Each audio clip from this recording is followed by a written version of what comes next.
now, preview time. So let's take a look at what's coming your way.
The Jeff Meacham Network's Multiverse of Media. For over 15 years, the recognized symbol of excellence and the standard bearer in coverage of sports and entertainment.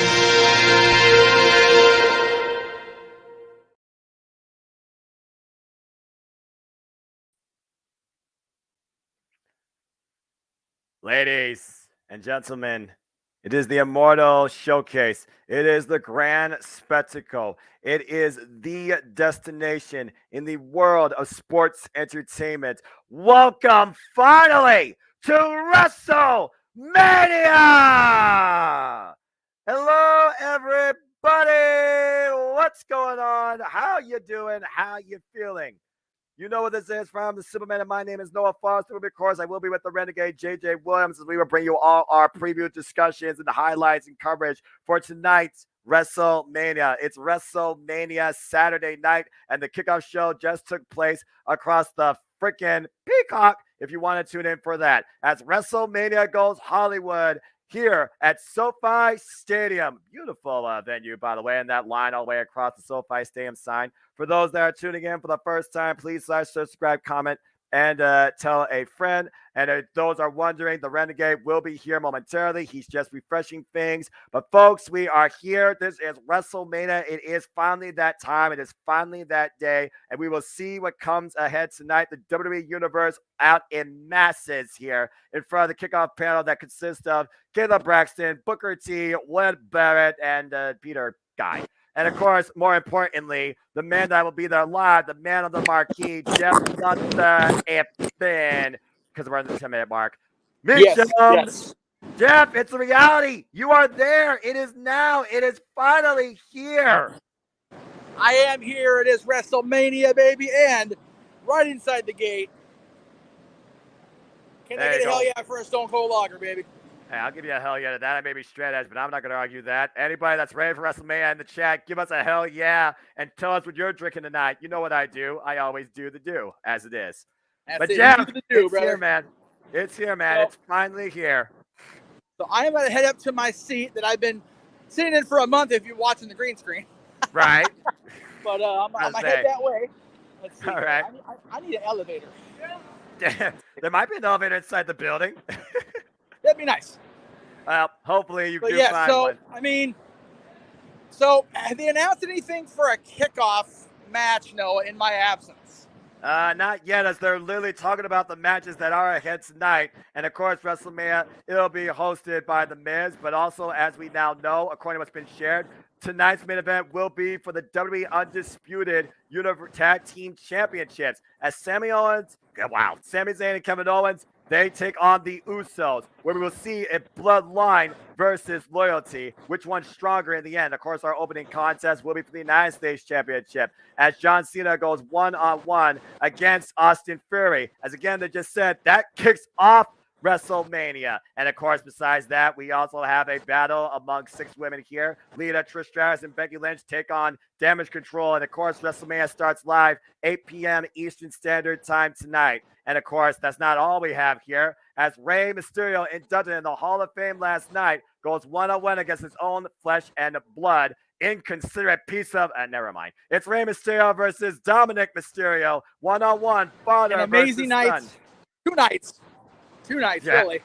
Exactly. I'm trying to find my stairwell here, guys. Bear with me. You're I've been in this place once. They're just running down the card, as they're also talking about the Maverick versus the Architect, as Seth freaking Rollins looks to burn it down and curb stomp Logan Paul into the ground. But will Logan Paul find one lucky shot for the 3rd time and knock Seth Rollins lights out at WrestleMania? We will soon find out.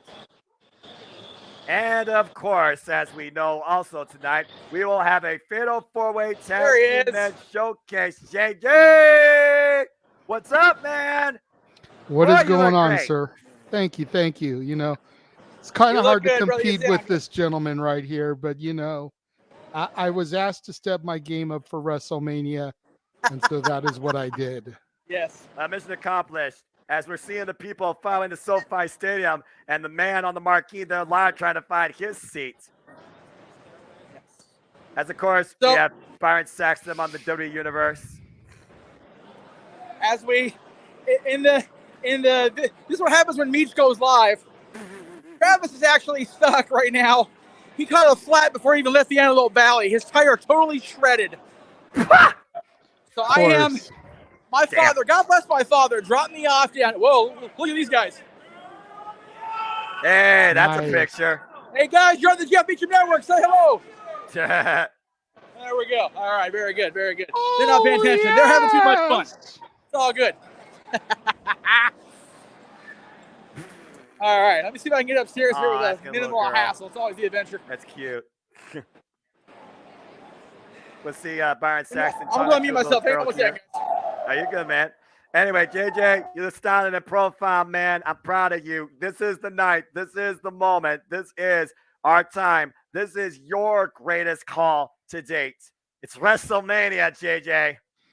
Man, I had to take a few deep breaths before I hit the button today. You know, it's like the trailers are playing, and I'm sitting here all. Just breathe. Just breathe. No panic. No panic. Just breathe. It's like we're here, Noah. 365 days. And it's a moment, man. It's stupendous, as Dwayne's commenting on our look. You know, I'm trying to pay attention on the screen here, but I'm also trying to look in the background of these crowd shots, see if I recognize anybody. Trying to recognize somebody. Trying to recognize somebody out of 8,000 people, JJ. That's a bit of a ridiculous task even for you, man. You say that, but like SoCal is home, so I'm sure mixed in the mix of all of those people, someone I know is hanging out, whether they're behind Kayla Wade, Peter and Book here, or whether they're over by Byron Saxton. Somebody is in that crowd that I know. The question is, do they get the television coverage to where we can acknowledge them? Well, I know one thing I'm going to acknowledge, even though it's not the main event on principle, this is the main event, and rightfully so, as the Royal Rumble winner, Rhea Ripley, will go one-on-one against the Queen, Charlotte Flair. The only way, you know, they've already announced it's not the main event, so I just got to bite the bullet and deal at this point. They made the second match. Yes. Yep, they did. Tonight's main event is Sami Zayn and Kevin Owens versus the Usos for the Undisputed WWE Tag Team Championships. Right on. But like I was saying, the only way I'm comfortable being okay with this is if we do Rhea, Charlotte, and Dom and Ray back to back. Completely agree. And Dom and Rhea come out together in a lowrider a la Eddie Guerrero to just try and stick it even more to Ray, Dominic, and his mommy. That's right. And what would be even better is if they did a one-time theme edit and you heard, "Can you feel the heat?" and then a drop into Dom's theme. Oh man, the ultimate insult. That'd be Before brilliant. we go on a little bit further, I just want to have a shot here for perspective. So I stood right here last season during the preseason, or this last season in the NFL for preseason when the Cowboys came in to play the Chargers. Can you see her back there? Kind of. Let me blow it up some. That's the Fabulous Forum. Yep. There you go. That's where we were for AEW. It's always good to be home, guys. God damn, I'm so fucking happy right now. I love it. I love it. We've Jeff, passed the 10-minute mark, so you're good on dropping that F-bomb. Yeah, that's why I said F. That's why I made sure I didn't. I'm past the 10 minutes. I don't give a shit. But we still don't want them to be rapid fire. We got to save some of them for open mic night tonight, Meach. Unless people want to try and rapid fire stuff, super chats, as simple as that. Yes. All the super chats tonight, guys. Both channels, please. Damn it. Get it, got it. Oh, and for perspective, I'll show when I get closer. You actually see the Clippers arena finally getting there going. Oh, nice. Yes, I am still glowing. I will put the picture up. I don't have the clean digital copy yet, but I do have a pretty good picture of a picture, if you will. I'll put that up. And I have it in here, Meach. Let's go ahead and throw to it. Throw it up. Look there it is. Jeff Meacham and The Undertaker with the urn in hand. That deserves a super chat right there. Yeah, no kidding. Right. Trust me, it was the cost of a super chat. Tell you what. Anyway, I will say this. My dad showed the picture of the Undertaker of Percy with Dylan, and Taker cracked a smile and his eyes got big and he went, "Wow." I'm not surprised by that, not one bit. We all love and miss Percy so much. We do. Absolutely. Jeff Matt is asking how the meeting with Taker went. You know what? I'm not going to lie. It was a little bit of a cluster to start with. I bet. But, you know, it's LA, it's WWE, it's AEG. It is what it is. But once they got it figured out and they had to snake through the line, very much a cattle call, right? But he was polite, very scaringly soft-spoken for a man I mean, my dad's 6 foot. Very few people can make my dad look small. He's one of them. Yeah. But just, it was one of those, I took a deep breath. Right. I don't think I let it out till I was done with the meet and greet. And I walked out like, it's like, I did it. I did it. I did it. It was beautiful. I did. Yeah, exactly. I did it. I did. So I think I passed my section. I'm not sure. Jeff, don't get lost in the building now. Don't get lost in the building. No, right?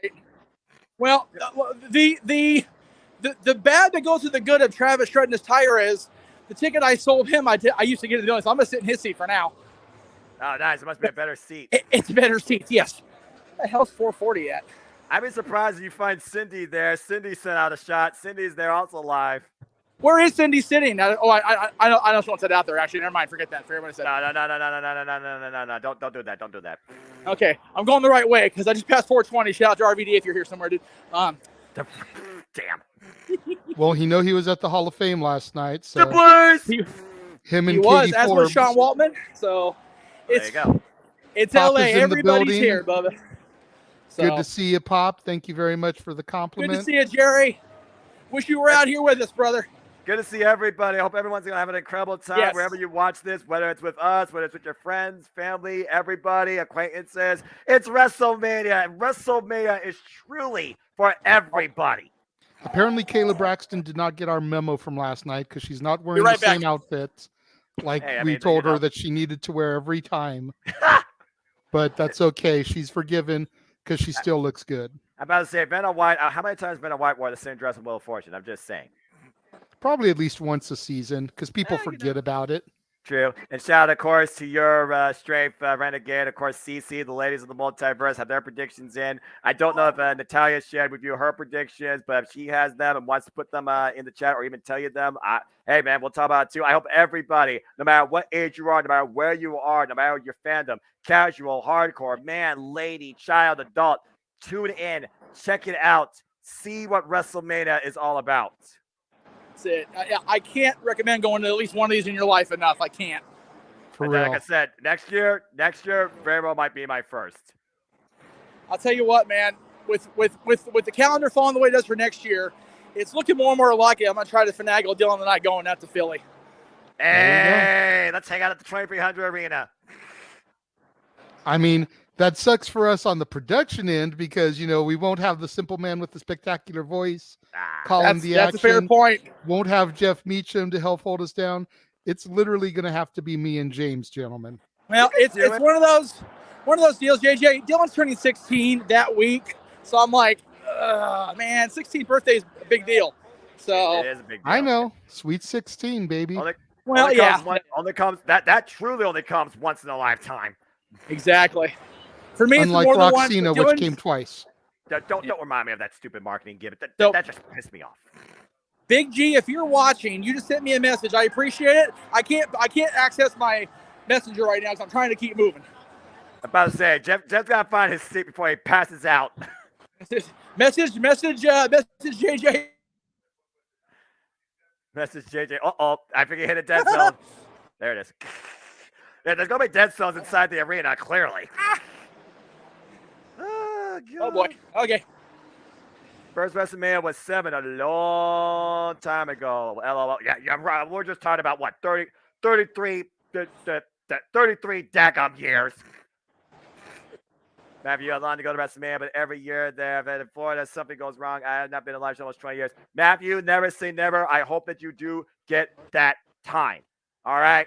And folks, stay tuned. Again, we know what our night one is. We're just getting started. The hype is there. We're still taking it in, and trust us. All three of us are going to give our predictions when it comes to tonight's matches. And again, the rundown for Saturday Night WrestleMania Night 1 goes as follows, not in no particular order, except for the fact that John Cena and Austin Fury kicks things off for the entire 2-day spectacle. They do, brother. There you go. And then, of course, you got Rey Mysterio versus Dominic Mysterio. We got the Fatal 4-Way Men's Showcase Tag Team match with Braun Strowman and Ricochet, the Street Profits, Alpha Academy, and the Viking Raiders. The Maverick versus the Architect as Logan Paul takes on Seth freaking Rollins one-on-one. Becky Lynch, Lita, and Trish Stratus in 6-woman tag team match against Damage Control. Bayley, Io Sky, and Dakota Kai. And, of course, Charlotte Flair goes after the SmackDown Women's Championship, the only title she hasn't won against Rhea Ripley. And in the main event tonight, it is for the WWE Undisputed Tag Team Championships as the Usos defend the gold against Sami Zayn and Kevin Owens. And that is your Saturday night WrestleMania. All right, well, okay, so this is the original seat I bought before I sold the tickets to Travis, but... Whoa, and there's the stage. There it is. Let's see here, hang on. That's it. Do the WrestleMania. Yep, there you go. There we go. There you go, full blown. Look how long that ramp is. What the hell, WWE? Please. Yes. All right, here we go. Yeah. Look how long that ramp is. Good Lord. Yes. All right, there we go. JJ stepped away for a moment, probably getting I am himself here, fellas. Yes. Everybody at home, thank you again for tuning in on our global broadcast. There we go. There it goes. All right. That's gonna be JJ, like that until we go on the air, but it is what it is. You know what? You're gonna be sharing the Wi-Fi in the building. I don't care if you have Xfinity 10G. 80,000 plus people using Wi-Fi at the same time. That's going to cause some sort of latency. So there's already lags and delays here in this house with everybody on the Wi-Fi, so I can only imagine 80,000 people on the same Wi-Fi. That's still. I can't imagine, JJ. I can't imagine sitting amongst an environment like that. It just doesn't sound possible. But we've seen it every year. The only thing that has ever come close for me, and I know Jeff can attest to this, Stanley Cup Finals. Yeah, it's the Kings winning the cup the first time, and even the second time with it going into double overtime. Jeff wasn't there for that one though. But the Kings winning the Stanley Cup the first time, being inside a Staples Center, which we saw earlier, the Crypto.com arena that hosted Stand and Deliver, being inside that venue and watching the crowd erupt when the Kings broke the drought of, 45 years at that point, Jeff, with no championship. That's the only thing you can really compare being live at WrestleMania to like Jeff is today. And I was in the same building for WrestleMania 21. Not here, Staples. I can only imagine what it's like being in a stadium like Jeff is right now. I mean, it's... the statement is they'll tear the roof off the stadium, but there is no roof. It's already an open stadium, or is the roof closed? Right. It looks like it's closed, but it's open. It looks open because it's clear, but I'm pretty sure it's closed. I mean, it's been raining a bit here in Cali this year. I'm about to say, it looks like freaking California probably had a bit of precipitation. I know I had heavy precipitation last night where people I knew lost power, but thankfully I did not. So I'm glad about that. I will say that much. So just so you guys are aware, I'm off headset because the headset got turned on in transit and died. So of course. As it does. Once it gets properly charged back up, I'll try to pop in on headset in between matches. Plus, we have our big opening coming up at 8 o'clock. So, of course. As of right now, just running through some statistics. If Statboy Mikey was here, he probably have more statistics than Caleb Braxton's running down right now. You think about the people that main evented. You think about, the streak, 21-0. You think about how many times the likes of John Cena, Charlotte Flair have won or contested for world championships. You think about the people that have consistently been involved in the main event. You think about how often the main event winner of WrestleMania won a championship. There's so much that makes WrestleMania so damn special. A video package doesn't do it justice. No, not at all. No, that's why we kind of keep it simple around here. We don't do the packages. We talk about how awesome it is. That is a hell of a Stone Cold shirt, brother, and the title as well. That's great stuff. I love it. I love all of it. Sorry, I'm just fanboying out. Don't mind me. No, you're good. I mean, they just pointed out that Triple H has been involved in a record over 8 hours worth of match time at WrestleMania. Then they're talking about the Iron Man match, 1 hour, 1 minute, 56 seconds. Of course, the boyhood dream had came true for Shawn Michaels. Yes, sir. I think about the classic matches that stand out for me in WrestleMania history. You had Edge versus Mick Foley. Don't even remind me of WrestleMania 30 when the streak broke and the guy went. See, in my opinion, Undertaker should have never tried number 22 because 22 is a bust. Yep. 21 is blackjack, 22 is a bust. I'm a simple man and I don't gamble, but blackjack's probably the one game I do know about. Even I understood that. JJ, I forgot I can do that myself. So, this comment rings true for me as far as Liz and Randy at WrestleMania 7. That was the first WrestleMania I ever watched. And not only that, at the Superstore, I'm down at the convention center today, Liz's top, the sparkly top she had on at ringside, was on display. Oh my God. I was googly over that. My God, are you kidding me? I also found out through the course of my travels to the Superstore that there are a lot more bigger fans than I thought, because there was nothing above a medium t-shirt left than anything I wanted except 5X. So I'm like, I'm either going to swim in it or I'm going to die of suffocation. So we're good. I mean, large and extra large are the common sizes for me, so I probably run out of luck. Dude, this LED board they got at the stadium is making this thing extra pimp. Look at this shit. Look at that. That is freaking awesome. God. I'm in awe with this shit around me right now, let alone when the show starts. My God. Right? 7 main events in 9 years for Roman Reigns. In a row, might I add, practically, except for 36. In a row, practically. And 35. Oh, yeah, that's right, 35. But that was a comeback for him. So that was 8 and 9 right there. The 7 main events in 9 years. Those are the two right? he didn't. Exactly. JJ, you'll appreciate this being a long-time on-air personality between college radio and with me now. Marketing at the door. This is the first stand you see when you walk in is the beer stand. Hell yeah, brother. They're going to make sure everyone falls out drunk. Yep. Well, okay, so JJ, the traffic was so bad on the only 6 exits away on the freeway, we took surface streets the entire way from the convention center to here. And I'm guessing they were super backed up with every red light. It was so bad. It took us 45 minutes to get here from the damn convention center. It shouldn't take 10. You were better off walking. Pretty much. Should have just taken the expo rail. Right? No shit. Jesus. Oh, man. I am going to keep this can behind me because I bought this can of Stone Cold beer at WrestleMania. I'm going to put this shit in my bag. To try and preserve that. That's a moment in itself, Jeff. Oh, my God. Again, I have to commend you. I did get a chance to watch the highlights of the matches, so I can't wait to watch y'all's call, but bravo. And I can say this because I'm an old fart now, being 40 plus. Congrats to the NXT kids today. They pulled their weight. They stood and effing delivered, man. I'll tell you what. Bar none.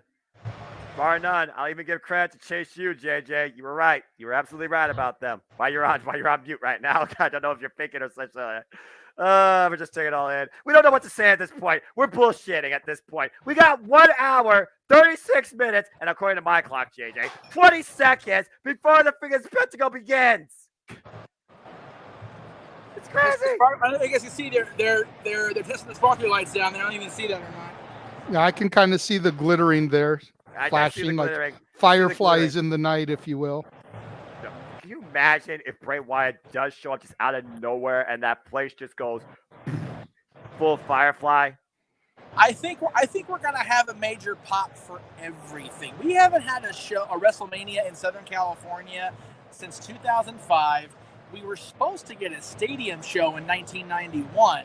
Ticket sales were what they were, despite the Sergeant Slaughter bullshit excuse. So this is the first stadium WrestleMania we've had in the Los Angeles area. So we are, because figure 2 and 7 were at the sports arena, which even then was a hole.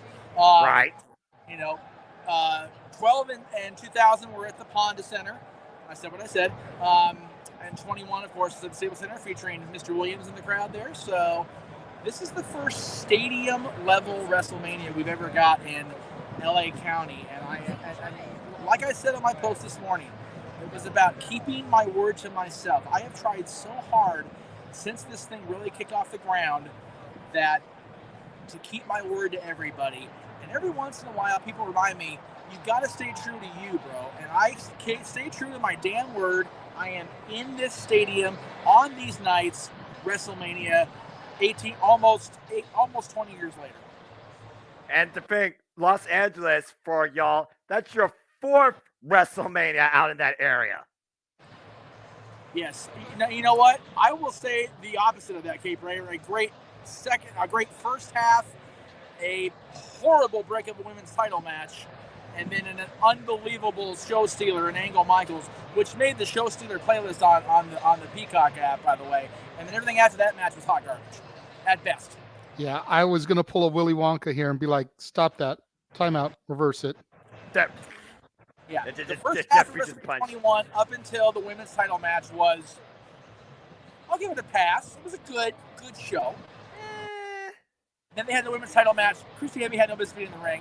She was the latest Playboy girl, had no business being in that ring with the champion at all. No. Right. And then Kurt Angle and Shawn Michaels nearly blew the Staples Center roof off the place. And then, then you had the damn sumo fight and the title matches, which were just did not deliver expectations. Neither one of them did. Granted, I don't need to be reminded of the sumo fight. I really don't. Granted, both titles had their redemption later on, with Cena and Bradshaw having their I Quit match and Hunter and Batista having their Hell in a Cell match. But Mania is where you're supposed to deliver, and those matches did not deliver on that night. Right. Well, so, right. Matt, Oz, I completely disagree with you, Oz. Braun's time is up. Yes, Melo's time is now, and Melo don't miss. And we discussed multiple times over the previous watch along that yes, we do think Braun is going to go up.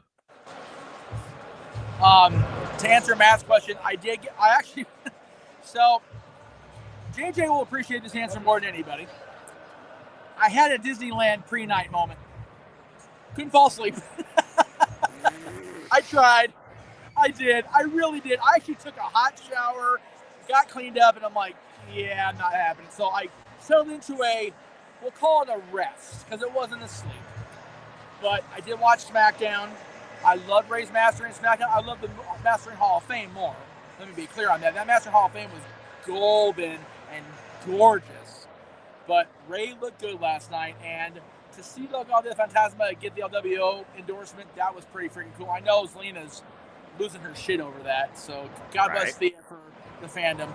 And yes, again, folks, if you are enjoying this, please, if you happen to enjoy it later on as we go through this multi-hour process tonight, because we have 12 hours. We found out that the hard way during our December watch along. Oh yeah, we can go until 3 a.m. if we want to. We won't, for the record. But we'll probably be on until at least midnight. So you're looking at 9 hours of coverage. So please from give us two yahoos, especially. What is sleep? Plus the rest of the multiverse of media. Yeah. The fun part is, if the headset charges up, the first hour of post WrestleMania will be on the transit from here to LA, because, like I said, Travis's car is messed up. So damn. We'll see how it goes getting to WrestleMania. Val, if you're watching, help! You can only hope, Jeff. You can only hope. Oh, there we go. Get a little soup on the DJ. I like that. There you are.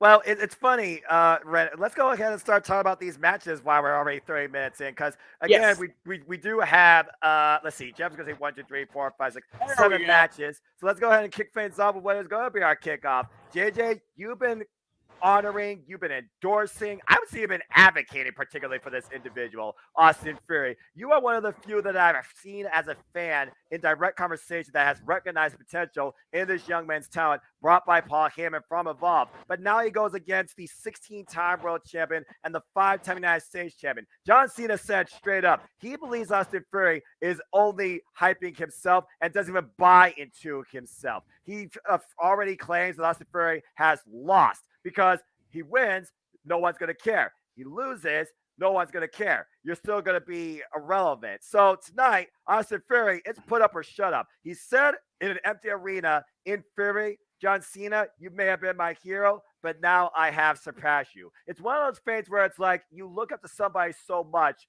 do you regret the first time that you meet them? And now Austin Theory is going one-on-one with John Cena in the opening match of WrestleMania. Yeah, this is going to be a hot start. You know, you always want something to start off the night that's going to cause a commotion. It's going to get people on their feet and could very easily lead to a monumental moment. And dare I say that with the exception of Cody finishing his story, if he finishes his story, big if now, there could be no more monumental moment than John Cena going A-Town down. So I don't think I need to ask you about your prediction, but before we get into predictions and chat, let us know your prediction. Jeff, you're muted, but what's your thoughts on this match?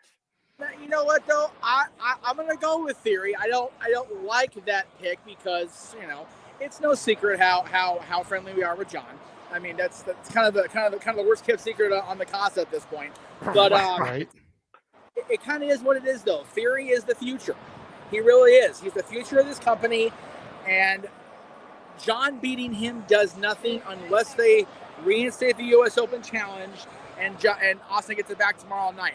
You get Cena out here, you give him the pop, you give him the win, you get the crowd going nuts, both good and bad, because Cena winning will either make the crowd ravenous with anger, like, oh shit, what just happened? So either way, I don't mind John winning necessarily tonight, as long as they right the wrong on Monday, because it won't really be a wrong if we get that U.S. Open Challenge, that pop at Staples Center, and Austin Theory goes, yeah, no, not so much, my shit. Yeah, exactly. And Cape Rayer here brings up what I brought up on the watch along earlier. If Cena wins the title, issues an open challenge either tomorrow night, so then we fill out to 7 matches, much like tonight, or on Raw, right, and then Braun Breaker answers and wins the title. Exactly. I mean, for me, I don't think they make a big deal about how much Theory idolized Cena just for Cena to beat him. And especially, they don't put this out there. Oh, no. Oh, jeez. No. You don't put that out there into the ether to make Theory job. No, you don't. Absolutely not. If that's not near a splitting image, oh my gosh. Aside from the beard. Yeah. Word life on that. And as I was doing my Horseman hype panel, I also need to point this out, JJ. It was the opening match when John Cena first contended for the United States Championship at WrestleMania, in what I believe was his WrestleMania debut. He won. Yeah. I don't mind that was so much. I kind of dig that. That was his match debut because he did have his appearance at WrestleMania 19.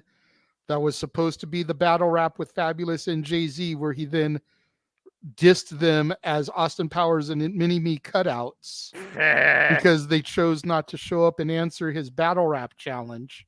Right. But yeah, WrestleMania 20 was his in-ring debut for Mania. Opening match, won the title. 19 years later, opening match, United States title. Does he win or does he lose? And Matthew brings up a good point. What if Theory retains and then to mock Cena has the open challenge. Exactly. And Braun debuts that way. Either way, great ideas. Cyback, hello, how's it going today? Thank you for joining us. Good to see all y'all. We appreciate all of you guys that have tuned in. We had over 20 people watching us live for the Stand and Deliver call earlier today, Noah. We're currently at 16 in the room right now watching us, and it's only going to get bigger. You figure it's 16. We're barely 30 minutes into the broadcast. We haven't even started yet. Right, and here we are just discussing the opening match. By the way, shout out to Fluffy Iglesias. Yeah. Gabriel Iglesias, yep. The big man. He's very funny. I like him. He's good. He's a good person. He's good people. Huge wrestling fan. Met him outside of the San Diego Sports Arena a long time ago in a galaxy far, far away. So moving on then from Cena Theory. Yeah, what are we going to talk about next? Why don't you go ahead and kick this one off, JJ? We got 4 tag teams here that are out here to take a line from your NXT. I would say Stand and Deliver, and this could be a very impromptu number 1 contenders match. Yeah, I feel like both of these showcase matches need to be number 1 contendership. Whether they make it official Adam Pearce style or not, right. In my opinion, it definitely goes to show where everybody stands in the grand scheme of things. Chad Gable and Otis, the Alpha Academy, I look at them as the huge X factor here. If they can work together and Otis can forget about the Maximum Male Models, right? They could end up coming out victorious because when they are on the same page, they are damn near unstoppable. The Viking Raiders, if I remember correctly, my girlfriend Cece was supporting the Viking Raiders on the ladies prediction show. I believe almost everybody was. Honestly, they just don't impress me. They're too gimmicky. They're too much of a throwback to the old character WWE. Oh, okay. I do like Valhalla, Sarah Logan, right. But I wish she would go back to just being Sarah Logan and being a bad bitch. God knows they need more women in the women division that are actually bad bitches. I mean, at this point now, you wonder if she's like, one of those like witches that just come up with like a weird Ori like spell, like I saw in Assassin's Creed Valhalla. But continue. Then you got the Street Profits. And although they haven't really been showing dissension, there's the huge cloud looming over Montez Ford. And is he going to break out and achieve the next run of success that he needs in his singles career? I'm looking at him at being a heavy favorite for Money in the Bank alongside names like L.A. Knight. Yeah. Alongside names like Gunther. He could very easily be that next it person. And that's not to bring Dawkins down. Dawkins has it too. It's just not on the same level as Tez, in my opinion. But I think the team that I have dubbed the Bald and the Bearded is the team that's really going to take this because they have invested a lot of time into the Strowman Ricochet team. They have. And if they're going to put on a showcase of sorts, what better team to have win than the team that you've been showcasing the most over the past weeks on Raw?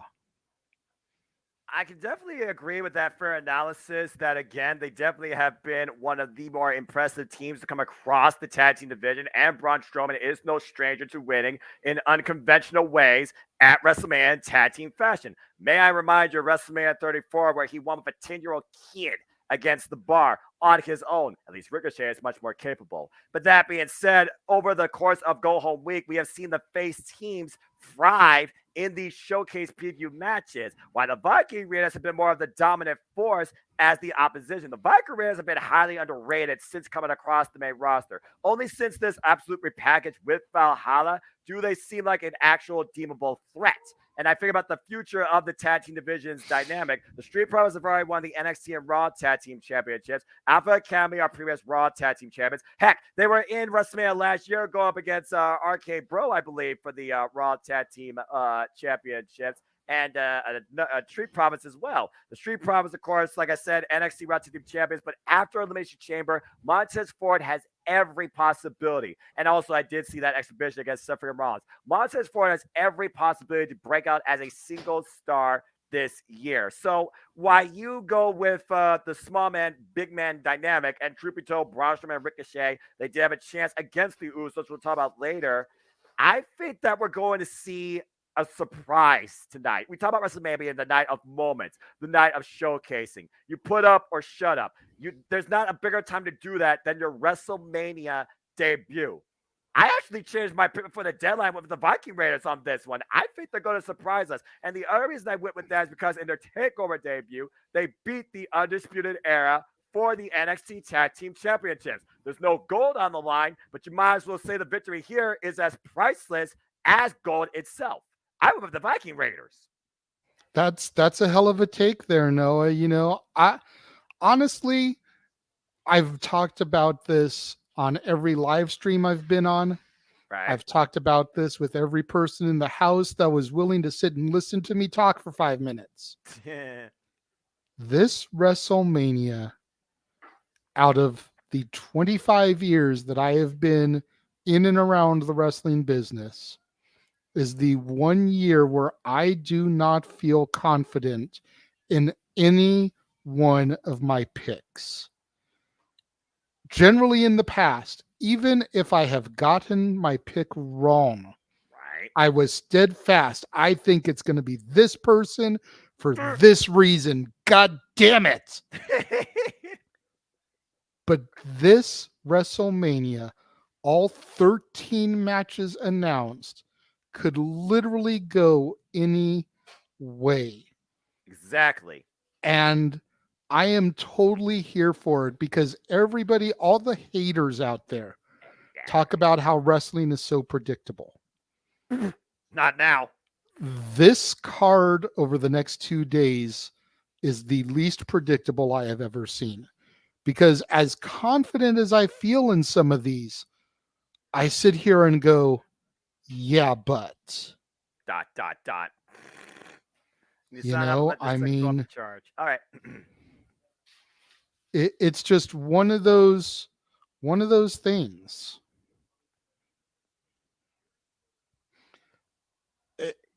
They literally are crapshoots. Even worse than crapshoots, they're a spin of the roulette wheel. About to say, just throw a dart and hope it sticks. Yeah. And green, like Muda's Mist, is not one of the colors that you can pick on the roulette wheel. Wait, yes it is. You can pick on 00. Yeah, but you can't bet on green like you can bet on red or black. Fair enough. I'll give you that. Cape Rare, definitely comment here. Like you just said, this WrestleMania could absolutely be a game changer. We definitely seem to have swayed some of the chat here. We got some thoughts here for the Vikings. Someone says Street Profits reminds them of Crime Time here. So it does feel like the Vikings and Street Profits right now might be the go-to picks just based on history and overall outlook. But again, it's anybody's game. But the War Machine, the Viking Raiders, and the Street Profits are the most established tag teams in this fatal four-way dance. So we shall see soon enough. But the establishment eventually crumbles. True that. And speaking of crumbling, the next match I have lined up in here, because this is on. the way I would organize the matches if I was booking them, now that we know what the main event would be. All right. Coming off of that, you want to talk about crumbling. Could the Maverick knock down the Architect? Oh, Lord. Logan Paul's birthday.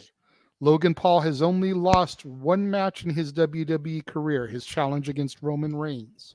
That is correct. This is supposed to be the end of his contract. Allegedly. Will he resign? Right. Has he resigned? Don't know. Personally, I think WWE would be crazy not to re-sign him. Because whether you like Logan Paul or you hate Logan Paul, he brings outside eyes to the product. And that is something WWE has always been cognizant of. And that's something that the WWE has always wanted from a celebrity, is someone that they can call upon. And when they answer the call, they are going to bring eyes to the product.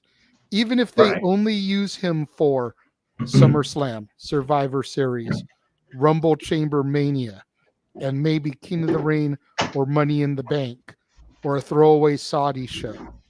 6 major pay-per-views plus a couple of Raws here or there to hype up the matches on those shows. Logan Paul is a needle mover, to take a phrase from an old Roman Reigns shirt. He's an influencer. He's a guy that draws eyes. And that's something that the WWE really wants and needs. So I think they'd be crazy not to sign him. I am looking to see Logan Paul go over Seth freaking Rollins. As sacrilege as that may be to the 21 fans watching us right now and the hundreds that may watch us on tape delay later on, my gut tells me Logan Paul, but like I said before we got into this match, definitely not a definite. Definitely could go either way. Definitely won't be upset if Seth freaking Rollins can conquer the Maverick. That's a very fair take. For those that don't know, Paul, welcome to the stream. Good to see you. I'm glad you came over for WrestleMania. That's why I actually changed the microphone in case it may sound a little louder. But that being said, hey, they got their special guest. I got my best brother in Christ from church. Paul, why don't you come on over here and give us your thoughts on Logan Paul versus Seth Rollins? That being said, JJ, you do bring a point. The Architect versus the Maverick. It's still up for debate considering it's April Fool's Day. What if Logan Paul is playing us all for fools? What if he decides to re-sign an extension? We've already said that he's more than capable of what he can do in the ring. However, worker or fan, everybody hates his guts. When I think about Seth Rollins and what we've been talking about, he has not had a win since WrestleMania 35 in an impromptu opener against Brock Lesnar for the Universal Championship. And Seth Rollins is the Grand Slam champion. He's won every title you can get. But I feel like Seth Rollins has taken the Triple H spot. He's won WrestleManias, but he's also been used to put over people at WrestleManias. So this is the first time in a one-on-one match I'm going against you. I think that Seth Rollins is going to surprise us here and get the win. I mean, yes, Logan Paul, this is his 4th match officially under the WWE banner that's not a Royal Rumble. He came in last year's WrestleMania, won the tag team match with The Miz. He took on The Miz one-on-one at SummerSlam, beat him there. He took on the Tribal Chief, lost there, and then he had a chance at the Royal Rumble. Logan Paul, whether fans hate to admit it or not, he draws attention, he draws heat, he draws reaction. That's what WWE needs. They need those eyes. Whether it's someone that's like, what's WWE? Oh, wait, Logan Paul, I know this guy. I hate him, blah, blah, blah. He draws the attention. And with the next show being called Backlash, how fitting would it be to see this thing carried? We saw what happened with Cody Rhodes and Seth Rollins. The other big difference here is there's no surprise factor. So I'm actually going with Seth Rollins for the win on this one. Do you have a thought, Paul, or are you just ordering pizza? Seth Rollins. There you go. That's 2 for Seth. So right now it's 2-1 against you, JJ. And again, I hope people are enjoying the conversation. Please like, subscribe, comment, tell a friend. We are just 1 hour, 12 minutes, and 8 seconds away before WrestleMania goes Hollywood, goes live in front of our eyes all over the world across the Peacock. And we give you our play-by-play reactions and commentary. And again, super chat this man. Show him some love, show him some support. And if you want to steer the conversation, super chat. It's as simple as that. But I will say this about Logan Paul and Seth Rollins before we move on. This match, considering both these men's capabilities, Tyler Black and what Logan Paul, you already said he's got a better buckshot layer than him and Adam Page. It could be a show stealer tonight. It very well could be. Absolutely. I mean, you think about it, Logan Paul, to my knowledge, is the very first celebrity to be inserted into a WWE video game. Bad Bunny is in the same video game, but you had to pre-order to get a download code for him. Right. Logan Paul is in 2K23 as a playable character. Right. That says a lot about how high WWE is on Logan Paul to put him in the video game as a playable character.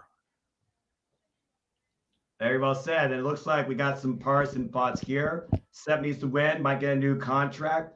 And Paula, good to see you. Yeah, great mood up. And the Hall of Fame last night as a whole was incredible. And speaking of Hall of Famers, we know a particular person did headline it. So JJ, we know we'll talk about that soon. But what, again, in the way you would book the order here, what you got next? Coming off of that, I'm going into the other non-main event tag match of the night. Ooh. 6-woman tag. The tag champions, Becky Lynch and Lita, with Trish in their corner, tagging alongside of them, versus Bayley, Io Sky, and Dakota Kai, Damage Control. Okay. You know, again, this is one of those matches that can really go either way. You know, you think about Damage Control and the impact they made last year at SummerSlam, right, and how they began so hot, so strong, running roughshod over the company, you know, getting the tag titles, and then they started to falter. And Bayley has lost every opportunity she's had at a women's championship to where she could really lead by example and bring the stable together. Io and Dakota have been pretty solid on their own, holding the team down. Some people would say that Bayley is the dead weight, not pulling her own due. But then you go to the flip side of things and you think about the attack by Damage Control onto Trish Stratus. And where were Becky and Lita in her time of need? You know, Trish is one of those heels that you think about that's just so diabolical and underhanded and ultimate opportunist, if you will, to steal a page from the Rated R Superstar. You know, I smell a heel turn, but I don't smell it tonight. I smell it possibly on the Raw after Mania. Because at the end of the day, you have to subscribe to Peacock to see this. And I know there's a shit ton of WWE subscribers that get the Peacock network. But I think more eyes tune in to Raw every week than traditionally tune into the PLEs on Peacock. So where would the heel turn be more effective? At WrestleMania or on Raw after Mania? I've been saying it on every panel I've hosted and been a part of. When I think about this potential heel turn, and it's not the first time that Trish Stratus played heel in her illustrious career, I think about WrestleMania 20 when she turned her back on Jericho with a Christian. I think about the time she played a lot as the manager, and she had that fallout with Stephanie McMahon, with Vince and Regal. And you also think about the time she was with Test. But I also do think about her last match against one of the other 4 horsemen of my NXT that I saw live, Charlotte Flair. And we thought she was done after that. But I also think about the whole idea of Becky Lynch and Trish Stratus. Maybe there is some underlying animosity there that they're trying to build in. Plus the fact that Becky faced Lita one-on-one last year before WrestleMania and beat her. You wonder if there's any love lost on her friend. Now, despite the fact that Lita and Becky Lynch are the current WWE Women's Tag Team Champions, and those titles are not on the line, I do have to wonder if that will come into effect, because it feels like when it comes to the women's division, storyline matters more than the Tag Team Championships. We've seen it on NXT, and we've seen it at times in WWE. We also think about, the fallout with Shawn Michaels and John Cena, who were the Raw Tag Team Champs at one point. They faced each other at WrestleMania 101, and what happened the following night? Fallout, they lost the titles, that was it. And then we had a classic that went overtime over the UK, over 40 minutes plus the last match of Monday Night Raw. I could definitely see that dynamic being carried out the Raw after Mania. But that being said, that's then, this is now. I look at this match tonight, and I think that the threesome are going to get the win based on a couple of things. First off, you don't bring Lita and Trish Stratus in unless you're going to give them a hell of a moment, a hell of a show. Absolutely. This is a rock and sock connection at WrestleMania 20. Becky Lynch and Bayley are no strangers to this grand stage. And Bayley's back on the main card of WrestleMania since WrestleMania 36. That was in front of nobody. So that being said, I also look at the dynamic of Damage Control. I think both Io Sky and Dakota Kai have more potential to be on their own, particularly Dakota Kai, if I'm being perfectly honest with you. And I feel that Damage Control is finally going to go their separate ways because they have not been that defining, dominant, united front since they've lost the NXT, since they lost the Women's Tag Team Championships twice. Mm-hmm. I think that Becky, Lita, and Trish are going to pull it out here, and I think Damage Control is going to stay around, but we will see some dissension over time, particularly against Bayley. But if anything happens after tonight, it will be Trish and Becky being built. But as far as tonight goes, it's about one thing. We three are better than you, and Becky is better than Bayley. I got definitely Becky, Trish, and Lita winning. See, and the other thing that really weighs heavy on me for this, and I know CC brought it up to you on the ladies' prediction thing, Lita has only had one WrestleMania match. That's correct. The triple threat at 18 with Jazz and Trish, where Yep. Jazz retained the women's title. So Lita lost. In Lita's illustrious career, this is only her second WrestleMania match. Which is crazy. And when you think about, and I always go back to her last night of her initial run with the Crime Time wholesale. As much as I love those boys, do you bring her back and give her the tag titles just to make her lose at Mania again? Or do you give her that WrestleMania moment that she should have had 15 years ago, 20 years ago? Paul, what's your thoughts on the 6-woman tag? You got Trish, Lita, and Becky, or do you have Damage Control? I have Damage Control. What? Wow.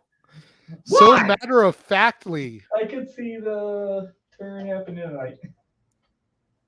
All right. Well, that's WrestleMania for you. Even this match is polarizing to a degree. The blatant disrespect from Paul. And speaking of blatant disrespect. Oh, man. Father versus son. Ray versus Dominic. Here we freaking go. And again, so torn on this. They have not announced if this is going to be retirement. Exactly. That leans towards Ray should win. Dominic has been pushing for this. What does Ray have to gain from winning this match? Aside from teaching his son some respect. Right. You know, Dominic has everything to gain and everything to lose. Ray has nothing to gain and really nothing to lose. He's a made man. He's already in the Hall of Fame, and by all reports from what I read, his contract expires in August. So I say Dominic wins this match. Ray goes on a bit of a down spin, challenges for another match. Dominic doesn't want it because he's already beaten his old man. He's already proven he's better. Dominic says, I'll only do it if you put your mask on the line. So maybe we do mask versus hair. Exactly. Ray wins. Dominic gets a haircut. Now it needs the rubber match. We build up, and it's career versus career. And Dominic retires his father, possibly at SummerSlam. Get a nice 3-match series out of it. Up the stakes every time. But I feel like Dom has to get this victory. I'm going to let Paul start this thing off here because he knows all about cruiserweights and WCW, as, of course, Rey Mysterio talked about his WCW time. So, Paul, what's your take on Ray versus Dominic? So, it's tough. Right. We established that. LWO gets involved, definitely. Just don't see Ray losing at WrestleMania. Like, if it was his retirement match, yes, he'd lose, but I don't see him losing. Doesn't make sense for the storyline for Ray to lose at WrestleMania. All right. So we got one for Ray, one for Dominic. Let's see what we got going on in the chat before I talk. I see Dom will win, like taxes and debt, it's guaranteed. That's a hot take. Please let Cut come down, come out low, right? Like you steal. Dom will win. So here's my thinking, and I go back to it. AAA, Lucha Libre, Mexico, blood feuds. We even had Conan last night at the Hall of Fame. I'll say it once, I'll say it again. If you're going to end something like this, it needs to be mask versus hair or hair versus career. At one point, Rey Mysterio was going to pass off his mask to his son, and Dominic might take it by force. But this is Dominic's first WrestleMania singles match, and honestly, his first real major program in his young WWE career. Yes, I'm aware he faced against Seth freaking Rollins at SummerSlam during the pandemic, but that was almost like a trial by fire / quick exhibition thing that fell through the cracks because it more so came down to Rey versus Seth, and I don't need to talk about that Extreme Rules. Bleh.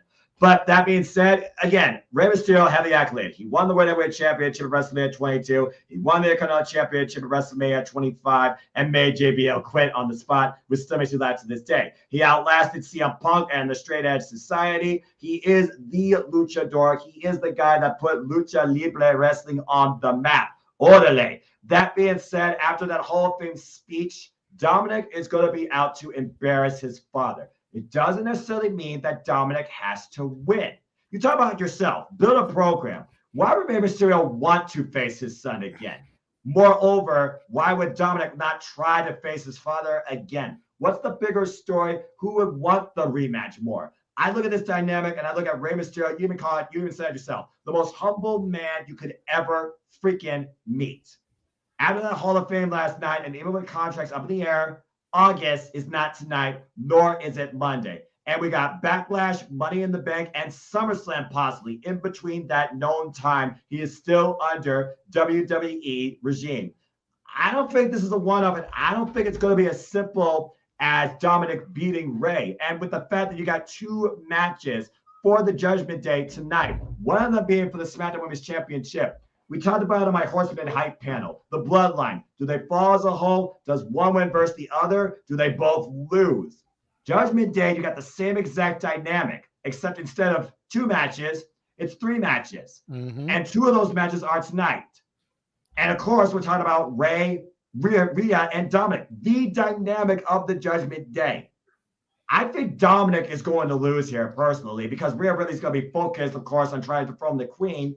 And why Dominic might be in Rey's corner, Rey Mysterio ushered in his own Latino world order. And we know how much respect Legado del Fantasma has, particularly for Rey Mysterio. They literally passed off mass. So right now, I'm breaking this, and I'm going to say that Rey Mysterio does not lose tonight at WrestleMania. I have this distinct feeling that Judgment Day is going to win the night, and then that's going to put all pressure on the Demon tomorrow. True that. But of course, we also have Bloodline involved tonight too. So again, it's the two most prolific factions in WWE putting it all on the line across WrestleMania. And both are in action tonight. Yeah. All right, let's see here what we got. On there's Roy on the show again. That's I'm not sure. So that being said, JJ, what else you got here? Folks, keep the conversation going. And if you want to steer the direction, super chat is as simple as that. But we got 2 for Rey and 1 for Dominic. So we'll see soon enough if Judgment Day sweeps and delivers their form of final verdict, or if they're found guilty and they lose as united fronts, if not separately. Well, we go from Dom versus all losing or all winning. There you go. Where did you say I missed part of that? He said, go ahead, Paul. I said I don't have them all winning or all losing. So he has mixed. Yes. Well, we go from Dominic and Rey to the match that I still in my heart of hearts feel should be the main event. We go to Mommy challenging for the SmackDown Women's Championship. Oh, here we go. You know, forget about what you think about the storylines for a second. I think it would have been such poetic justice and such a story within a story to have night one headlined by a Flair and night 2 headlined by a Rhodes. Mm-hmm. But you get into this match and you look at the schematics and you look at the statistics and you look at the fact that Rhea's supposed to be heel, yet the fans give her a babyface reaction. You look at the fact that Charlotte was supposed to be the face and the crowd is more over her than they are Braun Breaker. And the writing is on the wall. If WWE does not pull the trigger and put the title on Rhea Ripley, they are seriously missing out. Mommy for the win. Charlotte pays for her sins. I said it once, I'll say it again. Brutality humbles self-created royalty. Charlotte Flair has already tied her father for 16 Women's World Championship records when you include the NXT Championship. And how fitting that the NXT Championship was the launch pad to start this thing in the first place. This is a 3-year story, journey to redemption. Not only that, Rhea Ripley, she has been literally nothing but upside since her debut in the Mae Young Classic. Took some time off, redefined herself, and found her own brutality. She became the first ever NXT UK Women's Champion at the expense of Toni Storm. She beat Shayna Baszler, Big G, for the NXT Women's Championship. She beat Asuka in her WrestleMania debut at WrestleMania 7 for the Raw Women's Championship. She lost to Charlotte Flair, though, for the NXT Women's Championship. She lost to Charlotte Flair, though, for the Raw Women's Championship, both in one-on-one action. You flip the script now where it's one-on-one action once again with Rhea Ripley versus Charlotte Flair, but Rhea Ripley comes in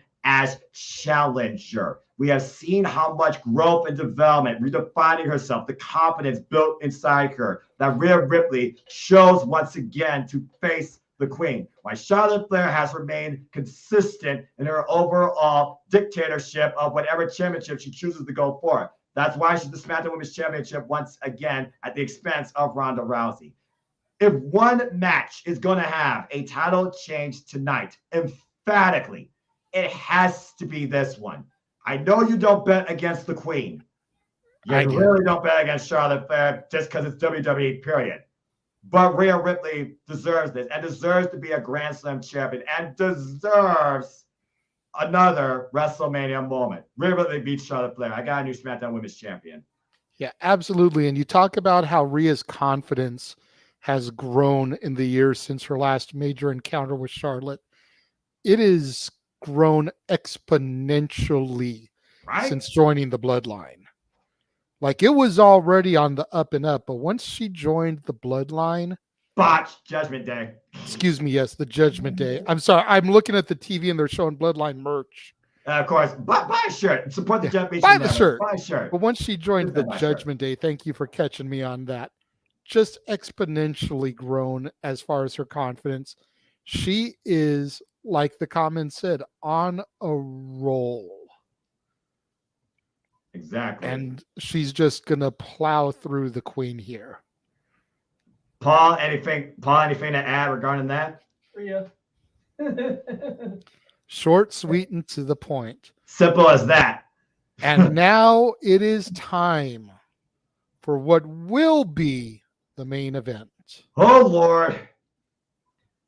The catchphrase for the weekend, my brother, has been finish the story. The, in quotations, not surrounding one single individual. And while, yes, tomorrow will be the major story attempting to be concluded, as we'll discover if Cody Rhodes can finish his story and defeat the tribal chief. What a story we have here. Oh, boy. You've got Sami Zayn, the at one time honorary Uce, took all of Roman's abuse and his bullyism, and he was there sacrificing himself, his body, and his brother every turn. And then you've got the Usos. You've got Jay, who never thought he would align himself with Sammy. Right. He thought that he would never accept Sammy. And towards the end of the run there, Jay saved Sammy on multiple occasions. Then you got KO. You know, to take an old gimmick from a man who's known for shitty gimmicks, a man with a lone wolf attitude who tried to get Sammy to realize what he was being put through for months, and Sammy wanted to hear no part of it. Exactly. Until the tides turned. And then you got Jimmy. Jimmy, who was like Sammy's bestie in the bloodline. That was his ride or die. That was his road dog. You know, they had their own secret handshake and everything. But when push came to shove, Jimmy was the first one to snap on Sammy. Can Sammy and KO finish their story and start the bloodline pillars crumbling? Will Jay realize what Sammy has been telling him for months, that he doesn't have to? You hear Jay multiple times, I had to. No, you chose to. You made a choice, just like Sammy made the choice to strike Roman with the chair.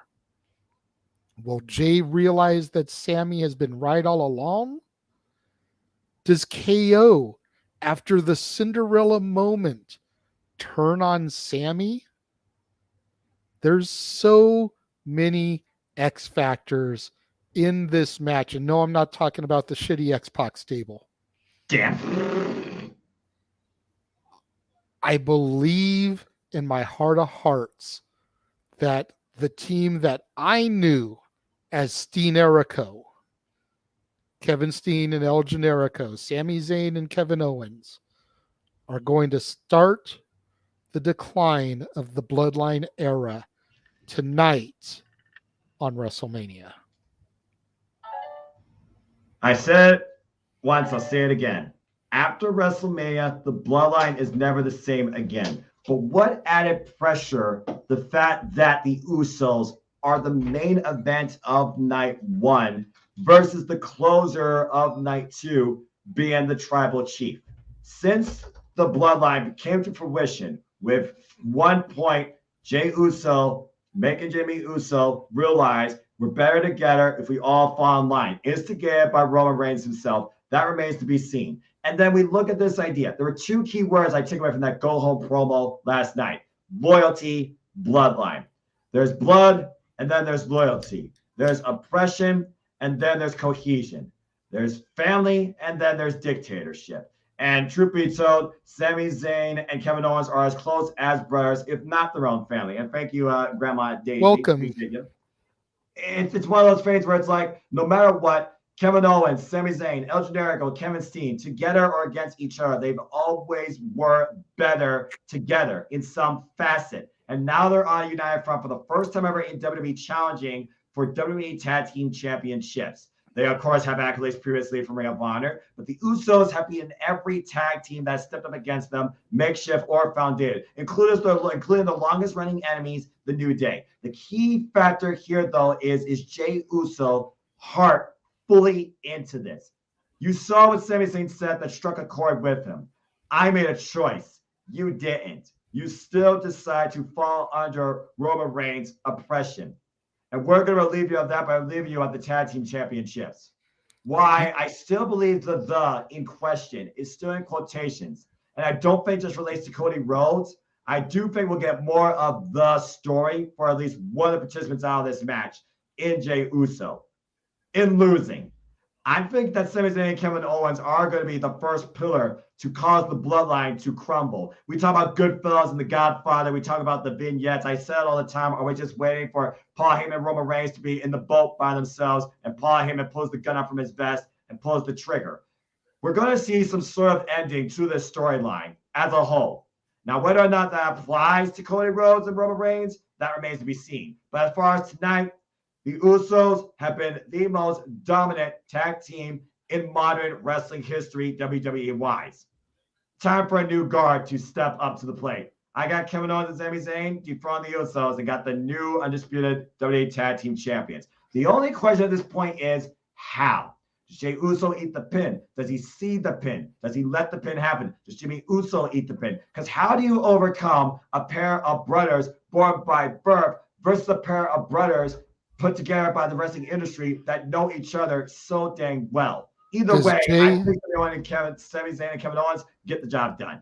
Does Jey Uso super kick his brother and put Sammy on top of him for the pinfall? Exactly. And you talk about the Ring of Honor accolades.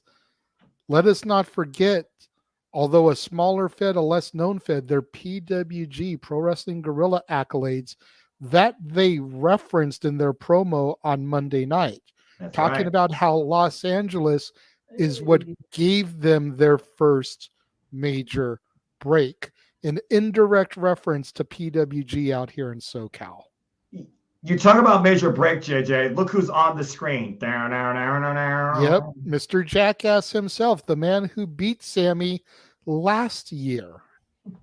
And you said it yourself. That match, despite how much I hated calling it, it was the launching pad for Sami Zayn to become the honorary Us and what has been a tremendous 8-month-long saga. And we saw how it culminated at War Games when Sami Zayn finally turned on Kevin Owens, who didn't want to give him the light of day following that. But then at Royal Rumble, based on family matters, it was Kevin Owens and Sami Zayn who respectfully saved each other from ultimate brutality and career-threatening injuries. And following the Elimination Chamber and Cody Rhodes giving that one last bit of inspirational encouragement, we saw Kevin Owens and Sami Zayn come back together. And it wasn't surprising that Johnny Knoxville endorses Sami Zayn also, as he's wearing a Sami Zayn shirt. Again, I may not care for Jackass, but Johnny Knoxville, but respect. I'm not a Jackass fan myself, but you can't deny the entertainment value of that match last year. And this is Hollywood. This is, Tinseltown. This is the city of entertainment. And it doesn't get more pinnacle for entertainment than the city where the lights are on bright and everybody and the glitz and glamour is going to be out tonight. WrestleMania goes Hollywood, as we are just a little bit under 43 minutes away. You see Byron Saxton involved in a bit of a cricket showcase stop, of course, outside SoFi Stadium. It's good old JM. Jeff Meacham right now is just probably breathing, just waiting for the clock to count down. Wow, look, there's Angelica. There's that giant sword. Good grief almighty. That being said, Paul, what's your thoughts on the Usos versus Sami Zayn and Kevin Owens? The build-up and your decision, and what do you think the aftermath is going to be? Yeah, all this build-up, I don't see Cammy losing. New champs, the reign of terror is going to be over. Yeah.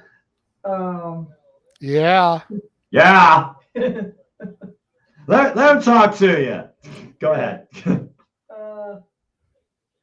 Kevin Owens and Sami winning. Fair enough. And that's not an insult, but will it be a definitive fact and result tonight? That remains to be seen at WrestleMania. And again, folks, this is WrestleMania Goes Hollywood. Play-by-play covers the championship.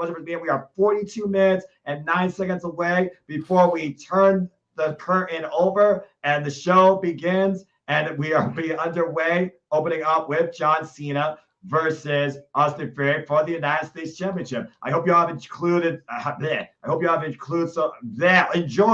so far the play-by-play preview, coverage, insight, predictions, so much more. Again, please let us comment, tell a friend. We just got through with our first roundabout discussion about tonight's festivities. Again, WrestleMania Saturday. Tonight, your card will include John Cena versus Austin Theory, Becky Lynch, Lita, Trish Stratus versus Damage Control, Finger Rollins versus Logan Paul, Rey Mysterio versus Dominic Mysterio, Braun Strowman versus Ricochet versus the Street Profits versus Alpha Academy versus the Viking Raiders, and what I like to call a double main event, semi-main, I feel it's going to be Charlotte Flair versus Rhea Ripley for the SmackDown Women's Championship, and it all culminates tonight with the WWE Undisputed Tag Team Championships as the Usos defend against Sami Zayn, and Kevin Owens. And that is WrestleMania Saturday in a nutshell, brought to us by Snickers and brought to you here on the JMN Multiverse of Media by the Renegades Reviews, FTW Productions, the Simple Man brand, and of course the man, the marquee, Jeff Meacham himself, who is there live. I hope he, Arlene, Emmanuel, Cindy, Lex, Amy Nenemy, anybody we know long and far have an incredible time.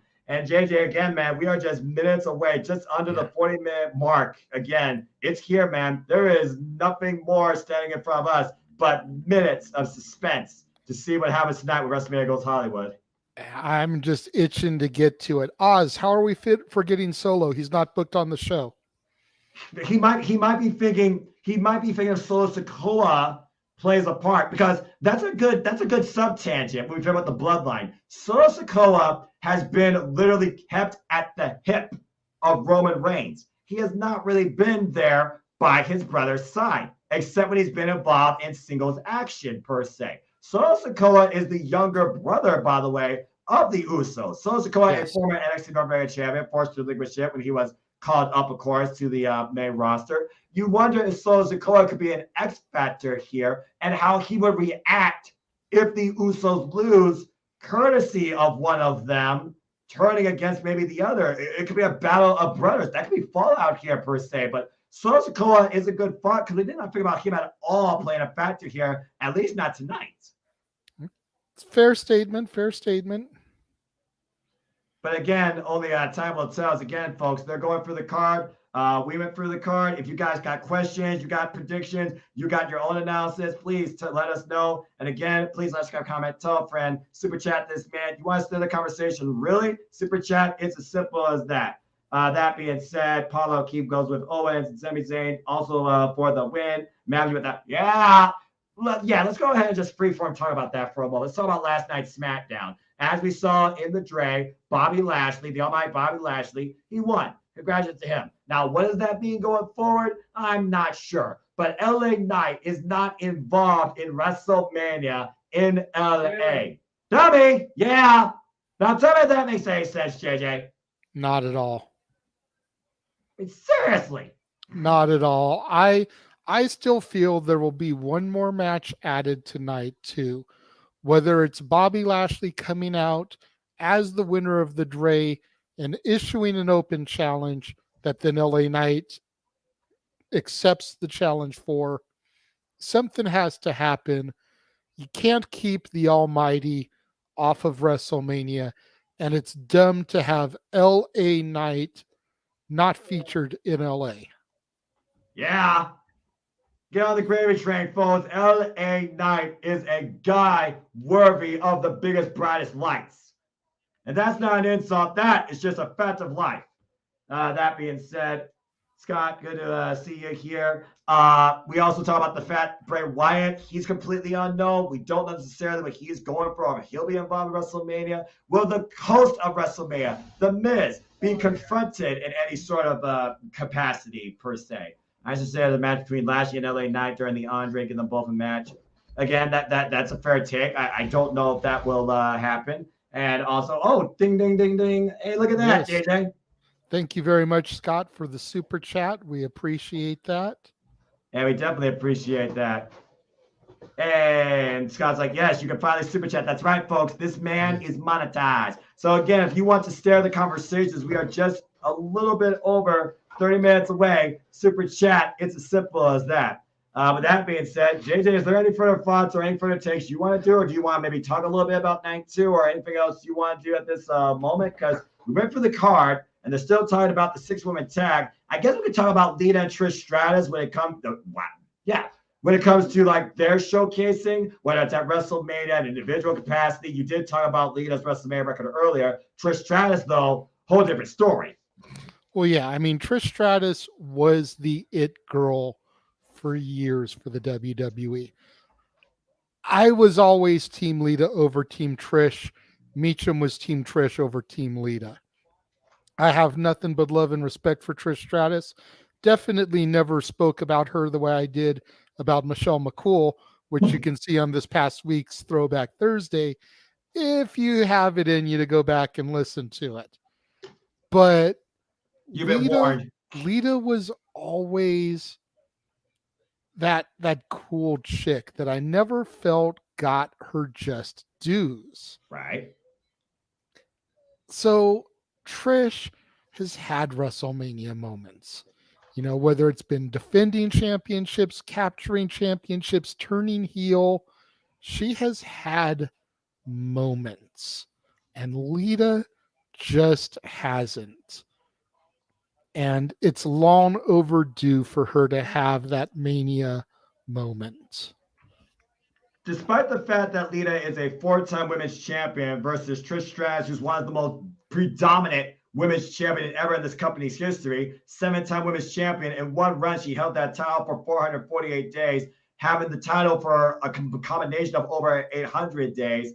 I really think it is cool seeing Lita and Trish together. The ultimate rivalry. Now, frenemies, what's up, Ryan? Good to see you. And Matthew's with you there with Team Lita. Oz agrees with us about LA Knight. Yeah, but again, that remains to be seen. And then you have this whole idea of Becky, who, again, heavily accomplished. She's been a SmackDown Women's Champion 4-time. She's been a 2-time Raw Women's Champion. She never won the NXT Championship, though, which I find rather interesting. Why Bayley, she was able to overcome the boss, Sasha Banks, to win that title. And, of course, it's also heavily accoladed as a former Raw Women's Champion, SmackDown Women's Champion, WWE Women's Tag Team Champion, and Money in the Bank winner, and successful cash in on Charlotte Flair herself. At the forefront, I still think this match is about Becky versus Bayley.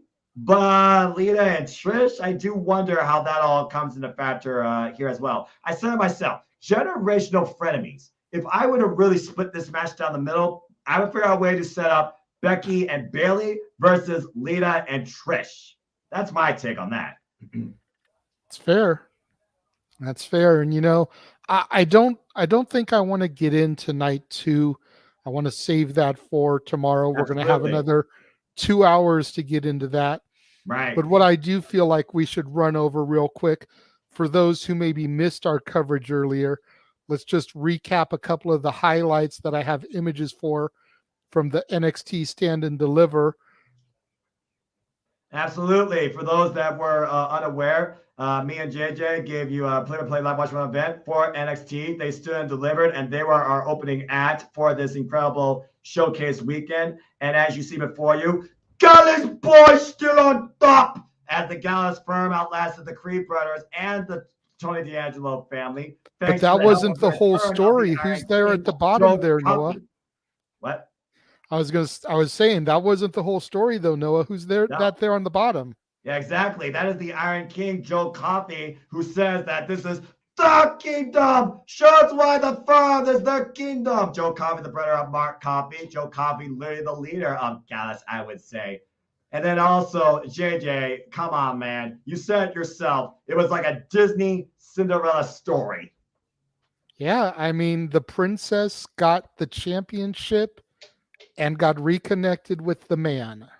Index back in NXT, whether or not it was for one night only, it was impressive to see Indy Hartwell finally become the NXT Women's Champion. And what a night for the way in general, with Johnny Wrestling returning on the grandest stage of NXT, putting Grayson Waller in his place with a ridiculous Gargano escape after swinging a chair around his throat and neck, trying to decapacitate this man. So congratulations again to Johnny Wrestling, Johnny Gargano, and Indy Hartwell, and the way as a whole. Look how happy Candice LeRae is. I love seeing that. Yes, Matthew, that's right. Index. And before JJ talks about some other stuff, hey, JJ, ding, ding, ding, ding. I saw that. I was just about to bring it up. Thank you very much, Josh. $2 super chat. Little gift for the Renegade. Pumped for open mic night tonight. You know what, man? So am I. Yeah, it's going to be a complete freeform tonight. I don't really have topics lined up because I can't really be searching for topics. I'm sitting here calling Wrestle fucking Mania with the simple man with the spectacular voice. Damn it. I don't have time to be looking up stuff. I do have one or two little things that I'm going to highlight, but it's really going to be open up to you guys, the viewers, the fans, and the panelists. Of course, you can always steer the conversation, as Noah's pointed out numerous times, via super chats, super stickers, super thanks. But yeah, it's really going to be kind of a free flow forum tonight. see if we can maybe not go too incredibly late because, we do have to call night 2 tomorrow. Right. But we'll see what happens. Like they said about the X Division, it ain't about curfews. It ain't about time limits.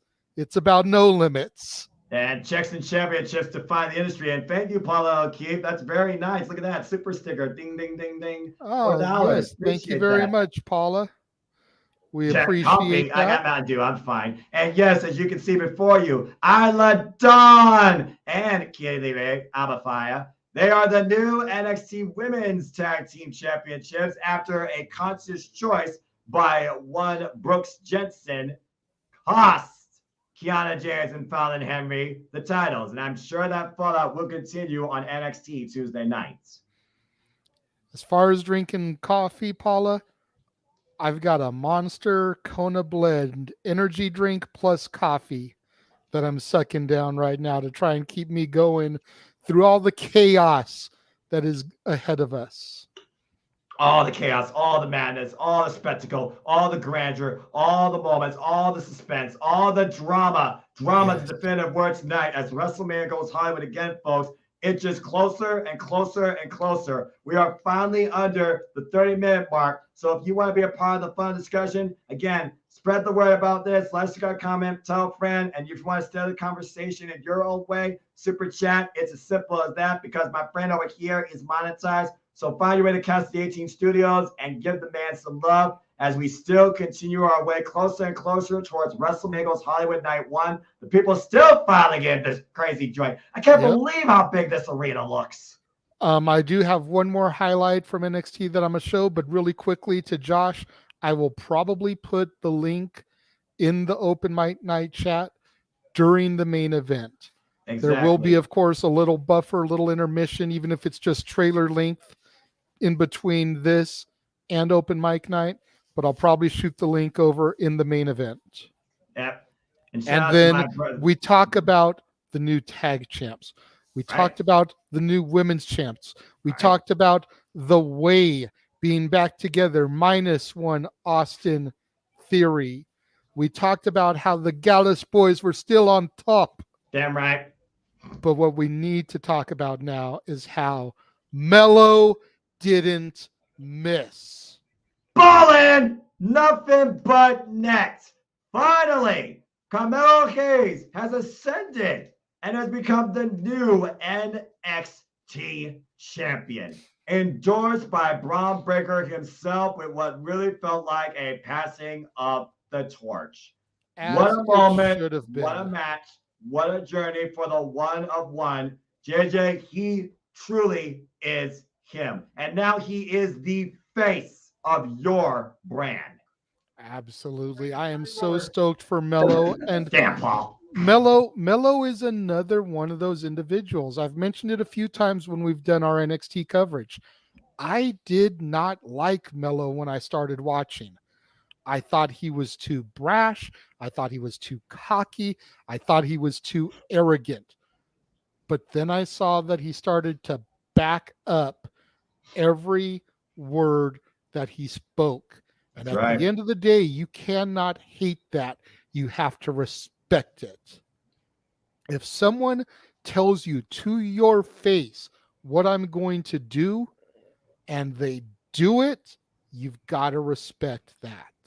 And so my hatred for Mello turned into my respect for Mello, and he definitely deserves to be on top of my NXT. Damn it. But you digress. It's like I said last night, like I said earlier today also during the Ring of Honor call. Wheeler Yuta called his shot, and he failed. Carmelo Hayes, he waited for his shot, and he succeeded in his first ever chance at the top prize. He waited until it meant the most. That too. You've got to pick the right moments. You think about RVD calling his shot at One Night Stand at the Hammerstein Ballroom, an old ECW original venue, to defeat John Cena to become champion. Mello did it in Kobe's house. I'll say you talk about the legends of that building. We talk about Carmelo Hayes and the symbolism behind his entrance and those jerseys of accomplishments of the athlete he has faced and overcome. We're talking about the likes of Cameron Grimes. We're talking about the likes of course, freaking Apollo Crews most recently, and also Ricochet on the opening of Worlds Collide. Again, in the home of Kobe Bryant, in the Mecca of the Lakers. Carmelo Hayes, he shot, he scored. Money. Damn right. And of course, Carmelo is money, as Matthew put it. And just Paul just said behind me as well. And also, JJ, let's also keep in mind the champion that successfully retained. Yes. I did not save a picture for Wesley because aside from the retention itself, I didn't feel the images I was seeing weren't huge moments. And unlike the Gallus Boys retention, where Joe Coffey returned to realign with his brethren. Right. So I didn't save a picture of Wesley's retention, unfortunately. But yes, huge kudos go out to Wesley, the former Rascal, defeating Dragon Lee, Axiom, Ilya Dragunov, and Jordan Devlin, better known to my NXT as JD McDonough. Taking notes, Noah. Did the right name. You did. And I'm just gonna say one takeaway from that match. Ilya Dragunov is superhuman. Yeah, absolutely. Like I was talking about on the call for that, Ilya's another one that had to earn my respect because Jordan came over and I was already backing him. And then this dude shows up and just starts beating up the dude that I already like. And even though Ilya is the baby face, I'm like, nah, dude, get out of here. Screw you. I like this other guy better. But over time, I started to respect Ilya because he's a hell of a fucking worker. That's the tweet, and he showed up and he showed out today, proving it. Bar none. Good Lord Almighty. What a freaking ridiculous 5-way dance. That Axiom kick as Wesley was flipping was insane. That was match of the night. It's hard to argue at this point, considering what all 5 men brought, and that was Dragon Lee's in-ring debut for NXT. I need to watch it. Yes, you need to go watch Stand Deliver. Folks, if you have tuned out of NXT for a while, go back and check out Stand Deliver on the Peacock. Put our Limit content if you want with it as well. It was tremendous show, top to bottom. It gave me shades of what TakeOver used to be. They got Ryan Garcia now here on the commentary side of things. And we talk about the celebrity. This guy is. Well, I mean, it's one of those random just celebrities out there. I mean, a lot of people out there in LA. Again, all the big names are out there. All the influencers, all the critically acclaimed people that are polarizing to a degree in the entertainment industry, as they talk about, of course, Logan Paul and Seth freaking Rollins. And of course, Logan Paul apparently got 10 million hits on TikTok for that crazy one-shot punch he got twice on Seth freaking Rollins. I said it once, I'll say it again. His third time the charm, or will Seth freaking Rollins burn it down on his stage? And that's WrestleMania. Will Seth freaking Rollins conduct his greatest maniacal orchestra ever? Or is this going to be just a bittersweet symphony for the Monday Night Messiah against the Maverick? I like that. I like that pun there, the bittersweet symphony. Good song. Good band. And yes, Ryan Garcia is there. So, JJ, are you familiar with Ryan Garcia at all? Is he like an actor or something? I have no clue. Fair enough. I have no clue. I've seen a few people pop up here, and I'm like, oh, okay. And then I see this guy, and I'm like, who? Oh, okay, so he's a boxer, apparently, according to what Paul is aware. Here, let me go ahead and see what I can find out here. Yep, he is American professional boxer, Ryan Garcia. As of 2022, he was ranked as the world's 6th best active lightweight by Ring Magazine and endorsed by the Traditional Boxing Rankings Board and ESPN. 24 years old. He's a young boy, 24 years old. We are 21 minutes and 35 seconds away, folks, from WrestleMania Goes Hollywood. I hope you have enjoyed the conversation, as this is just our preview, discussion, and hype on what's ahead on Night One tonight. And again, if you haven't already, please like, share, subscribe, comment, tell a friend, super chat this man because he monetized. And if you want to steer the conversation, super chat. It's as simple as that. Again, JJ, right now we're just, shooting the breeze. We are just waiting behind the curtain for the lights to rise and the drapes to go their separate sides. And we wait for opening contests, of course, Austin Theory and John Cena. We know for sure we kick things off. We have no idea what the order of the mill is going to be. And as we learned, it will be the Usos in the main event of WrestleMania, defending the WWE Undisputed Tag Team Championships against Kevin Owens and Sami Zayn. The first time ever in WrestleMania history that the WWE Tag Team Championships will main event WrestleMania. I know, that's a crazy thought, Noah. I'm going to leave you here for just a moment to call the action solo. I'm going to grab me a little plate of snacks to munch on during the event because food is ready here. I'll be back in just a couple of minutes, good sir.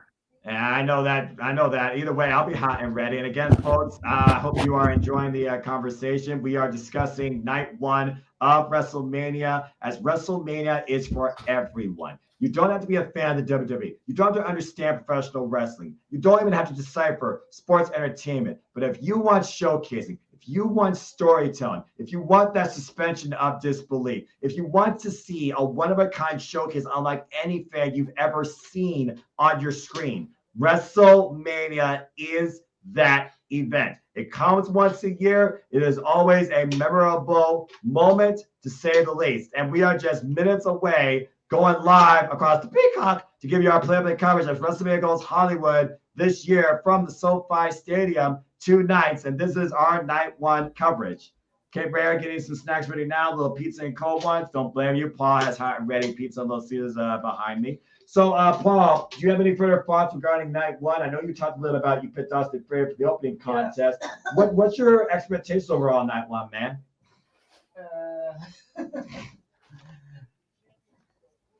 Fun. Gonna be fun. Yeah, by Booker T, it's gonna be good. Gonna be good. Can you dig it, sucker? Oh my gosh, that sounded way too much like him. I'm sorry. I haven't really watched much lately. You don't have enough time because you got Booker T's about chicks and championships. But Paul, you're all about work and priorities, and I'm all about priorities for passions. Let's see what we got going on here in the chat. Ryan is same weight class as Mayweather. Let's see. He wants to face Ryan Garcia. Floyd Mayweather, I think he already did something stupid and botched himself in the industry. Oh, what a lovely recognition of the community event here. I watched a few of WrestleManias, but this is my first watching it live. Nice. And Matthew Hostella with the shucky ducky quack quack call right here. And I don't know if that's for Trish Stratus, Lita, or that's for tomorrow, or for Rhea Ripley, because somebody really likes mommy. But again, I'll leave that to your own imagination. Orale. That's all I got to say about that. And again, we got our snacks here. I got 4 packs of Mountain Dew. Amen. I got Little Caesars and cheesy bread too. I do not mean a rhyme. I am not freestyling like John Cena. I am not the master of thugonomics. I am just the simple man, known with the spectacular voice, christened by good old GM Jeff Meacham, and of course my color cohort, the Renegade JJ Williams. And my name, for those that don't know, is Noah Foster. You want to engage with me more? Find me on the Twitter, Instagram, and YouTube at Foster968 for all things wrestling, where I only wish to encourage you to just enjoy live and enjoy professional wrestling too. It's as simple as that. And again, if you want to be part of the conversation and direct it your way, super chat on the Jet Meacham Network or Casting Studios. It's as simple as that. We are just literally under the 20-minute mark getting ready for WrestleMania. And if you haven't got your drinks, if you haven't gotten your food, if you haven't gotten your watch party in order yet too, you're running out of time, folks. So please let your intentions be known. I want to give a quick shout out, by the way, to the over 100 plus of you in the No DQ Predictions League that put your predictions in ahead of WrestleMania Night 1. I wish all of you the absolute best. I hope you enjoy this endeavor at this event. And if it's your first WrestleMania watching live, either by yourself or with a friend, I hope that you get everything worthwhile out of it, to the point that you might dance down the stairs like Joaquin Phoenix or Seth freaking Rollins out of the Joker. There, I said it. Don't ask me, though. I don't have my hips don't move for days. Not anymore. I freaking screwed up my hips during the freaking karaoke thing. How long till it starts? We are just a little bit over the 15-minute mark, Raymond, as they're playing the WrestleMania vignette between Becky the Man, not Batman, and crazy maniacal messiah Seth freaking Rollins, the Joker. And again, everybody, we're just a little bit under 15 minutes away. I'm looking at all your predictions. I'm going to go ahead and get some shouts here and give some thoughts based on your opinions. Someone said Road to 1,000 Day Reigns. Osmania running Wild Breath. That'll be tomorrow night. The Women's Championship matches were the toughest to predict. Even now, I'm still uncertain. Carter's not needed on my side. Should be fun. 2 nights, man. I hope Cody wins. Going to be an awesome show, boys. I would love to join the Notiky family someday. Reach out to Aaron Rib. Email him. We'd love to have you part of the conversation because your opinions matter. Both tag team showcases. It's a blow take. Should be the card for that for Shayna. Carrying to Ronda. Carry the victory. Again, everyone's got their take. Best looking Mania card in a while. Brock Omos ends in no contest. Dang. On a scale of 1 to 10, it's a perfect 10. Omos and Cody win 2 to DQ. Okay. Should be a great main event. Gonna be a good as weekend. This WrestleMania is looking good. Trish will turn on Becky and Lita. Dominic will defeat Ray, and then Ray takes his mask off and tells Dom he's earned it. Randy Orton will cost Cody the Undisputed Championship. Out of nowhere! Man, that's a hot take. We'll talk more about that tomorrow. Let's freaking go. The most spectacular show of the year. First Mania Live. Let's freaking go. I know who that is. Cindy again. To the people I know that are there. Jeff Meacham, Cindy, Lex, Attila. I got your name right. Arlene, Emmanuel, Emmy Nennedy. I hope that you all have an incredible time there live. I hope everyone has an incredible time there live and enjoy our coverage of this event tonight live too. Redneck here. Please be careful. I hope you don't lose power, but at the end of the day, your safety is what's most important, Redneck. I hope that you are okay. Michael Gonzalez is super hyped for tonight. I love seeing that. Benji, Craig Williams, that boy. Go follow the sports bar, folks, in Dory Lou. Let's see here. Shakira Lindsay, Nick Lombardi, Ratnick, I see you. Jarny, Joe Raymond, Booker Boy Josh, that's a name. Dustin Grimes. I like that. Carly, Moshan, Mr. Morales, I appreciate all y'all's picks. I see that over 75% of you chose Austin Theory to retain. 46% of you chose the Street Profits to actually win the men's tag team showcase. And then following that, 32% of you picked Braun Strowman and Ricochet. In the 6-woman tag, it looks like 65% went with Lita, Trish Stratus, and Becky Lynch. Father versus son, you guys are actually endorsing the son here more often. 59% for Dominic Mysterio, 58 out of the overall 99 actual responses I got outside the team as well. And then Seth freaking Rollins, everybody wants to see Seth freaking Rollins burn it down. 92% of you, it looks like. And then as far as the SmackDown Women's Championship, there are 5 people that believe in the Queen, while 94 of you picked Rhea Ripley. And for the Undisputed WWE Tag Team Championships, 93 of you picked Sami Zayn and Kevin Owens, while 6 of you picked the Usos to retain. Like I said once, I'll say it again. After WrestleMania, the bloodline is never the same again. Ken, good to see you. Ken Terminated. Thank you. Matt Helms, appreciate that. Everybody hit that like button. Joey Perez, I have a Jay Briscoe armband from last night from Supercard. Respect. And also, Ken and Joey, always great support, especially JMN Multiverse of Media. We appreciate your ringing endorsement and viewership. And again, I truly do hope that Dante Martin is okay because that was an insane spot last night. I hope that everybody will be okay and no one gets injured at WrestleMania this year, unlike last year where Rick Boogs got injured. But it's nice to see Rick Boogs back.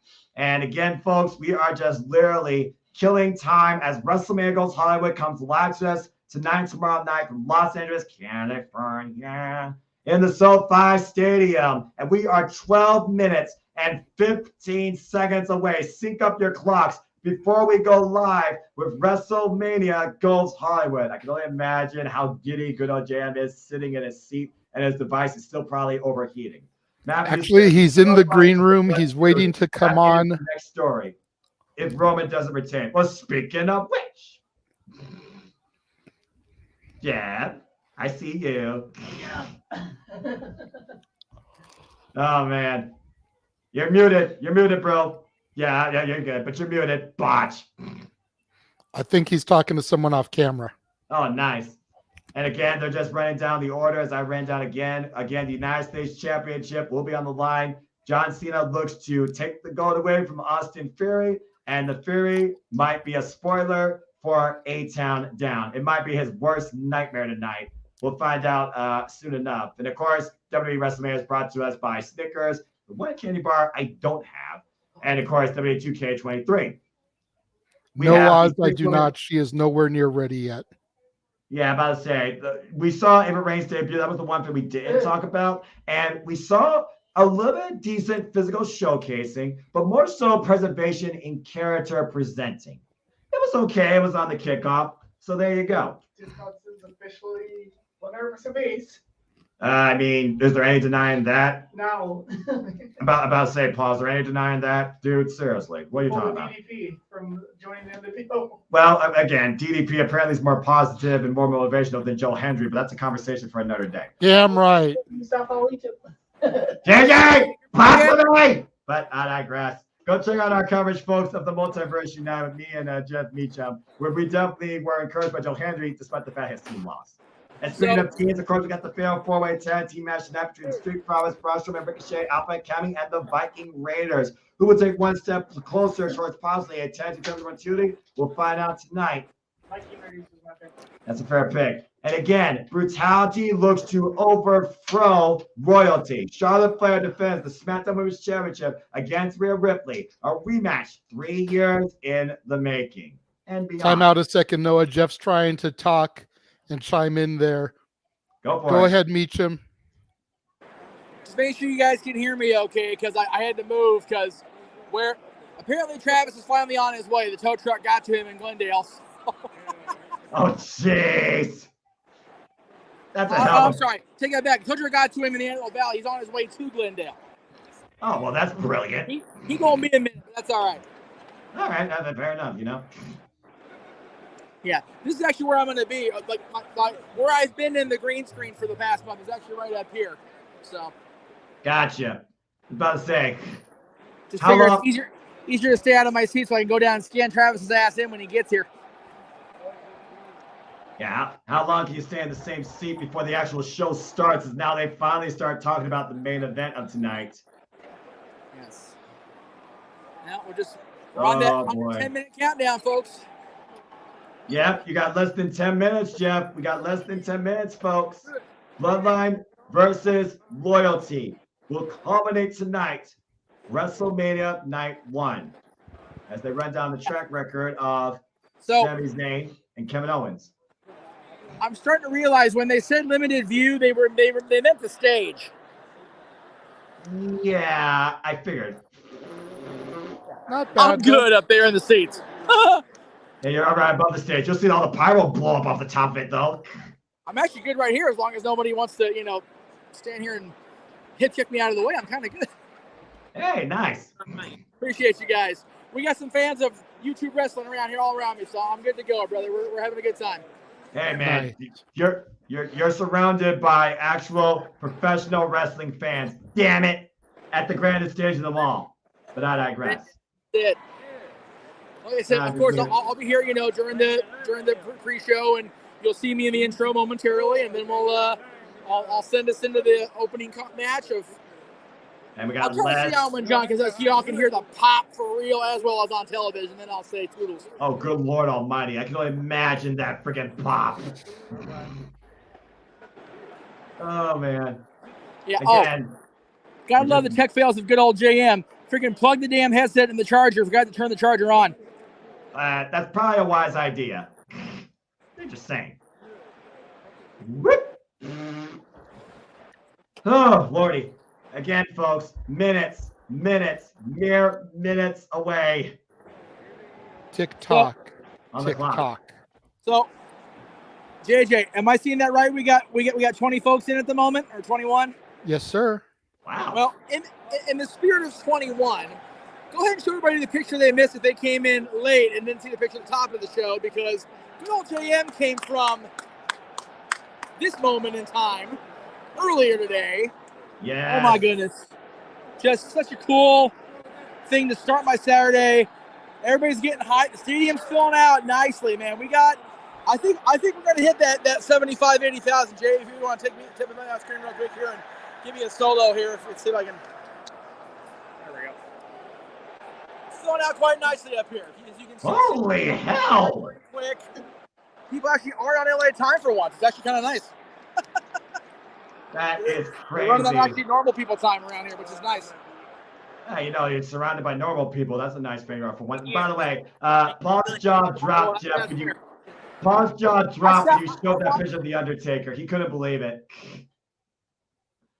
If you had a beard, you look like Big Bubba Rogers. Ah! That's a fair take. Oh, man. If I had a beard that looked like you, what do you say, Big Bubba? Yeah. Yeah, he did. Well, I mean, maybe. Yeah. 65. That was the original projection. I'm hearing 75 to 80 when it's all said and done, Matt. So we'll see. Holy crap. Either way, man. Almost that time. The freaking WrestleTix freaking give you all the coverage that you need. And we'll give you all the coverage, folks, that you need here soon enough. Oh, God. I'm ready. I'm not worried. I'm ready. I'm absolutely You sure, ready. Noah? You sure? Yeah. Are you ready? Yeah, I'm sure. I'm absolutely sure. What do you mean? You don't think I'm ready? I'm absolutely ready. Let's make it go! But I digress. I'm gonna have to grab me another Mountain Dew in the moment here. I'm definitely doing that during the video. Well, that's all good, Noah. Just so you gentlemen know, when the clock says 58 on my screen here on my laptop, I'm gonna run the video that Jeff and I produced to start everything because it's a minute and a half ish. All right. So it should come out just in time for Jeff to make our in-person introduction and for us to go straight into the then, now, forever. Are you gonna give me a solo shot for that, just so I know? Yes. Okay. Sorry, I'm just trying to make sure I know what's going on. I'm far away. So. I see the clock on my screen, JJ. It says 4 minutes and 15 seconds. That's it, man. I got my here. Wait. I love it that the clear bags allow for a thing. Cause check this shit out. Nice. No sleep tonight. 4 minutes, folks. We are 4 minutes underneath the clock before WrestleMania goes Hollywood. Put it up there. Shout out to my 4 horsemen of predictions. Jeff Chadwick, Christopher Rods, Mark Griffin. I hope that you all enjoyed the show tonight. Jeff Jarrett, forget Jeff Jarrett, Horseman, back. It's annoying. Breathe, Jeff, breathe. I'm going to bow out and get ready for my intro, gentlemen. We'll see you momentarily. Oh, yes, you will. Fair enough. Well, JJ, the time for talk is almost over as the clock counts down. 3 minutes and 20 seconds as of right now. WrestleMania Goes Hollywood finally begins. Absolutely, man. I'm still in shock and awe over everything. You know, we're sitting here, we're providing coverage for the Multiverse of Media. 3 minutes. Got quite possibly the greatest commentary partner to do this with.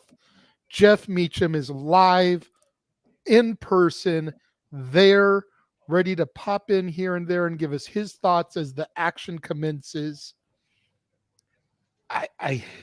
It's go time, man. Absolutely. It's not morphin time. I know Datilla is there. It is freaking go time. This is not about leveling up. This is about proving your stuff. This is where you put up or shut up. Moments are to be made. Tragedies are likely to happen. The drama is at an all-time high, and the energy is impossible to define. 2 minutes and 7 seconds. Ladies and gentlemen, viewers across JMN Multiverse of Media, prepare as the clock hits at even 2 minutes for WrestleMania. It began almost 40 years ago as the Grand Spectacle. It became the granddaddy of them all, and eventually the showcase of the immortals. It is where superstars have debuted and retired, where family has come home and been reborn. It is where heroes get remembered, legends never die, and sometimes where it all begins again. Tonight, another crop of WWE superstars take their place on the grandest stage of them all in an effort to secure their legacy. 4 teams will prove they deserve to showcase under the Hollywood lights. A father's legacy will face judgment from the son. A media mogul will try to tear down what the architect has built up. 6 women will try to show they are the WWE Women's Division. Brothers by birth will battle brothers by choice. A queen will face brutal redemption, and the franchise will try to silence the future. Welcome, one and all, to Night One of WrestleMania. And we are live. The signature's going. Noah JJ taking it away. It's WrestleMania! Yes, it is Jeff Meacham, JJ, and Jeff Meacham Network Multiverse of Media. The kickoff is finally about to leave our screens as I go black. Don't go anywhere, folks. We'll be right here as it is finally time. Welcome, one and all, to WrestleMania! As I got finger warning on my screen. Same here. Michael, thank you so much for that. Props there. My part was done in one take. Jeff took a couple more than one takes to get his verbiage proper, but you know what? We had to make it special. Forever. And then you transition as the WWE logo's on my screen to together. Damn right. I think we're in perfect sync, Noah. We might be, man. We might be. All right. And of course, as we always start off, folks, please admire your patroness. Oh, she is beautiful. Becky G. Yep. Multi-platinum global recording artists. Folks, we will be silent during this as we honor our nation with a singing of America the Beautiful.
Beautiful, beautiful rendition. Absolutely marvelous.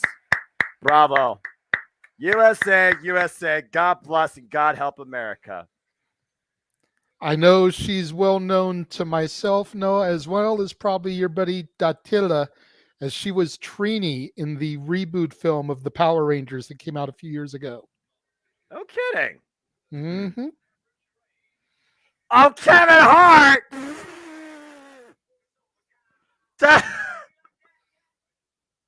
Oh, hell no. Why can't he be the host of WrestleMania? You know what? The fact that they've got Kevin Hart involved and Dwayne isn't involved, come on, man. Forget Dwayne The Rock Johnson. Oh, man. All right, go ahead, tell us a story. Is it about a man named Jed? You know that poor mountaineer barely kept his family fed. Right? Until one day he shot at food, and up through the ground came some bubbling crude. And the more you know, stay tuned. Boom. The super kick heard round the world. And the streak was broken the day the world went silent. Yeah, absolutely. Okay. What a time to live. Greatest show live entertainment to go to Tinseltown. Oh, as the sun sets. I imagine this is what traffic's actually like in LA. Oh man, you do not want to experience it firsthand. Trust and believe. I'll take your word for it, but one day I will come out there and I will meet you two, guarantee, if I don't see you in Philly. I'm not gonna lie, the 40-year-old virgin vignette with the brawling brutes, that was the most freaking hilarious. Yeah, it was definitely top 3 for me. For me, the best was the Goodfellas one. Second was the Rhea Ripley Stranger Things one, and then third was the 40-year-old virgin. Oh my Joker gosh. was probably number 4.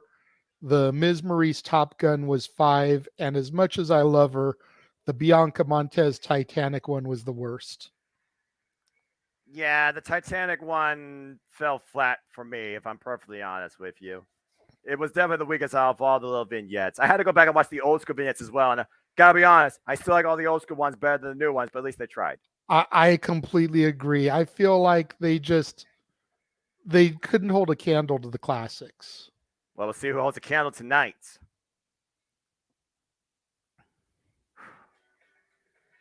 And now, Snickers, as always, and W2K23 this year, and the JMN Multiverse of Media brings you lights, camera, action, WrestleMania. It is the showcase of the Immortals. It is the ultimate opportunity. The red carpet has been rolled out. The stars are shining bright, and everybody has come out here once again today and tonight. Welcome everybody to the grandeur of the showcase of the Immortals. This is their stage, and this is WrestleMania. Hello, everybody, and welcome once again to our JMN Live Watch Love production. I am a coach of Cement. My name is Noah Foster with JJ Williams. We now go down to the ring and see our host for WrestleMania with Snoop Dogg. He is the Miz, and that is the most sparkly suit I have ever freaking seen. Look at that suit. That can't eat your heart out. Good grief. Snoop Dogg representing the LBC in Inglewood, baby. I'm not surprised one bit.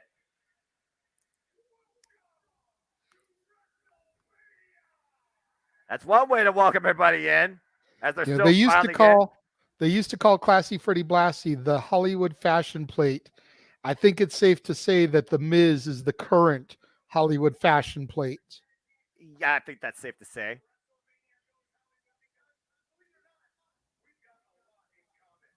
What? Damn right. King of Hip Hop. Yeah, don't quit your day job, Miz. Bullshit.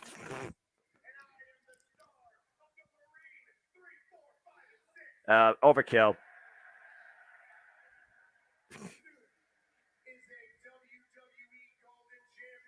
Yep. I can't argue that, even if he was transitional for his second WWE one. We the same. I don't think that's true. No. The WWE Universe. Right. Snoop Dogg giving respect to the WWE Universe. We should.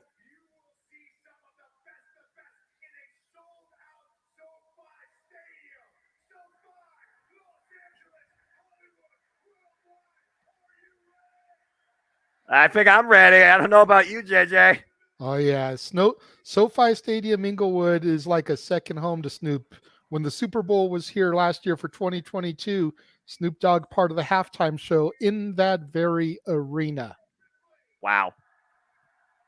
I remember that halftime show, actually. That was like some of the biggest hip-hop artist icons of all time involved in that. Yep. Dr. Dre, Snoop Dogg, Eminem, 50 Cent, Mary J. Blige. One of my favorite halftime shows, courtesy of my all-elite brother, King A-Train, who is one of the biggest hip-hop aficionados you will ever meet and engage with. Shout out to my ATW family on the Twitter. I hope that they enjoy this as well. Hey, Dory Lou. Oh, she's ready. And Matthew came to play. We'll see, Shadow Gamer, what sort of surprises we get tonight.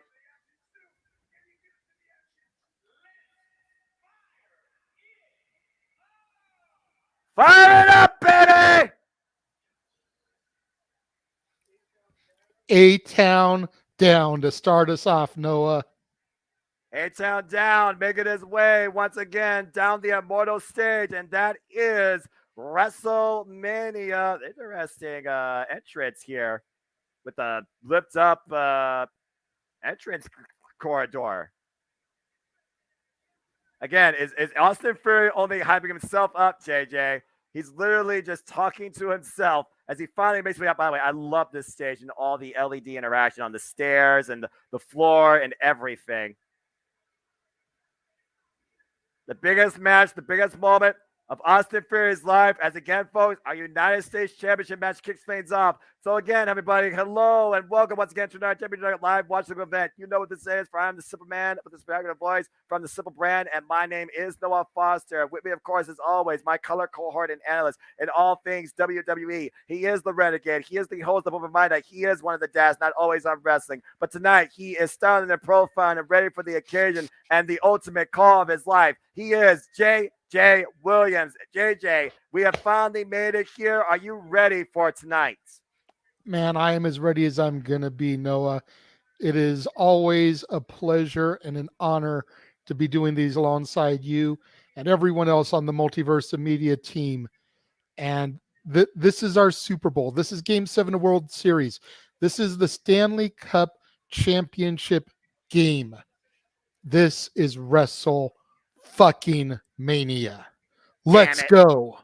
And again, we thank all of you for watching across the entire JMN Multiverse of Media for your support, your engagement, and viewership. We hope we keep you entertained, informed, and above all else, keep you up with the action. Again, please like, share, subscribe, comment, tell a friend. Super chat this man because he is monetized now. And if you want to steer the direction at any time outside the matches, super chat. It's as simple as that. We will engage you more thoroughly in between as the bell rings in and out of the festivities, as we wait for the 16-time world champion to once again make his way down that immortal stage that he is so damn familiar with, and that is WrestleMania.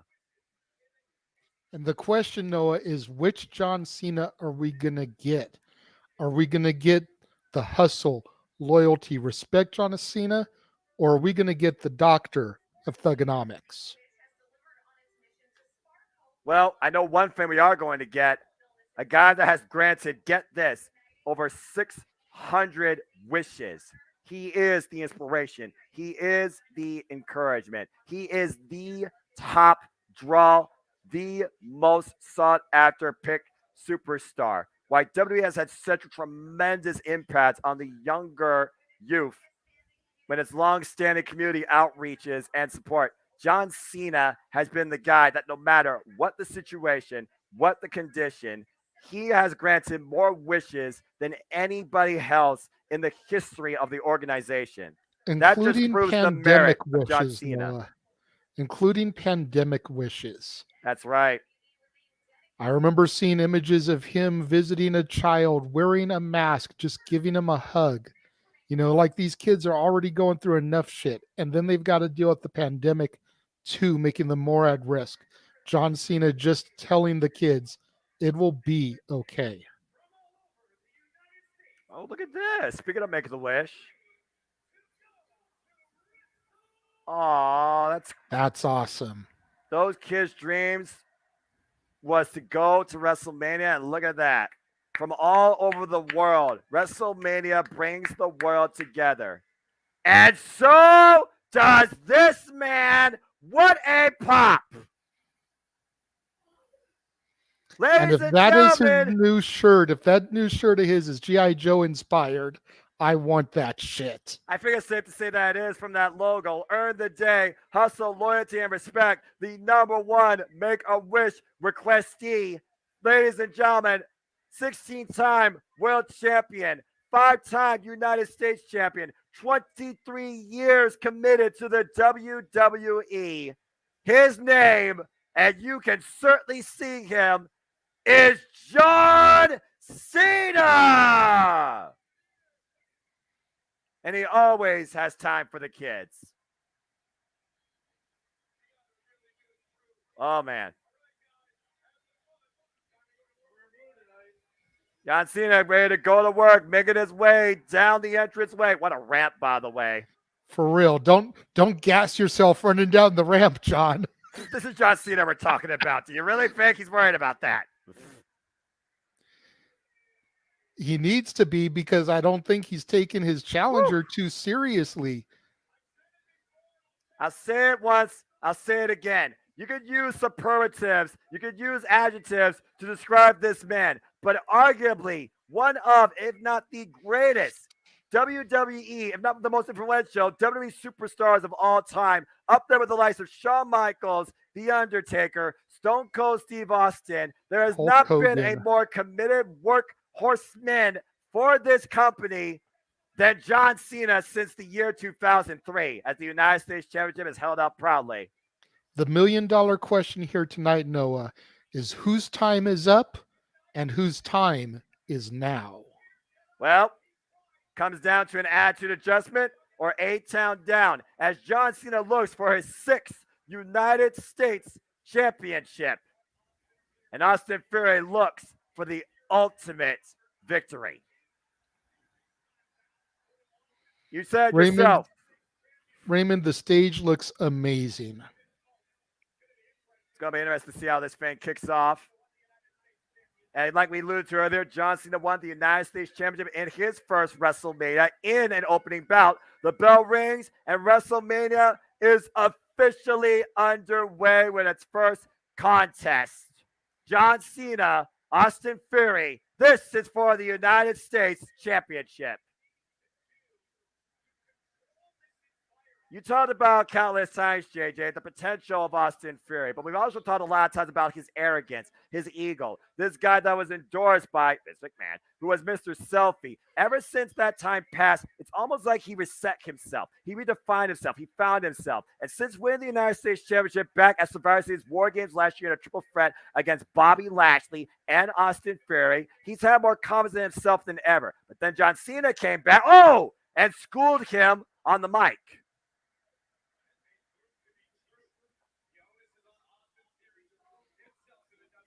And let's see here. Yeah, it's definitely G.I. Joe inspired. And JJ and I right now are locked in the action, folks. We keep you tuned in. John Cena grounding Austin Theory. Showing some of that classic catch-as-catch-can wrestling that Cena is not really known for. Remember back in WrestleMania 23 when it was called into question that John Cena, are you actually a wrestler? Are you a full-length wrestler? Are you one-dimensional or multi-dynamic? He hung with the likes of Shawn Michaels and beat the man in the main event for the WWE Championship. He did. You know, John Cena has always had a hell of a foundation of wrestling. That's why he was known as the prototype in his early days. But once he got under the bright lights of the WWE, once he became the franchise, once he became champion, he put all that to the back burner and became a 5 Moves of Doom Hulk Hogan type of superstar. And he kind of pushed all that knowledge back to the back burner. It's always been some of my favorite moments when you've seen John go back to that well and bring out that chain wrestling, the chain wrestling that he showed in his debut match back in 2002 against Kurt Angle. Ruthless aggression, as it was defined, when Vince McMahon said, "Show me some ruthless aggression." And Austin Theory just biting the man. I don't know if that was ruthless aggression or just ruthless nature. Really bit the man's ear. And from behind the attack and mounting John Cena on the ground and pound, Austin Theory in control right now for the moment. Yeah, absolutely, Cape Rayer. John Cena always looks like he's in tip-top shape, but you got to keep in mind there's a difference between being in phenomenal physical shape and being in phenomenal ring shape. And Ooh, has nice John half Cena suplex. lost a step or two in all the time that he's Cover. been out of action? Well, so far as you say that, we've had our first cover. John Cena able to kick out at 2. And again, there's no substitute for ring rust. You cannot redefine it. You have to constantly remember what it's like to be in the ring, whether it's taking a bump or giving it. As Austin Theory with another suplex. And a cover again is the moment now, too. And John Cena with the shoulder up. But that being fair, though, JJ, I will say this. John Cena has been consistently involved in at least one match every year in WWE. Remember, the last time John Cena was in in-ring action was the last SmackDown of last year against Sami Zayn and Roman Reigns, with his partner being Kevin Owens. Yeah, absolutely. You know, he had gone almost the entire year not having had a single match, and John could not let that go. He had to come back for that final SmackDown, the show that was his birthright for a long time, and give back to the fans so that he could keep that track record of at least one match a year. And is this going to be his one for this year, or is he going to capture gold and have another mini run? But there's a roll through looking for the oh Jesus! Coming down by Austin Theory, float over blockbuster, no! Fantastic maneuver there by Austin Theory with blockbuster net breaker, more like a net breaker, excuse me, float over net breaker. Again, we talk about the confidence of Austin Theory, but is it just more so an act of self-reliance, or does he truly believe in himself? I feel like it's one of those things when you're in the wrestling industry, you got to hype yourself up. If you don't believe in yourself, how can anyone take you seriously? How can anyone believe in you? And John Cena has been one of those guys that people have said, oh, he's the proverbial golden shovel. He buries everybody. Oh, roll through drop kick. Here's the cover. Hooks the leg. 2. Cena with the shoulder up again. Yeah, you make a valid point there. You know, in this business, in this industry, you have to have a semblance of an ego.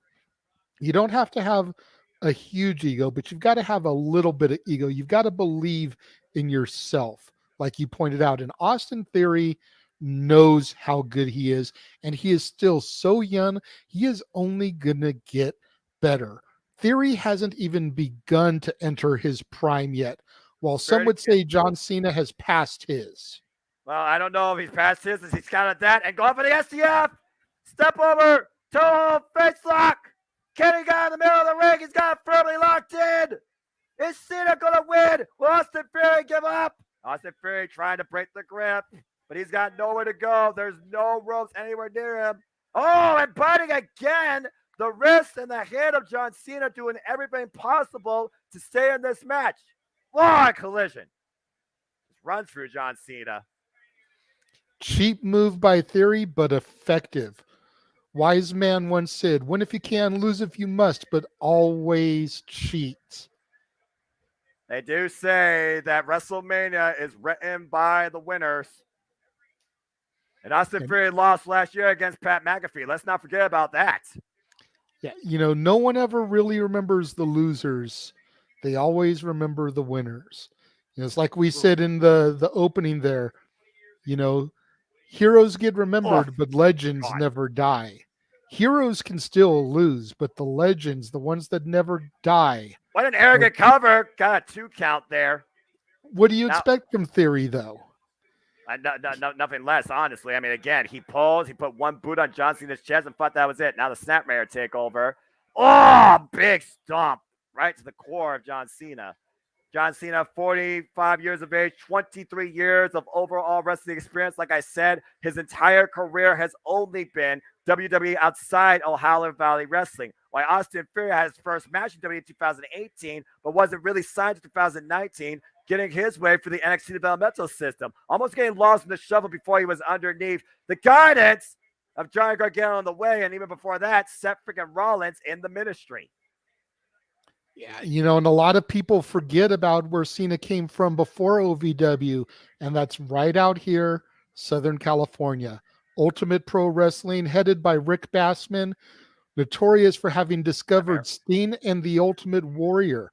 Companies given us birth to the fallen angel Christopher Daniels, Samoa Joe. Oh, the punch up on the shoulders, up on the shoulders. Whoa, went for the DDT. That might be it. Cover. 2. No. As you were saying.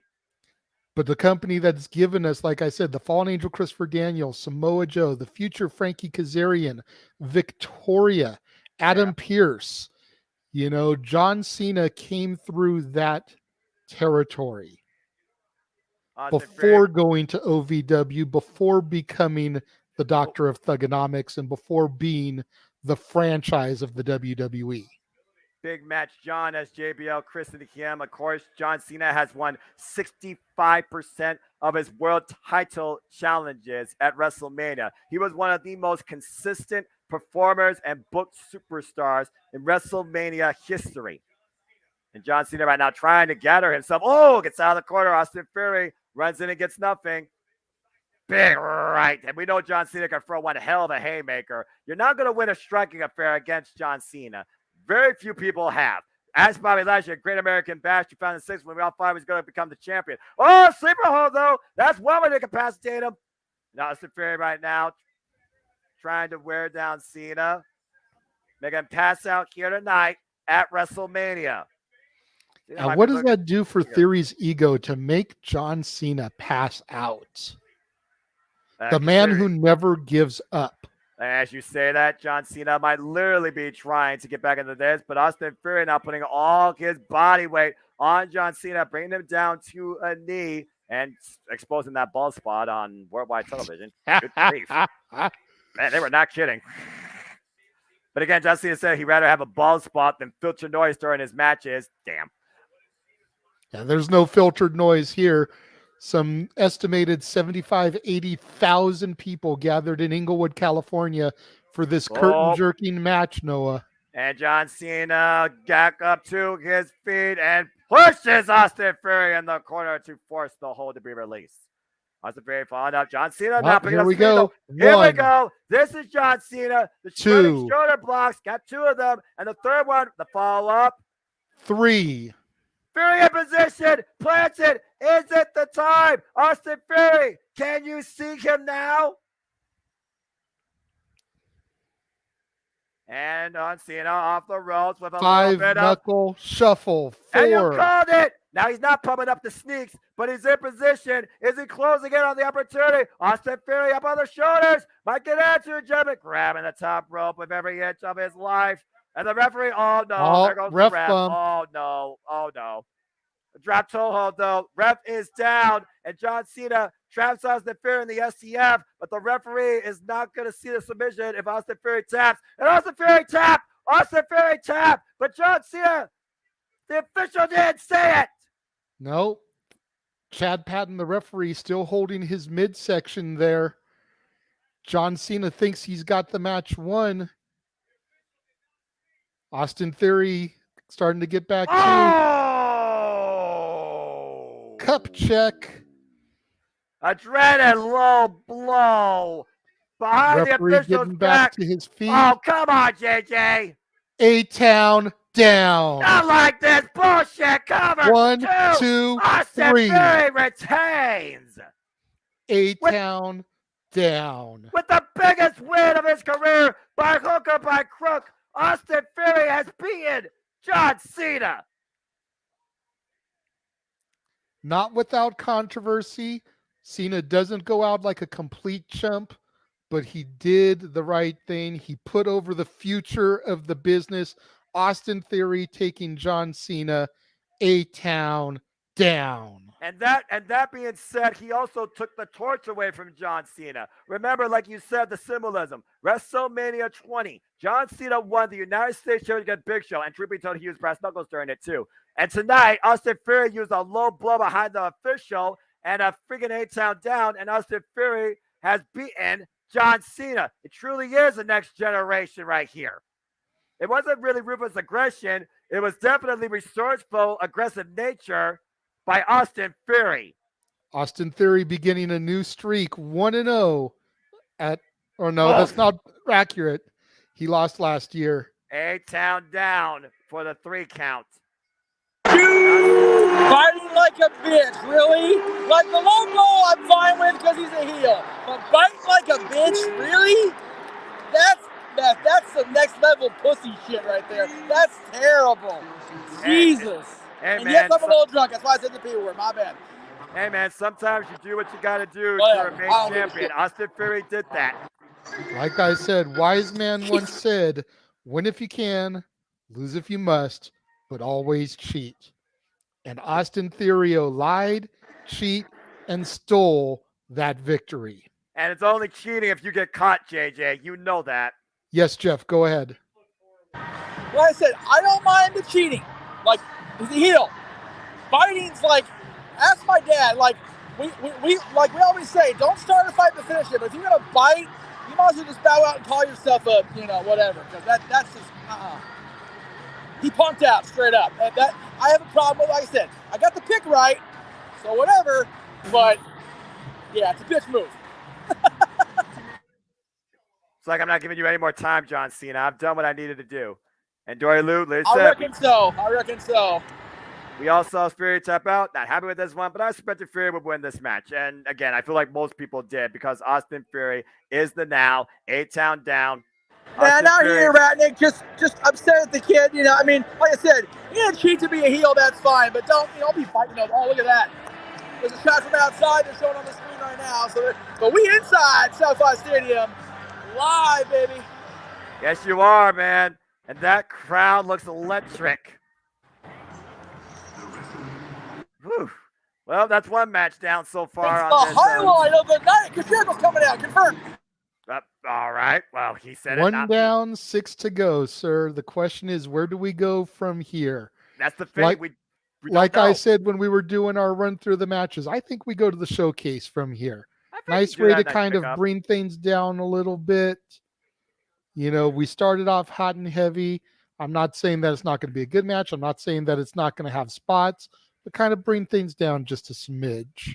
And again, we'd like to thank the official theme by The Weeknd, who brought forward Less Than Zero. And of course, JMN Multiverse of Media will keep you in tune with all things wrestling, movies, and so much more too. But again, shout out to The Weeknd. 4 years in a row now, he's given us the theme. And again, this year's WrestleMania emanates from the beautiful SoFi Stadium. As we see this shot outside the building, it looks like people are taking pictures outside the sign, or maybe having conversations, or maybe still trying to get in the dang building because, well, LA Travis got to be a mother bucker.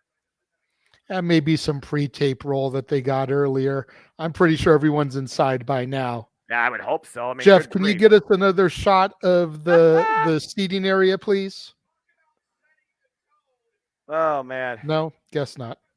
Well, you did call it earlier, JJ. You thought that a good idea would be to use the men's Fatal 4-Way Tag Team Showcase. And based on this little highlight reel from Xfinity 10G, wow! Regarding what we saw on SmackDown, more so particularly, I think you very well might be getting your wish. Again, it was Montez Ford who flew, and Ricochet with the Shooting Star Press. 2-for-1 special on Chad Gable. The babyface teams took the win on Friday night. And usually WWE logic dictates if you have hype on the go home, it doesn't necessarily mean you'll have fortune when it comes to the actual showcase. What? Wait a minute. Oh, WWE Hall of Famer Warrior Award recipient Titus O'Neil. The global ambassador of the WWE.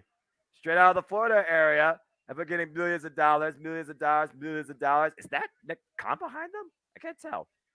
Ratnick, I think you're a little bit ahead of us, so try to be cognizant of that so that you don't give spoilers or anything going forward.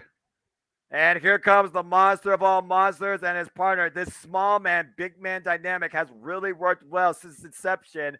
Braun Strowman and Ricochet make their way inside the building, and you called it, JJ. Up next is our Fatal 4-Way Men's Showcase Tag Team match. And Ricochet and Braun Strowman, they are previous challengers, of course, for the WWE Undisputed Tag Team Championships against the Usos after winning a tournament. And we've really seen how well these two have come together since that time. It's one of those teams that I never really thought about could happen, but the cohesion has been there.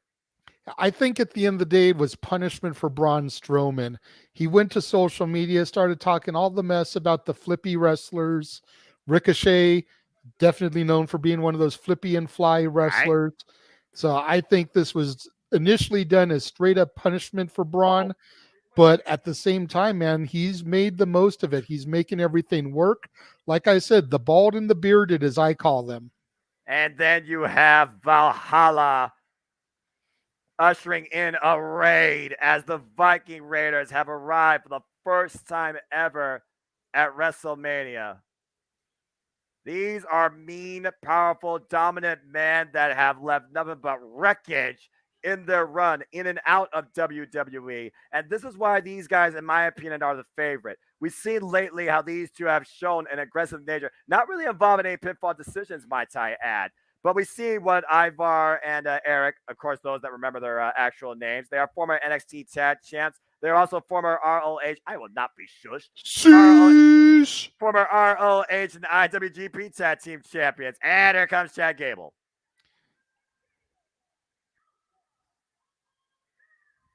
And you can attest to this, JJ. Alpha Academy, of course, former Raw Tag Team Champions, came into WrestleMania last year challenging for the titles against the Street Profits and RK Bro. And since Otis, now known still as Otis until he's turned to Otis, and Chad Gable come together, this dynamic of amateur Kurt Angle as wrestling background and just big, mean powerhouse has really come into its own. Best friends that want to become a tag team. Uh-oh. Southern California, Inglewood wants the smoke. Oh, they're going to get it, all right, because here go the Street Profits. Bringing the swag like only they can, baby. And look at these two. I thought they were going to come out in Lakers colors. Nope, they're coming out in Clippers colors. The red and the white, baby.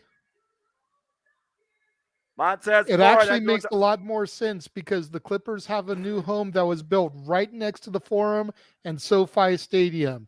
So for them to be representing Clippers colors makes perfect sense tonight.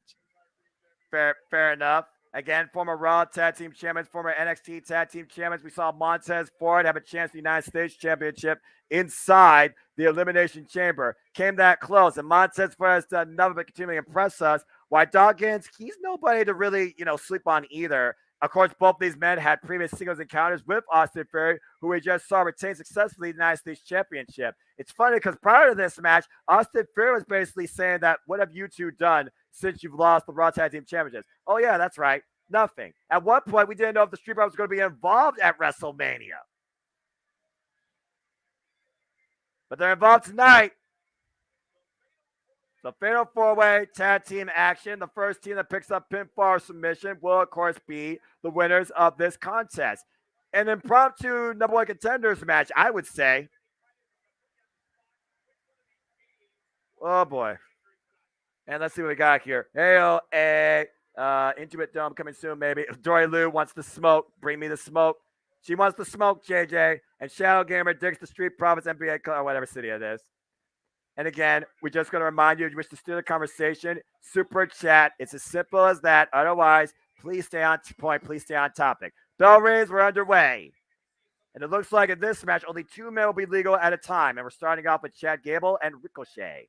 Yeah, unlike the NXT tag team match that we had earlier today, where one member of each team was allowed to be in. Quick win. Ooh, quick roll up there. 1 count. Ricochet trying to steal a win here. Former NXT number one champion. Oh, Chad Gable with the ankle lock. It's coming in really early here. And nice roll for escape. Almost got a tag to the Street Profits there. Snapmare takeover. And then the head scissors lock up. Neither man right now can keep the other down. Hesses again off the takeover. These in-ring technicians of sorts here. Chad Gable, who's been compared to the likes of Kurt Angle, almost tagged by Viking Raiders. Nice jackknife float over cover. Chad Gable bridges. The core strength that takes. Backslide here on Ricochet. 2 count. Get to the midsection. I think Chad Gable's strength gets underestimated. I agree. Because he's such a good technician. People overlook how much strength, core strength, body strength he has to be able to lift some of these individuals. Tap by Otis, as you say that, with a nice takeover in the pin. Oh, God. Big, mean man clash in the Ricochet. Oh, and Braun Strowman, not happy about that. Good grief. Again, as we talked about earlier, JJ, Otis has been getting a lot of attention lately by one Maxine Dupree. It's almost like she wants him to be part of Maximum Male Models. And we've seen Otis have everything from a photo shoot to a freaking manicure, tag made by Braun Strowman. And you got to wonder if the models are going to work their way into this match in some way, shape, or form. Well, speaking of working your way into a match, I think the Street Profits and the Viking Raiders are tired of waiting, and everybody is coming into the ring. I smell a melee. All the teams are in at the same time. Who's going to get first? Well, you called it. We got a four-way melee in the SoFi Stadium. Poor referee Asia Smith got to try to get control of these shenanigans here. What a knee strike. Nice roundhouse kick, though. Braun Strowman taking out the Viking Raiders, taking control here. And I'm not sure if either are legal. Kitchen sink knee to Chad Gable. Bang! God. My word. And Ricochet pop up. What the hell? Good Lord! Springboard clothesline.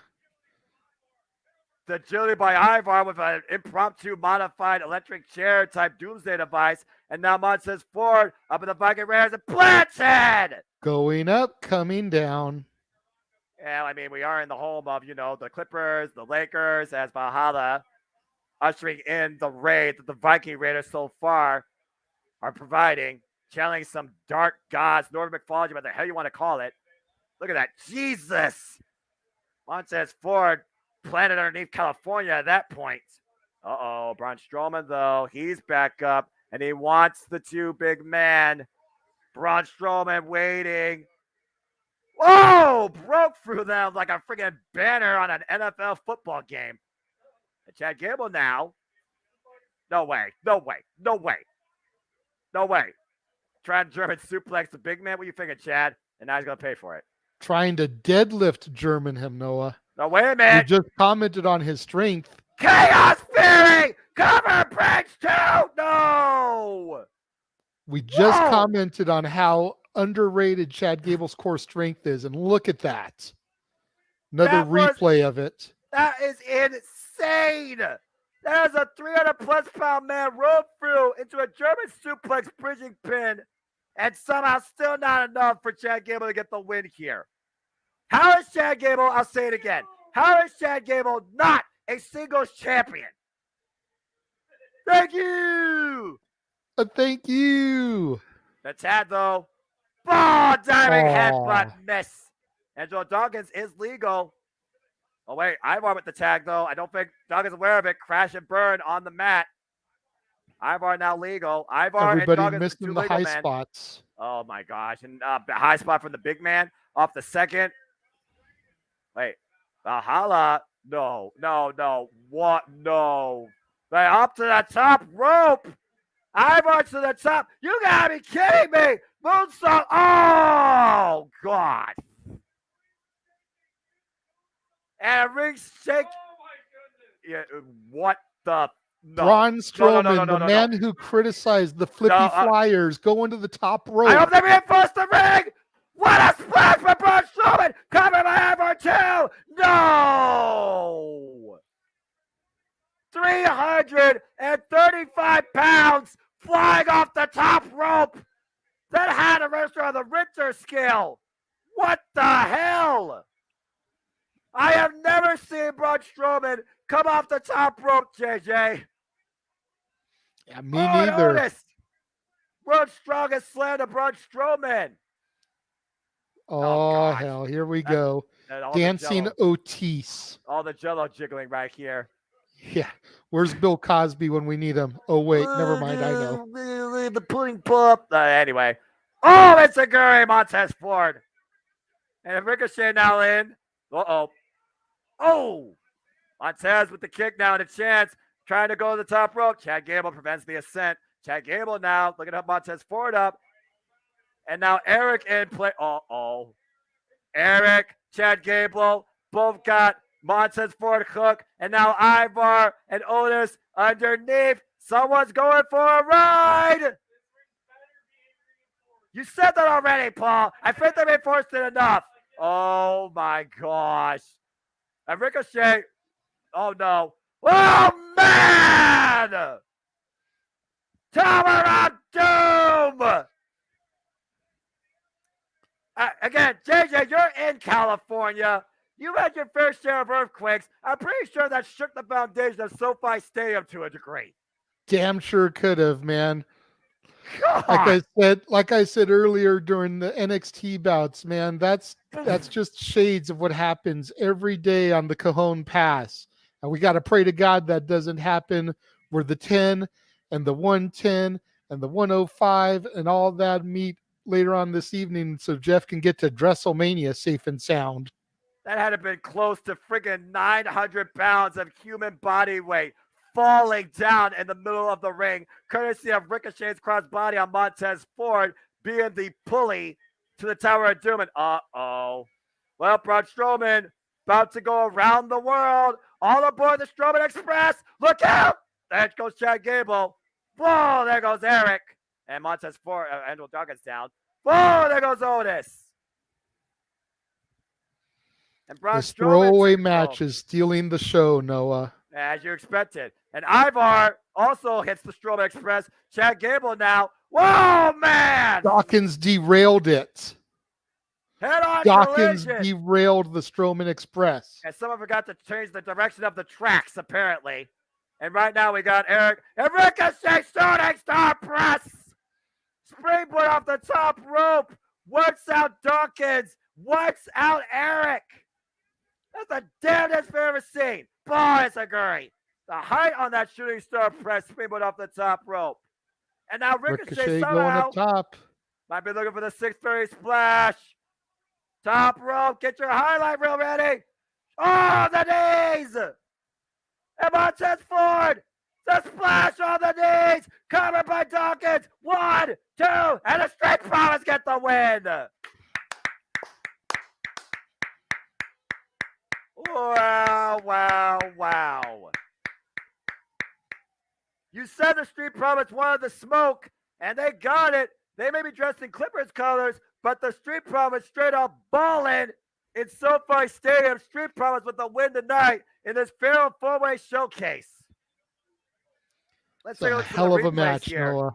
Yeah, let's look at some of the replays here, JJ. The freaking Strowman Express derailed, like you said. Head-on collision with Angelo Dawkins.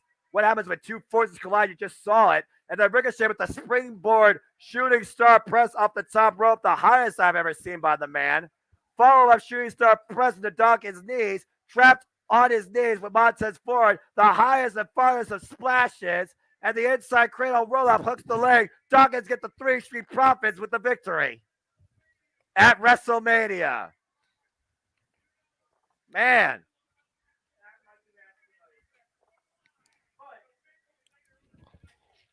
Yeah, you got to consider this. We still have the main event tag team title match, but the Street Profits very well might be your next challengers for those tag team championships. But for now, SoFi Stadium, you got all out the smoke.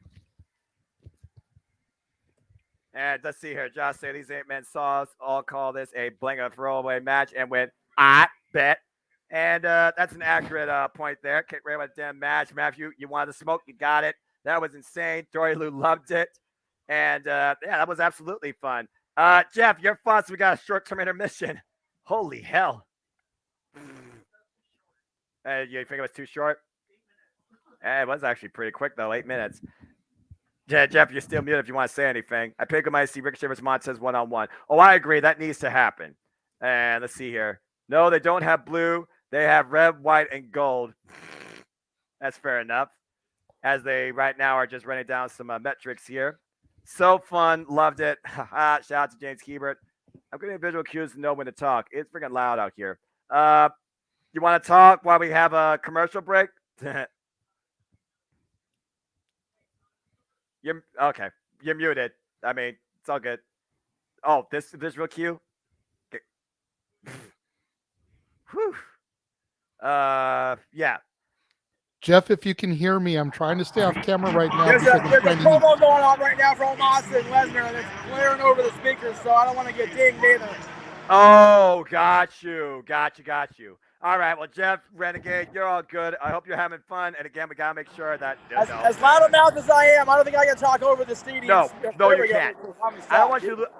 I don't want you to lose your voice. No, don't do that. Don't do that. Let's see here. Oh, here we go. Coming up. Hey, we'll see you here in a moment, Jeff. Let's see here. Michael Campbell, I would like to say that my brothers are all looking very well dressed. I say thank you. And let's see here. James. Our boys dressed. Sorry. Just want to say, Josh had the comment, man. Those 4 teams are out to throw away, and like, all right, we'll show you. So yeah, very, very proud of those tag teams. So we got Rollins and Logan coming up next, but we're gonna go to the PhD, Dr. Woods next. Have fun, y'all. All right. We definitely look forward to it as we got a promo right now between Omos and Brock Lesnar being played here. And of course, that will be tomorrow as these two superhuman anomalies will collide soon enough in one-on-one action. Brock Lesnar, former multiple-time world champion, Universal champion, Omos yet to have a singles title, but as a former Raw tag team champion. And we'll see what happens tomorrow night. That's still so much more to come as WrestleMania continues. And as we come back in, well, ladies and gentlemen, get ready to burn it down as the Architect goes one-on-one against the Maverick. It is time for Seth freaking Rollins versus Logan Paul. And what did I call for the third match, Noah? You called it, bro. In the meantime, we go backstage to Xavier Woods. With, alongside Liv Morgan and Pete Dunne. Hey, Greg Miller. And is that Ridge Holland there behind him also? Yes, and that's Tyler Breeze. Now let's see who's got they did a simulation in WWE 2K23. It's a hype video for that type of stuff. And Logan Paul, the grab. I said what I said about the man at Elimination Chamber, and I stand by it. First match was pretty bad in my opinion, but the tag match 4-way got me pumped up. Probably going to skip Rollins versus Paul, but I'll still sing along with the Rollins intro, and so will my friend Paul Moonlight. Free to support my friend Moonlight Mirage, folks, and Productions. Yeah, it's nice to see Xavier Woods here. So as we look at this, oh man, curb stomp on the simulation. So they ran simulations, and apparently 58% of the time in the video game, Seth Rollins got the win. All right. Again, Seth freaking Rollins, the Architect, the maniacal Monday Night Messiah. Some people call him Mr. Drip. I think you're weird. The guy with the cash-in of the century, a Grand Slam champion, multiple-time Universal champion. He has been a WrestleMania main eventer. He has been a Royal Rumble winner. He has done it all in WWE. His name is Seth freaking Rollins. But as we saw at the Royal Rumble, it was Seth freaking Rollins who got eliminated out of nowhere by Logan Paul. And ever since then, Logan Paul has been mocking him. This all comes down to words. Seth freaking Rollins had nothing to say about Logan Paul. Believes that he doesn't belong in the industry. Believes that he doesn't belong in sport. So he doesn't need him.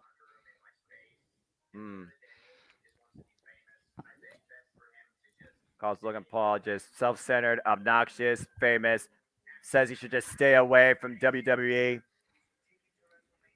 And then as we saw Elimination Chamber, Seth freaking Rollins so close to capturing the United States Championship.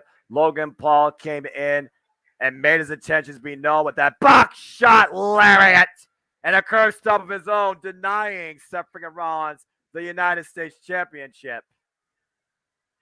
And just been yelling Seth who ever since. And with that moment, we're talking about Grayson Waller creating a viral moment, JJ. That was a viral moment for freaking Logan Paul, as much as I hate to say it. 10 million views on TikTok for whatever that is worth. LA going to sing Seth music. You're absolutely right.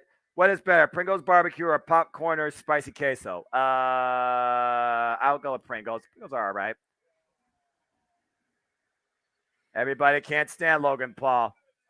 But Logan Paul has been one of the biggest social media influencers in recent memory. And ever since taking the stage of WrestleMania and of WWE, he's only further influenced his appearance, his outreach, and everybody's awareness of him. Ooh, trying to say he's done more in a short span in WWE than Seth Rollins has done his entire wrestling career. Matthew, Logan echoing my sentiment there. I'm about to say, JJ, you could talk more about that. You've I really totally said agree. it. I totally agree. Logan Paul's got the best buckshot lariat. Hangman shouldn't even use it anymore. And Seth Rollins has called him fake, a fraud, and doesn't belong in his house. That house being the WWE. But each time Logan Paul and Seth Rollins have collided in a physical altercation, JJ, all it took was one lucky punch. That knockout right hand has dropped Seth freaking Rollins twice now. Yep. It's a KO and he didn't shot. even need brass knucks. No. You know, you think about William Regal's power of the punch with the knucks. Logan does it with his bare fist. And again, knockout shot. Not once, but twice. Bam! Boom. That boy got knocked up out. Lights out. And now it finally comes ahead. The Architect, the Maverick, Seth freaking Rollins, Logan Paul. The curb stomp versus one lucky punch at WrestleMania. Let's see. You know, as good as the Miz and Maurice Top Gun parody was, it would have been funnier if Logan did it, since his nickname is the Maverick. What the hell? Okay, seriously? This guy's the definition of obnoxious. He's maybe so, but shades of Shawn Michaels here. Thank you. He's got a microphone, by the way, JJ. Oy vey, this guy. This social media disease. The Maverick, Logan Paul. The fact this guy's not the same state as me make me almost regret being called an Ohioan.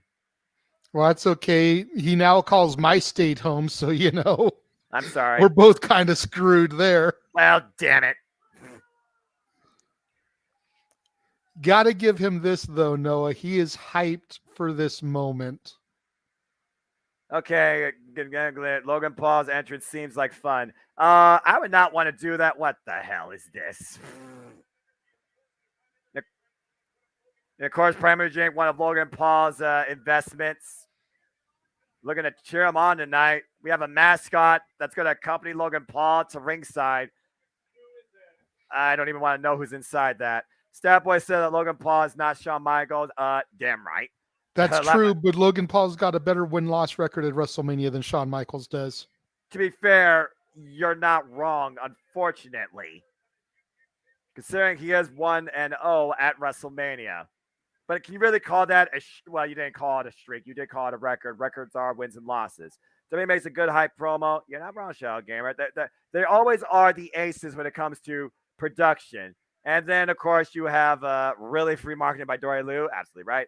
Logan was starters game last night, but they lost. Yeah, I wonder why. And, of course, Michael says the drink is getting more camera time than Paul in the entrance.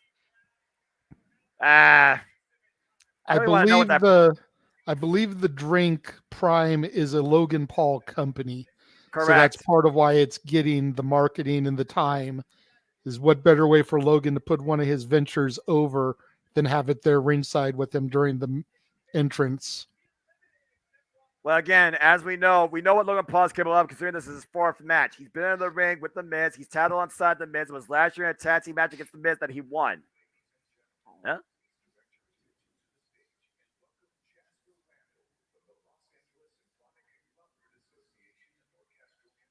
Oh, God. Maestro?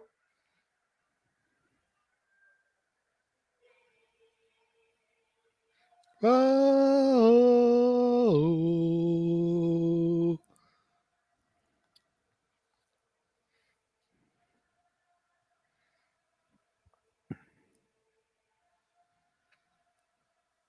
Burn it down. Now the other side.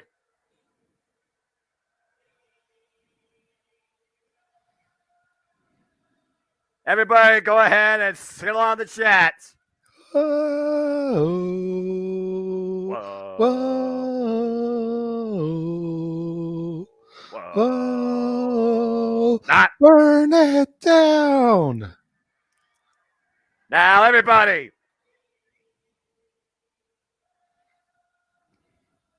This is kind of dope. I'm not going to lie, Noah.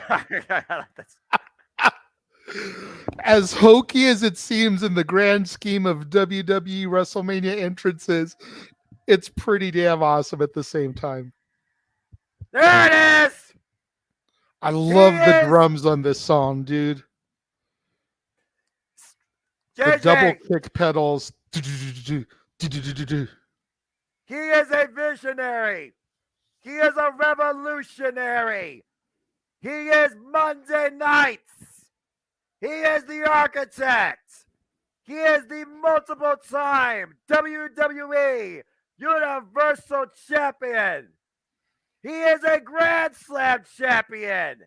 He is Seth freaking Rollins.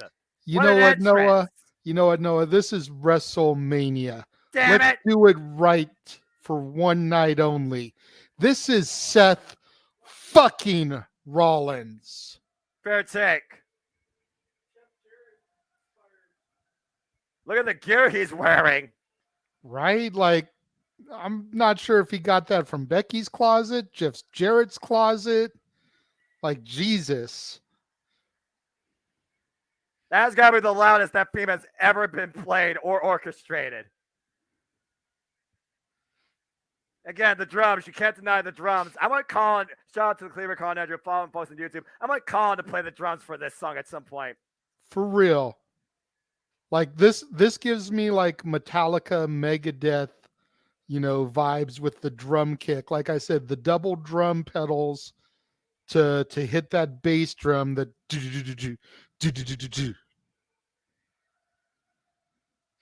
burn it down. He is Seth freaking Rollins. As we know, he is no stranger to the grand stage of WrestleMania, but he has not won a WrestleMania since WrestleMania 35 opener against Brock Lesnar for the WWE Universal Championship. The man responsible for the heist of the century, the only man to cash in the Money in the Bank briefcase in the main event at WrestleMania and be successful.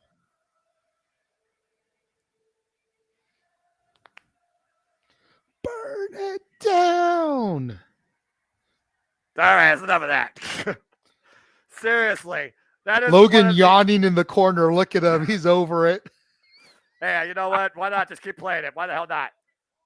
Logan Paul may not be entertained or impressed, but certainly SoFi Stadium is invested now as Monday Night Messiah. Seth freaking Rollins takes it all in, man. And the crowd is still going.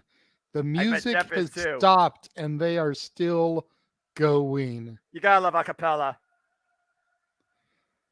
And you just look at the look on Rollins' face. No expression, but inside he is eating every bit of it up. He is just standing there, taking it all in. 75,000, give or take. I'm sure we'll get the live numbers here soon. All right, well, we got the theatrics out of the way, JJ. Now it's time to get serious. Time to take care of business. Bell rings were underway. Logan Paul, Seth freaking Rollins, 1-on-1. And everybody craps on Logan Paul. We've talked about it a bunch of times, Noah. Arguably one of the greatest celebrities to ever set foot in a ring from an athletic standpoint. Him, Bad Bunny. You think about Stephen Amell from Arrow. Right. And even the Hall of Famer Andy Kaufman getting inducted last night. All of them got it. So Logan Paul deserves his flowers for being a celebrity and putting in the work. The only celebrity to ever be included in the direct game for WWE. Yes, Bad Bunny is downloadable content for this new version, but he's download content only. Right. Logan Paul included in the main roster of 2K23. That speaks volumes. And again, considering this is only, I believe, his 5th actual match outside the Royal Rumble. And right now we're getting a bit of a agility display here. Oh, and the push Logan Paul down. Nice shoulder block there. Seth freaking Rollins taking control on the other going. Whoa, Logan Paul with that one-legged punch. Oh, bent over. And Seth Rollins cursed up. Damn it. Wait for the stopper there on Miz. And both men so far with the kill shot attempt. Stalemate. And now we have a face-off. I'm going to disagree with you, Ryan. David Arquette, former world champion. But hey, it is what it is. He had the big gold belt. That's all I got to say. And of course, Seth Rollins is a former, like I said, multiple-time Universal champion. Whoa, good leap Look there. At that leapfrog. And the drop down. Leapfrog and again. Both of these men keep up with speed, and Seth Rollins sent to the outside of the ring. The flexibility, the leg span, if you will, from his jumps there. Very impressive. And also think about this, JJ. That's the exact same way, the exact same side that Logan Paul eliminated Seth freaking Rollins from this year's Royal Rumble. Seth Rollins, double leg takedown, and a ground and pound. And right now just wearing away. Logan Paul right now trying to get back in this match. And Seth freaking Rollins making sure he has no offense and immediately goes to the corner and finds his way to the outside of the ring. My Lord, Seth Rollins in. Logan Paul, though. Seth Rollins trying to bring Logan Paul back in, though. Need to be careful here in the ropes, though. See it too many times. Oh, and there it is. The rope to the throat. Now kick to the side of the head, and Logan Paul might be looking for that buckshot lariat. Maverick lariat. Like, come on. Like, I don't even have to try. Again, I'm not going to argue, but also it's called the Maverick Lariat, and Smart Mark Sterling, not even you can try and gimmick or fringe that. And it looks like Logan Paul might be looking for that one lucky shot. And the one, body shot instead. And that could break a rib right there. Again, we also got to consider this, JJ. That right hand also has a screw in it. So technically that right hand is a weapon. Absolutely. You saw what Seth Rollins did. Oh, God, that shot right to the ribs. That's an interesting take, Matthew. I didn't think about it till you pointed that out, but absolutely. The yellow and blue on Logan looks very X-Men inspired. Well, I would not call him Wolverine nor think he's made of antimanium, whatever that is. Adamantium, but think about it. Close enough. Wolverine's name is Logan. Damn it. Now I officially don't want to talk about X-Men anymore. Damn.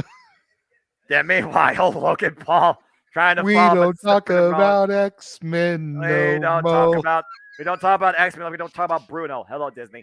Meanwhile, Seth Rollins trying to get back in this match. That was for you, Jeff. Renegade rule number 4, Noah. We talk about Bruno. Fair enough. Flying off the top. Big cross body and a standing moonsault. Got on it. Hooks the leg too. No. Logan is so impressive. People need to really stop sleeping on him. Love him or hate him, he has got the athleticism. And now a 1 count. Seth Rollins might be getting a little frustrated. He said himself, he doesn't want Logan Paul. They don't need Logan Paul in his locker room. He doesn't need to be associated with me. He doesn't need to be in the same ring as me. I don't need to realize who he is, nor care about it. At the end of the day, he's just here wanting to be famous, while I am here doing everything I can to make this company a better place. And I lead the charge for Monday Night Raw. Oh, man, again, big forearm. Logan Paul, though. Takes him nice underneath. Duck under into the side Russian leg sweep. Looking for a submission here. We've seen what he's been doing in training right now. Almost a standing variation of this, and now it's a sit-out variation, or lay-down almost. Throwback to the great Antonio Inoki. Almost a triangle choke of sorts, or a cravat with the leg. The thing what is, would be good is if he could use his left arm, grab his boot, and hook it under Seth's leg for added pressure there. And now, right now, Seth Rollins trying to lift that leg off the back of his neck, trying to reverse the pressure, and does so. And Logan Paul himself completely exposed for that. Big elbow strike, though. And Seth again. These two are fighting while on the mat. Just throwing every body part they can at each other. Open palm strikes Logan Paul. Elbow strikes to Seth. And Seth Rollins right now fired up. Open hand strikes. Logan Paul able to cover up. And both men back to their feet. Looking for the discus. Misses. Seth Rollins, though, caught gut wrench. Go! Gut wrench, cover! Hook buff legs, too! No! Oh, man, that was a nice gut wrench slam by Logan Paul. We say it all the time, JJ. We can't stand this idiot. But he has absolutely nothing less than limitless potential we have seen in a WWE ring. He's shown and proved that he belongs there. You and James Hebert even called it against The Miz at SummerSlam. And he's proven it to the world. He's proven it to everybody. I hate endorsing that, too. Let's go say that right now. I hate endorsing that. And right now, what the hell? Oh, my gosh. Wow! Rollins run out of the way as Logan Paul leaps from the mat to the top and crashed with the moonsault. That was ridiculous. Take a look at the replay here. Pat McAfee, eat your heart out. What a vertical leap. And somehow Rollins was able to scout that, roll inside versus outside. Seth Rollins back to his feet. Logan Paul trying to get his breath. Rollins back into the attack, though, in the corner. Shots in the midsection. And shots overhead. Overhead shots, but again only has a 5 count. And wait a minute. Whoa, went for the right again and misses. And got the short-range clothesline. And again, Seth Rollins building momentum. And Seth Rollins will now judge. I got Logan Paul saying, you want to play with the big boys? Bye-bye. Over the top. And Logan Paul eliminated for the Royal Rumble. I mean, thrown across. From WrestleMania. Damn it. Thrown across the top rope to the floor. Damn it. And right now, Logan sent to the outside. And Seth Rollins right now might be orchestrating a big risk here, JJ. And Seth Rollins goes from the other end of the ring, off the ropes. Seth Rollins, Tope Suicida! And might be looking for a follow-up as Logan Paul hits the LED barricade. Looking to follow up. Second Tope Suicida. Looking for the trifecta. Seth Rollins back inside the ring, picking up speed. And he goes in for it and gets the trifecta Tope Suicidas. We call that a hat trick in hockey, Noah. And that's a fair point. I don't think that's a hockey stadium, but I'll take it. I'll admit, the LED barricade, that's pretty cool. What's Seth Rollins thinking here right now? Look at the eyes of Seth Rollins, JJ. He's got bad intentions. Uh-oh, I think he's scouting. Hey, Prime Dude, you might want to watch out. Just saying. Just stalking Logan Paul. Step up. Oh! That's a stop to the right hand. You take that hand out, you take away that one lucky shot. It's definitely a crippling stomp. Logan needs to be careful there. Get to the midsection. Oh, could he be setting him up for the pedigree? It might be game over here, JJ. Got both arms hooks. Hit it, Seth. Oh, wait. Oh, counter. Finding out of it. Backslide, though. Cover. 2. Soder's down with the flip. Cover. 2. Ooh. Kick out. Cover. 2. Nice counter there. And now Wonderland. Cover. 2. No, Chris F. Cover. 2. No. Neither man can put down the other for the 3. Oh! One lucky punch. Is that it? He got knocked the fuck out. But did he do damage to his own hand? Look, he can't capitalize, Noah. He can't get over there and get the pinfall. But Rollins may be down and out. The ref might stop this at this point. Logan Paul finally goes into the cover. Shoots the half. Hook the leg. Isn't over too. No. Took too long. Took too long. Rollins kicks out. Well, while we have a down moment here, that sequence is exactly what I've been talking about with Logan. You think about the sheer strength to be able to counter to the pedigree and able to lift him up, and then pinfall counter after pinfall counter. This is the shit I've been talking about with Logan Paul. The man deserves more respect than the fans give him. Love him or hate him. And no argument there, JJ. Right now he's hanging with Seth freaking Rollins at WrestleMania. The one lucky shot, not enough. Might be looking to take a page out of the Architect's playbook now. Seth Rollins in the vulnerable state. Kurt to the way. Got caught. Sit out, powerbomb. Cover. 2. No. Jesus Christ. Good Lord. What an exchange of offense by both. How Logan Paul was able to kick out of that. Look at him grabbing the side of his face, it seems, at this point. All the wind knocked out of Logan Paul during that move. This has been quite an incredible match. This has been an incredible night so far. Look at the sit-up, by the way. And the legs were over the shoulders too, JJ. Somehow Logan Paul was able to kick out. I think it was just sheer instinct. And when you figure the fact that he's not really a wrestler, that he's not a professional trained, this has been his career. The hell? What is this? The Prime dude. You know what? I think. What the hell? That's KSI! Okay, that's not who I thought it was. Okay. What the hell is he doing here? I was going to guess it was Jake Paul. I was just about to say, I'll bet you that's Jake Paul in there. All right, Seth Rollins to the face first into the ring post. KSI and Logan Paul working together at WrestleMania. This friggin' buddy from YouTube. Oh, hell no. Oh, well, this is bad. I don't know why Seth Rollins didn't punch that damn bottle's lights out, but now Seth Rollins might be, oh, jeez. Well, the announce table has been cleared. KSI with a cell phone in hand. I think Logan Paul's looking for his own viral moment to hit 10 million views plus on TikTok. Oh, boy.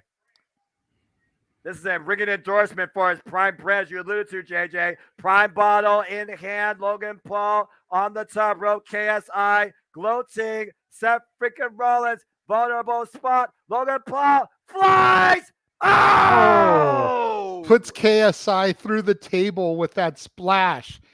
Seth capitalizing, throwing Logan back into the ring. Can he get the victory? Do it! He's got him hooked. JJ. Pedigree. Is it game over? Cover. Hook the leg. 2. No! Logan with the kick out. Oh my God. Seth isn't going to be able to do it with Triple H's move. He's going to have to pull out his own curb stomp to win this, I think. What the hell? That is incredible. I will give him that. Brilliant move by the architect. Putting KSI on the table. And he eats the crossbody. And Logan Paul goes back inside the ring, eats a pedigree, and somehow kicks out before the 3. I would say he's honestly the best celebrity wrestler I've ever seen step in there. Him and Bad Bunny are top 2. Like I said, Stephen Amell probably number 3. It's not just, if he really dedicated, he could be a legitimate great wrestler. But as far as celebrities go, he is definitely tops the list, in my opinion. Discus forearm. Rolling elbow strike, excuse me. And now hooking Logan Paul up, now for a net breaker. Clubbing shot to the back of the head. Logan just collapsed. Seth Rollins in the corner. Logan Paul in a vulnerable state, looking for the curl. Oh, got caught. Up on the shoulders of Logan Paul. What the hell is he going to do here? Oh! Go to sleep! What the fuck? Shades of the voice of the voiceless. I mean, at this point, you can't win with your own move. You take a move from another all-time great. Shout out to one of the best in the world of a different sort. And Logan Paul, once again, trying to find Phil in the right hand to the top rope. Split leg frog splash. Cover. 1, 2. No! Oh, I thought Logan had it there. That may have been his best opportunity so far, Noah. Look at that splash one more time. Look at the elevation off the split leg assist. Perfect 5-star frog splash. Eat your heart out. But Seth Rollins is still in this match. I cannot believe what the hell I am seeing here from Logan Paul tonight at WrestleMania of this sort, of this extent against Seth freaking Rollins. Now just stomping away at him in the corner. I was going to say shades of D'Lo Brown with that split leg frog splash there. That's a fair point. And right now, again, we've seen Seth freaking Rollins survive a frog splash, survive one lucky punch, survive a GTS, and Logan Paul again on the top rope, other corner. What the hell is this viral idiot looking for here? Making a moment at WrestleMania, living the moment, dying it, doesn't matter. Oh! Right into a super kick. Out of midair. Shades of Shelton Benjamin of sorts against Shawn Michaels and Seth freaking Rollins channeling something, looking to burn it down. Can't stop! Here's the cover. One, two, Seth three. freaking Rollins wins at WrestleMania.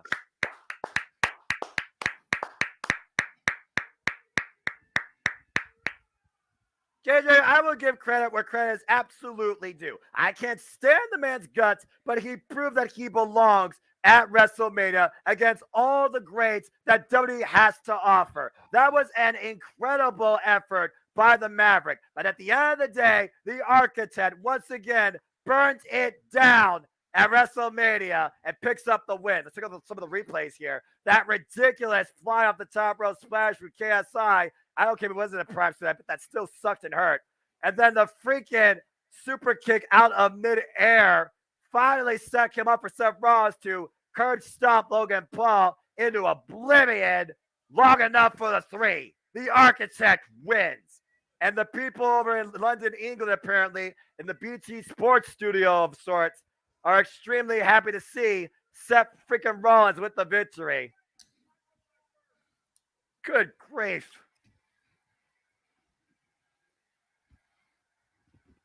Congratulations, Seth freaking Rollins. And everyone in the UK are having fun too, of course, also going along with the music.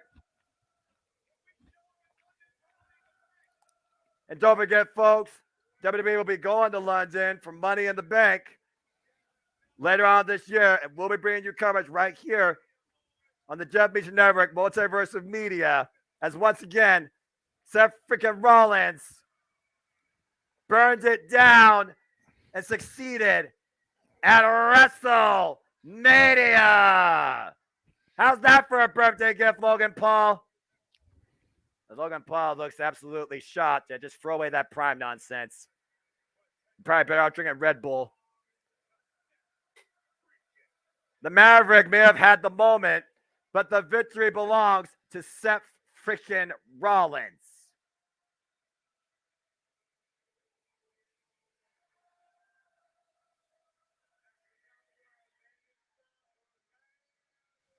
Stomp her around the world. Get that trending on Twitter. It's definitely good to hear the Symphony of Destruction for Logan Paul's demise. Yes, absolutely. Is it bad that I'm so out of tune with pop culture? I had to be reminded who KSI was. I had no idea either, Jeff. I just know he works the damn dude on YouTube. Oh, here we go. Women's 6-man tag coming up. For those of you not watching, I know we're a little bit ahead of you guys, but women's I think I've called this match listing so far, Noah. Here we go. Have fun, guys. Thanks, Jeff. I think you're right, JJ. So far, you are on point. As we got a intermission here for the time being. Let's see what the chat here is saying. I'm going to scroll up a little bit and see what you all got here. Yeah, it looks like one person thought was going to be J2, BCC Barroom. Everyone was super hyping up that what the F moment with the GTS. And Michael Gonzalez with match of the night. Matthew said, well deserved. And awesome match, though. Logan Paul proving all the doubters wrong. Even in defeat, he is pro wrestlers. So that's very true as we get back inside of things here. Again, folks, this is WrestleMania coming to you from SoFi Stadium. We hope you're having an incredible time as we are calling the action and engaging it, as we are also watching it. And there's still so much more to come. But with that being said, who's ready for some satisfaction? It's time for the 6-woman tag team match as Lita, Trish, and Becky take on Damage Control.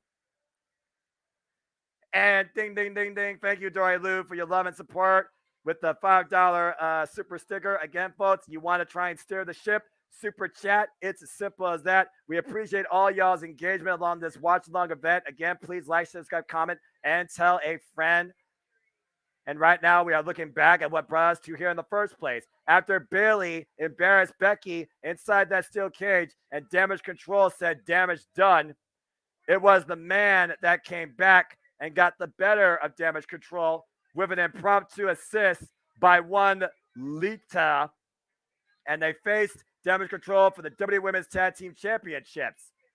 When it looked like Damage Control was going to win, though, thanks to Bayley, an unlikely ally of sorts, or unexpected, more so to say the least, came back and helped the duo with the win. One Trish Stratus. You all might better know her as Stratus Faction, the former 7-time women's champion who once held the women's gold for 448 days in a single run.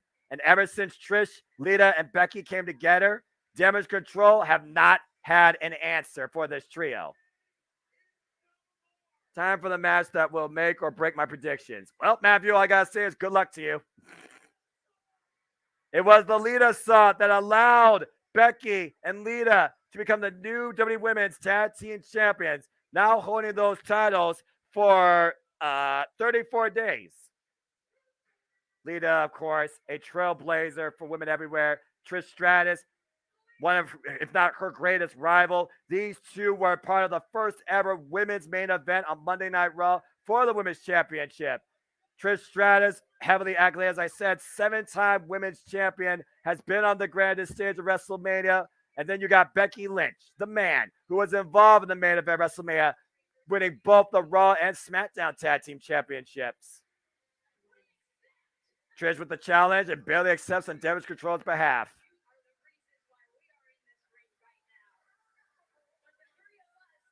And right now we see the backstage assault that Trish has endured, courtesy of Damage Control. And again, I do wonder if Bayley is still in control of this group. Or could tonight be the last time that Damage Control stays together? Here we go, folks. And coming out first is Damage Control, of course.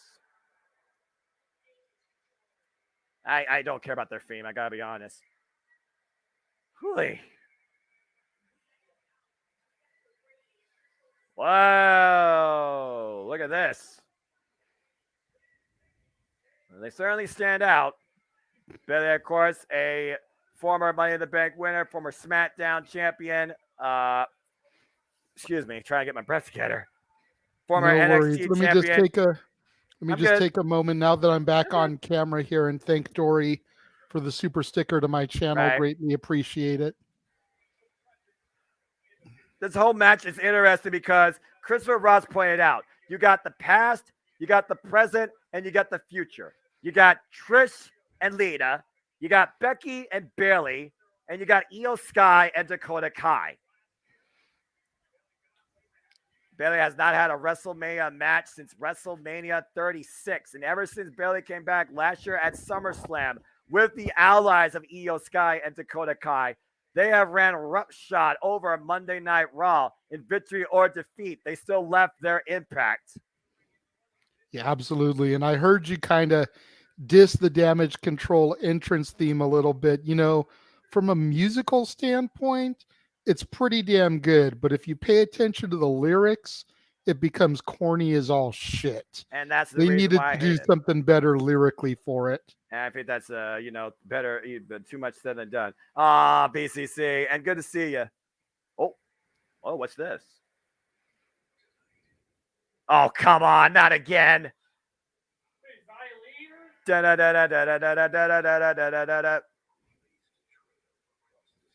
Well, JJ, how much are you a fan of comic books? I've done 2 whole months of reviews on them. I did the DC movies, Batman, Superman, Aquaman, all that. And I did an entire month of Marvel movies with the MCU, Daredevil, Elektra, the Blade trilogy, and yes, Howard the freaking Duck. And now Trish Stratus, Lita, and Becky Lynch come together and join forces to put an end to a turbulent trio at WrestleMania. All right, I'm not going to lie. This is a freaking cool intro. Yeah, they're not losing. Wow. We're black and white right now. What the hell? There she is, Amy Dumas. Ladies and gentlemen, for only the second time in her illustrious career, Amy Dumas, Lita, is making her way to the ring at WrestleMania. Damn it. And, of course, one half of our current WWE Women's Tag Team Champions. It was WrestleMania 32 where, oh, hello. I'm going to shut up for the moment. I'm so happy I got to see her live in Canada take on Charlotte Flair, despite the fact she lost. Damn it. You know, I do have to say, I was a little bit bitter when Trish got her Hall of Fame induction, not because she didn't deserve it, but as much as I love Stephanie McMahon, I thought it should have been Lita that inducted her. And JJ, as we talk about Becky Lynch, the man has come around once again at WrestleMania.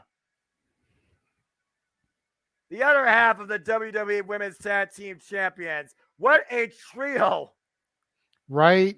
And it's so good to be able to actually cheer Becky this year. Right, I know, right? She is so good. I hated to boo her.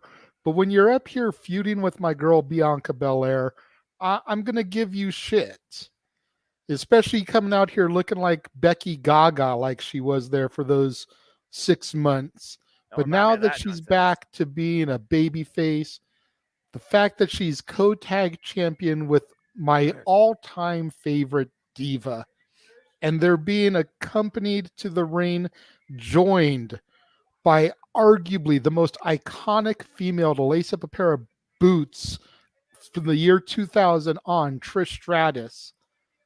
Again, you figure this about is a Mania moment, Noah. Especially, I mean, you literally just summed it up perfectly, JJ. Again, a young Becky Lynch who became a fan watching the likes of Trish Stratus and Lita main event.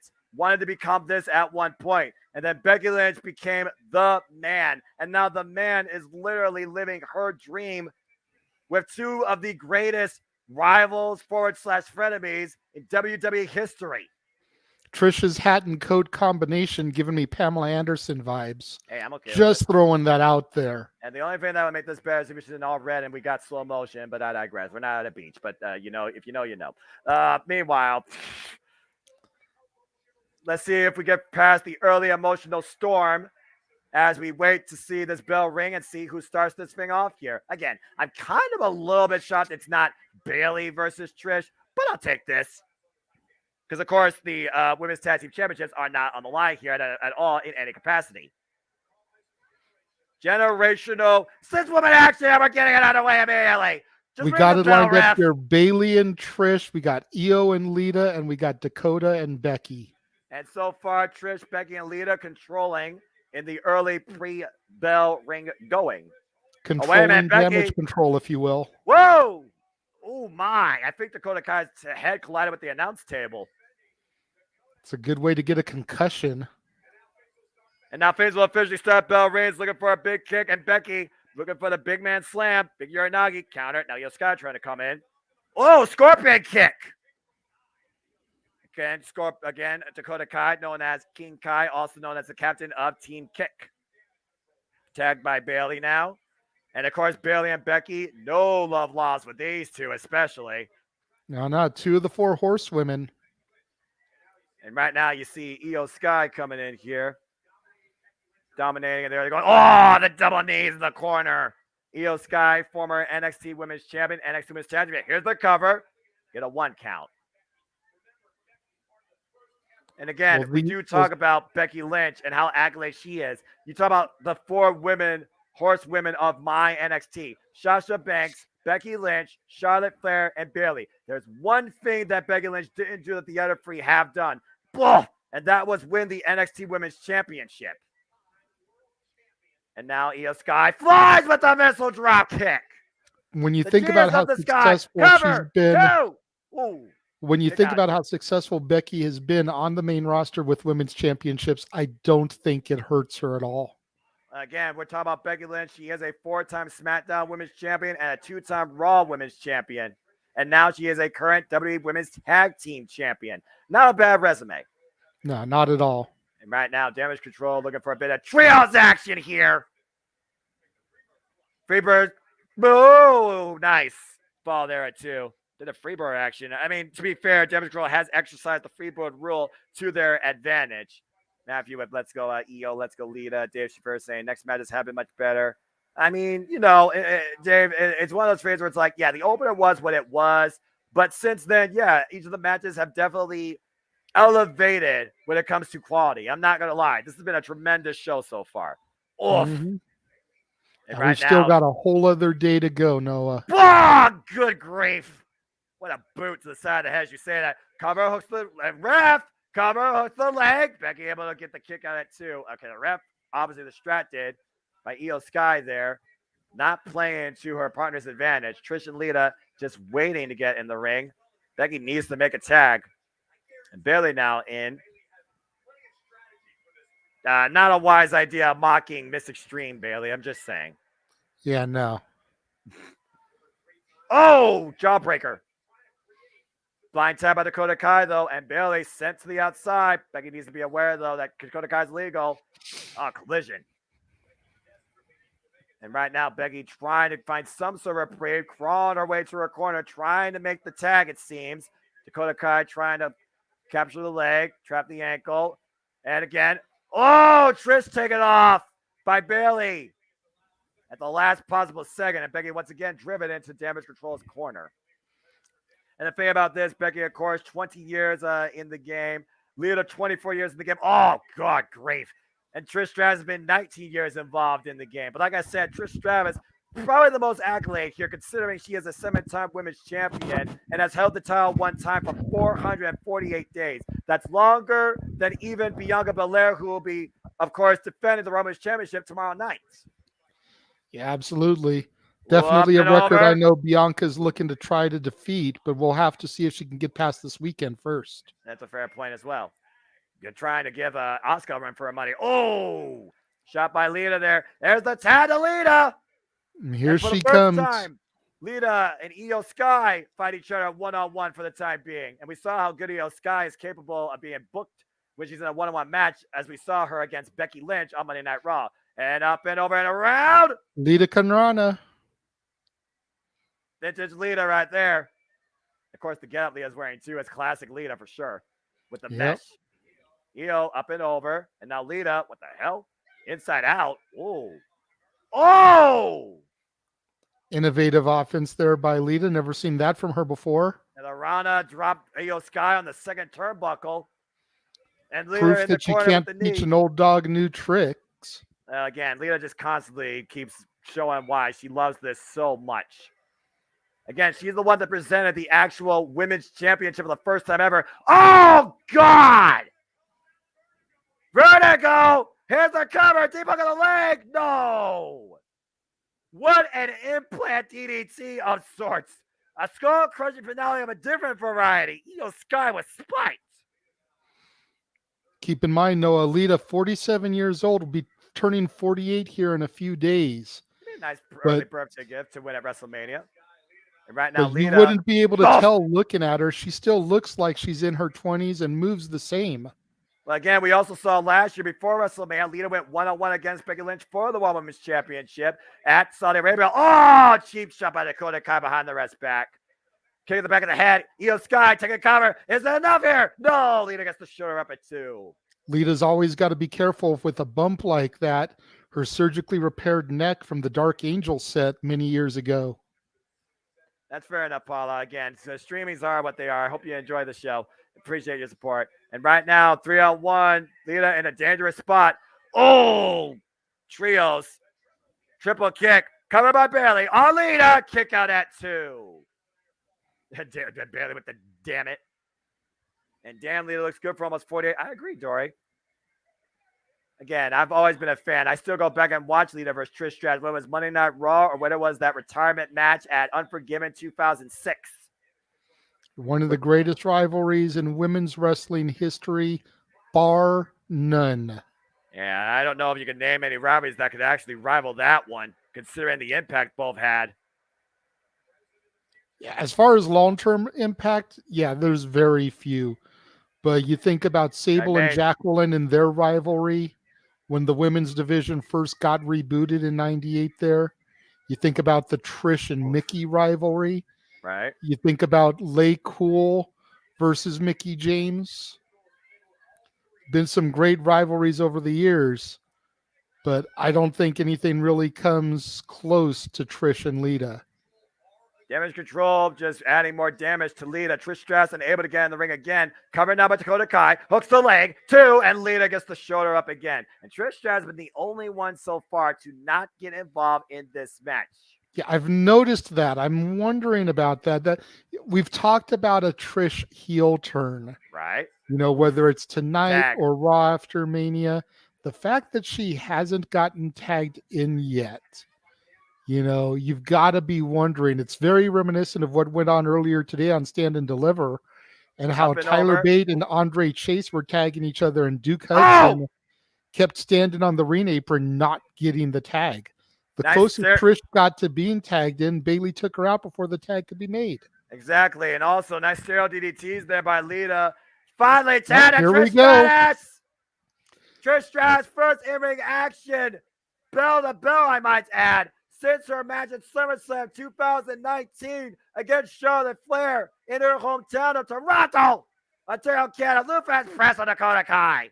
Inglewood is getting a firm dose of some Stratusfaction here right now, Noah. I'm okay with it. Oh. And again, big mean chop. And you think about the countless WrestleMania she's been involved in, whether valet or defending or winning the Women's Championship. I'll put in some stank on that one. She defended her women's title successfully 18 years ago at WrestleMania 21 against Christy Hemme. Double team maneuver by Trish Stratus. That's underneath. Oh, neck breaker. Here's the cover. Hooks the leg. 2. And Dakota Kai kicks out. And Christy Hemme in that match was accompanied to ringside by Trish's partner in this, Lita. Yeah, exactly. And we all seen how many times Trish and Lita have been on the opposite side of things.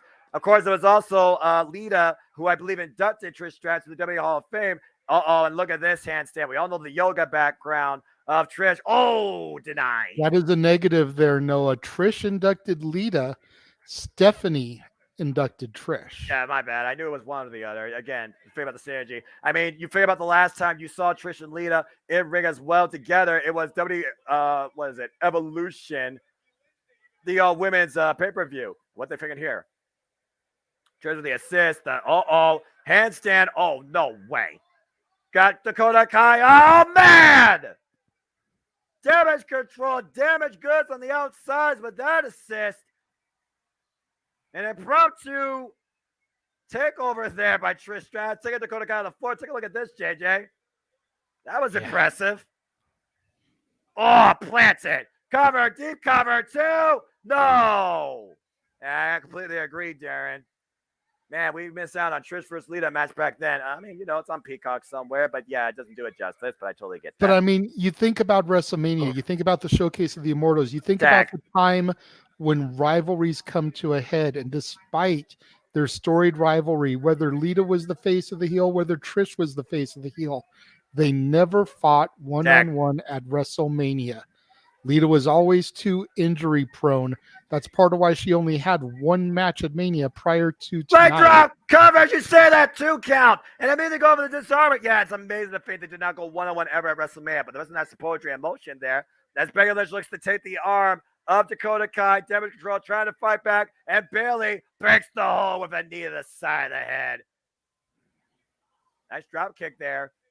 It does make me wonder, though, could that still potentially happen at some point? You consider this. Trish Stratus, I never thought I would see Trish Stratus in the ring, let alone at WrestleMania.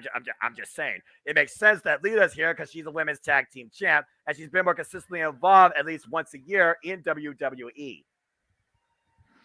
Yeah, ever since the first Women's Rumble that she appeared in.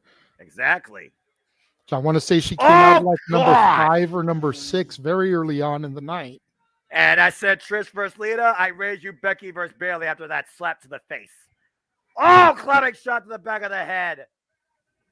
And now, Rosebud counter. Oh, back suplex. And now trying to hook up Bayley. Oh, no, big man slid tonight. Watch out, ref. Woo. Oh, Shote. Rosebud. Is it over? Cover. 2. And Lita breaks it up. Jeez. Nice timing there on Lita. Lita saying, no, not yet. Not in my house. And meanwhile, Io Sky coming in, and there goes Io. Bye, Io. And then Dakota Kai. Wow, the kick! My God, what a Bailey's kick. color scheme there giving me Buzz Lightyear vibes. Satisfaction to Dakota Kai. And Bailey from behind. Belly to Trish Stratus. I don't know if we're going to go to Infinity and Beyond. Well, here's the roll up by Becky, too. Is it enough? No. Ooh, good grief. And Bailey and Becky collide and both fall to the outside. All 6 women on the outside of the ring. And meanwhile, Io Sky, thank you, by the way, for that. Io Sky looking to fly. The genius of the sky. Nancy, what a moonsault to the outside. Oz, I greatly appreciate that, sir. Thank you. Everybody is freaking down. Referee starting his count. He's up to 4. Again, JJ, it's WrestleMania, damn it. You got to put out all the stops. Io Sky with God, that was a gorgeous moonsault. That is a picture-perfect moonsault. Up to 9, and everybody breaks the count. But what matters is the 2 legal competitors broke the count of 10. And if I remember correctly, the 2 legal competitors are Becky and Bailey. I believe you're right. I lost a little bit of control there, as I'm sure the referee did, but I believe you're correct there that the 2 horsewomen are the legal people so far. I don't know if you could call a moonsault a bowling ball, Dory, but you definitely are right about the strike because Io Sky got every pin knocked over. And right now, both sides trying to get back to their feet. Bailey with the tag to Io Sky and a tag to Lita. A tag to Bailey now. Quick tags among all 6 women. Uh-oh. And the first time again, 1-second rule. Who gives a damn? Bailey and Becky, Lita and Dakota Kai, Io Sky and Trish Stratus fighting respective corners. That is what I strive for, Oz. For you guys to be able to envision everything. Twist the feet by Lita and Io Sky. Whoa, what a kick by Trish Dakota Kai. Chick kick. Yep, chick kick. Well called there. And Lita. Going up for the Lita salt. How fitting at WrestleMania. Lita salt hits on both Kai and Sky.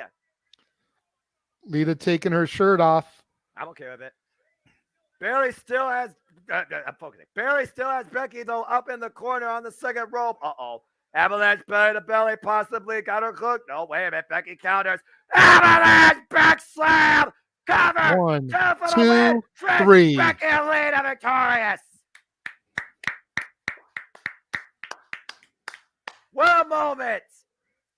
Becky Lynch, a young fan, wins at WrestleMania with 2 idols of her childhood and 2 legends of women's wrestling, Trish Stratus and Lita. Lita, Trish, and Becky victorious. Damage control might be damaged goods from this point going forward. That was awesome. Absolutely. You know, Real Wyatt, I don't feel bad for Bailey because even in defeat, Damage Control had a hell of a showing out there. And when, like we pointed out, when Lita has never won at WrestleMania and only ever competed once prior to this, she deserved a moment. And even though it was Becky Lynch that got the pinfall victory, Lita has her moment right now. And like I was saying, I know we spoke over each other, but Oz, that means a lot to me. It is our goal to try to describe the action in such a way that you can envision the match without seeing it. That's what Noah and James do such a great job with for AEW, Ring of Honor, Impact, and it's what me and Noah strive for here in our WWE coverage. And Jeff, I see you back in the room here. Go ahead and speak, good sir.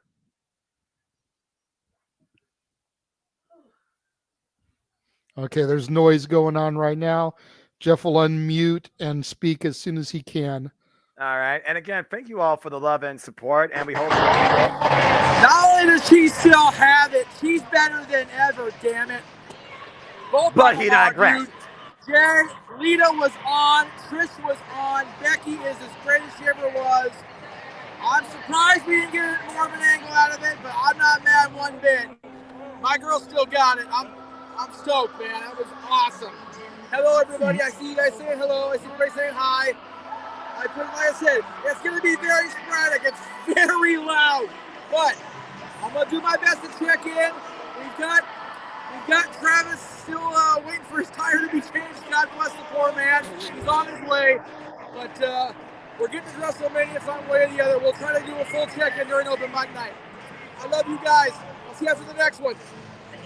Sounds good, Jeff. Thank you for popping in here and there as you have been. I can't hear you at all, brother. I love you, though. It's okay. It's okay. Just saying thank you for popping in and checking in here and there as you can, man. It's great that you're having a blast. It's great that you're there.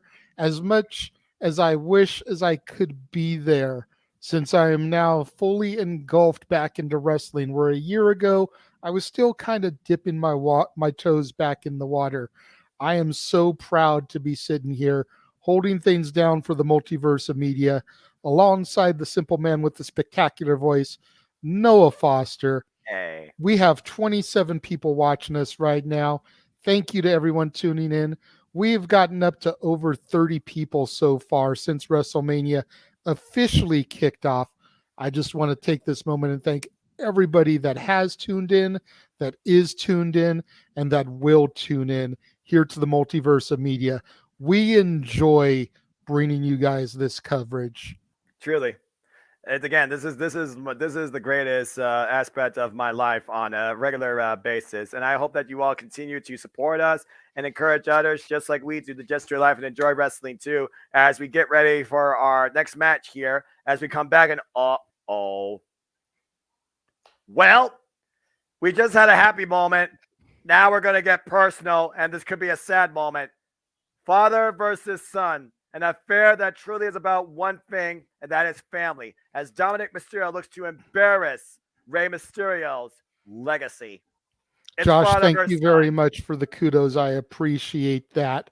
Noah, I have predicted the match order tonight because all that is left after Rey and Dom is the women's title and the tag titles. And we know the tag titles are the main event tonight.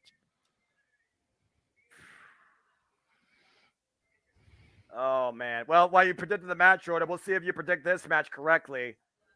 As we look back at Rey Mysterio and the upbringing he has shared with his family in this love in this industry, from an 8-year-old Dominic Mysterio to tagging up with his own son last year at WrestleMania in front of his mother, his sister, Angie, Aaliyah.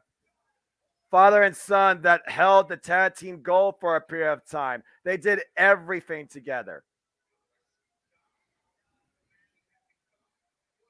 The man that Dom became versus the man Dom has become. How things change.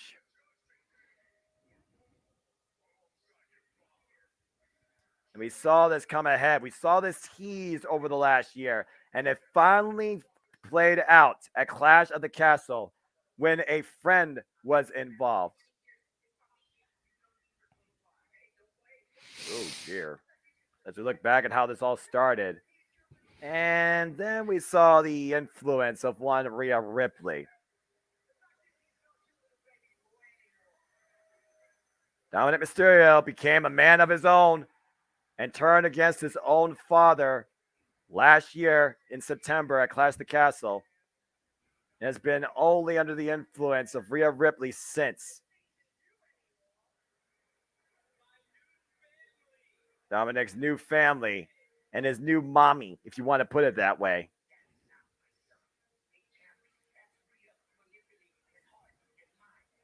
How much does a woman manipulate a man? It just feels like a never-ending cycle. And then we saw how far and personal this got, interrupting family gatherings and activities, attacking him at his home, their home, why he had a broken ankle even during Thanksgiving, during Christmas, and literally at one point, Rey had enough of it. He got the man arrested. Oh, I forgot about that when Angie slapped Rhea. And then XCOM Dom became a thing. I'm freaking misdemeanor at the county, and I'm supposed to be afraid of this guy. Give me a break. Corey Graves, that like he's been. Well, Corey Graves looks like he's been in the Slammer before. To be honest, I will say that. It's the one aspect of Dom's gimmick that I can't get behind is the I've served hard time. Hard time, Rich, my you were ass. in a holding cell for 2 hours. Get over yourself, bro. And as if that's something to be proud of, even. Right? Gabrielle, hello. Nice of you to join us. Hey, Happy Gabrielle. WrestleMania Saturday to you as well. Ratnick, let's go, Dom. Do it for mommy. I'm telling you, man, I got a strong feeling that Dom and Rhea are going to handle their business tonight, and then it's going to be up to Finn tomorrow to complete the hat trick. And will he be able to defeat Edge inside the demonic structure that is Hell in a Cell? Not the red crate of hate. Hell in a Cell. But JJ, let's keep this in mind. I'm going to say it one more time. You don't buck up to your own damn mother. Bam! That punch around the world. And I'm still surprised that Angie was not the one that did it. It was Rey Mysterio that did. And boy, did that wake up Dominic. That was the proverbial straw that broke the camel's back as the match was officially made. And we heard last night at the Hall of Fame how much of a support Angie has been for Rey Mysterio before Dominic was even conceived. And now it all comes ahead tonight at WrestleMania. Oh. All streamed artists. Who's that guy? Oh, Bad Bunny. He's joining the commentary. That's pretty cool.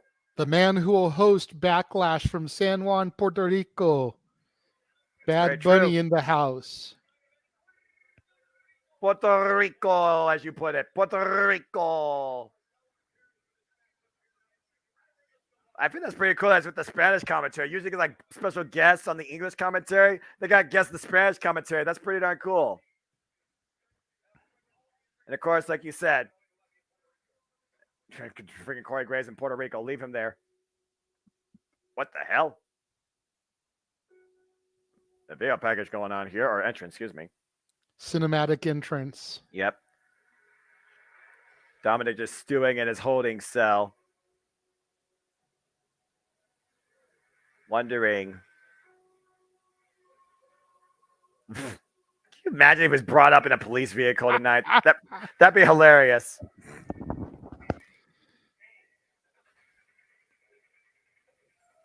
Inmate hands. What is this?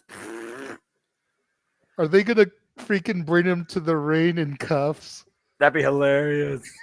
Let's see here as we got this little cinematic intro going. Ratnick, let's go Dom. Rooting for Ray, but I don't know he's going to win. All right, Michael. He's let's calm Dom. Mav, you don't buy into that. Prison Dom, LOL. Great storytelling during the angle. Yeah, absolutely. Again, WWE is always aces of their video packaging. There's no arguing about that. I will give them that. I was hoping that he's right because that would make him 4-2. Dom spent his sentence working out. Ray should do a why you little like one Homer Simpson. Ray's too serious for that. Again, you saw what restraint Rey Mysterio exercised before he gave Dominic this match. And what the hell? Scott Steiner? He is literally being brought to the ring in a paddy wagon, bro. Correctional facilities van. Man, they are going all in with this gimmick. This has got me in tears laughing so hard. Police escort. And trust me, if there's one department you don't want to be in the back of their paddy wagon, it's the LAPD. I imagine that's probably a strong case. He's got a freaking police escort as well, JJ. Dominic Mysterio. Good luck. And he is cuffed, Noah. Yes, he is. While wearing a Rey Mysterio mask. Oh, you have got to be kidding me. The ultimate insult That looks like the Phantom mask that he wore at Halloween Havoc against Eddie Guerrero. I was literally about to say that. Again, at one point, he did call himself this generation's Eddie Guerrero. Eddie Guerrero should have been my father. And at one point, he nearly was almost taking custody in a ladder match. Let's not forget that. I guess that scars a child for life. And Dominic Mysterio apparently never forgot about it either. This is the most ridiculous entrance I've ever seen. You know what, though? I'm not even mad at it. You want to get some heat. You want to make a moment. You want to make a lasting impression. Dominic Mysterio is doing all of those things right now. I mean, this definitely takes entrances and police escorts to a whole nother level. Yeah. I mean, we are in Inglewood, but I think it's safe to say that Dominic Mysterio is anything but famous. He might be infamous with an entrance like this. This ungrateful people. I'm not going there. Disrespectful, disgraceful son has done everything possible to insult and embarrass his father. And right now he walks into WrestleMania going one-on-one for the first time ever against Rey Mysterio. And right now, Dominic Mysterio is doing everything possible to make sure that it's not Rey Mysterio you figure about, it's me. I'm the star. I'm the guy. I'm the future. I'm better than my father. Orale. Rey Mysterio is an embarrassment. I'm going to make sure he literally is nothing but history tonight as I put away my past and lead on in my future. Again, he's so obnoxious. He's so full of himself. CZ put it perfectly. He is the, oh boy, Angie and Aaliyah at ringside, the mother and the sister of Dominic Mysterio. Again, I still cannot believe that Angie didn't slap the shit out of her kid. My mom would have killed me. My short little 5 foot some odd inches mother of Italian, German, Native American melting pot descent would have absolutely killed me if I did anything like, whoa. This is not Grand Theft Auto, but I like this jam. You know, we thought Dom may do the lowrider. Here comes Snoop Dogg driving Rey Mysterio because clearly he's too tall. He's too short to get a driver's license with nothing but a G-Thing, baby, playing over the loudspeakers. The game is to be sold, not told. Reference to his No Limit album. It's coming out to Eddie Guerrero's theme. Oh, hell. Yes. Latino heat in full effect, baby. Damn right. Everything that we thought Dom should do, Ray is doing tonight. Oh, man. I love this so damn much. And now he comes out to his classic 619. Eddie Guerrero be honored tonight. Rey Mysterio has arrived at WrestleMania. And Snoop Dogg in the driver's seat. That is freaking awesome. And now we kick to Ray's official theme. So Ray got to come out to Nothing But a G-Thing, Latino Heat, and now Booyaka 619 by POD, who also hail from San Diego, California.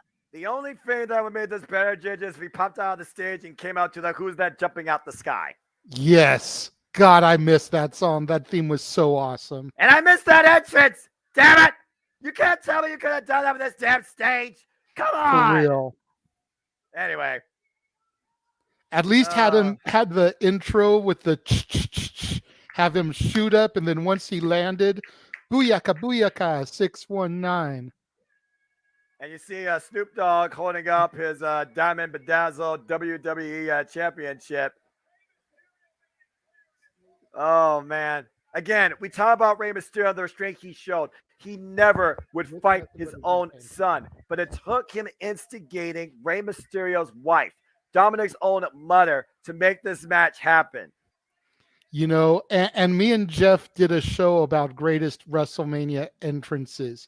You think about Shawn Michaels on the zip line, which Logan Paul kind of copied earlier. You think about John Cena and the Slim Shady Army. You think about Triple H and the Throne with Sasha Banks and Alexa Bliss and Charlotte on the throne with him as his wenches, if you will.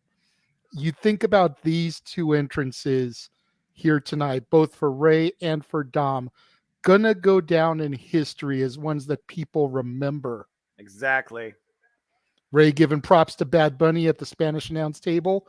Back to Snoop Dogg, two musical icons participating in this matchup. You know, I'm really not surprised by this, if I'm perfectly honest with you. And apparently this match being brought to us by cereal. Hey, you know what? I love me some Cinnamon Toast Crunch. You know what?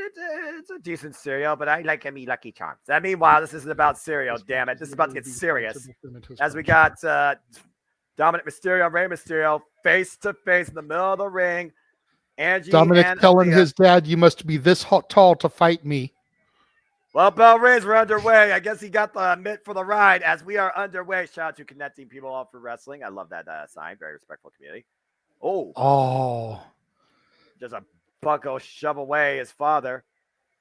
The blatant disrespect. The amount of respect by Dominic Mysterio has been unmatched by anything we've seen in a while. And you see the back of his trunk saying, "Mommy," clearly rooting for Rhea Ripley, who of course will be contending for the SmackDown Women's Championship. I believe after this match, if the order is still on point, unless they throw us some kind of severe curveball, Noah. Next is going to be Rhea and Charlotte, and then the main event for the tag titles. Which wouldn't shock me because it is WrestleMania and it is the WWE that likes to change stuff on the fly. So I'm not going to run. Fair point. I'm not going to put it past them. That's a fair point, but we've got an hour until typical end time. This is WrestleMania. I definitely figure they'll probably go to about 8:30. That would be 11:30 your time. Open mic night will start immediately following after our traditional opening video package. But I can't really see them adding too much more to this card at this point. At this point, you're Dominic Mysterio right now in control of his father with the waist lock, bringing him down to the mat. Rey Mysterio, of course, the shortest man in the biggest fights, the littlest man in the industry. You never count out. Whoa! It sends Dominic to the outside. Dominic a bit surprised there. Again, realize you're in the ring not against your father. You're in the ring against WWE Hall of Famer Rey Mysterio. A grateful little punk. And a little bit of a shoving contest happening here. And the side headlock. And Dominic Mysterio sent off. And big shoulder tackle. Drops Rey Mysterio. Cover out, not even half a count. And right now, Dominic trying to get back to the advantage. Kick to the midsection. Rey Mysterio sent into the ropes. Off the second rope. Dustin the clothesline. Irish Whip reversal. Dominic and Rey picking up speed. And you got over with the TS. The legendary luchador that has trailblazed for so many. What are you talking about? Dragon Lee. What are you talking about? Ultimate Dragon. What are you talking about? Jushin Thunder Liger. Rey Mysterio has literally been the guiding light for Lucha Libre Wrestling. We've been discussing it the better part of the last month, ever since we knew Rey was going into the Hall of Fame. Arguably the greatest masked luchador in history. Some will argue Santo. Some will argue Mil Mascaras. But despite their popularity, I don't think anybody has reached the masses quite the way that Rey Mysterio Jr. has. You hear the 619, the Let's Go Rey chants, raining out of SoFi Stadium. Oh, cheap shot by Dominic Mysterio. Blatant disrespect, bringing the crowd out of the match. And now the Irish Whip reversal by Rey. And Rey Mysterio up and around, takes Dominic into the turnbuckle. Face first. Second turnbuckle, might I add. Rey taking off his belt. About to give Dom a whooping. Against the parental discipline. You ungrateful son of a bitch. Take him to the woodshed. He deserves it. Man, that was long overdue. Even the mom is ends up right in front of Angie and Aaliyah there. You deserve that. Saying you deserve Angie that. telling him you deserve that shit and more. And meanwhile, Aaliyah, took the drink from Aaliyah. Oh! What the hell? Aaliyah trying to come over the barrier there. Give me a fucking break! Dominic instigating his own family to take advantage, catapulting Rey into the ring post. Slingshotting him into that LED post. Rey Mysterio fell for that hook line, and sinker. JJ, that was completely uncalled for. I'm not arguing you on that, Noah. I agree it was uncalled for. But Dominic knew getting out there, messing with his mom and his sister was going to bring his father over to him. He anticipated, he was ready for it, and he struck. This is not about wrestling, damn it. This is about family. This ungrateful son that might as well be adopted or aborted trying to embarrass his father at WrestleMania. Eddie Guerrero Hilo there for the pinfall. I don't know what the politics are when it comes to those type of laws, but Rey Mysterio should go back in time in the DeLorean and reconsider it. And meanwhile, Dominic sending Rey across the throat. I said what I said. Well, the joke that's been going around for a while, Noah, if Rey Mysterio had worn a condom, he wouldn't have an ex-condom. That just goes to show how safe sex actually is. 99% for a reason. There's that 1% that slips by. Dominic, unfortunately, is that. And meanwhile, Dominic Mysterio trying to take advantage off the second rope, bolstering to the crowd. What I wouldn't give for Aaliyah to literally slap the taste out of this punk little prick's mouth. Brother, my ass. Seriously, he's gone too far already, all right? I don't give a damn what you call it sports entertainment. I don't give a damn what you call it pro wrestling. That's your brother versus sister. That's your son versus mother. You don't fucking insult your family. And right now, the abdominal stretch here, digging his elbow into the rib cage. Radnick is right. Dom was just trying to get a spider off of her face. Ain't no freaking excuse for that. Who are you, Corey Graves? You know Corey Graves has to have some sort of heart. You sure about that? Yeah, good point. And meanwhile, again, the abdominal stretch, pinpoint of the elbow applied. And Rey Mysterio trying to fight back again, folks. This is WrestleMania Night One. Look at that overhead shot, Noah. That's an incredible shot. And Rey Mysterio finally fighting back. Dominic with the drop down. Rey Mysterio off the second rope, trying to kick him at the knee. Dominic able to escape it. Cut over, though. And right now, hooking the arm. What's Rey Mysterio looking for here? Oh, arm wringer, counter. Kick to the midsection by Dominic. Oh, big elbow strike there. And Dominic ascending, scaling the ropes, out of the corner, deep arm drag, maintaining wrist control. And take it to, oh man! Jesus. Mr. Noco driver too, no! Kick out again. You know what? I will say this about Dominic when it comes to his capability, his potential. Yes, he has all the tools of his father to make a way for himself in the ring. But there are ways that you should do it, and there are ways you shouldn't try and do it. And I feel at the expense of your family is drawing a line that you can't come back from, nor should you ever go to. It's one thing to try and outgrow, outmaster, outsurpass your father based on wrestling history. It's another thing to instigate insult and then they turn your back on your entire family. I completely agree with you and co-sign Noah. I was about to make similar points. You know, love Dominic or hate him, say what you want about him, but he is showing this new dastardly side ever since turning heel, ever since joining the Judgment Day, ever since falling in line with his mom. Oh, yes, good for you, Angie. About time you slapped at him. And Ray with the receipt pushing him into that LED ring post. But the point I was trying to make, Noah, is that ever since he turned this new leaf and turned heel, we have seen a much better wrestler in Dominic Mysterio. Ever since he has slowly started to break out of his father's shadow, and I applaud him for it. I don't applaud the way that he's doing it. Cover two, no! But I applaud the fact that he actually has the potential when for the better part of last year, we all said how much Dominic Mysterio sucked. There's a slap heard around the world tonight as Dominic's mom, a.k.a. Rey Mysterio's wife, Angie, finally slapped some sense, if possible, into Dominic Mysterio, slapping the taste out of his mouth. Irish whip reversal. Rey Mysterio looking to follow up out of the corner. Up and over Dominic. Oh, nice cover. Two on the cover. No. And the sunset flip gives a near fall. Dominic able to escape out of that maneuver. Again, Rey Mysterio, we talked about it before last night. He is one of the most humble men you will ever meet. He demonstrated that in his Hall of Fame speech emphatically last night. But he's got to be fighting more so on emotion than anything else, considering, again, whether or not he's not who he used to be, that is his own son. I completely agree. As Dom is trying to prove that he can do it by himself. And yes, he has Judgment Day.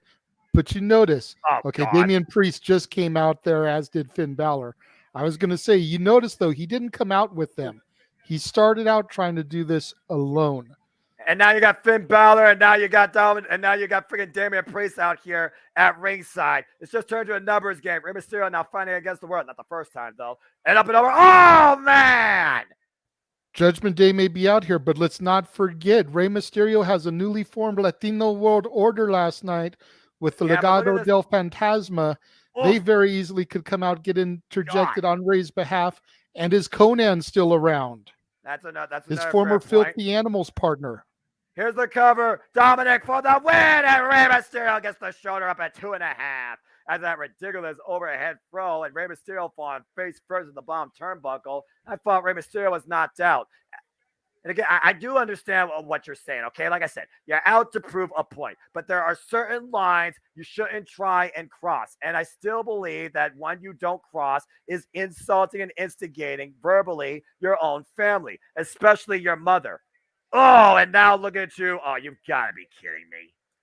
That's one. Popping the hips, rolling over. Shades of Uncle Eddie with the Three Amigos. Loca Three Amigos. The hell with that. Then meanwhile, Rey Mysterio preventing that from happening. Up and over. Yes, Red. Go for it. Dial operator. Look at the dial up. 619 connects. But will he be able to capitalize? Come on, Ray. Drop the dime. Get the win. It's your time. I'm Finn Balor, son of a bitch. And Damian Priest getting involved here, preventing Rey Mysterio's ascent. Judgment Day all around here, protecting Dominic, and Dominic taking advantage. It's ridiculous. How on earth is Rey Mysterio supposed to overcome that? And Damian Priest, of course, not even involved in action tonight. Finn Balor involved in action tomorrow night, taking off his blazer. I think we need to point out there, though, Noah, Damian Priest tag teamed up with Bad Bunny at WrestleMania a couple years back against The Miz and Morrison. Bad Bunny at the Spanish announce table. Is he still aligned with Damian Priest, or is Bad Bunny in the Rey Mysterio camp? What I wouldn't give to see a freaking Bunny Destroyer right now on freaking Damian Priest by Bad Bunny. After Rey Mysterio's thrown torso first into the turnbuckle, fighting back the taking Dominic and Rey to the outside in front of in front of Finn Balor. Yep. What is the Prince going to do here? Going to risk disqualification if he's not careful. And here comes Priest. And right now they have not gotten physically involved. So I will do that. And here comes the Legado del Fantasma. The new Latino World Order. As Chris the last number, Rey Mysterio. Evening the numbers. Well, not quite. Now it's 3-on-2. Oh, man. Damian Priest taking out. Oh, God. Oh, Jesus. Raul Mendoza, Joaquin Wild taking out. And a top Cena. Santos Escobar. Knocking Damian Priest right to Bad Bunny's feet. Tables. Everybody's down. We're back to one-on-one, JJ. But Dominic with a clothesline. Good Lord. That clothesline came all the way from San Diego. And meanwhile, catapult. Oh, no. Rey Mysterio dropped on the second rope. You have got to be kidding me. Dominic looking to dial it up. A 619 to his father. He can't win like this. And Dominic goes up to the top rope. What is he looking for here? Frog splash! Cover to the fake Rey Mysterio. No! Rey kicked out. The ultimate sign of disrespect if Dominic Mysterio would have won with his own father's move. What a splash from the top, though. Good Lord. Which father are you talking about, Paul? Rey Mysterio or freaking Eddie Guerrero at this point? Dominic Mysterio right now still instigating his mother and his sister at ringside. And what the hell is Dominic doing now? Taking off the... Oh, no. And hey, Rep, you see what Dominic's doing? He's taking off the turnbuckle pad. JJ, you said during NXT Stand and Deliver, usually you are a victim of your own device of design. Absolutely. And wait a minute, what's Dominic looking for here? The blazer. diverted the official's attention. What is he looking for? Oh, my God. Oh, snap. Steel chain. Wrapped around his right hand. Might be looking for a KO shot. And Bad Bunny! Bad Bunny preventing it! There's a drop kick against Dominic. Up against the second rope. Redial. 619 connect. Now can he drop the dime? Can he finish this? The splash! Cover the man! 1, 2, Rey Mysterio wins! I'm not even mad. Rey Mysterio puts his son finally in his place. Rey Mysterio wins, not just for all Latinos, not just for all luchadors everywhere, not just for his family, but for himself. Rey Mysterio has once again bucked the odds and overachieved the impossible at WrestleMania. Dominic, learn your damn place. Rey Mysterio, once again, the giant killer, as he was monikered in WCW, taking on the likes of Kevin Nash, Sid Vicious, taking down the much larger son, Dominic Mysterio, killing yet another giant here, thanks to a little bit of help from Bad Bunny, the Legado del Fantasma, the new Latino World Order. Give also an assist to Rey Mysterio's wife, Angie, because that slap definitely was a difference maker, as Rey Mysterio brings his daughter and his wife inside the ring. What a phenomenal moment. Congratulations to the WWE Hall of Famer and the luchador legend himself, and to the entire Mysterio family tonight with the win at WrestleMania. That's not a good omen for Judgment Day starting off. Dom losing. You know, Mommy's got to come next against the Queen, Charlotte Flair. Well, one thing's for sure, JJ. Justice was served tonight so far. Thank you, Rey Mysterio. Congratulations. And well done to Angie and Aaliyah. They have got to be proud. Rey Mysterio has to be proud of everybody. Even Dominic, I will say to agree, he proved a bit what he could do in the ring. But where it mattered the most, he lacked the heart and the valor to win. Because he had no friends. He had no allies. Again, Rey Mysterio has been an icon. He has been a role model. He has been a support, even against his son tonight. But Dominic wanted to take the cheap way, and he failed. Rey Mysterio won. Good stuff. The funny thing is, Noah, the funny thing, though, is, you know, as soon as Ray, Aaliyah, and Angie get back up the ramp behind the curtain, they're going to hug Dominic. They're going to have a toast to the amazing match that they have, because Ray and Dom have been kayfabing everybody for the better part of the last 3 months, traveling separately, staying in completely different hotels just to sell the shtick, much like Brett and Owen did back in 93 and 94.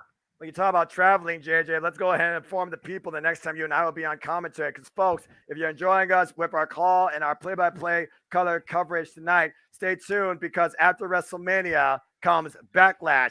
And it's going to be from the Party City as we go traveling to Puerto Rico. And it's hosted by Bad Bunny.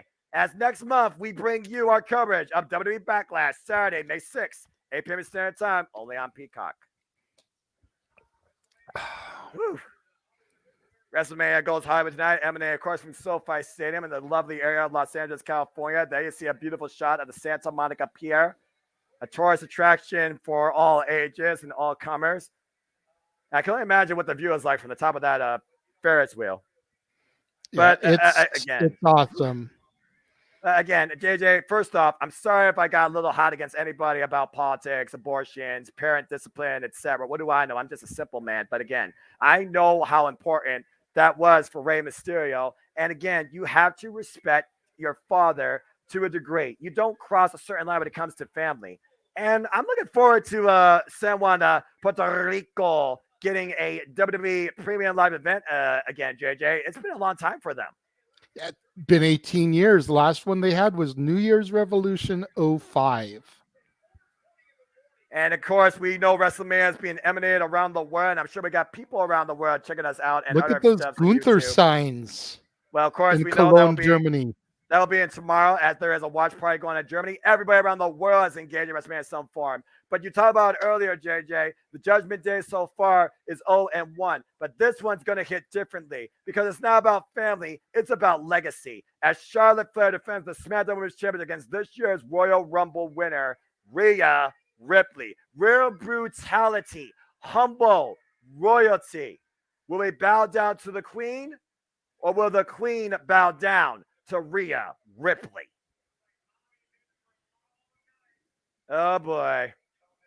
As we saw at the Royal Rumble, JJ, it was Rhea Ripley that outlasted the entire field, coming in the number one position and eliminating Liv Morgan while sustaining an injury during that to become a Royal Rumble winner for the first time ever, lasting 1 hour, 1 minute, and 8 seconds. Since Rhea Ripley has taken to the WWE scene, 9 years in the game, 26 years of age, she has accomplished every possible women's championship accolade except for one. And unfortunately, her last big accolade became a tragedy in 2020 at WrestleMania when Charlotte Flair defeated Rhea Ripley for the NXT Women's Championship.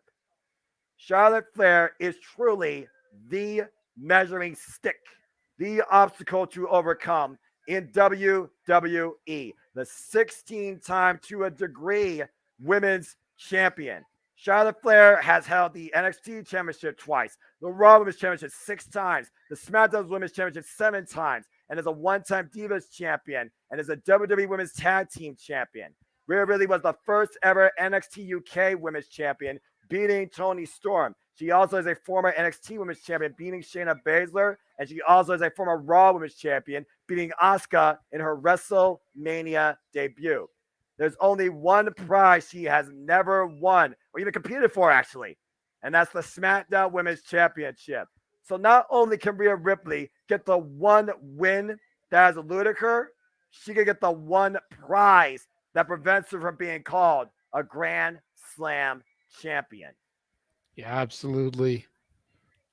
And it's no secret that there is no love lost for me and the Queen Charlotte Flair. Woman has only gotten where she is because of her last name. She barely deserves half of the accolades she's received, in my opinion. She may be good, but she is not as great as she is made out to be. About to find out. I'm looking to see the Queen get dethroned. We got the San Francisco 49ers in the building. George Kittle there with friends and family. Very nice. Oh, boy. And it is time for Rhea's brutality. Can Charlotte survive it? Brutality about to be unleashed. This is Rhea Ripley's moment. This is 3 years in the making or 3 years of nothing. Here we go. I'm not going to lie. I do like her. I kind of miss the original version, but this theme definitely works too. Yeah, I have the original version on my Spotify playlist that I listen to in my car. And of course, Rhea Ripley had the choice.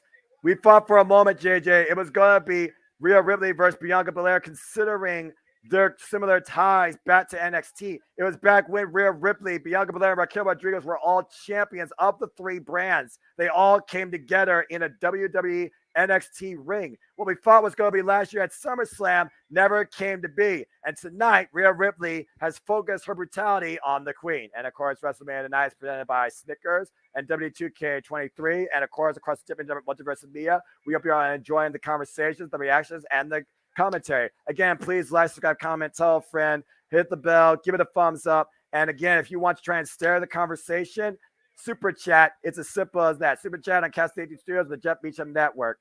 As we'll see if Rhea Ripley is able to finally overcome the one thing she's been unable to do in her incredible rise in WWE, and that is beat the Queen. You mentioned the NXT history, Noah, between Rhea and Bianca. Another reason why that match would have been so great, I think people forget, last year in the Royal Rumble, it was Bianca and Rhea that were the last two when Bianca won to get her title shot. I don't think there's any love lost either there, but clearly Rhea Ripley has a bigger goal, prize, and focus in mind. I think Bianca Belair and her are still something to come, but tonight she only has one thing on her mind, and there's no doubt that Rhea Ripley has continued to grow since being part of the Judgment Day. I would say she's better than ever.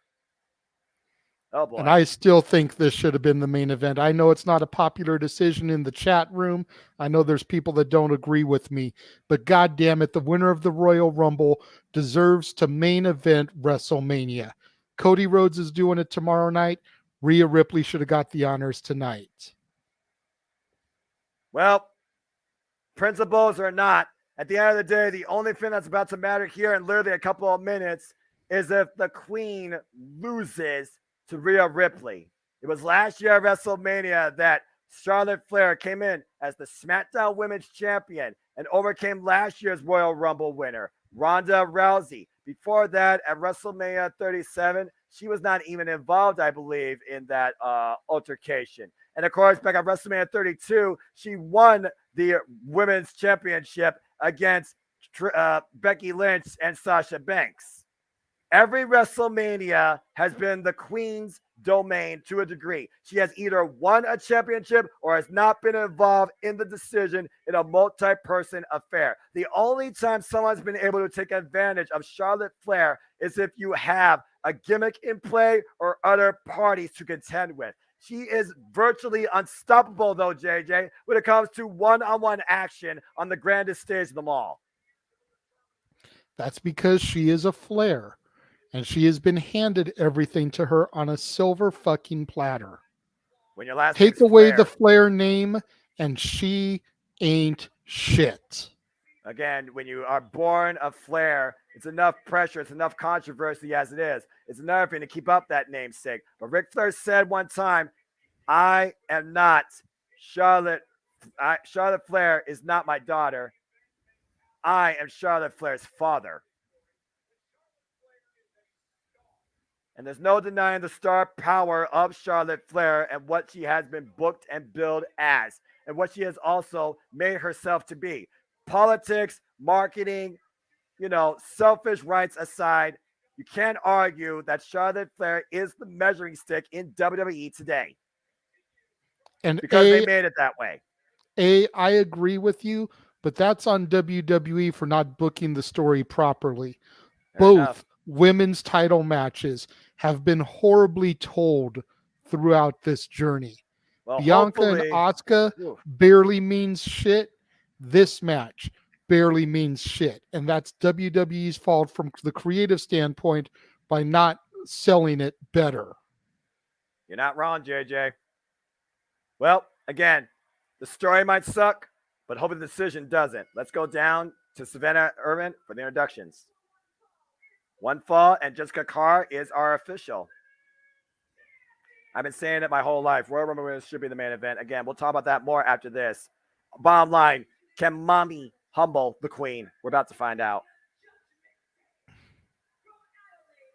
The bringer of brutality, the eradicator of the Judgment Day. This year's Women's Royal Rumble winner. And I still stand by my statement from the previous Period Live event, JJ. Savannah Irvin is the best in-ring announcer and introducer since freaking Fink and Lillian Garcia. Boo. A mixture of boos and woos. Man, that stage looks incredible. A mixture of boos and woos for the Queen, Charlotte Flair. Oh, boy. Referee asking for the belt. Charlotte doesn't even want to hand the referee the belt. And this is a special moment, JJ, because I didn't think about this. In the first time ever, we know Jessica Carr is a proficient women's referee. This is the first time ever we're seeing a women's championship match being officiated by a female referee at WrestleMania. Wow. That's history right there. No, I did not know that. Bell reigns are underway. To solidify your name in WrestleMania, you have to beat Charlotte Flair. Asuka tried, and she became from unbreakable and unbeatable to simply normal. How do you overcome Charlotte Flair at WrestleMania? One-on-one. Has Rhea Ripley figured it out? We'll find out here soon enough, Noah. Charlotte Flair, of course. Let's keep in mind, Flair name is not just a name, JJ. It is a way of life. But you are the dirtiest player in the game. You will take every advantage possible to make sure you escape with the title. As we know, the title can only change hands via pinfall or submission inside the ring. God, I love her smile. Again, Rhea Ripley is not the same person that Charlotte Flair faced at WrestleMania 36. Con time kicking things off here. It's still Con time. Good no grief. Quarter given. Look at them. Yeah, that's a real test of strength there. Charlotte Flair looks for a wrist hold here. Maintain wrist control. Rhea Ripley trying to counter the pressure, trying to fight back. And again, hammerlock in the arm. And just right now, instigating Rhea Ripley with the side headlock. Charlotte Flair from the control. And meanwhile, Charlotte Flair off the ropes again. Oh, shoulder block. Rhea Ripley go off her feet. Takes the clean off hers. Let's settle a suck it there. And Rhea Ripley, Charlotte Flair with the drop down. Rhea Ripley up and over though. Oh, went for a hip toss tonight. Charlotte Flair counter though. What's this? Up and over. And Rhea Ripley look for the clothesline. Rainmaker-esque. Oh! Big shoulder tackle by the Queen. And Charlotte Flair taking Rhea Ripley up and over the top rope to the outside of the ring. You gotta the look of at determination on Rhea's face. And the look of utter confidence of that on the Queen. Target sided, objective, terminate Charlotte Flair. That's what Rhea Ripley's trying to do tonight. But again, Rhea Ripley cannot get riled. She has to maintain focus. She knows what Charlotte Flair is capable of. It was Money in the Bank where she had a chance to beat the Queen, and Charlotte Flair beat her for the Raw Women's Championship. Whoa. Oh, that chop. You can't be a Flair unless you know how to chop. That's fair. Got to be fair to Flair when it comes to those chops. Right, Bobby Heenan? Rest in peace. I mean, God rest his soul. Oh, big haymaker right by the Queen. Of course, Flair came back from injury last year and literally beat Ronda Rousey in seconds to become the SmackDown Women's Champion once again. Nice athleticism there over the top. Big boot to Rhea Ripley and Charlotte Flair. At this point, Charlotte Flair hasn't broken a sweat. And now she goes to the top rope. Rhea Ripley, watch out. Whoa, what a crossbody. Oh, big back elbow strike, though, by the Eradicator. Another stiff elbow. Oh, gosh. Man, this has been a very hard-hitting match so far, to say the least. I'm kind of surprised by that. I'm not. Uh-oh. The disdain between these two individuals. That's a fair point, but I wonder if that, plays to Rhea Ripley's strength. Oh! And Charlotte Flair face first, the top turnbuckle from the electric chair position as Rhea Ripley checks her jaw and probably her makeup. Rhea's got to be careful doing those type of moves to Charlotte. She'll need more cosmetic surgery to fix her fucked up face. Damn, I thought I was hot the last match. Yeah, meanwhile, stomp to Charlotte Flair. Tell us how you really feel, JJ. Have I mentioned I don't like Charlotte, Noah? I think at least once or twice, maybe not on air during this, but I think at least once or twice during our talks. You want to know how I feel about Charlotte Flair? Go back to Throwback Thursday. Watch my rant on Michelle McCool. Replace Michelle McCool with Charlotte Flair. Oh, damn, that's a hot take. Let's not do that in 2023. You just got monetized, dude. That's that's why I'm trying to keep it calm on the air. Fair enough. Charlotte Flair sent face first in the second turnbuckle. Look at this. Oh, man. She went full on into that turnbuckle pad. Yes, she does, Matthew. Yes, she does. That's not the first woman that you've talked about having that in space, but I do wonder, do you prefer cake or pie? But let's not talk about that on air.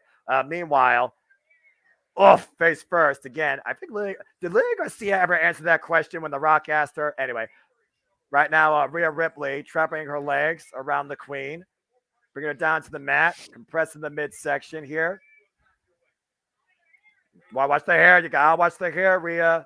Again, Charlotte Flair trying to fight back, trying to relinquish the hold.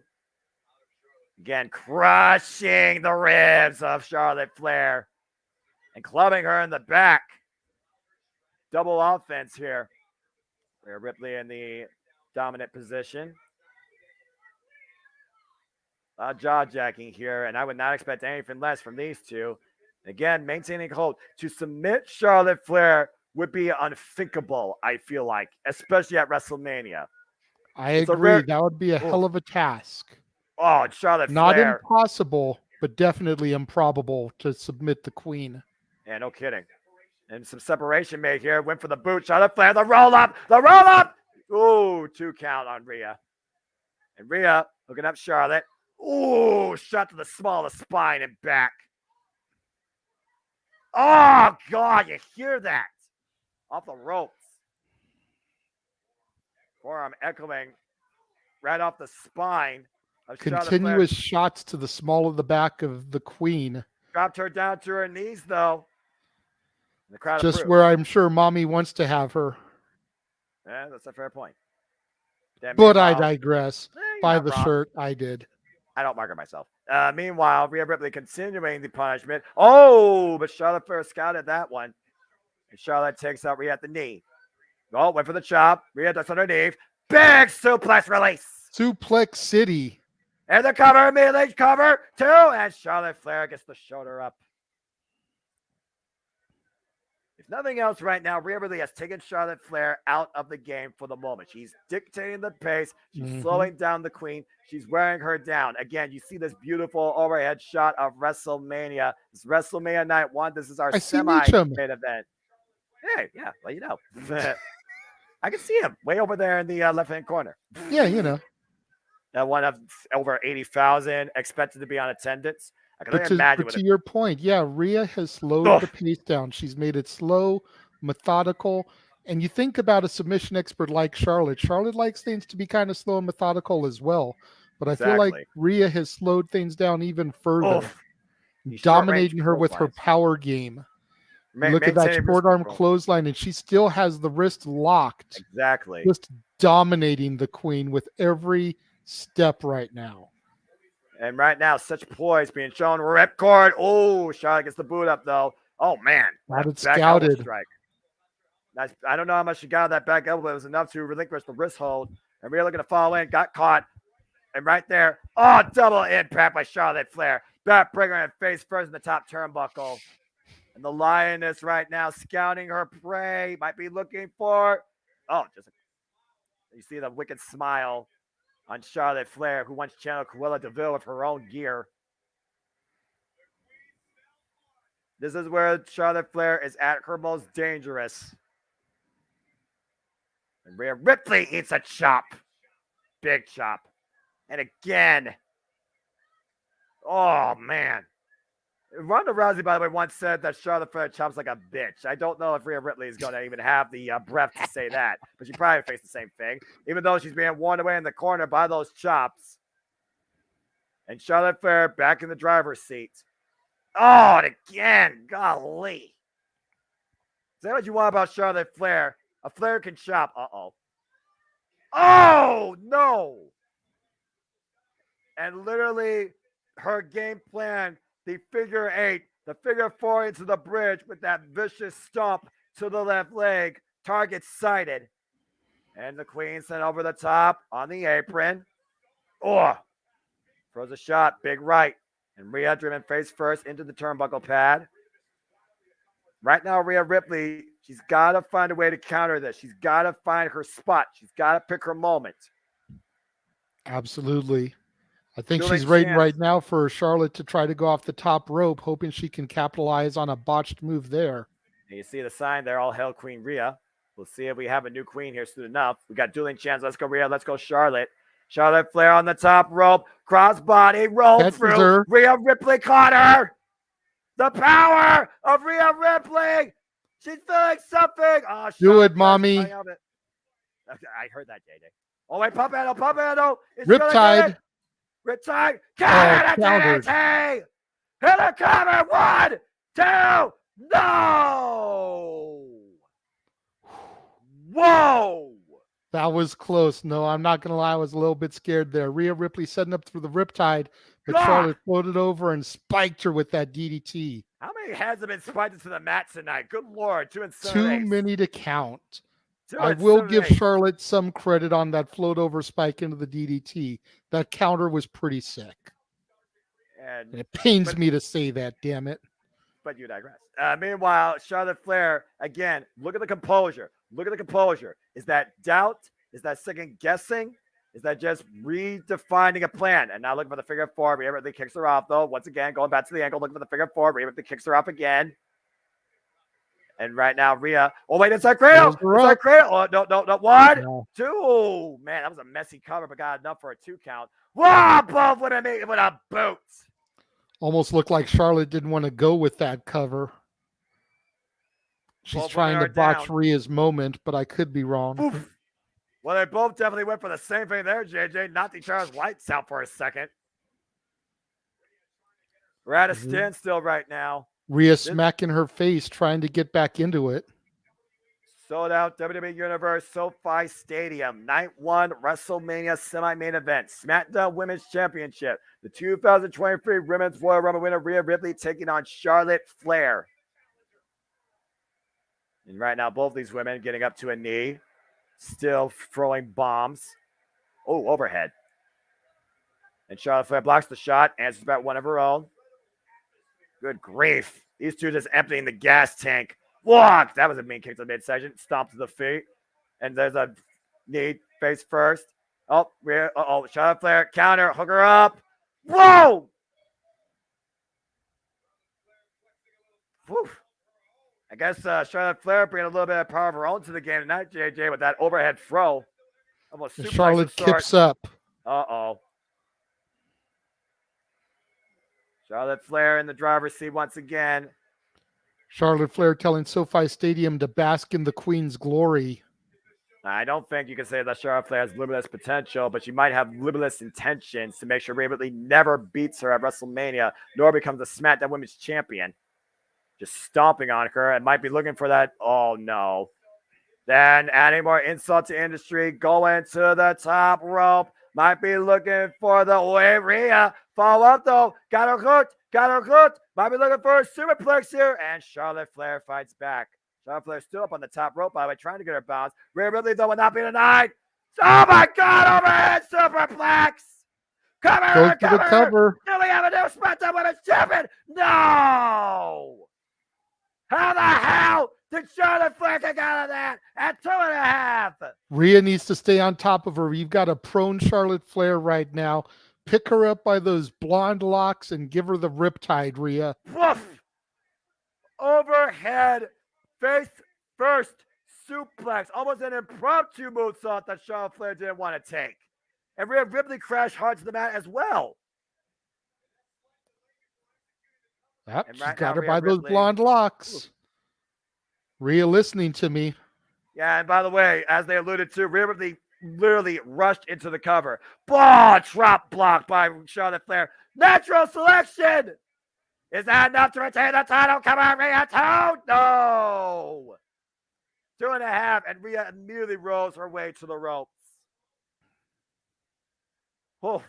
And I agree, Dory. Yeah, she was definitely slow on that 3 count that Rhea Ripley was. Can you blame her? That freaking suplex also put her on her own back. You can say what you want about Charlotte Flair, JJ, but you got to admit, it's been one hell of a match. Good damn, grief. Matthew. Come on, Rhea. You can beat Dee Snider. That's a hot take. For those of you that don't know, Dee Snider, the longtime lead singer of Twisted Sister, big hit, We're Not Gonna Take It from the 80s. Oh! And Rhea sidestepped Charlotte Flair, and Charlotte spears herself into the steel ring steps. Rhea throwing her into the ring, trying to capitalize on the mistake there. Good way to separate a shoulder, though, JJ. Up and over. Face first! Rhea cover, hooks the leg. 2! Charlotte Flair kicks out at 2.5 again. Rhea even sitting on Charlotte's chest there. All shoulders were down. All shoulders were down and full body weight in that cover. Immediately executed, as you alluded to, JJ. But you see Charlotte Flair somehow got the shoulder up again. This match continues. But Rhea Rhea's taking her sweet time. She is dominating Charlotte. She needs to stay on top of her. The queen is too sly to be played with like that. Exactly. Setting her up for Riptide again. Let's see if she can hit it, JJ. Nope, Charlotte Flair countered, escapes. There's the... Oh, man, what a suplex. Once again, Rhea took too long. Charlotte was able to counter the Riptide. Exactly. Except this time, instead of spiking her on her head, she planted her on her back. It might be looking for another one. Rhea Ripley holding on that top turmoil for every inch of her life. Uh-oh. Lost the hold. Whoa, Charlotte Flair maintains waist control. Another German suplex. And again, I got to wonder that shoulder, too, of Charlotte Flair after going to those steel ring steps, right? I'm not sure it was worse for wear here. Oh, big back elbow strike by Rhea Ripley, trying to break the hold, and finally does. And once again, going around Charlotte Flair this time. Suplex of her own, and again, Charlotte Flair goes face first. Looked like she got dropped right on her head. I don't wish injury on anybody, but damn. Right. Again, you see how far these two competitors are willing to go to beat the other here at WrestleMania, and Charlotte Flair lands face first, literally and emphatically off that German suplex. And once again, Rhea Ripley might be looking for another one. Waist lock applied. Charlotte Flair gasping for air, but still fighting back. Back elbow strike. Good Lord. Whoa, God, what a boot. That might be it. Cover 2. No! Another near fall for the Queen, JJ. After wiping Rhea Ripley's face clean with that boot. That big boot that beat Ronda Rousey at last year's WrestleMania. But Rhea able still to show some wherewithal to escape the decision. This has been a hell of a battle, as I expected it would be. Bill be damned, this has been a hell of a contest. I could be wrong, but Charlotte looks like she's got a little bit of blood on the bridge of her nose there. Not sure where it's coming from. I think I know where it's coming from. Look at the replay here. Watch. Look, she landed. Oh, God. She smashed her nose in the mat on that one. Yeah, but you would think that if she busted her nose, it would be bleeding heavier. It's just a little bit of blood on the bridge there. Oh! It's not like it's dripping. Well, I guess that's very fortunate for the Queen because, again, a broken nose definitely compromises your breathing. Nope, she's definitely yeah, you're right. Right there on the blush on the very front of the nose, not the inside of it. Yeah. Rhea Ripley launched again with another big boot though, and the crowd gets to their feet because Charlotte Flair. Oh hell no! And there we see Charlotte Flair ascending to the top rope. Rhea Ripley at the drop zone, moonsaults, gets all of it and rolls through it. Watch Rhea Ripley on the outside. But you can't win out there. But Charlotte doesn't need to win out there. That's the thing. But what's she trying to prove at this point? As you see, she picked the leg, looking for the figure four. Rhea Ripley rolls her off, though, pushes her into the top rope. Charlotte flicks with the spear. Whoa, Jessica Carr almost got bumped. Oh, what a headbutt. And Charlotte Flair, up for the red side. She hit it. She hit it. The cover. One, 2. No! Rhea is beside herself. Charlotte just kicked out of the Riptide. Are you fucking kidding me? I can't believe it. Riptide perfectly hit. Deep stack 2. What the hell? That complete and utter disbelief. Rhea Ripley beat Asuka with that very move to win the Roman Championship at WrestleMania 37. Can you beat the Queen? Rhea trying to pick her back up. Maybe going to try and set her up for another one. And Charlotte Flair is pretty much dead weight at this point. Good God. Oh, wait, it's not great. It's not great. I'll roll up. 2. No. Oh, Charlotte Flair almost got out of it. And 2.5. And meanwhile, we have Ripley now looking for her own submission. A version of the cloverleaf here. Charlotte Flair, though, standing on her hands. Will she submit? Will the Queen submit to Rhea Ripley's brutality at WrestleMania? Will we get a new SmackDown Women's Champion? Will she tap? Crawling her way to the ropes, Rhea Ripley applying every pound of strength and pressure she can. Is it Ripley's moment? You are Is stronger than her, Rhea. Drag her back. Is there more? Oh, no. She grabs the ropes, and she's literally using the ropes to try and get some leverage, escape the hold. Jessica Carr with the count. Oh, no. Driven into the official, but Jessica Carr's okay. Spear! Cover to retain! No! You gotta be kidding me! Rhea Ripley is still in this, Noah, and Charlotte Flair doesn't know what to think. Charlotte Flair survived the Riptide, and Rhea Ripley just survived the Spear. Every possible killer move has been used by both, and so far, this match continues. I'll say it once, I'll say it again. Build be damned. This should have been your freaking main event. Yep. Both these women need to go even deeper if they want to come out the victor tonight. And the SmackDown Women's Champion, Rhea Ripley, right now, fighting back. And Charlotte Flair literally hyping herself up, if nothing else, in absolute disbelief. And these two are still fighting back in a wrist lock exchange, hammering Listen each to other. the crowd, Noah. The crowd cheering with every punch Rhea throws and booing with every punch that Charlotte throws. Oh, what a roundhouse. Big kick. Oh, God, that big boot again by Charlotte. Going for the figure eight. Figure four leg lock. Can she bridge? No, Rhea fires away to the ropes. Great ring awareness by Rhea Ripley. Completely agree, Tomek, about the nose thing. And yeah, streams are what they are, man. You know, you try and line it up later with yours versus ours. It is what it is, if you will.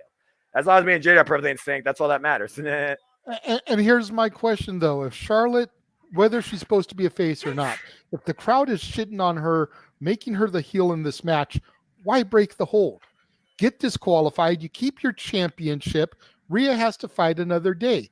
It's dirty. It's underhanded. It's cheap heat, but you keep your belt.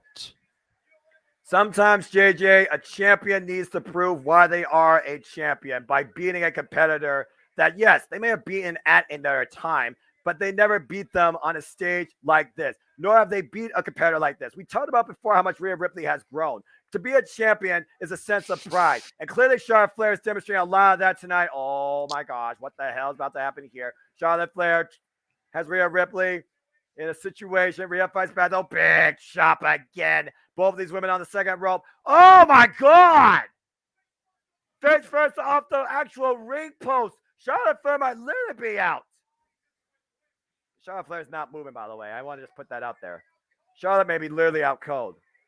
And you heard what Rhea Ripley said, JJ. She said, it's my time. Rhea Ripley back from the outside to the inside off the second rope. Hooking Charlotte Flair off the middle rope. Can she do it?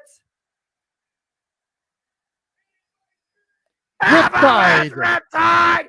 Cover. 1, 2, 3. Rhea Ripley has done it. All hail Queen Mommy. Bow down to Mommy. Bow down to this Grand Slam champion. Bow down to the new SmackDown Women's Champion. Rhea Ripley has done it. That is one of the most incredible championship matches in the women's division I have seen in a long damn time at WrestleMania. And even Charlotte Flair was like, yep, you did it. You finally did it. Rhea Ripley has accomplished a 3-year journey and has defeated Charlotte Flair at WrestleMania. Oh my God in heaven. What a match. And both women left absolutely everything out there and more, JJ. We thought that this was literally over at least 2 or 3 times on each other's behalf. But a ridiculous avalanche riptide off the second high stack matchbook cover. Rhea Ripley has done it. And you see right now at our watch parties watching on around the world, Sydney, Australia, that is Rhea Ripley's home country, folks. the bringer of brutality, is now SmackDown royalty. Say hello, SmackDown, to your new women's champion. The Queen has been dethroned. Oh, what a moment. And Rhea Ripley is now a Grand Slam women's champion. But I will not deny that Charlotte Flair, she proved tonight why she has been the measuring stick at WrestleMania. But it is Rhea Ripley's time. Damn it. The landscape of the women's division has certainly changed, JJ, on the blue brand. Get ready, SmackDown, for some brutality. Rhea Ripley is now your SmackDown Women's Champion. You talk about that smile, JJ. That's probably the biggest smile Rhea Ripley has ever had on her face. And even Charlotte Flair can't deny she was humbled tonight. Absolutely. You know, I give a lot of shit to Charlotte, and deservedly so, in my humble opinion. But watching Charlotte outside the ring there applaud Rhea, whether sarcastically or sincerely, I give her a little bit of props for that. Whew. What a phenomenal women's championship match. That is what it means to be the Royal Rumble winner. Hats off to both. That's why Damage 1-2. It is what it is. You know, I figured the men's showcase match would be after this match and before the main event, but 3 straight intense fire matches. Someone check Jeff to make sure he doesn't pass out live. Yeah, I don't know if he's still conscious. And again, I see Moonlight said I started watching halfway through because it sounded surprisingly intense and I wasn't let down. No, you wasn't. Again, Charlotte Flair is Charlotte Flair, but tonight the Queen was humbled. And she recognized it, JJ. That's a whole nother take. No denying that. And let's see what we got here. Ratnick. Yep. Again, I don't know if Jeff is still conscious. Ratnick saying, Night 2 has a lot to live up to now. Good luck. Real Wallet says, match of the night, emphatically. I think Charlotte was like, oh, thank goodness. Finally, someone I could feud with someone on my same level. LOL. And Real Wyatt, they proved everyone wrong. I'll say it once, I'll say it again. Build be fucking damn. Royal Rumble winner is your fucking main event. Rhea Ripley and Charlotte Flair just proved that. Proverbial top that shit if you think we can't close out the card. That was incredible. Just going to say, they just said beat that to the main event. Oh, my word. Well, whew. And Paul, you did call it. No Judgment Day sweep. Dominic lost, but Rhea Ripley won. We'll see if Finn Balor leads by example and wins tomorrow night. And of course, folks, we hope you are enjoying the action so far as we are at another intermission. That's why JJ right now is being quiet, but I'm still keeping you guys going, as I always do. And then I'm trying to grab some pictures off of the tweeter for during open mic night tonight. I know. You're always the working man. God bless you. Raymond said that was an awesome match. I'm on mobile, and my predictive text is on vacation, apparently. LOL. Real Wyatt said he absolutely loved that. That is women's professional wrestling. Damn it. Absolutely. Oh, what a night. What a freaking night it's been so far.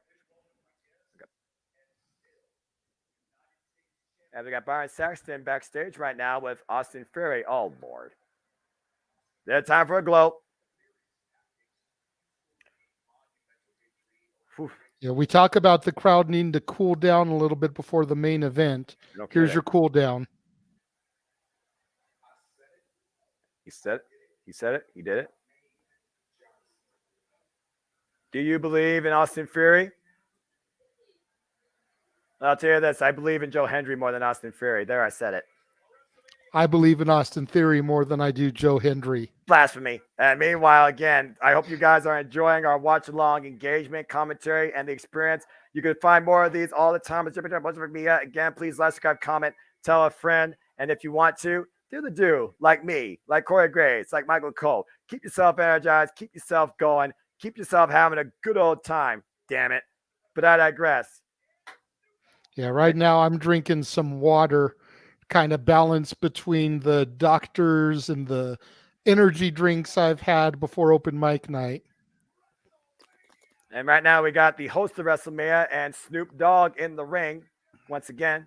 We've seen Snoop tonight more than we've seen The Miz. And there's your attendance, folks, tonight at WrestleMania, 80,497. Congratulations to the WWE Universe once again setting the pace for WWE on the grandest stage of them all, WrestleMania. And figures everybody has been along with us watching live our commentary and reactions. 80,496. Plus Jeff motherfucking Meacham. Accurate. What? What are you doing? What? Miz put out open challenge? People are scared of Miz. Bullshit.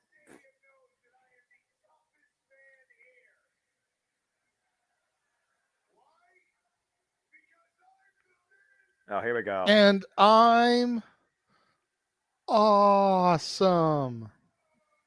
What? Are you kidding me? Wait a minute. It can't be. Pat McAfee! Pat McAfee! Nice. I think we just got our 7th match for tomorrow, Noah. Pat McAfee versus The Miz. Let's freaking go! Pat McAfee is at WrestleMania! Oh my God, Pat McAfee! Oh, I'm so damn happy right now. Again, he's undefeated. He's undefeated at WrestleMania, JJ. He didn't lose yet. Technically, I guess technically he did lose against Man last year. Damn it. But still, Pat McAfee belongs on the grandest stage of them all. Okay, Miz, how about you take on Pat McAfee one-on-one? I'm okay with this. So is he here to compete tonight? Is he actually going to face the Miz right now? Is Snoop Dogg Miz isn't dressed. I mean, he is dressed, but Miz is in a suit. I mean, I'm just saying. I mean, dressed to compete. Right.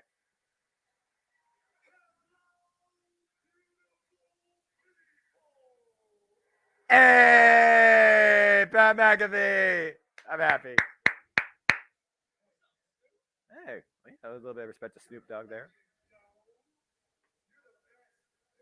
Oh, God, this white boy trying to be black. I can say that because I'm mixed.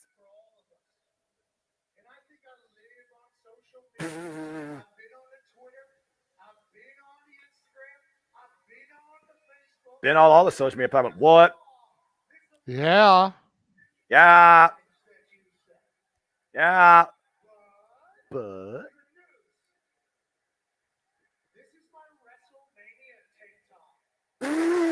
that's the tank top for WrestleMania.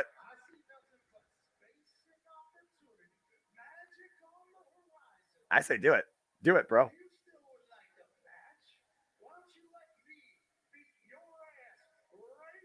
Yes! Yes! Let Snoop Dogg be the ref! Yes! Make it official! Yes!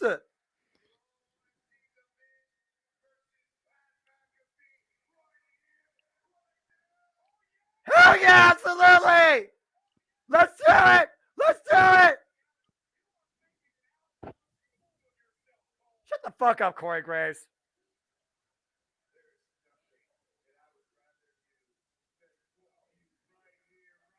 Then do it, Miz! Oh.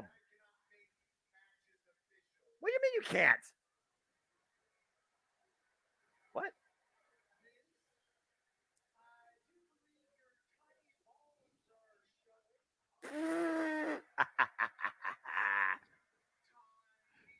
Balls. Tiny balls. Snoop is just cracking up. Can you blame him? Tiny balls. 80,000 plus are chanting tiny balls right now.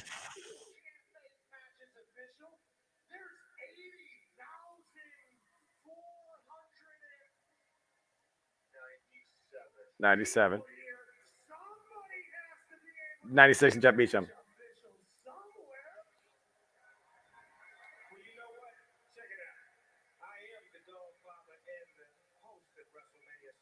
Yeah, he is.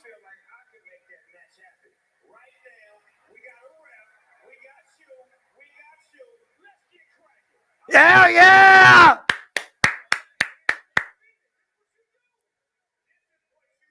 Yeah! There goes the bell. Underway! Pat McAfee ready, stalking the Miz. Snoop climbing out of the ring. I get to call Pat McAfee. I'm happy. I'm a happy commentator. I get to call Pat McAfee match. This dude is awesome. I'm calling the Miz match. I love Miz. Oh, McAfee! Immediately following it, and the overhead rights to Miz in the corner. Just unloading on the Miz, the host of WrestleMania. Here at WrestleMania, Pat McAfee and the Miz. This is awesome. And Pat McAfee, and Miz. Spinebuster! Let's freaking go, Pat McAfee. Oh, yeah. I gotta say though, why does Pat McAfee still not have wrestling gear? I just gotta put it out there. I'm just cosmetics is all I gotta say. You know, I'm just saying. Freaking Pat McAfee. I guess the tiny balls of Miz are hurting right now as he's being perched on the top turnbuckle. Oh my gosh, I had no idea what was gonna happen tonight. Setting him up. I might be setting him up for Miz fighting back. Oh my God. Miz pushing him. Whoa! Standing moonsault, lands on his feet. Yeah, he did this last year at WrestleMania, remember? Oh, what a super kick out of there. And for Miz right now, literally just seeing nothing but lights. Rolling to the outside of the ring in his bedazzled pants that would make Nick Cannon cry. Pat McAfee in firm control right now. The Miz does not know where he's at, and he's not in Kansas. Probably wish he was there right now. And the Miz in the ring. The referee's right there. And Pat McAfee's being a gentleman, JJ. He's telling him to get back in the ring, you know? Yeah. Marbles. I'm just going to enjoy this. I'm not going to say anything else, dude. I'm just going to enjoy this for the time being. Miz saying, screw it. I'm done with y'all. What a coward. Tiny as balls. Tinier than freaking, wait a minute. The 49er. Oh! What the hell? George Kimmel, not the guy. Hop in the rail. Miz, you might want to turn around. Oh! Clothesline from hell. From a 49er. Oh my gosh. Telling McAfee to go up top. Up top? What the hell are you thinking? All right, why not? Go up top. Let's see what you can do. Let's see what you can do. All the way up in the nosebleed seats. Pat McAfee on the ring post. Wow, look at the balance of Pat McAfee. Pat is crazy! Swanton bomb takes out the Miz.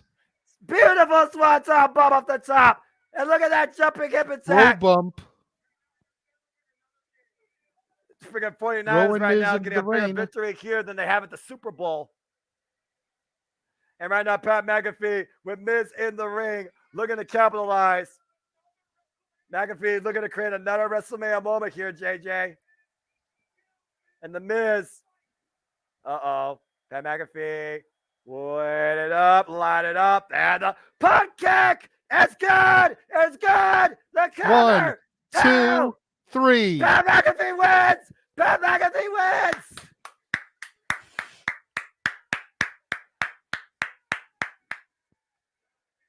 Pat McAfee does it again at WrestleMania. That is official. That is 2 wins at WrestleMania for Pat McAfee 2 years in a row. That was freaking awesome. Oh, man. A 49er, maybe. He got a career in WWE after a clothesline like that. You said clothesline from hell, JJ. That's a fair take. I mean, you know, I did say earlier in the show, WrestleMania brings everyone and everything together. We just saw 2 collegiate athletes and a football player come together at WrestleMania and help basically create a WrestleMania moment. That was really awesome. What a surprise. Let's freaking go. Congratulations, Pat McAfee. Another win, another moment at WrestleMania. Oh, God. And Miz once again embarrassed at WrestleMania. You gotta love it. Oh, gosh. I'm freaking so damn happy. I love this shit so much. All right. Whew. I'm sorry. Well. And now we get a tease for next year, WrestleMania 40 from the city of brotherly love, the home of Extreme, Philadelphia, Pennsylvania. A city known for the pursuit of happiness, for history, for passion, for a proud heritage that honors independence and has all the toughness.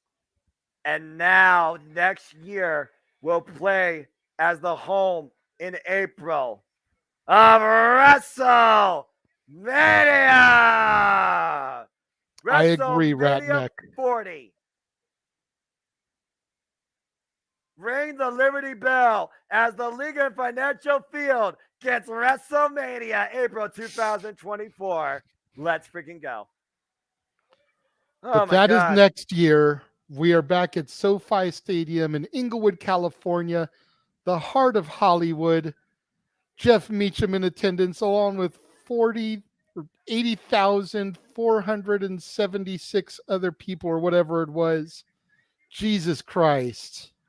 And Pat McAfee also won tonight. Let's keep that in mind. And shout out to Kool and the Gang, one of my favorite bands ever that my dad grew me up on. God rest his soul. Giving us one of our official themes tonight, Hollywood Swinging. And we are definitely swinging right outside Hollywood. And again, let's look at the card ahead tomorrow, JJ, because you thought the fun was fun tonight. We still got tomorrow night. We got the Beast Incarnate against the Nigerian Giant Omos. And let's not forget, we also have a triple threat banger for the Intercontinental Championship as Drew McIntyre and Sheamus look to dethrone Darling General Gunther.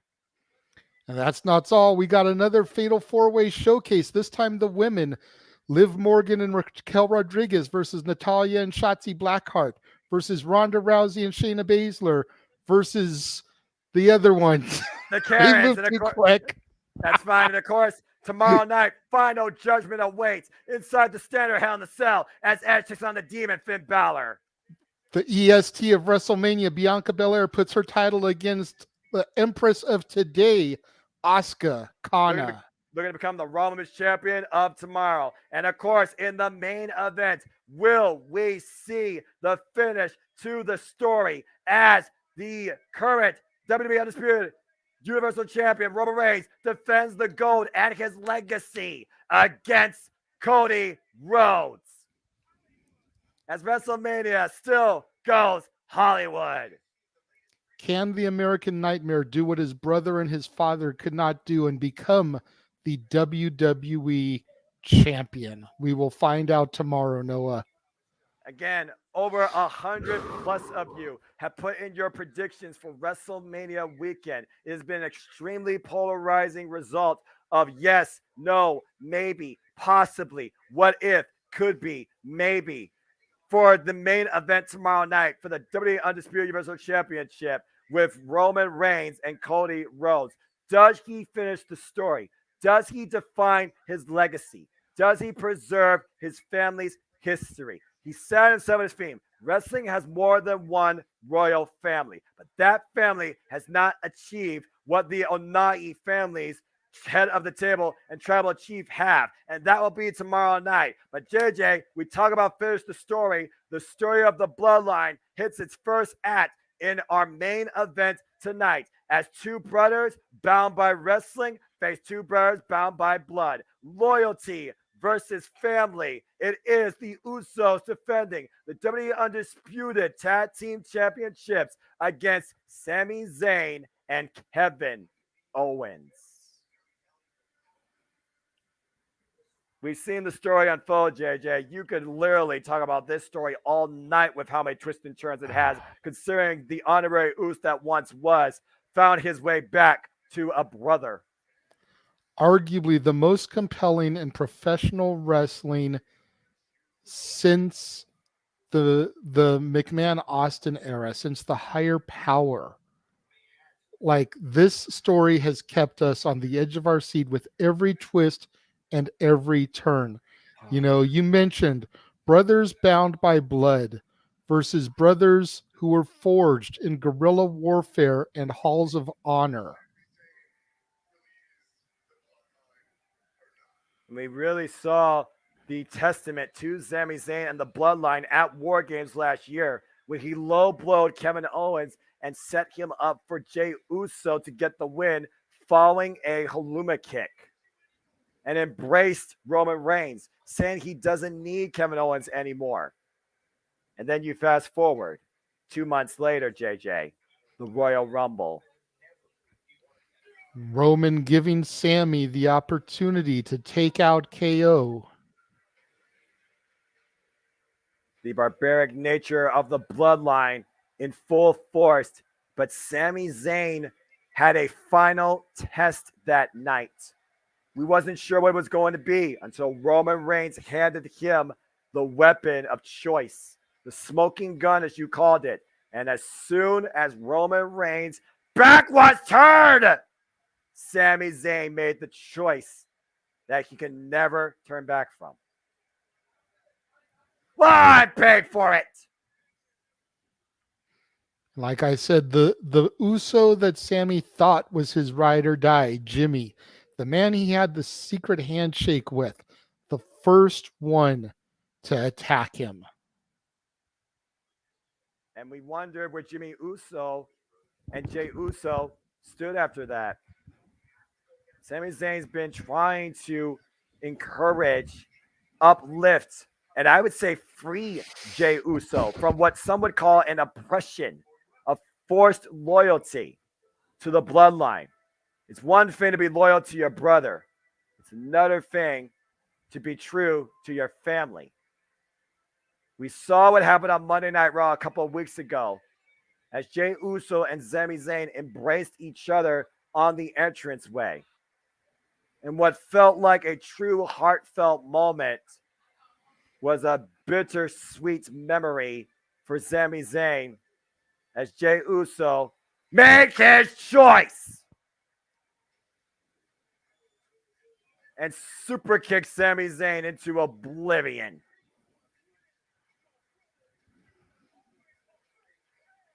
As he called him what he always thought he was, a fake-ass oos. And so Sami Zayn made his intentions be known that he will not rest until the bloodline is brought down. But this wasn't about business.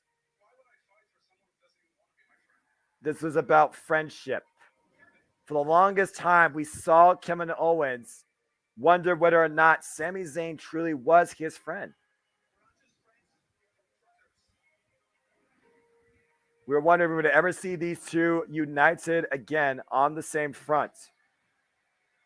And after Sami Zayn and Jey Uso unleashed verbal hell on each other in what was a 2-on-1 assault to try and end the Sami Zayn problem, Kevin Owens finally came around and the reunion we've been waiting for finally happened. Because it didn't matter whether or not Sami Zayn or Kevin Owens were against each other or were with each other. They were always stronger together. Absolutely. I have seen these men live in person on both sides of the coin. I have seen them feud with each other. I have seen them team with each other. And you're absolutely right, Noah.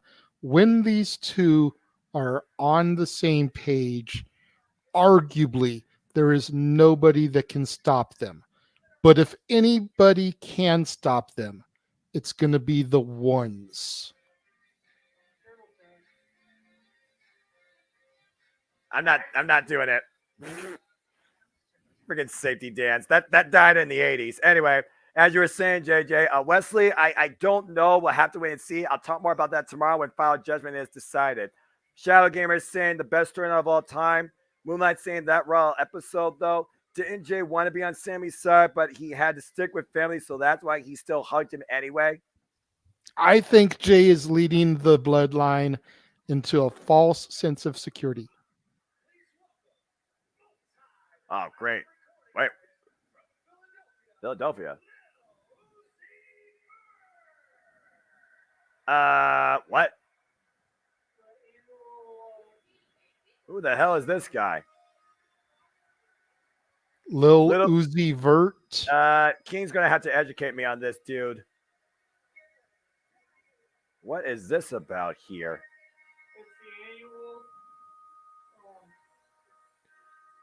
Safety Dance is me and my group of friends theme song. Well, you can dance if you want to, but that's your choice.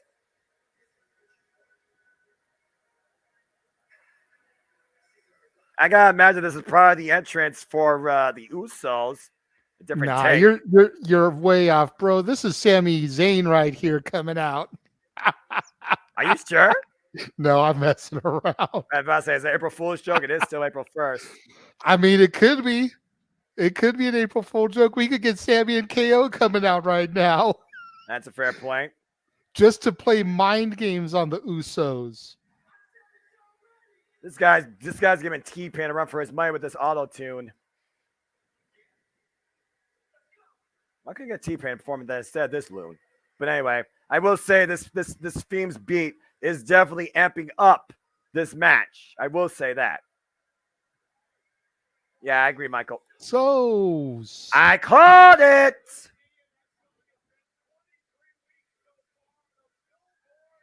Down since day one-ish. There they are. Jimmy and Jay, the Usos. They're the ones. They're the undisputed WWE Tag Team Champions. I hate the CGI graphics. Just going to put that for the record. Titantrons for life.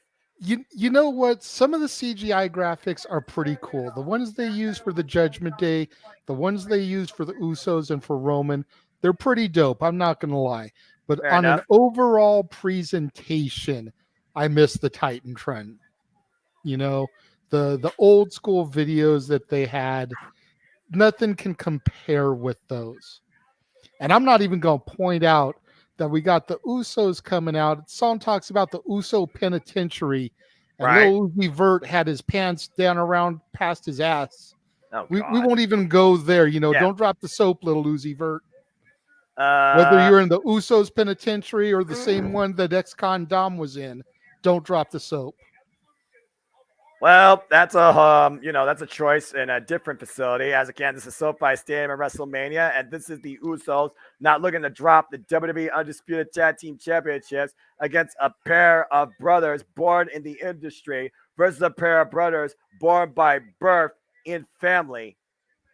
Two men will come out tonight based on emotion, adrenaline, desire, and objective.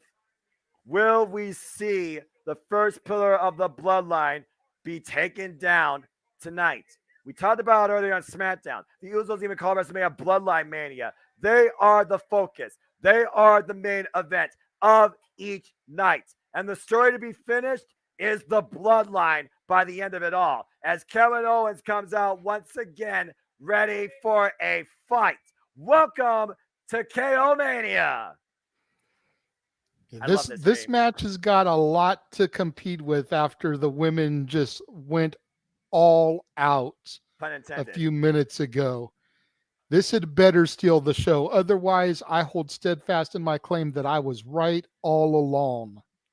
I talked about principle, man. I still stand by principle, but it is hard to argue when you consider what you're dealing with here in this match when it comes to the Usos and Sami Zayn and Kevin Owens, because you're talking about four of the most prideful, passionate wrestlers, superstars in the WWE, accomplished through psychology and storytelling.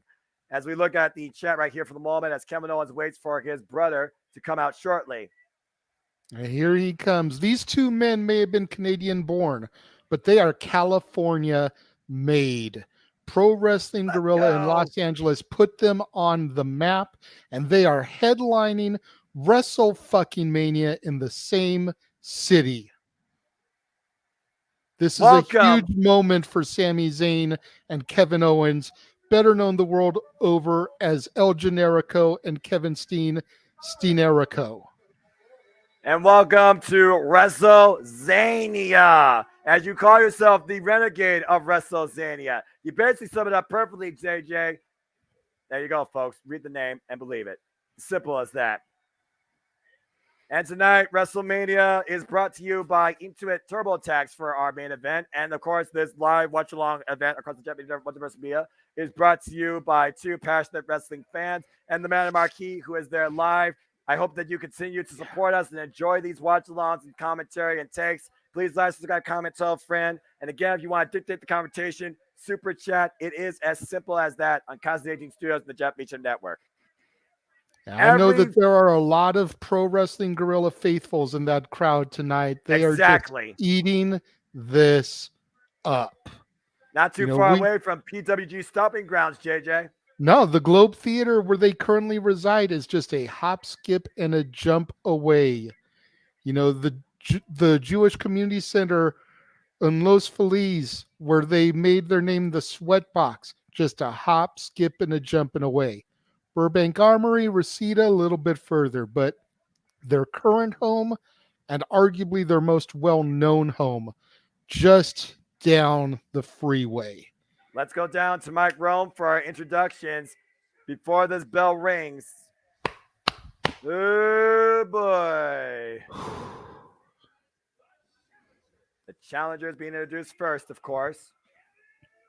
Yeah, I got mad respect for the Usos, but this is a hell of a moment for myself, for Jeff Meacham, for all the other PWG faithful in the crowd, and all the people watching us that have watched Steen and Generico come up through the indies.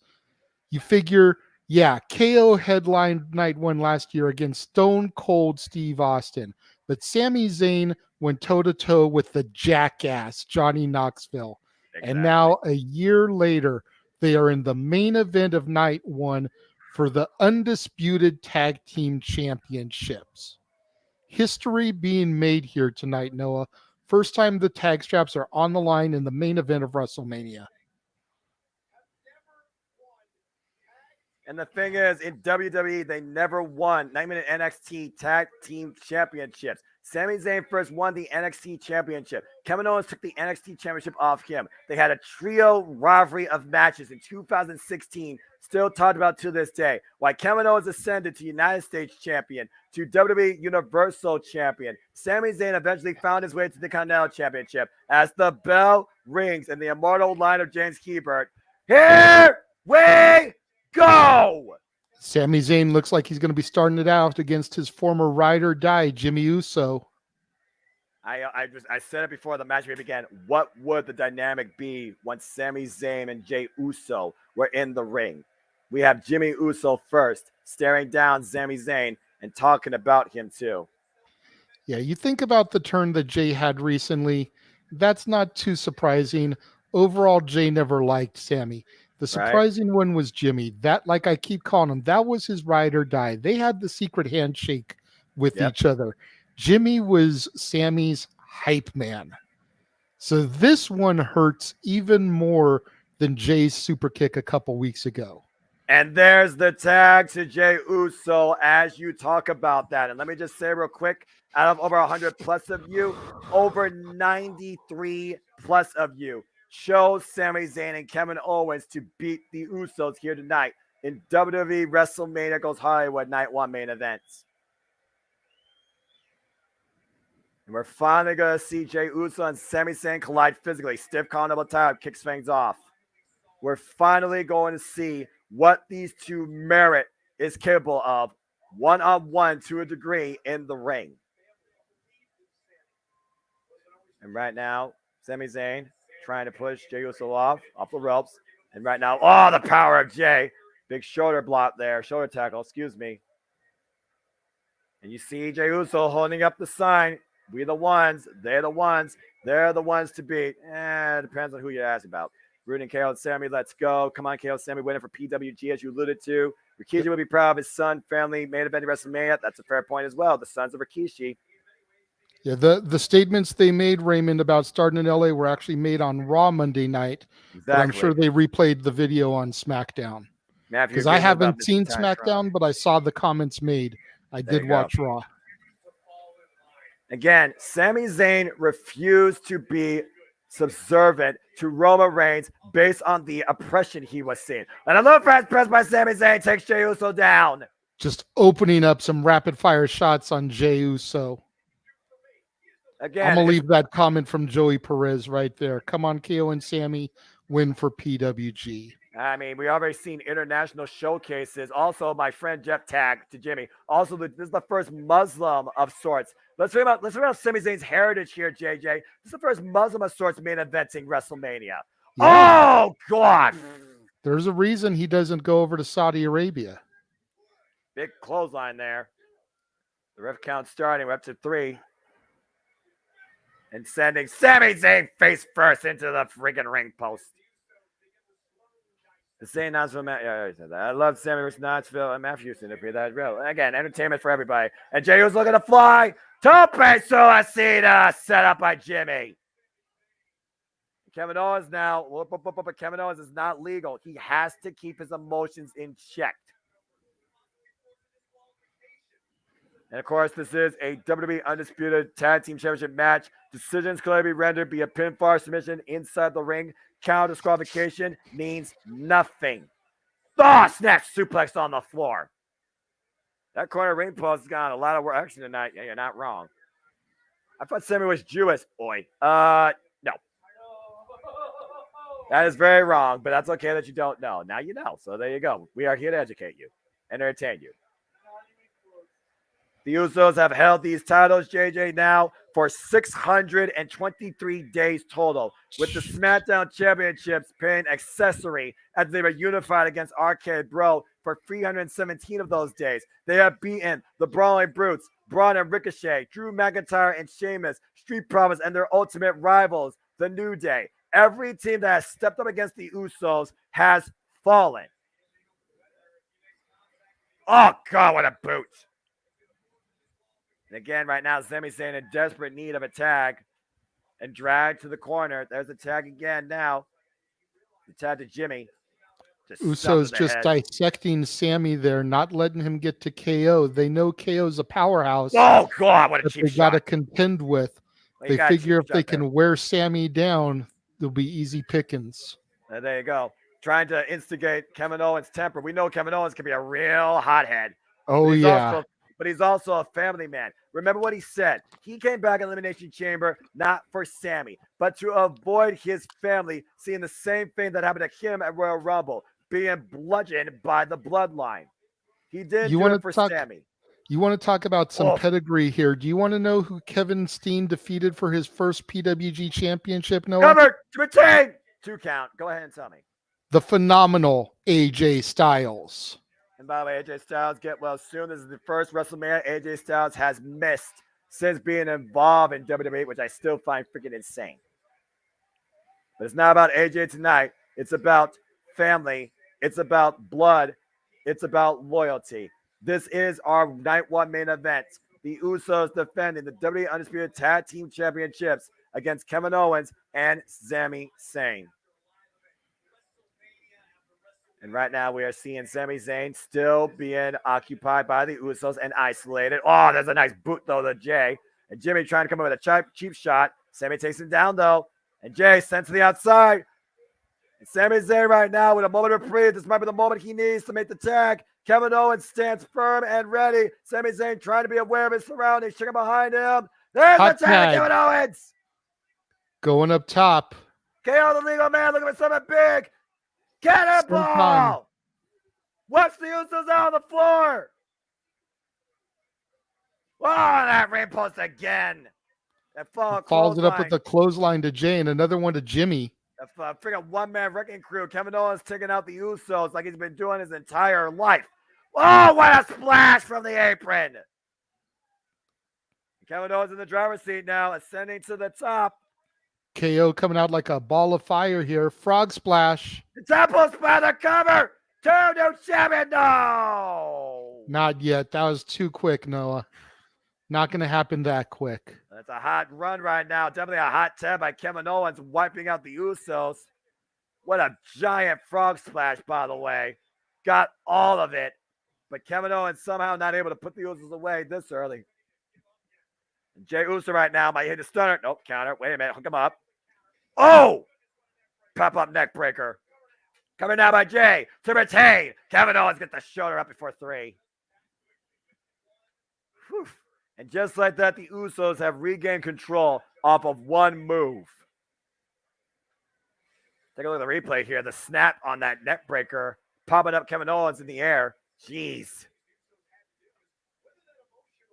And you figure about how the bloodline started, JJ. It was Jey Uso that first was forced to fall in line when he said, "I quit," to save his brother Jimmy at the hands of Roman Reigns inside Hell in the Cell at Clash of Champions Gold Rush last year. And then eventually Jimmy Uso became loyal after main event Jey, the right-hand man, saw what the two were more capable of together. And since then, the bloodline has been a virtually unstoppable force. KO again off the top. Oh, swan top against the knees. Big splash by Jimmy. Cover for the championships. No. Oh. Jimmy can't believe that Kevin Owens kicked out of that. He thought he had that one in the bag. But like you said earlier, JJ, this match is not going to end that quickly. No. And Noah, I don't know if you notice, pay attention when KO stands back up. The gold logo on his shorts is the Pro Wrestling Guerrilla logo.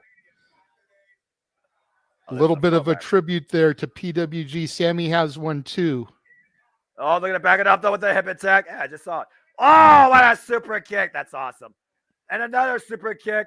Drops Jimmy in the corner. Suck in and go bowling. Strike. KO connects. And Kevin Owens now, once again, going to the top rope. Feeling Uzi, feeling Froggy. You tell me. Wait a minute. But Jey Uso coming in to save his brother. Save the championship. Sami Zayn, though, taking Jey out. Get to the midsection. What the hell's about to happen here? Hooking him up.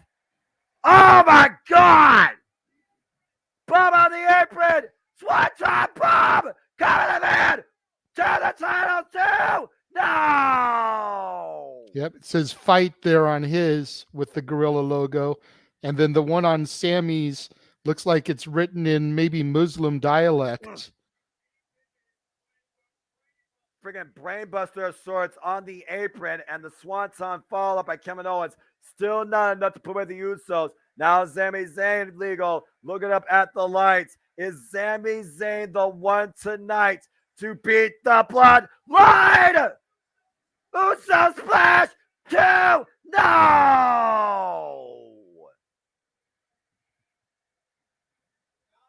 How poetic would that have been if Sami Zayn won the WWE Undisputed Tag Team Championships with an Uso splash on Jimmy? But right. Jimmy kicks out before the 3. Good grief. Sami Zayn will not be denied. He is hell-bent on ending the bloodline. And Kevin Owens and him stand on a united front here in the main event tonight of WrestleMania. The crowd doing the Olay for his old theme song by Bouncing Souls. Whatever happened to that guy El Generico? I heard he was really accomplished. Oh, God. If I can take your eye away from the action for just a moment, Noah, there's a close-up on the screen here. That's the PWG logo right there. The old school fight logo right there. And Sammy's is written in Arabic there. Of course, because, you know, it's a freaking ascent. There's the super kick. And now sent into the ropes. Oh, man, super flying kick. Cover to retain the championships. No! Sammy Almost. kicks out again. Damn close by Jey Uso there. We talked about, again, this match had a lot to live up to. And so far as the emotions go, it's definitely lived up, if not surpassed that hype. And right now, Jey Uso. What is Jey Uso thinking right now, I wonder? You hear him jaw-jacking Sammy. Oh, God. Main event, Jey Uso on full display here. Main eventing with his brother. And tag now to Jimmy. Sami Zayn isolated. Oh, God, now the punishment ensues. The bloodline super kicking Sami Zayn out of WrestleMania if possible. Here's the cover to retain Kevin Owens with the save. Oh, it's a super kick though for his troubles. Uso's firmly in control right now. Talking about Uso Penitentiary, like I said earlier in the entrance, looking to lock down the WWE Tag Team division once again, this time at the expense of Sami Zayn and Kevin Owens. Sami Zayn right now might not even know where he is. Jey Uso literally jaw-jacking Sami Zayn. Meeting in the middle! Double super kick to the back of the head. Just end this thing, man. Cover 2. No! Sami Zayn gets the shoulder up. No, not going to happen like that. Sammy's got too much heart there. We talked about Johnny Gargano's Rebel Heart this morning with the NXT Stand and Deliver. Sami Zayn, El Generico has got way too much heart. He is going to fight almost literally to the death here tonight to stand for what he believes, Noah. Again, how far does one person's passion, does one person's motivation carry them? Tag into Jimmy Uso. Sami can't even stand up right now, JJ. He's trying to get up to his feet and barely up on a knee. And Jimmy and Jay looking to set more punishment. Oh, God! All right, that's enough super kicks, Usos. You're starting to use it as much as the Young Bucks. Cover to retain isn't enough. It's not, JJ. And Jimmy is beside himself.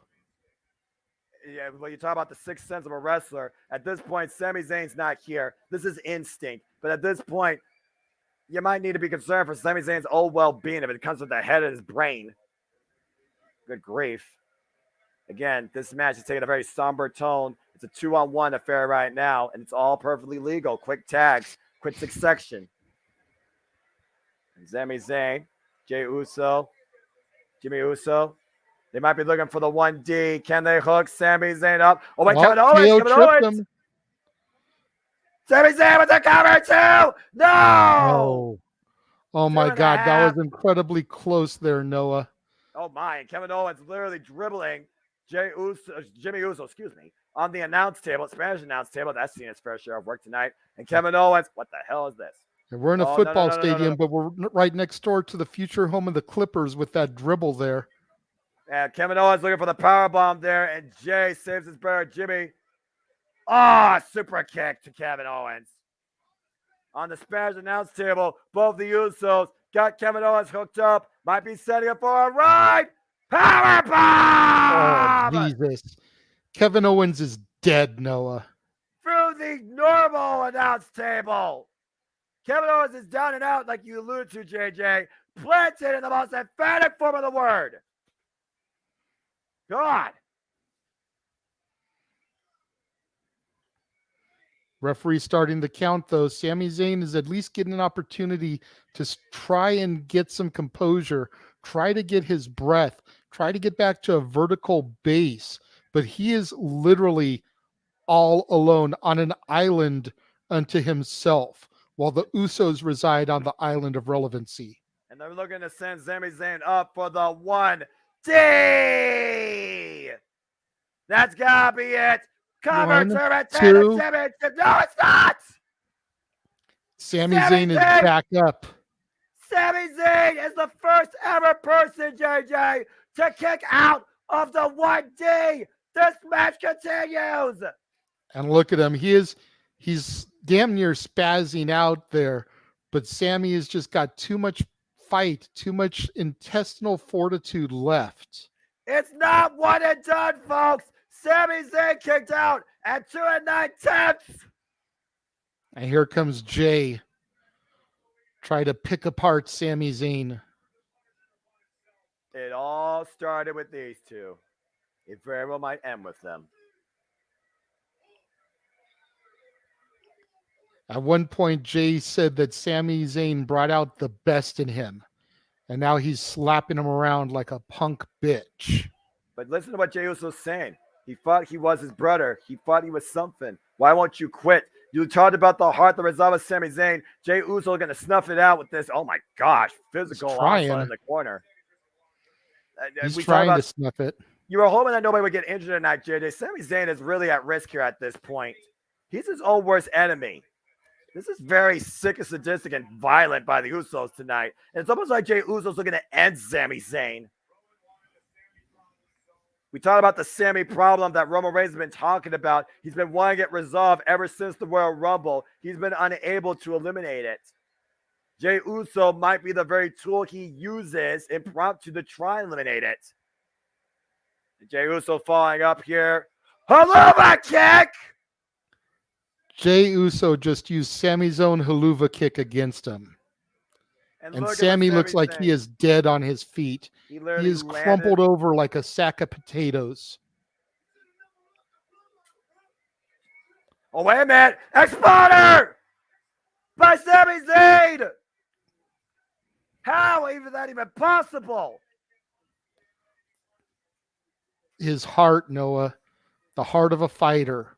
My God, what an exploder. After Jey Uso and family said, you should have never KO climbing back up. How the hell is Kevin Owens even back in this match right now? Sami Zayn crawling to the cover, witnessing, seeing his brother tag to Kevin Owens. Jey Uso right now in exposed corner. Jimmy Uso pop up power bomb. And now Jey. And one for Jey. Each one too. Sami getting back to his feet. Kevin Owens calling for the play. Jimmy to his opposite feet. corners. Haluva kick to Jimmy. Kevin Owens. Stunner. By God, to Jey. Here's the counter. 1, 2. No. Oh my God, Noah. Another damn kick out. I don't know how these 4 men are doing it at this point. I have never seen such resolve by 4 men in WWE Tag Team Wrestling. We are witnessing that here tonight at the main event of WrestleMania Goes Hollywood Night 1. Kevin Owens, Sami Zayn, and Jimmy and Jey Uso refuse to die. And you notice, though, Jimmy down, Jey down, Sami barely starting to get to his bearings. KO is the most alert and attentive out of all of them here. Crawling over to Sami, trying to get his brother in arms back to his feet. And you also see Jimmy and Jey trying to get back to their feet. Brothers in arms versus brothers by birth. Standing once again face to face in the middle of the ring. The Usos, Sami Zayn, Kevin Owens, this crowd is getting to their feet. They are applauding and respecting what is being shown here tonight. And they said that's it. We're going to fight it out. This is fight, Steen, fight. This is for the undisputed. Oh, God, super kick. WWE Tag Team Championships. Super kick to Jimmy. Super kick to Jey. Sami Zayn down and out. Jey and Kevin Owens, the 2 legal man. Blind tag. Pop up. A miss out of the corner. Oh, super kick to Kevin. Another super kick to Kevin. Jimmy and Jey stereo super kicks meet. Kevin Owens down. Stereo super kicks to Sami. What are they looking for here? It looks like both these brothers might be looking for the stereo Uso splashes. Kevin Owens down and out. Prone position, middle of the ring. Opposite points for Jimmy and Jey. Scouting. Hitting! Stereo splash! Cover! 2! The Usos have not done it yet!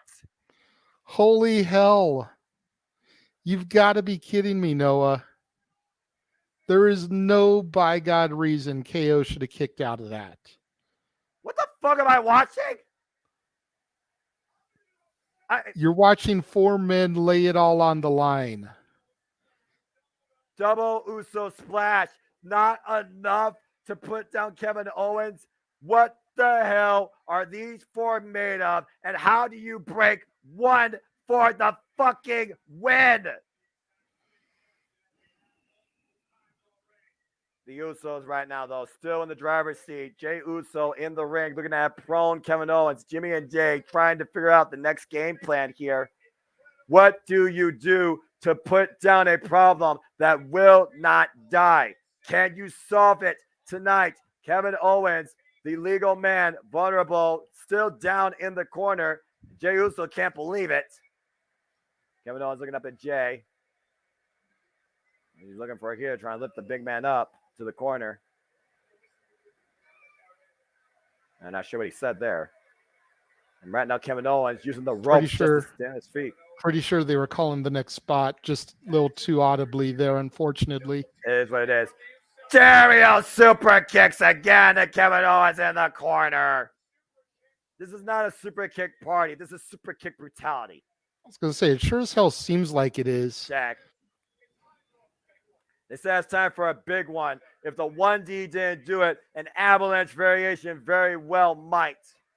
Jey Uso hooking up. But here Kevin comes Owens. Sammy. That's Sammy ripping Jimmy out, like you said, over the announce table. Kevin Owens hooking up Jey.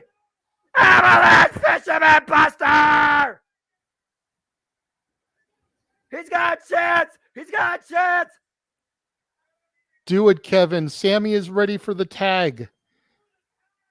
Sammy is right Let the there. honorary Oos finish this up. The tag is there. Tag made to Sammy. Jey is legal. Jimmy is gone and out. And Sammy sees Sammy has his sights locked. I said start with them. Very well might end with them. Haluva kick. That has got to feel so damn good. So damn incredible. Oh, look at this. The symbolism. You asked for this. You wanted this. You're going to get it. Sammy going for another haluva kick. A second haluva kick hits. And with Jimmy, though, wait, caught by Kevin. Stunner to Jimmy. Stunner by God. And Sami Zayn looking for the hat trick. Their last emphatic point. Pull the trigger, Sammy.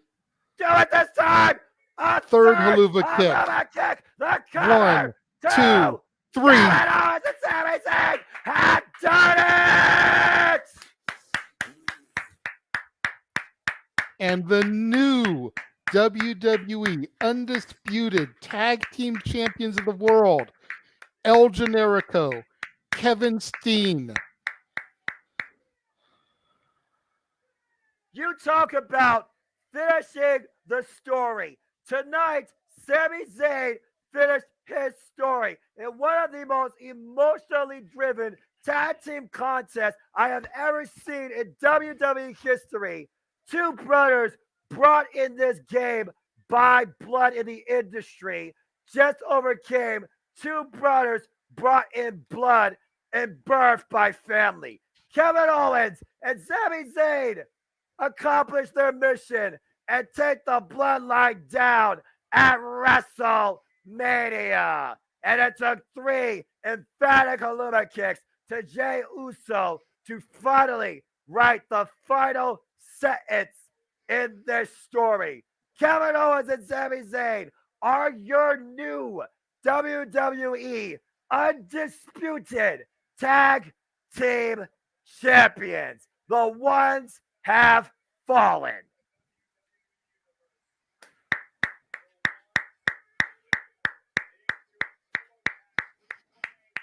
Look at the moment. Look at that moment.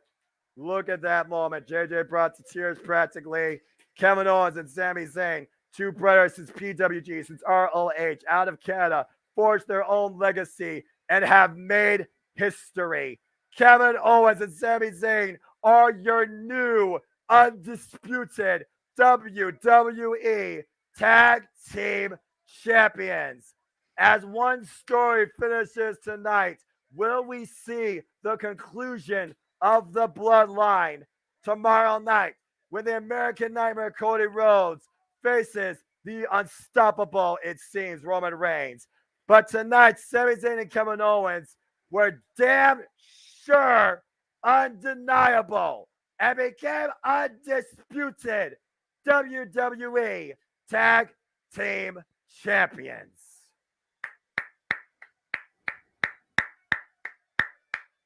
What a phenomenal moment. What a phenomenal night.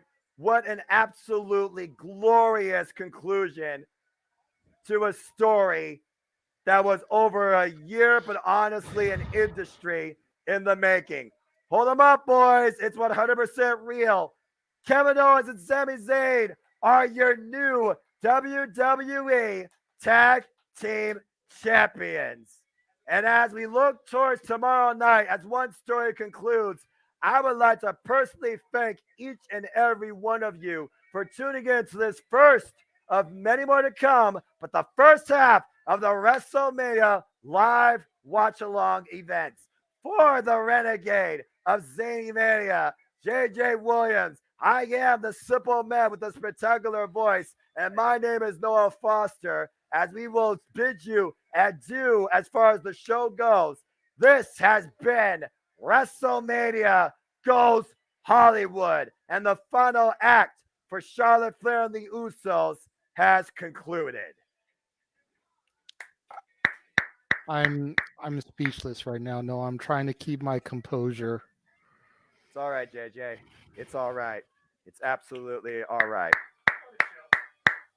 What a phenomenal night one. That is the greatest night of WrestleMania action I've ever got to see live to date. Bar none, top to bottom, everybody delivered. Even the soft opener went the right way. Truth be told, might have been the weakest match. But beyond that, everything else virtually flawless. Triple H first ever fully produced WrestleMania has covered all the boxes and has surpassed my expectations more than I ever thought they could. And that was only the first half. We will see you all tomorrow night on night 2 as WrestleMania continues to go Hollywood and night 1 has reached its conclusion. Thank you so much, everybody. Okay. Try and get my composure here for a moment so I can speak. Please do. To the 25 of you that are still watching you and the over 30 that filtered in here and there throughout the evening, thank you so very much. We are going to take a very brief intermission, run the open mic night intro, which is going to be just shy of 9 minutes. You know, when you factor in the trailer that's there, the opening video, etc., etc. And then we will be back here in roughly 10 minutes, give or take, to begin the open mic night festivities. It's been a hell of a night so far, Noah, and we still got another day tomorrow. Absolutely, JJ. Absolutely. To the regular panelists, check the open mic night chat. I am sending the link as we speak. I will begin bringing you guys in once the video is done airing per the usual. We will see everyone back here in a little bit less than 10 minutes. Thank you for joining us. See you soon.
preview time. So let's take a look at what's coming your way.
The following program contains strong language that is not suitable for young children. Viewer discretion is advised. The Jeff Meacham Network's Multiverse of Media. For over 15 years, the recognized symbol of excellence and the standard bearer in coverage of sports and entertainment.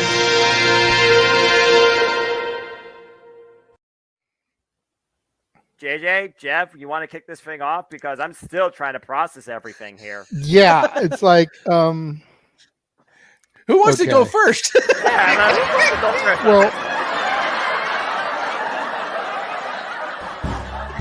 Come on in. It's open mic night with your host. You could maybe say there's really 4 topics, but it's split into 6. The Renegade, JJ Williams. The Sammy and Eddie Kingston thing, which one's the better smelling turd? And his panel of co-hosts. I am the founder. We'll call me that for today since we're going with the Jeff Jarrett love theme here this week, according to JJ. The West Coast Professor, Jeff Meacham. Karma is karma is karma. That's professional wrestling! Damn it!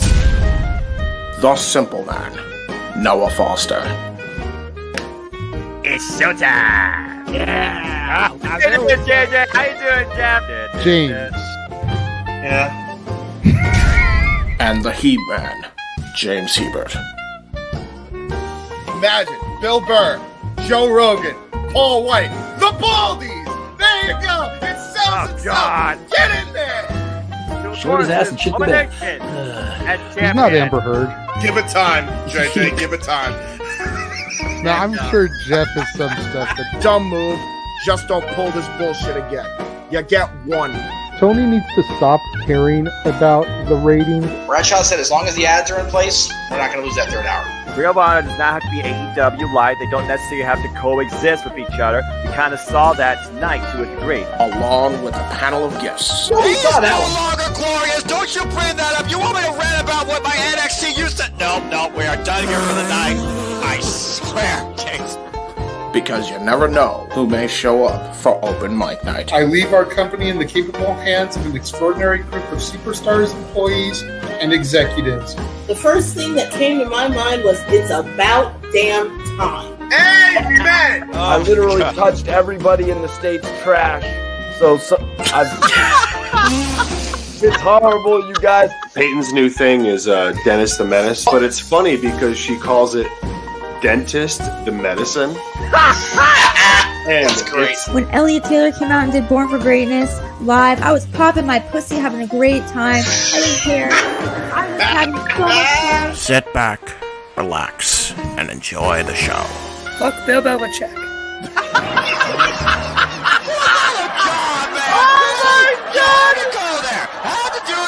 Football thing. We end on wrestling, and then you bring in that shit. That's just how the fan goes off the damn rails. Brilliant, brilliant.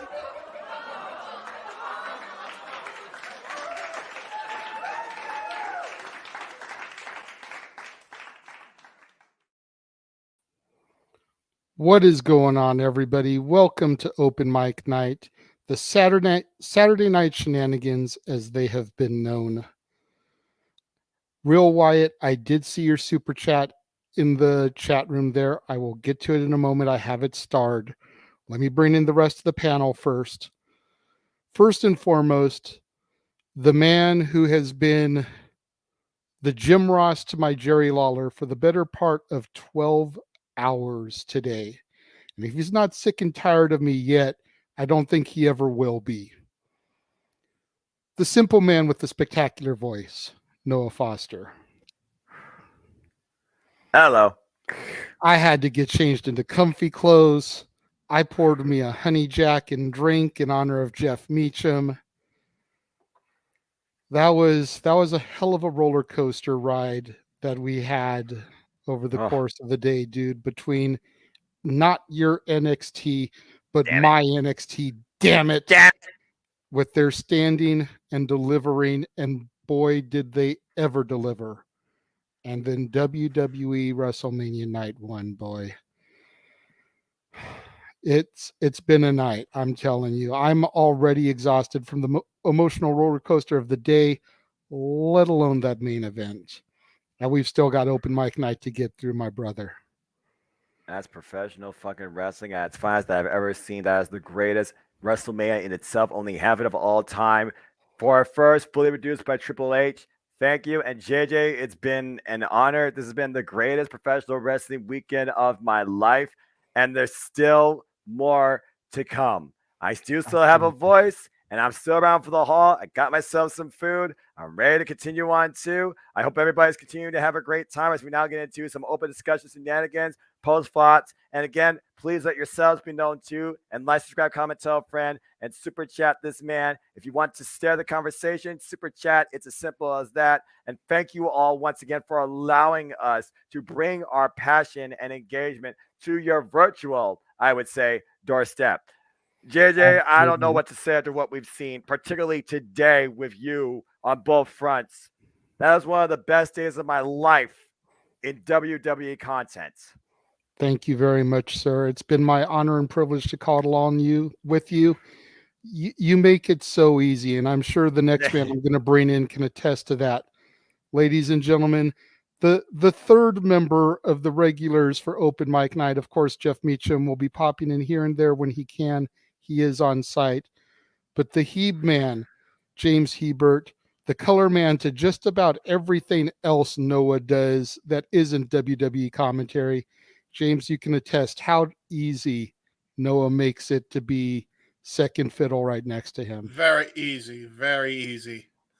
I'm still trying to catch my breath, James. What a fucking show. Top to bottom. Right? Like, I'm still not a fan of the finish of Theory and Cena, but besides that. Yeah, that was the only real pickup, I think. And we'll get more in depth in it in a minute. But other than that, I cannot argue the success of Night One of WrestleMania. Dude, that was, man, I don't even know. Like, my dad started watching it after the fact. Mm-hmm. We ended up watching. He ended up watching the last 4 matches with me, and he hadn't watched wrestling in years. And he said those are the best 4 matches he's ever seen in wrestling. Period. Damn. And minus the Pat McAfee match, but he enjoyed that too, but for different reasons, just to see Miz get squashed. Pat McAfee is awesome, dude. I love seeing him come back when he makes his surprise appearances now. That was so awesome. I didn't really know what to think about McAfee when I was first introduced to him, but he has definitely grown on me. And let's go ahead and bring in the other panelist, the man who is the Meltzer of the multiverse, as we have dubbed him. He did send a super chat earlier this afternoon for me, and we do appreciate him for that. Josh Mansfield, don't give me the finger, sir. It is official, my man. Thank you. It is officially 12:17 a.m. April 2nd on the East Coast. What to sleep? Cut me some slack for my birthday, sir. Thank you. Happy birthday, brother. You are part of why I poured this. It may not be your drink. I know yours is Fireball, but I kind of wanted to kill my Honey Jack. Jeff isn't here, so a toast to you on your birthday. A glass raised for Meacham, who's still in attendance there, trying to navigate the insanity of Los Angeles so he can get to WrestleMania. Good luck getting out of the building. Right? Thank you, good man. And I will have my Fireball with me tomorrow. I was going to save that for WrestleMania Sunday. So, absolutely. Let's go ahead, and as I finish loading in my graphics for the evening, once again, I have no set topics for the evening. I'm just going to kind of let it be free flow conversation. We are going to discuss Stand and Deliver.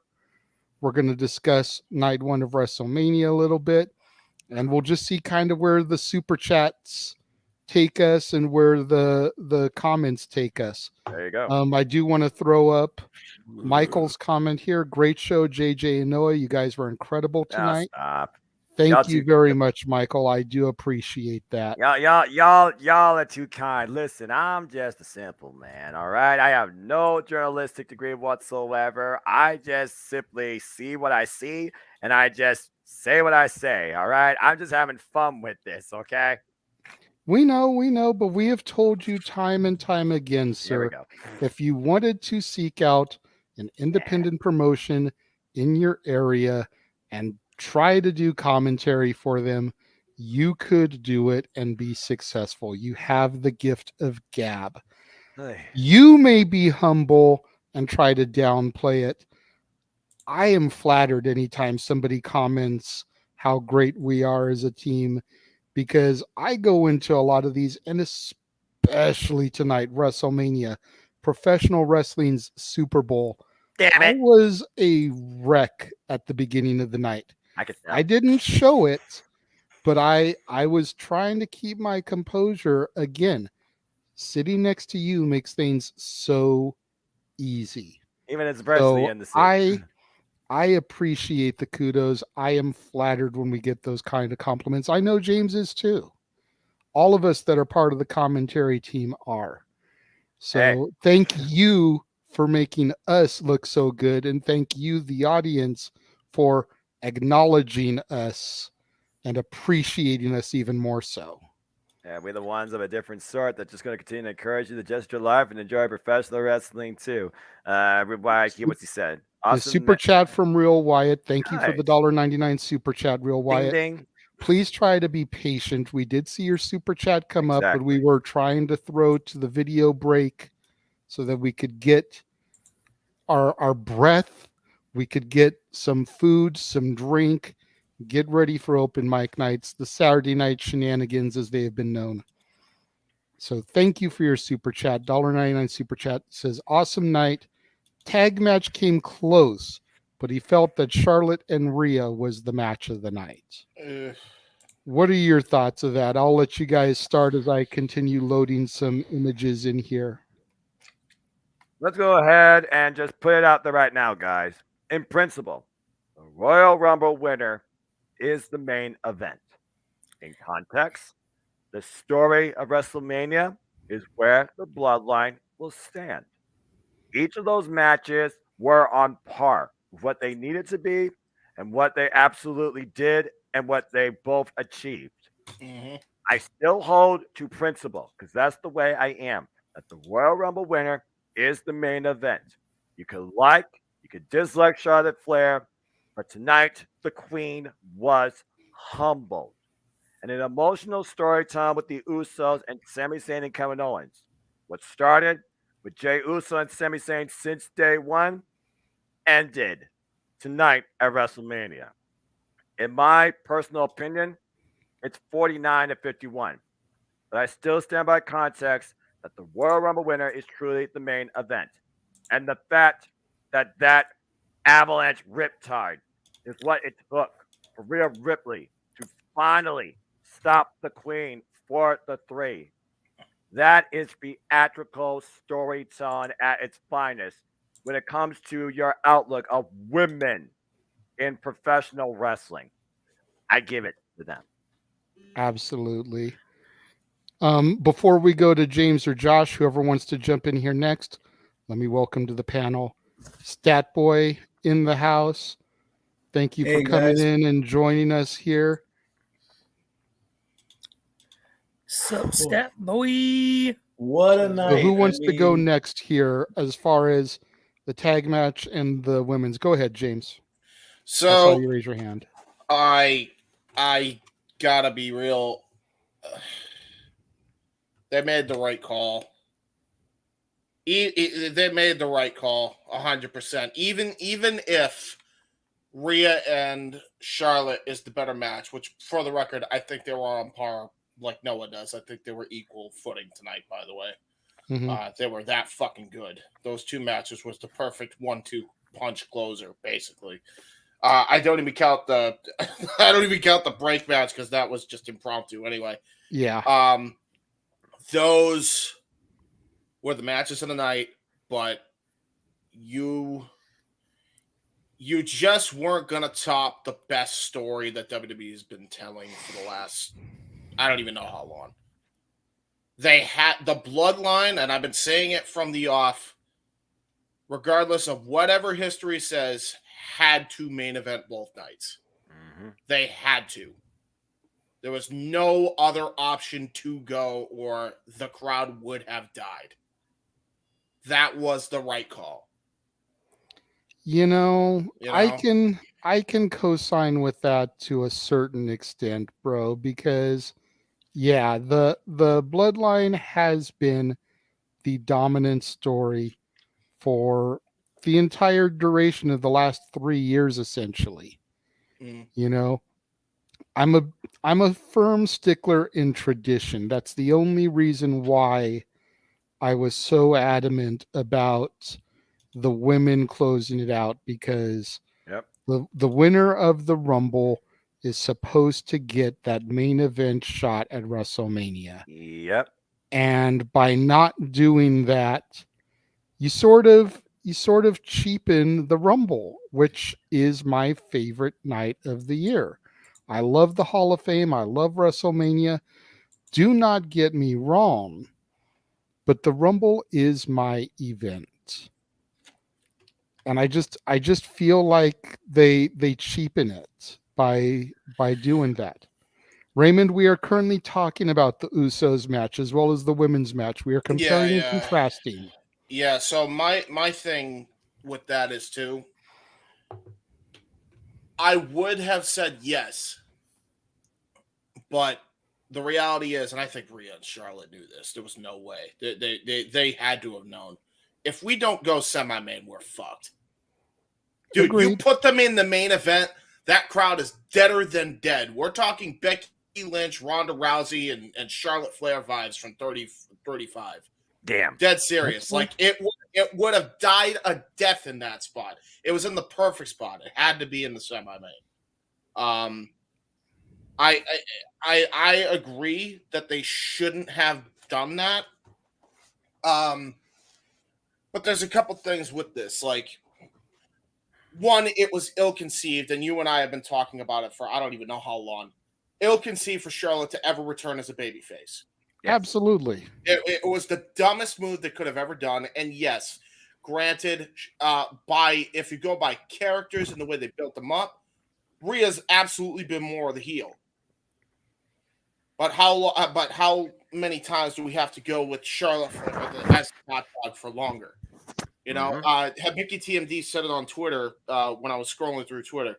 He said they may have been the better match, which, again, disagree with that point, but it may have been the better match, he said, but the build sucked.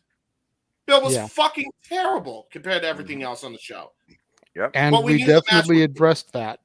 You We know? addressed that during the commentary. You know, I mean, that is completely in creative's hands. Exactly. They shit the bed, as we say in the opening video, as far as both women's title matches go. Good luck, Bianca Belair and Asuka. That's all I gotta say about that. There has been little to no build storyline movement wise in either match. I always think that Royal Rumble should have changed their stipulation from main event to championship match at WrestleMania. Now, granted, if they have an opportunity to put it in the main event, it should main event. If they can't put it in the main event, it absolutely always 100,000% should semi-main. What I absolutely disagree with is what they did at 27 and what they did at 23. And I don't even know, probably 1,000 other WrestleManias that Vince has booked in the later years where he's had it either been in the middle of the card or the opener of the fucking night. I will never be okay with. I will never be okay with that. Here, this is the perfect spot because they were still near the end of the show and they still got a damn good match out of the whole ordeal, and they made people in that arena care. Yeah, they did a hell of a job. And they wouldn't have done. They could have had the same match after the Sami Zayn Kevin Owens match. Crickets. That's you know. That's a fair assessment. I don't know if you're 100% correct because both of them, you know, finished their story. That's the tagline for this year.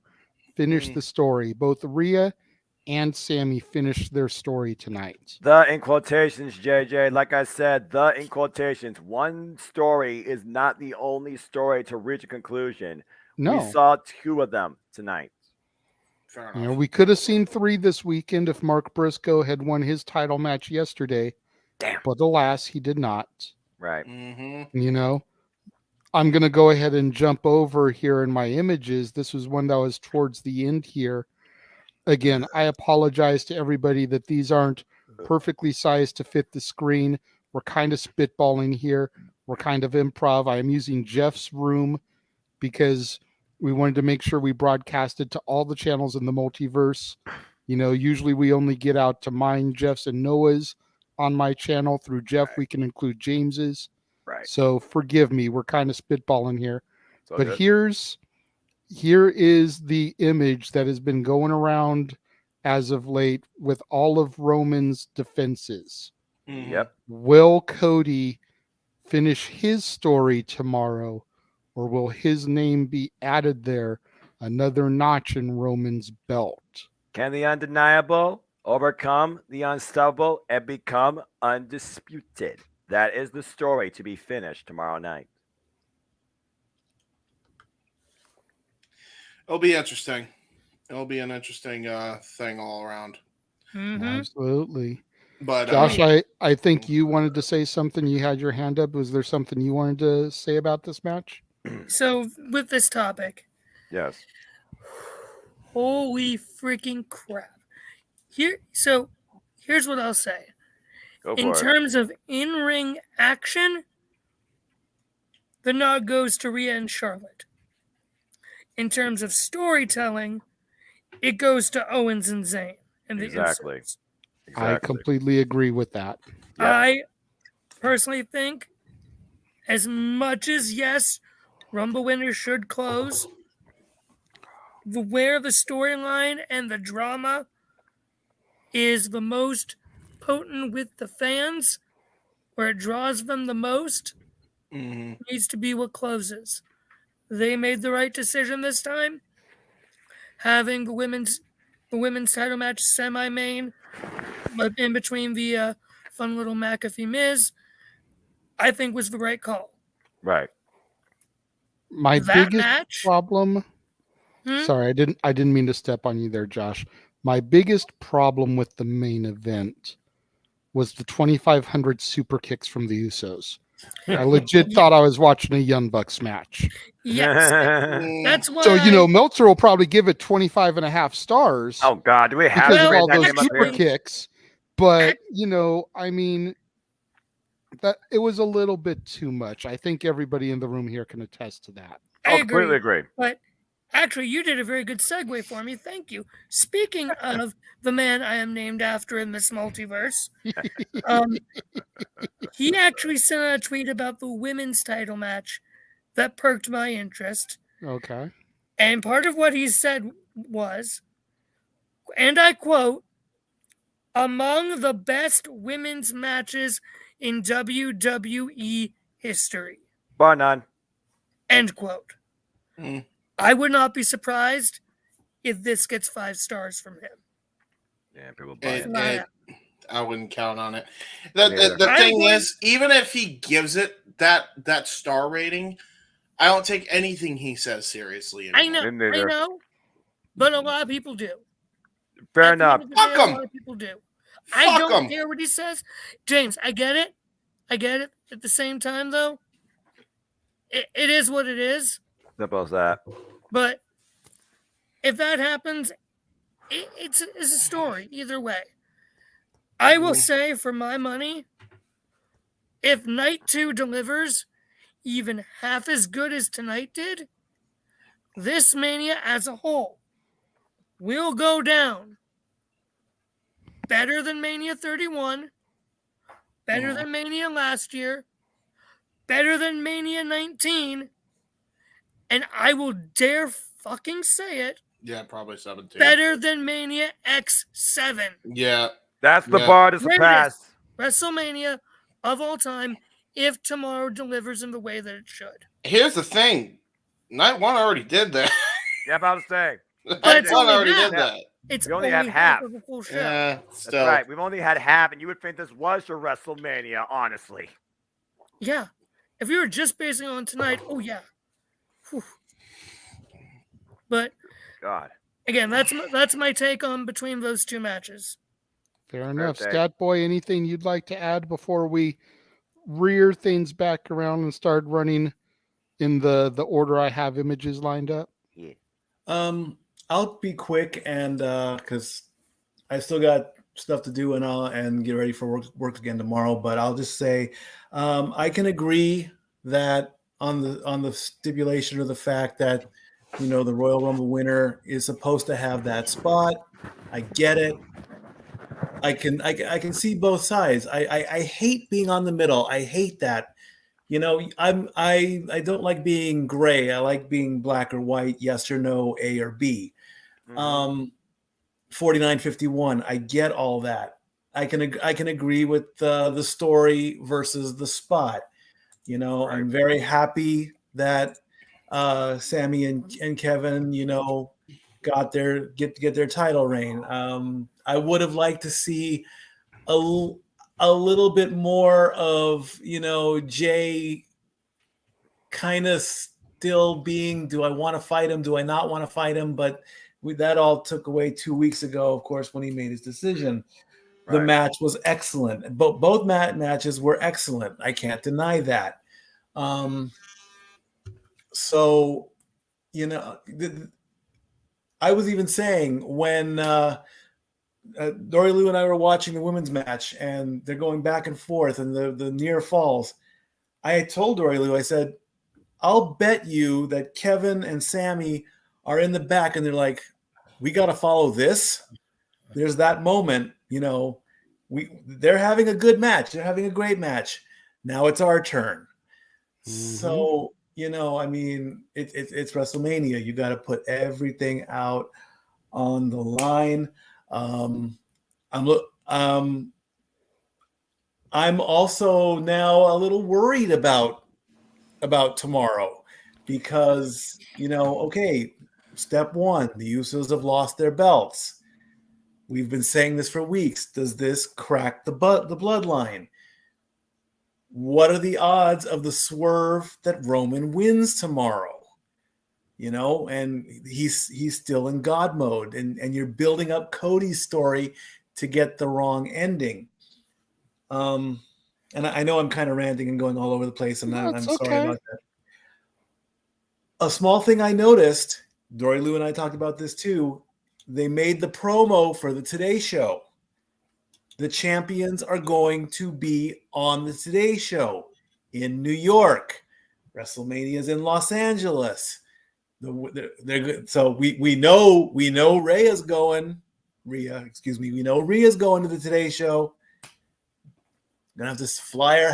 She should probably leave tonight. And she's gonna be there tomorrow as part of the Judgment Day contingent. Exactly. The other side. So now when we talked about this, we're like, Roman wants time off. Roman wants time off. He's been doing it for 3 years straight. Do you really think? And I haven't seen him do any media because I've been working and I'm not paying attention to actual media, not social media.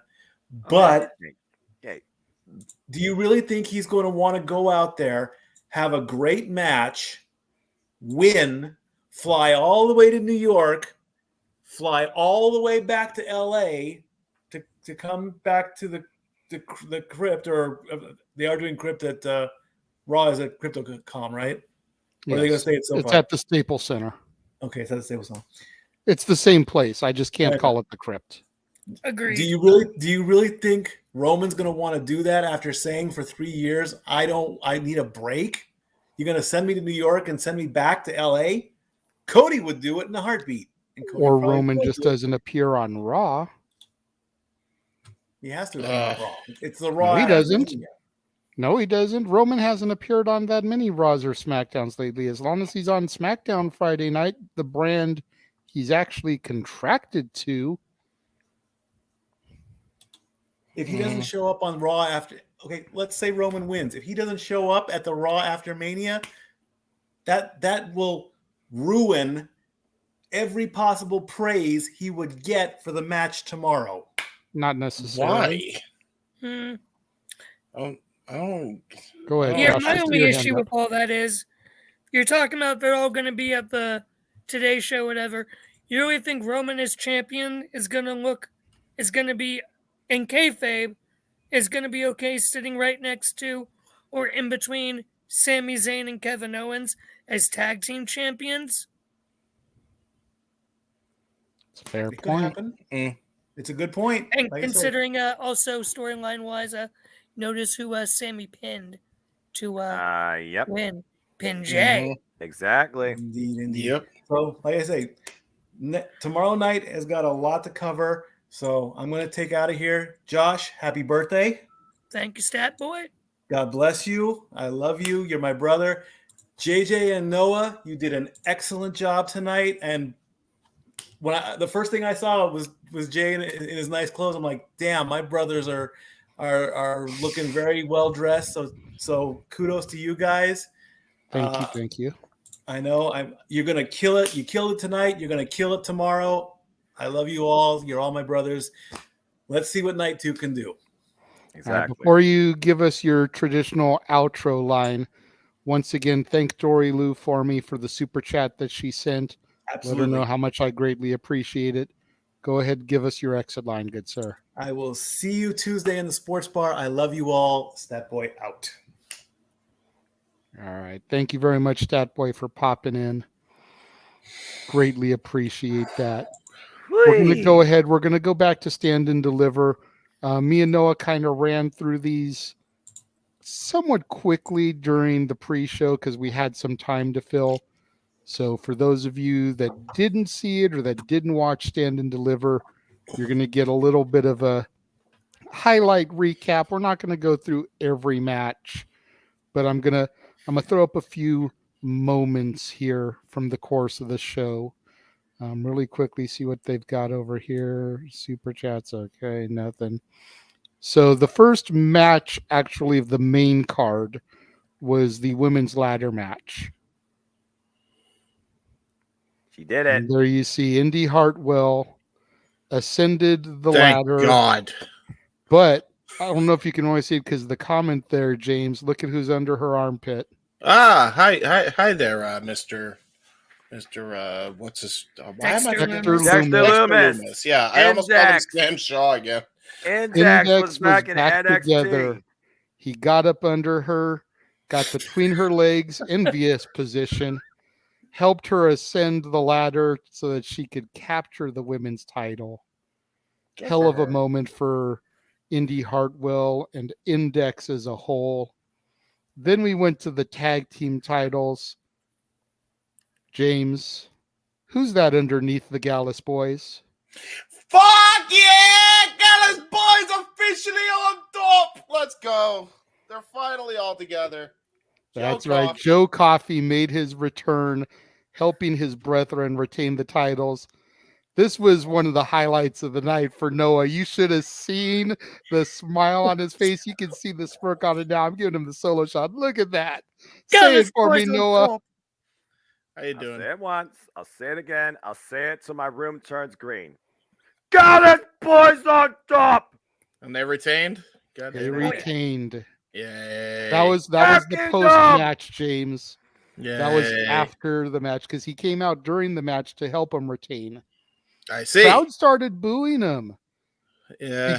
Because of Joe's interference there. It was kind of interesting to watch the crowd turn on them. But, I think the crowd was solidly behind the family. They wanted the family to take it. But Joe Coffey coming out there, man, and getting involved really turned the crowd on the Gallus Boys. All I got to say is freaking call the Creed brothers up right fucking now. I agree. And give them to Chad Gable. I agree. Period. Sheesh! Thank you. Sheesh, please. And you asked about tag titles retaining. One set of tag titles that did change hands, James. Yes! Yay! Yeah, the witches are tag team champs. Yay! How dare you Against call the Candy hillbillies. Ray a witch? I mean, they're both got a witchcraft gimmick though. Oh, it's the whole thing. They're the witchcraft sisters, Sisters is in, And then after that, we went to the Johnny Gargano versus Grayson Waller match. It's Waller. And I heard this was nuts. What a barn burner it was. Yeah, I mean the story of the match, obviously Johnny Wrestling getting his happy ending. But look at that. The Way did it their way. Indy Hartwell and Johnny Wrestling together with Candice Wrestling. Oh, you won? And Dexter Loomis. Just realizing that, James. Johnny, take over, James. Defeated Grayson Waller. Johnny, I thought of I thought of a great tagline when I was getting changed in the in-between. Where there's a will, there's a way. There it goes. Sorry. And boy, did Grayson Waller take a brutal beating, dude. Look at this. I saw the suplex on the chairs, dude. Holy shit. Oh my God. I mean, I saw it during the match, but the aftermath tells the story. That's a viral I was moment. looking for those photos during and after that match because I really wanted to show Cece. I don't know if you saw him, Josh. Look at this. That's a beating. I wanted Cece to see that. I tried calling her out like at the very end of the match. I was like, you have got to see his back. She came out here and all they were showing was this. Of course. And it was like, as great a moment as that is, that's not what I want you to see. So I finally found the picture of the back and I private messaged her. She was like, holy shit. Yeah, accurate. Fucked up, bro. Alrighty. Well, Waller got beaten like a government mule. The words all right. Well, JR himself. All right. I see Josh's thing. Go ahead, do your sign off real quick, Mansfield. I see Meacham just popping in. You're sorry, Meacham.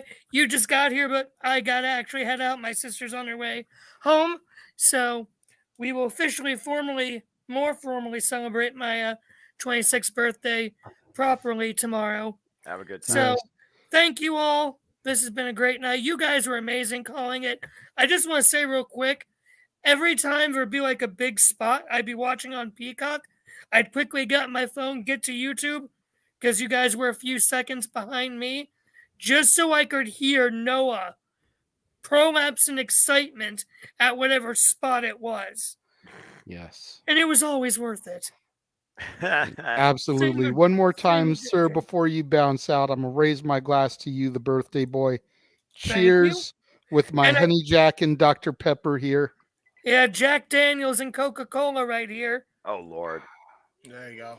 I have a Stone over Cold here beer drinking the Lemmy. car, so it's an open container. Yeah, there you go. So, brilliant. Thank you, guys. I will see you tomorrow night. Are we going to be doing a post show for WrestleMania Sunday? Yeah. We might do a brief hour or two, depending on what time we get out, but there will definitely be a time limit involved if we do one. Right. Because work and school the next day is a thing.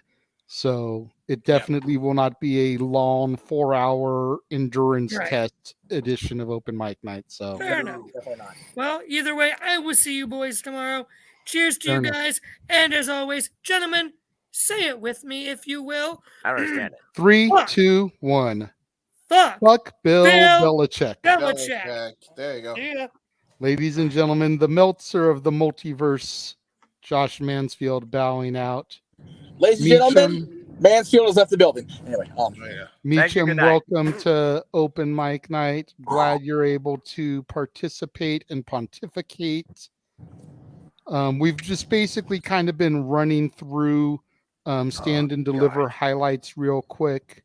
I don't know how much you know, so I'm just going to run through these images again really briefly so you can see them.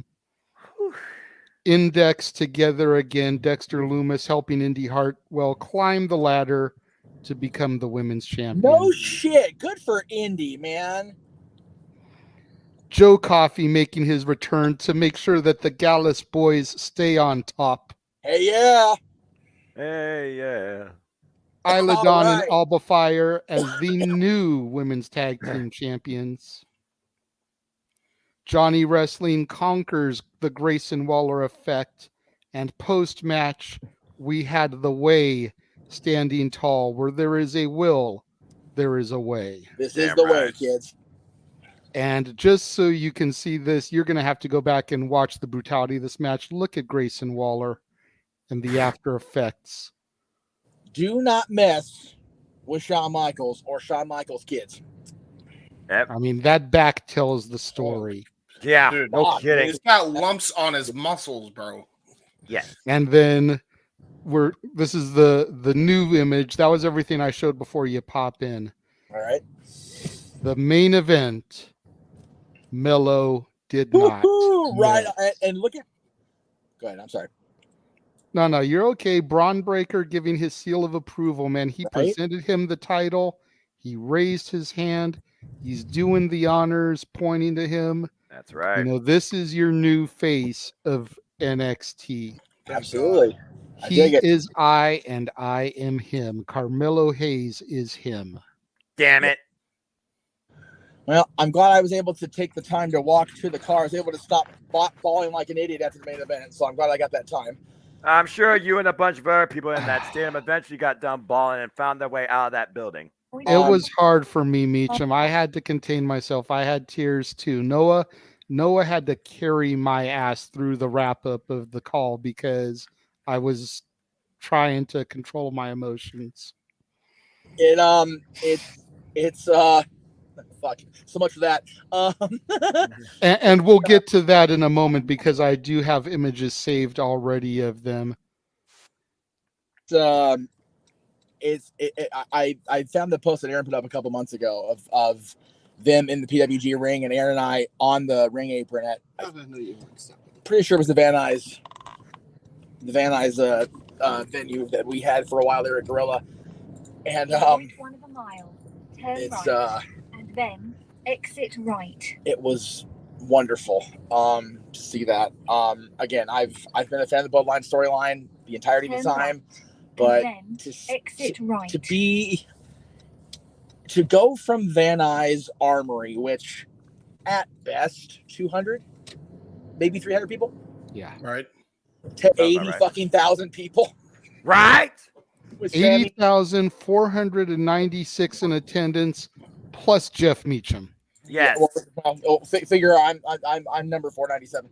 That's my point. 496 plus Jeff Meacham. Yes. Yeah, there you go. Yeah. Well, no, actually, Travis being in front, I said because he was the last one to get there. God bless That's Travis, fair. man. Oh, okay. So father, dude. So it was 495 plus Jeff Meacham plus Travis. Got it. That's all I'm gonna say. I'll let you do it. So Travis left. About noon. Okay, so Travis left his place in the Antelope Valley noon Pacific time. Should have only taken me an hour and a half. He should have been to me at the convention center to pick me up from meeting the Undertaker. And since James is here now, if you want to throw that picture up, Jay, by all means. I was going to get there. Okay, well, that's fine. You're good. So instead of getting there when he was supposed to get there, this damn GPS in this hybrid car of his decides to take him on the Angeles Crest Highway, even though he didn't want to go on Angeles Crest Highway, and he kept trying to direct the car elsewhere. So it wasn't the car; it was the phone. It was okay. So the GPS which was attached to the car, the phone which was attached to the car. Anyway, you take the freaking Kevin Bacon. Anyway, a huge chunk of the cliffside of Angeles Crest Highway decided to jump in front of his car and shredded, not popped, not punctured, shredded his tire. Oh dear. And he's 20 miles from any goddamn thing. With no cell signal, no way to get in a hold of Progressive, none of that. Damn. So by the time he actually got a tow down to where he needed to get the tire replaced, how much he had to spend on the tire, and then get back to the stadium in time, it wasn't in time. He was entering the stadium as Rhea Ripley was entering the goddamn stadium. No fucking way. My first Mania. His first WWE televised event, and Mucker's Brother gets a match and a half. So he is going with you at WrestleMania tonight. I had to pay what I had to pay for. Yeah. But thank you. Yeah, but we're gonna enjoy ourselves, a good time with SoCal Val, who was the commissioner of PWG when these crazy Canuck and Mucker Feathers were ruling the roost over there. So we're going to have ourselves an after party because, Jay, as a country singing fan, you know, because there ain't no party like the pre-party, and after the party is the after party, and we just came from a parking lot nightmare of a party getting out of there. So there you go. And to put it in the words of another country singer, Jeff ain't going down till the sun comes up. Exactly. And to God, JJ, that song came up on the way from the convention center to the stadium with my dad. I'm like, that's me later. Yeah, you got a red Solo Cup that'll certainly fill you up. You'll have a party. But there is always night 2. Yes. So, this is accurate, Travis. I think I missed my probably one and only chance to ever see John Cena. That's fair. Quite possibly. And Rey Mysterio. I was looking very much forward to seeing Trish and Lita and Becky. I don't even know how that match ended. So I'll the baby faces won. It's. No, I'm okay with spoilers. Okay, yeah. I was gonna say, if he's not okay with spoilers, Jeff, then you might want to log off because we're gonna start running through some of the WrestleMania highlights. And again, I don't have pictures for every freaking thing. I have pictures for what I could find. I'm looking for moments here.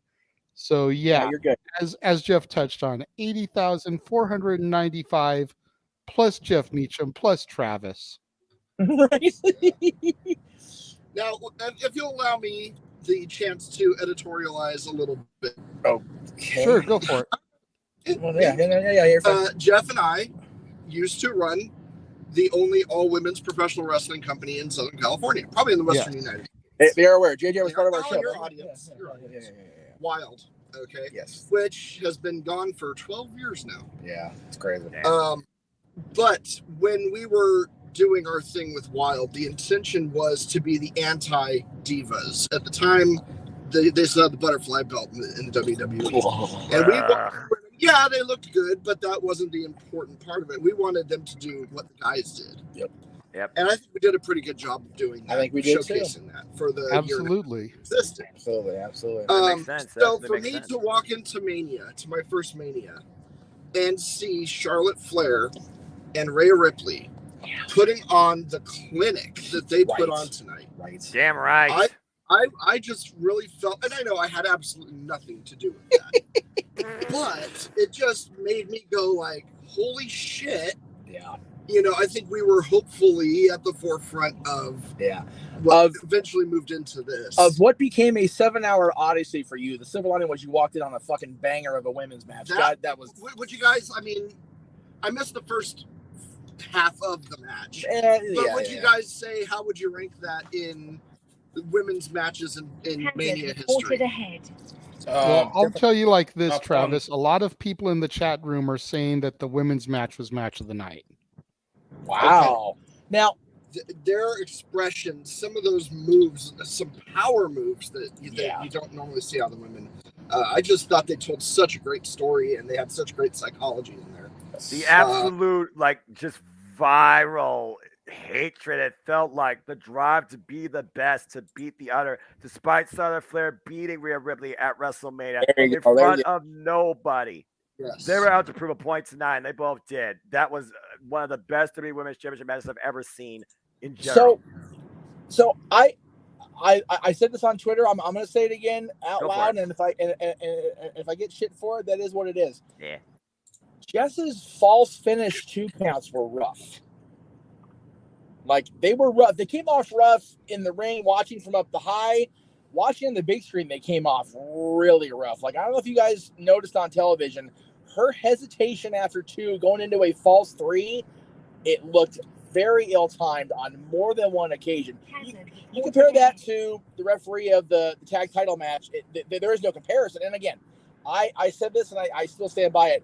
I chalk it up to nerves on Jess's part. She's in the women's main event of night 1. It's the better program of the 2 with the women's title matches this weekend. So I'm sure she was nervous as hell because Jess is usually very, very good at what she does. So I as a, former done every damn thing is to do in Indy except actually wrestle a match, I noticed that. And I was like, I understood that. Well, you also got to consider this, Jeff. It was also a history-making moment for her as well. Of course it was. She was the first time ever in history a female reffing a women's championship match, an all-women's contest as basically a prototypical main event at WrestleMania.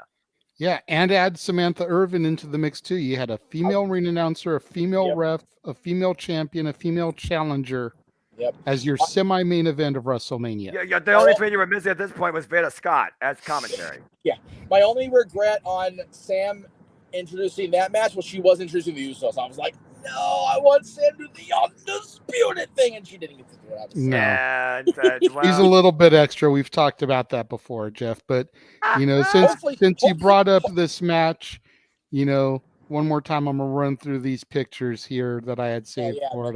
But what a moment! So happy. You know what? I noticed, okay, that one in particular, they showed her on screen a lot after the match. Smiling. Yeah, she was like, almost like, damn, she got very much like Undertaker at the end of the 03 Rumble, like, damn it, she got me, but she's like, I can't hate on it because she got me. A lot of people were criticizing Charlotte's facials walking into the match. Like she knew she was going to do the job and she didn't want to do it. As much shit as I give Charlotte, this image and the images of her applauding afterwards, whether sincere or sarcastic, were really well done by Charlotte because it spoke volumes, JJ. And then there you go. There it is. There's your Triple H picture. Rhea Ripley now a Grand Slam WWE Women's Champion. She's won every title. Yeah. And rewinding back to the match before that, Snoop Dogg driving the lowrider to Gin and Juice, which then transitioned into Eddie's music. That made me pop. Which then transitioned into Booyaka 619. Why can they use Who's That Jumping Out the Sky, though? I know. Damn it! And this motherfucker. This shit was great. Rocking the Halloween Havoc inspired get up. Damn. To mock his old man, coming out in a police paddy wagon handcuffed.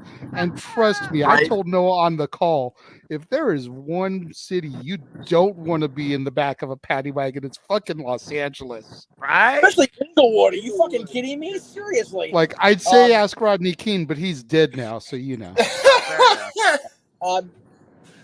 And I'm not even saying that to try to be a dick about it. No, you're just being honest here, and I'm just gonna put it out there. I mean, what the hell do I know? You got the LWO. Hold on, Jeff. Go ahead. No, it's okay. JJ's doing his thing. He's hosting. Go ahead. All right. Go ahead. I just didn't know everybody's talking over each other again. I noticed. As it does. And the Mysterio family standing tall. Yeah. That was cool. I'm just going to say this real quick. I apologize again for how personal I might have been in that call during that match. That's all I'm going to say. There's no need to apologize, brother. We both got caught up in the heat of the moment for more than one thing. You in the way that you were dissing Dominic, and me in the way that I was shit-talking Charlotte. We both got caught up in the heat of things in back-to-back matches, no less. And no, Noah, I wasn't trying to outdo you when it came to me talking Charlotte. But I meant what I said on the call. You can go back to Throwback Thursday. You can watch my rant on Michelle McCool. You can replace the name Michelle McCool with Charlotte Flair, and that's basically the way I feel about her right now. Hey man, we both were on point when it came to our outtakes. That's what it means to be fans, not just color analysts and commentators on Jeff Meacham Network. All right, that was just realistic, raw emotion. Hell of a fun time. Real Wyatt saying the Charlotte and Rhea match moved me, like literally. I guarantee Charlotte told Rhea, let's make this the main event. Yeah, I agree with you, Real Wyatt, on that one because I still feel that should have been the main event. And they went out there and said, follow that, boys. I said it last year at WrestleMania 38. I stand by it. I am a simple man that lives on principle. I effing ranted about Kevin Owens being the main event of night one. And I freaking knew Brock and Roman were going to be the main event night two. A Royal Rumble winner on principle alone is the main event of WrestleMania. We appreciate you too, Real Wyatt. Jeff, I know you've been trying to say something here for a minute. Go ahead if you want to interject while I run through some of these comments, and then I'll go back to my pictures. Well, I actually have a picture I want to put up myself, but I'll go ahead and throw it up there since I'm the one that loaded it. We're talking about the Eddie Lowrider at WrestleMania tonight. Over at the convention center was the WrestleMania 21 Lowrider. Oh, that's freaking awesome. And I just keep that in the condition that's in, though. The WWE's been keeping that car pristine for all these years. How? JJ, I'll throw these pictures up tomorrow during our post show. They had the entirety, or at least one in the tag instance, the entirety of the belts from WrestleMania 2000, dude. Nice. Stephanie's belt, Hunter's belt, one of the tag belts from Edge and Christian, the Intercontinental and European, the originals, with a picture of Kurt Angle accompanying them as the Eurocontinental champion going into the match, because they ain't gonna the winners of that match in the pictures. Really? Can't anymore. No, so can't. The only thing there was the hardcore still madder than framed in Foley's place. Jeez. But yeah, that was cool to see those there. But yeah, I got to hear the emotion of the Eddie entrance for Ray. I was helping this poor Bath Stadium because it was an adventure in of itself just getting him here. I'm so glad he's here. But yeah, it was a beautiful thing, and seeing pictures just makes it even more. Yeah, I'm definitely gonna watch it when I get home tonight because it's like I said, I've gone back and forth on Ray quite a bit since the 06 Royal Rumble, and I look back with the venom I spewed, and that was, I don't have regrets because it was what it was in the moment. I do understand that it was wrong so that way because they're going to book things, and it's they're going to give me say no, I don't want to have one, and he felt, and at this point, justifiably so, that Eddie would have wanted it that way. So we do have a super chat here from Legendary Static. Said that he read Rhea Ripley's. Go ahead, Jeff.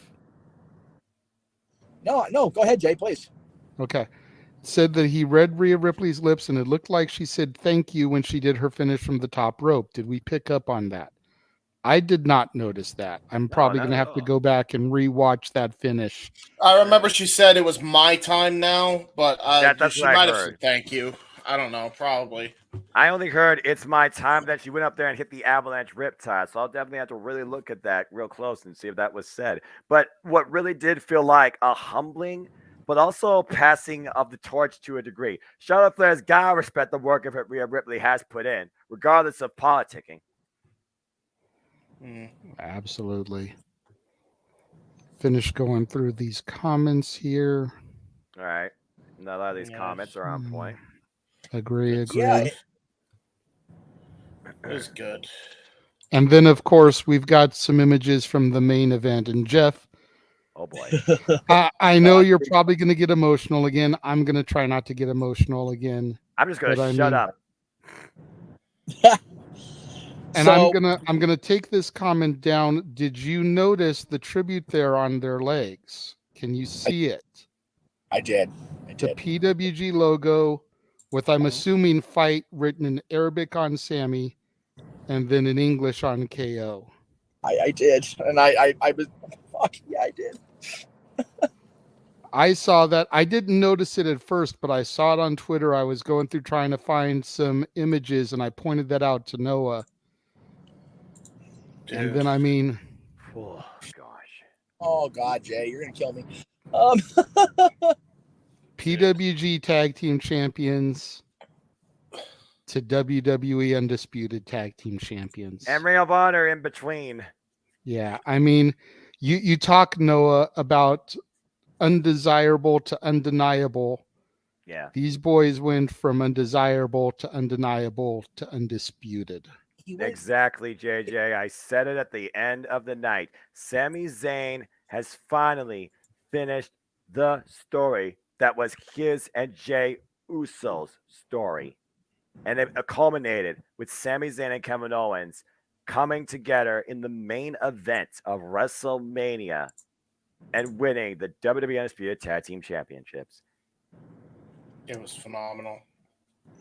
It's Kevin Steen went from a generic, ironic, given his partner, but give me a minute. Wait, what happened to that guy? Kevin Steen went from a generic gimmick, Mr. Wrestling Kevin Steen, with wearing Canadian colors because he's from Canada, so whatever. All that. To the second ever Universal Champion in WWE. El Generico went from a whiter ginger than me, which is an accomplishment in and of itself. She put him in the Hall of Fame for that shit. Just throwing that shit out there. Fair enough. Look at this boy. He pale face man. Had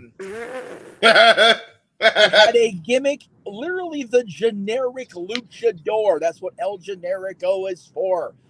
To the two of them in front of 80,000 plus. Damn it.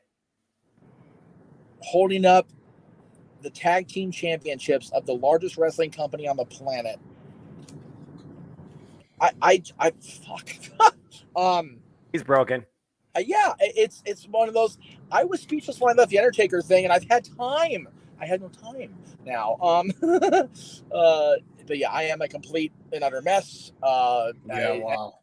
What's really crazy, and I think I may have said this when I first got in the car. If I didn't, forgive me, or if I did, forgive me. SoCal Val was the commissioner of PWG during their initial run in the company. The Wyndham Wynwood era, the WWE of PWG. And Dino was there tonight. I haven't had a chance to talk to him yet. Hopefully he's headed for WrestleMania. I owe him a hug too. Jesus. But yeah, like I know Val knows what happened, so I'm sure she's probably got enough wine in her to, have herself a grand time by the time we get there. Right. As of now, we're 3 miles from the exits. We're still 11 minutes away, 4.5 miles total. We're moving as fast as we can. If somebody's watching WrestleMania, please hold off. Wait, we're almost there. I have no voice. I'm done. You have no voice. Right. We've been calling almost 12 hours of action, Meacham. Yeah, no, but it's Travis pointed out to me heading to the car because I'm not aware of what I'm doing at this point.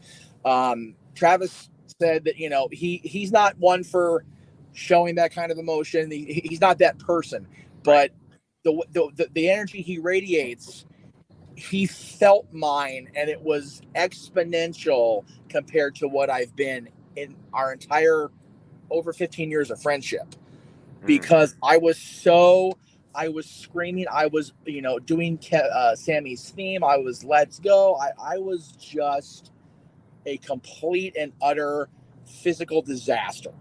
Damn. After that main event. And I couldn't bring myself to leave the seat area because I didn't want it to be done. And then I thought, okay, I'm a pro. Got to get in the car. Got to get my shit. Got to get up to the event. So I purposely did a Taylor Swift. And no, I didn't mean South Table Center and Jinx the Kings. I shook it off.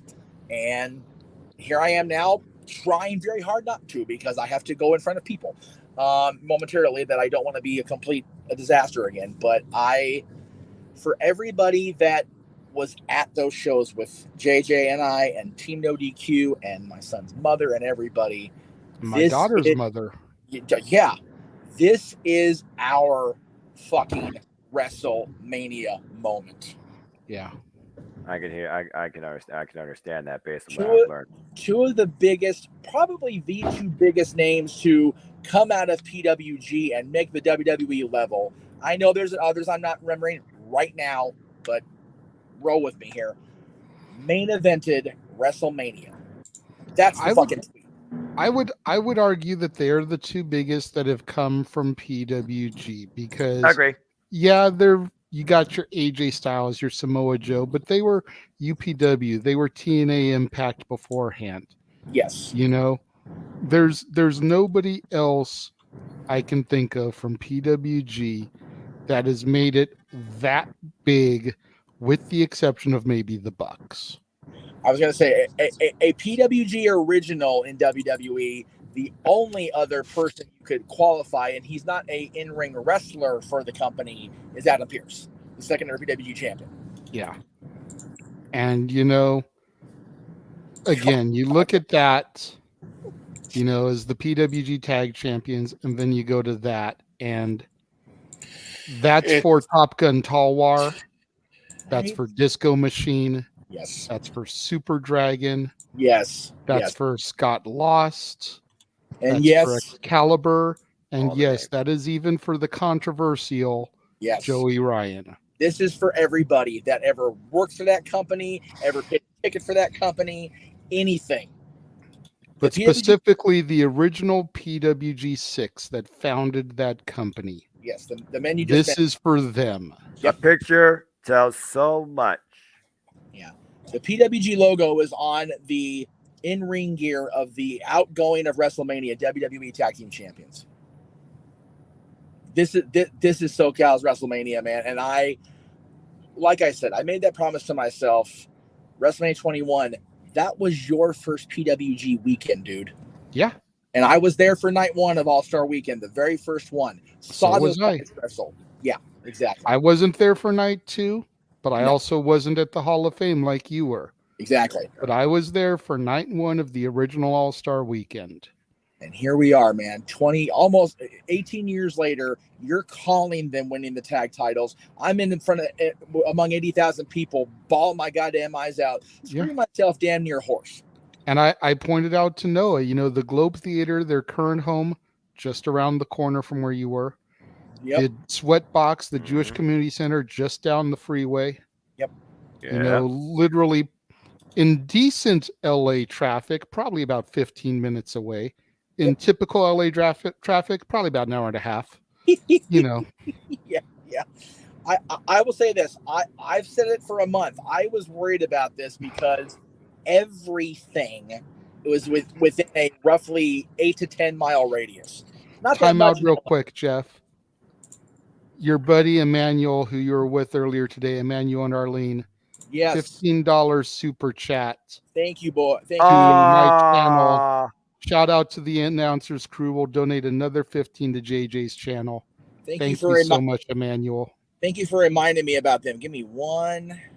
Whoop, wrong section. Hang on. Ryan giving a fist bump to Emmanuel for that. Real Wyatt saying that was a W to Emmanuel. W-O. I agree. Whoops, that's not what I wanted to do either.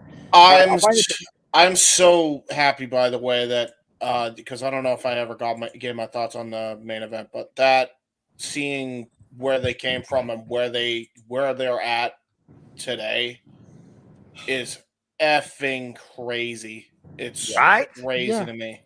It's crazy for me and Jeff too, James. I mean, you think about the Drake track, started from the bottom, and now they're here. Like, look at them. I hate to keep making Jeff emotional looking at the pictures, but like, started at the bottom. Main event of WrestleMania. Right. It doesn't get bigger than that. Born in Canada, raised in California, if you will. Made their name out here before Reign of Honor. There was Pro Wrestling Guerrilla. We were their original home. And to Emmanuel and Arlene, again. Another one. Well, here you go. There we go. Thank you both for running in, taking a picture with me at the Undertaker line, because that line was atrocious, and it was good to see you both during that chaos. Absolutely. So the first $15 was to you, Jeff. Yes. And then this one, here you go, was to my channel. Thank you, guys. Again, yes. Love you both. We appreciate it very much. Thank you. Yes. Yes.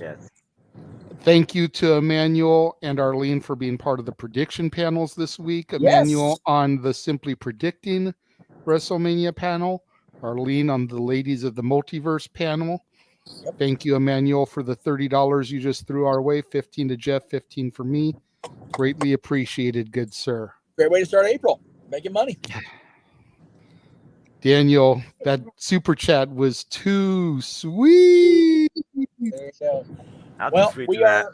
I just figured out the Universe was just playing April Fool's prank on me. Clearly, with that 7-hour bullshit, absolutely. But I mean, man, yeah, you're 100%, James. Go ahead and keep on with your thought process. But it, like you said, it's crazy for us too, man. It's so nuts, man. Like, it's, if you follow anything indie, man, like Kevin Steen and El Generico were the top two names for a long time. Mm-hmm. And just to see where they're at now is crazy, man. And like, seriously, like, this was the best time to do it for them too. Like, it was crazy. Like the story they told, it was nuts, and I loved every second of it, man. Absolutely, absolutely. Seeing them do this was the same feeling I had when I discovered that Willie Mack was an X Division champion in Impact. You know, granted, I wasn't watching then. I didn't get to see him win the belt. Didn't get to see him defend the belt at all. By the time I started watching again, he had already had his run as champion. But going in the history books and seeing X Division champion Willie Mack, that same type of feeling. It's like those are the guys that we saw come up from the minor leagues. And now you see where they are now. Yeah, it's like whenever you see somebody from your local area make it to the big time, you always feel that sense of pride for them. Yeah, you're happy for your you friend. saw them. Yeah, exactly. You saw them come up, and you've got that attachment to them. Now, I don't know if Kevin Steen remembers me. I don't know if El Generico remembers me. Right. I haven't seen them for probably over 15 years. Right. But I have that connection to them. You know, it's like that. We mention it all the time, that SummerSlam access. When we saw Daniel Bryan and he sees us and he says, "Where's Jeff?" And we point to him and he comes down, walks over to Meacham and gives him a hug and embrace. It's the same type of thing, you know. It's crazy. It's a big deal. It is an absolutely big deal. You know, to see guys that you considered a friend, whether they ever considered you that or not is irrelevant, but that you considered a friend, have that kind of moment. Take a deep breath, JJ, because there's a reason why I was the last voice monarchy after that match concluded, my friend. You are good, man. It's all good. Shout out to Kylan King again, who's now signed with Impact Wrestling Knockouts roster. I hope Big G goes check her out at the Celeb Fest. The only reason I didn't scream as loud as you were is because I thought Cece was asleep. Found out when I went to go change clothes, she was still awake, and I could have been loud. You know, I wanted to hear. It is what it is. I wanted to hear you at your loudest, but it's okay, man. It's all good. So, gentlemen, we are pulling up to the hotel, the venue for WrestleMania. So I am going to say goodnight for now. If I can pop in before you guys sign off, great. I doubt it because you're probably going to be done before we're out of here. So probably. Thank you all. I love all of you. I love all you that watched today. And here we go again tomorrow. I know. Jeff, we appreciate you popping in for the time that you did. Torvik, it is not my intent to try to make you cry. We're just being real. That's what we do here. We do on this show and on the channel. So, gentlemen, Paul Heyman used to say, "I'll lie to the boys, but we don't lie to the fans." And we're not lying to you. That's the way we feel. You're damn right. Go ahead, Jeff. It's never been more real as a fan, as a content creator for me than it is this weekend. And we're not even done. Fuck. I know. Good night, guys. I love you all. Thank you. Have a good night, Jeff. Hopefully you'll get some video content from tonight for tomorrow. I don't know if you're going to park there. Hopefully, yes. We'll work on that. We got to get the fucking car parked first. No worries, man. Have a good evening. Enjoy it. See you, brother. It's your night, man. Enjoy it. Bye-bye. Oh, my goodness. All right. I got to pee, so... Go ahead and go pee real quick. We'll stall. Okay. Do you need me for the next segment? Just go pee real quick, James. Okay. Relax, man. Yeah, because I've been holding the... Go. Damn. We've got some comments we can go through. You freaking have an accident on yourself. Botch. Wyatt makes the same comment we've been talking about for a while. Everyone thinks Roman is definitely losing tomorrow, but he hopes they hold off just a little longer. Reach 1,000 days first. You know, Noah doesn't co-sign with the whole money-making aspect of things. No. But WWE at the end of the day is in fact a business. Whether you want to acknowledge it or not, there is money to be made in 1,000-day merchandise. You know, whether it's I was there when the tribal chief reached 1,000 days style of shirt, or it's a 1,000 days as champ with the list of all of his defenses on the back. There is money to be made. You know, you think about the trading cards that give away mat pieces within them. You know, Roman Reigns 1,000th day as champion with little pieces of the mat from his promo or whatever, confetti scattered on it that's fallen from the ceiling and popped balloon pieces. You know, I'm being eccentric, but you get the gist where I'm coming from here. That's marketing. That's money. That's ESPN highlights, because in this day and age, 1,000 days as WWE champion is unheard of. And they are less than 2 months away from it. May 27th, Saudi Arabia, King, Queen of the Ring will be that timestamp. And do you really throw it away when you are that close? If this was the Rumble, if this was Survivor Series, if this was SummerSlam last year, I could buy into your thought process, Noah, because it's a lot further away than it is right now. Look, I'm just going to be real with you. I know you will. I appreciate your realness. I'm not a gimmick. I say what I mean in my heart and in my mind, and people say I write better than I speak, but somehow I could commentate WrestleMania, so that speaks volumes for whatever that means. But all I'm going to say is this.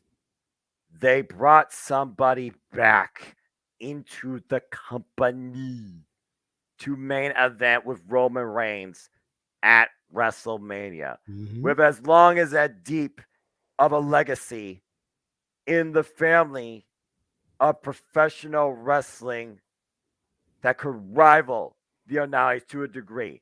And you have Paul Heyman in the middle of it.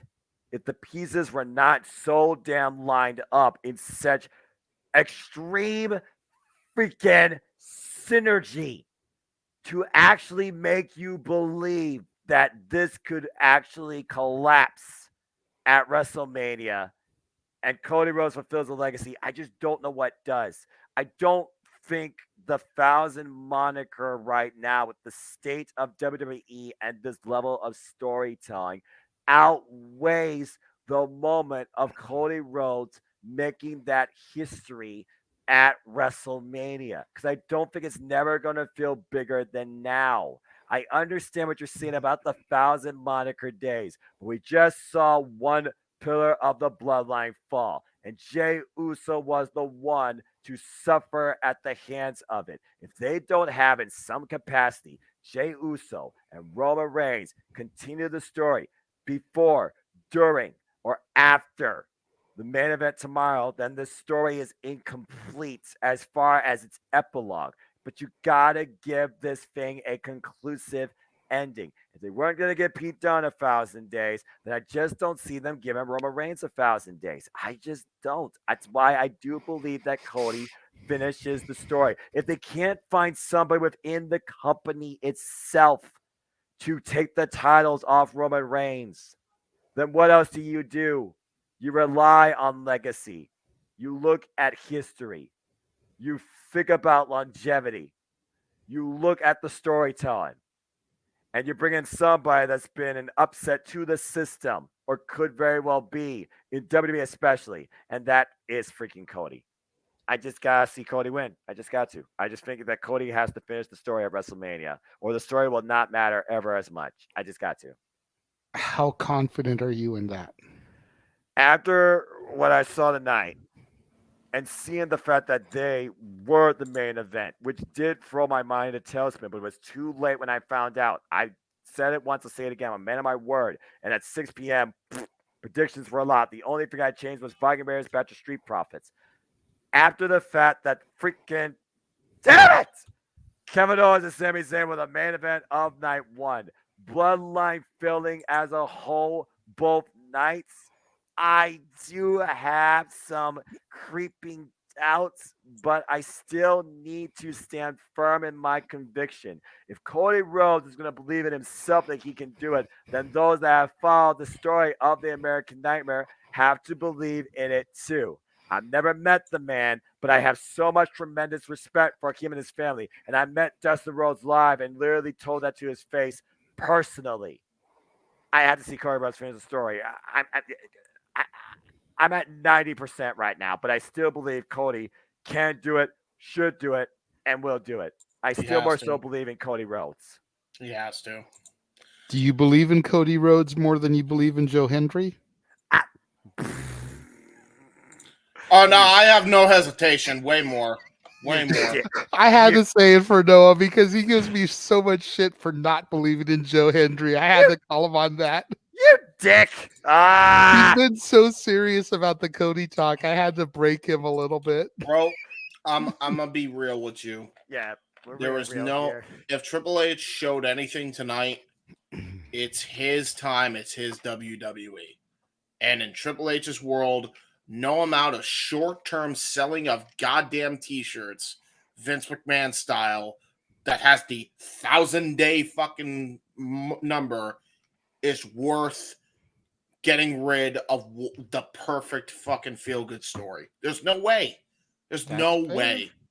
That's fair. Torvik puts a good point out there. Says, well, we can nitpick the little things.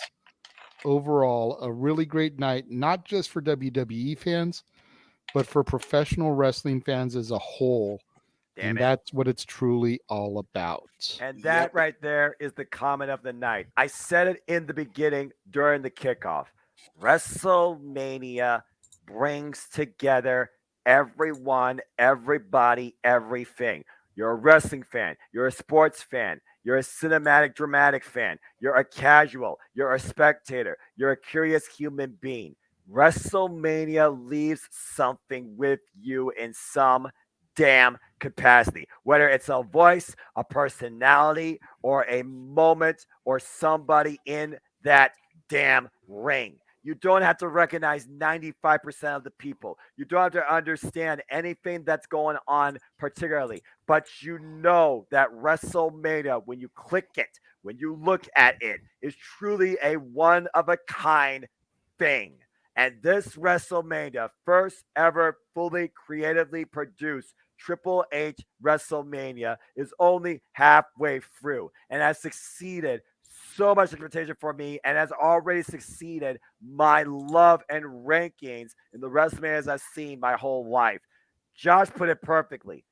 If Night 2 can go as well and tell the stories as well as Night 1, if not surpass them, this could very well be the greatest WrestleMania of all time.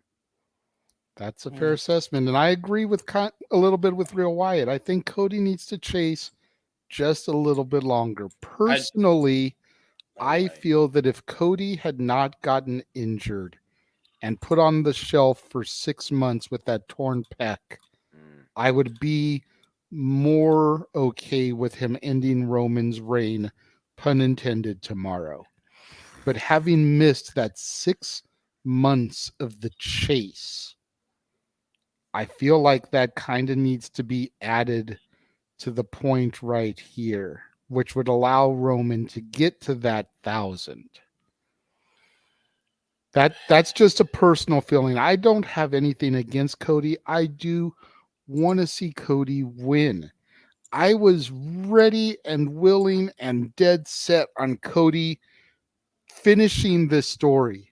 Damn it. Until it was pointed out to me how close the 1,000 is. Dude, I can't. And like I said to Noah while you were in the bathroom, James, if this was the Rumble, if this was Survivor Series, if it was SummerSlam last year, I'd be cool with it because the 1,000 isn't that close. We are less than 2 months from 1,000 days. And that is just a milestone you don't hit anymore. And if Roman doesn't do it, it will never be cracked in the modern WWE. I don't think it should. I don't think it's worth that fucking. I don't think it's worth it. I don't. It's one of those things where it's like, okay, do you have somebody surpass Ric Flair and the amount of championships that he had? Again, John Cena had the chance, but freaking Jon Stewart stopped that dead in its tracks. I don't believe some things need to achieve. There are records, there are accolades, there are benchmarks for a reason. Roman Reigns is going to be unmatched in what he has done in 3 years of his freaking near 10-year span in WWE history. That's enough of an honor and achievement and a bar, in my opinion. I agree. Torvik makes a point here. He says, to Noah's point, the Uso tag match against the New Day to become longest reigning champs feels like it never happened compared to tonight and Sammy and KO. But 1,000 days is monumental. It's history. Dude, it's not enough to kill that momentum that they have with Cody. It's not. And I love how everybody says he didn't struggle enough. Do we forget how Cody left the E? Dude competed in a Hell in a Cell match with a torn pec. I know. Torn pec. That's more than enough reason to give him the strap, period. Bottom line. He could have been out for 17 months and came back this year after a torn pec. I wouldn't have given a fuck. He deserved it. It's a fair assessment. It's a fair assessment. Sorry. No. You don't need to apologize. I'm not even trying to get angry, but it's like I've heard this for years, like Cody hasn't struggled enough, and I'm not angry at anybody in the chat, but particularly there's a person I'm really pissed off because he's so adamant to the point of hating on the fucking guy, JD from New York, who's a fucking ass on the fucking, he's a zit on the posterior of life, especially lately. He screams this like he hasn't suffered enough. The dude fucking. He competed with a torn pectoral muscle. Dude, Triple H finished the match with a torn quad. He got a fucking world championship match and won the damn thing. The people popped huge, which a lot of people forget. Yeah, that's what chaps my ass about this thing. It's not one of those things where, okay, sure, like, you know, the 1,000 day, it's history and all this other crap. It doesn't need to be broken. It doesn't. He's already more than proven his fucking worth in that company. Well, he doesn't need the 1,000. It's not worth a few T-shirt sales. It's just not. It's not. He could have if they were to fucking only put the WWE title on the line and he had both titles on both nights, then I'd absolutely say, yeah, sure, whatever. The fact is, WWE didn't want to do that. For whatever reason, they didn't want to do that, which would have solved this issue. So if they want to give both to Cody, this is the way they got to do it. The Universal title is the one with the longest history. As far as I'm concerned, 1,000 or not, Roman's already set his mark. He's already set his mark with that title. The WWE Championship is the title that should be the forefront. I think Cody's probably going to drop the title after he wins it anyway, which, yeah, it's not fucking ideal, but reality, if not Cody, then who's going to take the belts from Roman? I literally said it. I literally fucking said it on the No DQ panel when Josh Mansfield literally turned me into, oh, no, it's a preacher man gimmick. It's not preaching. It's just a freaking reality. It's just a statement of life. Again, if you can't do it from somebody within your damn company for the last freaking 3, 4, 5, 6, 7, 10 damn years, and Cody doesn't do it until you brought him in with all this fucking fanfare, then why would it average matter even if it's after 1,000, 1,001, or 999? Exactly. Thank you, Noah. It's the moment, not the freaking and not even just milestone. Not even just a moment, because moment implies that there wasn't a story told. you want to talk about history. There's no better history than for Cody to win the championship after the journey he's been on. And like, I'm gonna be real. This narrative that's being passed around is being spread by people like fucking Rollins within the company. Like, I don't care how long he's been in the company. Get over it, dude. You got money here in Cody. You got long-term money, not short-term in t-shirt sales because of a history-making reign. Like, how long is t-shirt sales gonna last compared to freaking Cody winning the freaking championship and the money you could generate from that? That's the thing, too. Everybody says there's not enough feuds if Cody wins the title. Really? Because I can think of a number of feuds off the top of my head. Him and Riddle, him and Orton, him and Jay, him and Sammy. There's a lot there already. That's 4 main programs that you could split for the big 4 already. The first one I was figured out was Solo Sikoa. Exactly. Everybody in the bloodline, practically. The rated RK Bro guys. Obviously, that's a feud they have to be building. LA Knight. If Orton, LA Knight would be a great program. Yeah. Let's not forget former Bullet Club members AJ Styles and Finn Balor. And AJ Styles is nowhere to be found. Yeah, AJ Styles. I don't think AJ Styles and Cody Rhodes have ever crossed paths, ironically. And just a quick timeout here, Emmanuel. I saw your second super chat. Thank you. I will start and I will get to it as soon as we're done engaging in this conversation. It's too good to divert from real quick. Right. Yeah. I go ahead, JJ. I don't want to make it seem like I'm 100% for the t-shirt gimmick, but at the end of the day, WWE is a business. I understand. And you talk about the lasting long-term impression. If Cody loses the title in a couple of months, what's the lasting long-term impression? As opposed to a 1,000-day reign. If Cody wins it at Mania and loses it at SummerSlam to a Money in the Bank cash-in, what's the lasting long-term impression? I agree with you. I understand. So that's the other side of the pendulum. That's the other side of the scale here.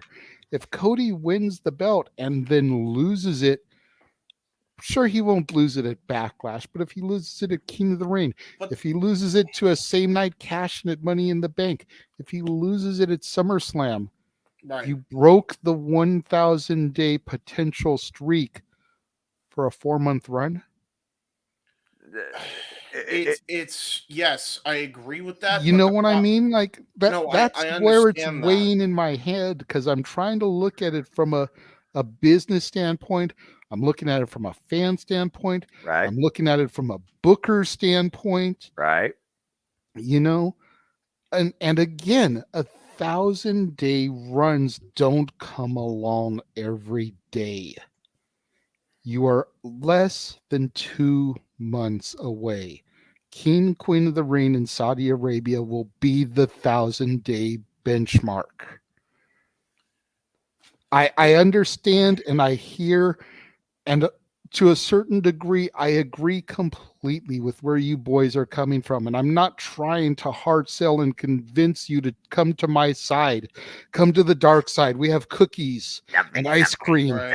Like, I'm not trying to convince you of that. I'm just, from a business standpoint, do you really throw that away when it's that close? I can understand throwing it away at 700 days, 850 days.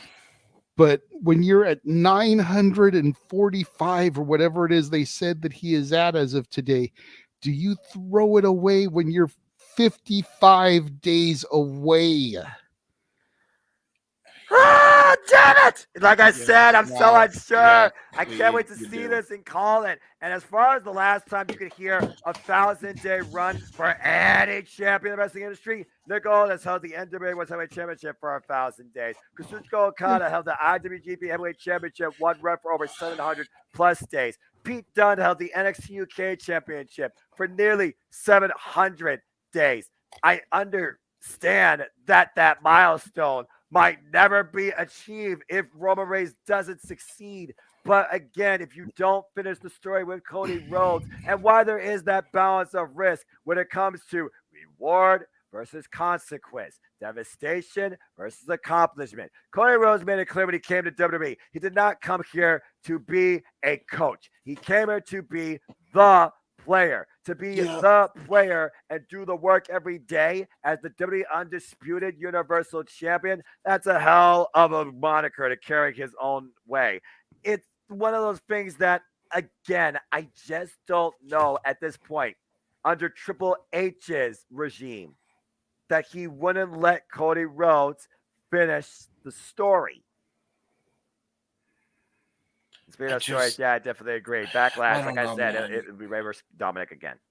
I don't see there's any justification to go back to the Vince mentality of business. We're far beyond that now.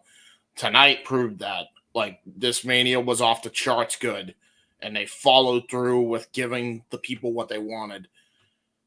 This is the night to do that. This is the event to do that. I get that he didn't struggle enough because he was out with injury, but again, it's like after his performance at Hell in a Cell, the dude deserved. How do you beat somebody who goes into a wrestling match with a torn pec and still comes out on top? You know, like that takes a lot of heart for Roman to even beat. You know, and if Sammy and Kevin Owens showed anything, like you think it was hard to beat Kevin Owens and Sami Zayn tonight? You really think that Cody's going to lose there? I mean, I also want to put this in perspective. Last year at WrestleMania, you want to talk about people injured in the so-called biggest match in WrestleMania history, which it really wasn't. Brock Lesnar, Roman Reigns. Roman got injured by Brock 10 minutes in where his damn shoulder was nearly put out of the socket. He still carried on for whatever time that was left for them to work together and still accomplish the task. Cody Rhodes, like James alluded to, fought with a pectoral muscle for 23 God-blessed forsaken minutes against Seth freaking Rollins. Both have proved their worth. Both have proved the grind. Both proved that they can overcome anything over time. Let's keep in mind, Roman Reigns came back from leukemia. That's a whole different battle in itself. That's true. That's true. I don't know. It's just there are too many ways that there are too many similarities with both that the only real drawing point to try and make people decide this thing is a 1,000-day accolade. And that is one of the damnedest polarizing pieces of information I've ever heard of to define a decision in a professional wrestling match. But that's truly what this comes down to, ironically. I don't know, dude. I don't think he should. I don't think Cody should ever lose this. They got money long term with Cody as the face of the company right now. They do. Well, again, all that stands between us and the story's finish is time. I don't know if I don't think I started Real Wyatt, and it's probably too high up, but Real Wyatt did point out the fact that Michael Cole said that the Usos are 1,000 combined days. I'm pretty sure Roman as tag is too. team champions. Yeah. Which kind of plays into the 1,000 days consistent single title run for Roman, because then you can then market, you know, that the Usos have had a combined 1,000-day run and Roman a 1,000-day run. Yep. I'm looking back at the scrolling here. That's exactly what he said. Again, it's the achievement. Sure, he does it overall, but he doesn't necessarily do it. But he doesn't necessarily need to do it during his freaking reign in a single run. And yes, Daniel, I do agree. But people are like, asterisk, Walter had to turn up during the pandemic. He wasn't in action. So technically, can you call him actually the champion? Get your head out of your ass, people. The world was under freaking chaos to the point that Walter could have died. You're still a champion, even if you can't defend it.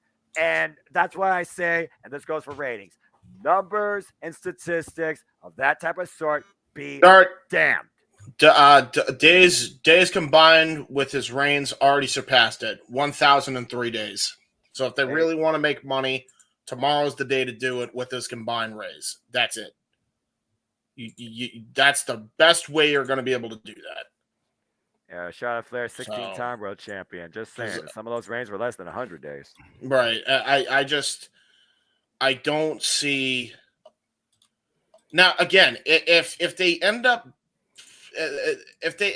completely going out of left field and getting rid of the belt off Cody in like 2 months, like you're saying, JJ, then I will 100% co-sign that it was dumb to take the belt off Roman. But we got to remember, this is not Vince's WWE creative direction anymore. I know, and that's the other thing that's really weighing in my head, because Triple H seems to be a man for lengthy title runs. Very. You think about the Usos with their 600 plus days. You think about how Walter is currently, and I have this tab up on my thing here because I've been monitoring it, 290 plus days. The 5th longest reigning Intercontinental Champion of all time. Yep. You know, next one he's going to pass is Don Morocco at 385 days if he can survive tomorrow. Yep. You know, you think about Bianca Belair, who walks into WrestleMania tomorrow and hits the 1 year mark. Yep. Longest reigning singles black champion in WWE history, chasing the New Day's tag record at 400. What is it? 483 days? 408 something like days. that. Yep. You know, does Triple H continue their reigns to hit those landmark moments? Does Walter hit 455 days and dethrone the Honky Tonk Man as the longest reigning Intercontinental Champion of all time? He deserves to. Does Roman Reigns hit 1,000? Triple H seems like the type of guy that'll go for those milestones because he's a fan of long, meaningful title runs, and he's a fan of making history. Yeah, but I understand again, that. Is the history worth the story not concluded? That's the $1 million question that we're going to answer tomorrow night, James. Damn right, James. Again, perfect summary statement. Perfect summary statement. I wish that you weren't going to be so busy and you could join us for that main event call. Yeah, I just need to be with the guys. I understand. My friends. I completely understand everything going on in your life, but I'm just saying, like, I wish you could be here for that one match to join us, because it's going to be a history-making match. Either Roman is going to continue to that road to 1,000, or Cody Rhodes is going to finish the story. Exactly. You know, it's going to be a big deal. It's going to cause so much shit. I just know. Either way, the internet's going to have a freaking riot, because there's going to be one side tribalistic to Roman Reigns and one side that's going to act tribalistic to Cody, while the mutual ground is going to respect both for what they achieved in WrestleMania. Well, no, I get that, but people will be less angry, especially from what I understand. Minus JD, I don't give a fuck about him. Fuck him. Yeah. That's a good story. Like, most people are going to be sensible to realize this was the right call, especially if the crowd cheers as loud as I think they're going to cheer for Cody. Probably very loud. Right. They're going to realize this was the day to do it. This was the day to break that reign, right? They're going to realize that, and there's not going to be nearly as much backlash.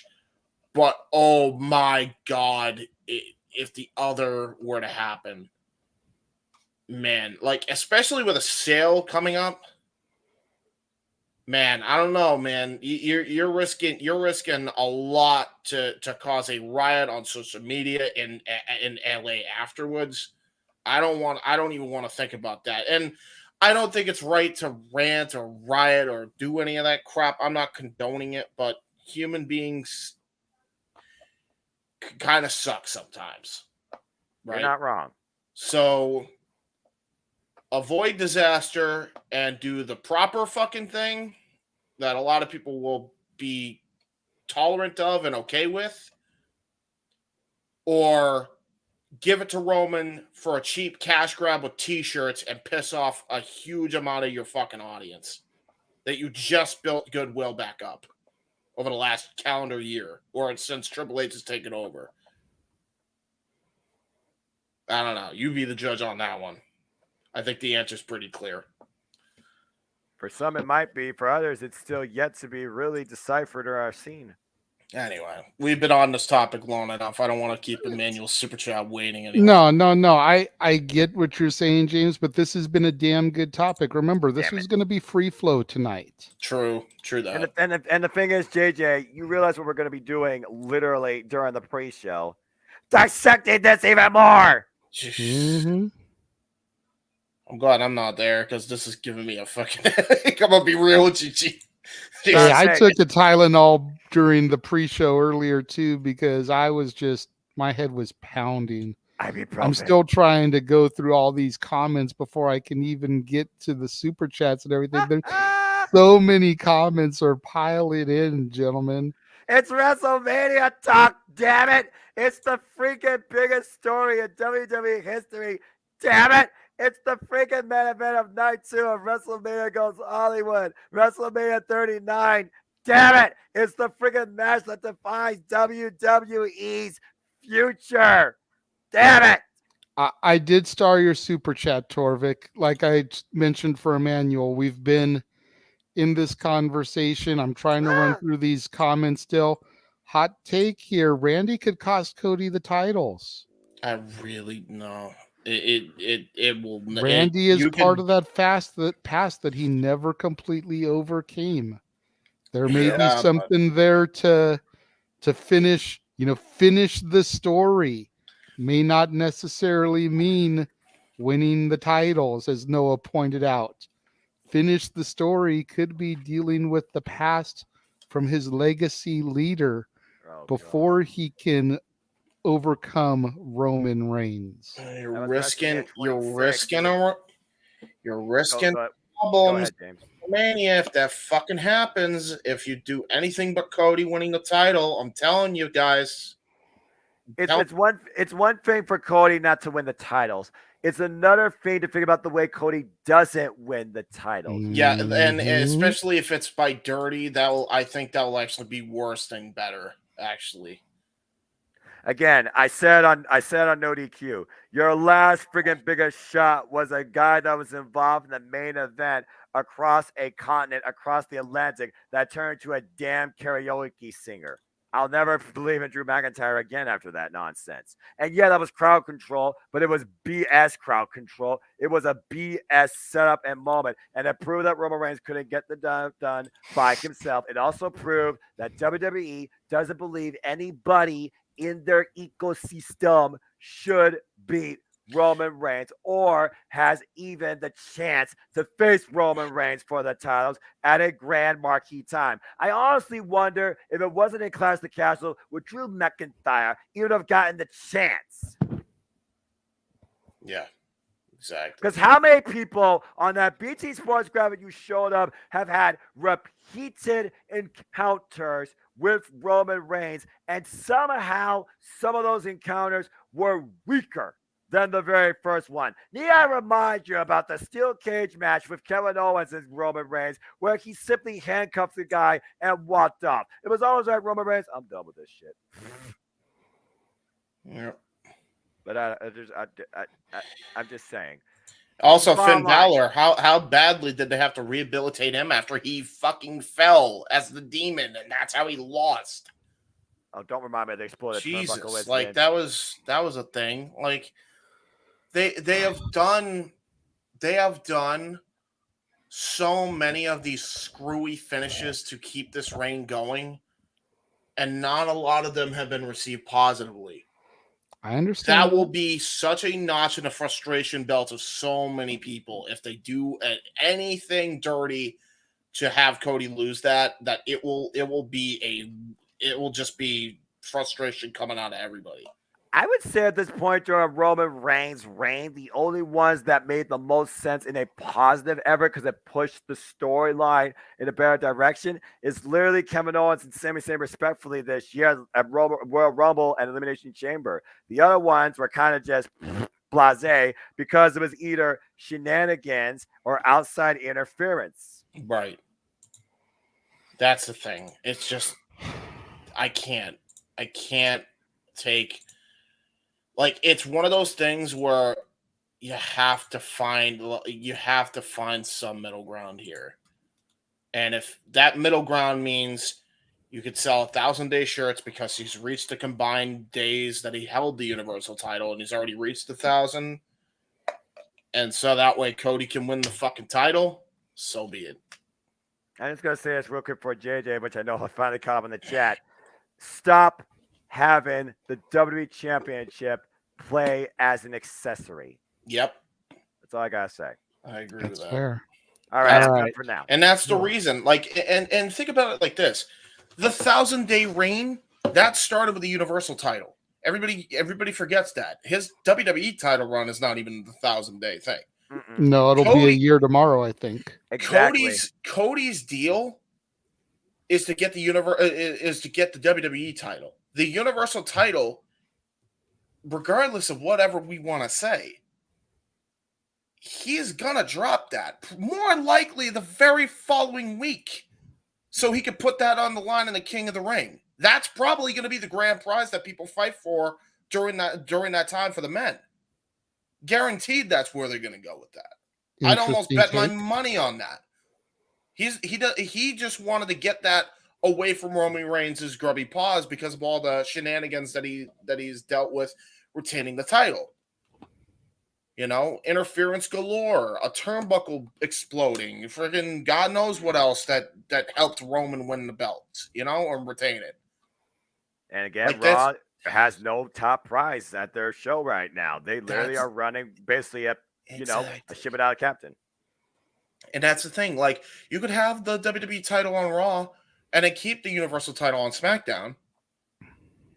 Brand split, LOL. But people don't even put that into perspective. Like, that's going to happen anyway. You hope. Cody's whole goal was to get the World Championship. Yeah. Not even the Universal. The Universal to him is the accessory, even though that has the longest reign. But he just wants to get if that means he gets to take both belts away and then drop one of them to have other people fight for it in a tournament, well, there you go. And I mean, you got a lot of talent that could absolutely do with another championship. I guarantee you that's what they do with the tag titles too, by the way. Somehow, some way. Like, I don't know. I would hope. Especially if the brand split. Everybody forgets we got a draft coming up that they're planning on doing. Theoretically speaking. Just about to say, it's not an actual thing till WWE makes it official.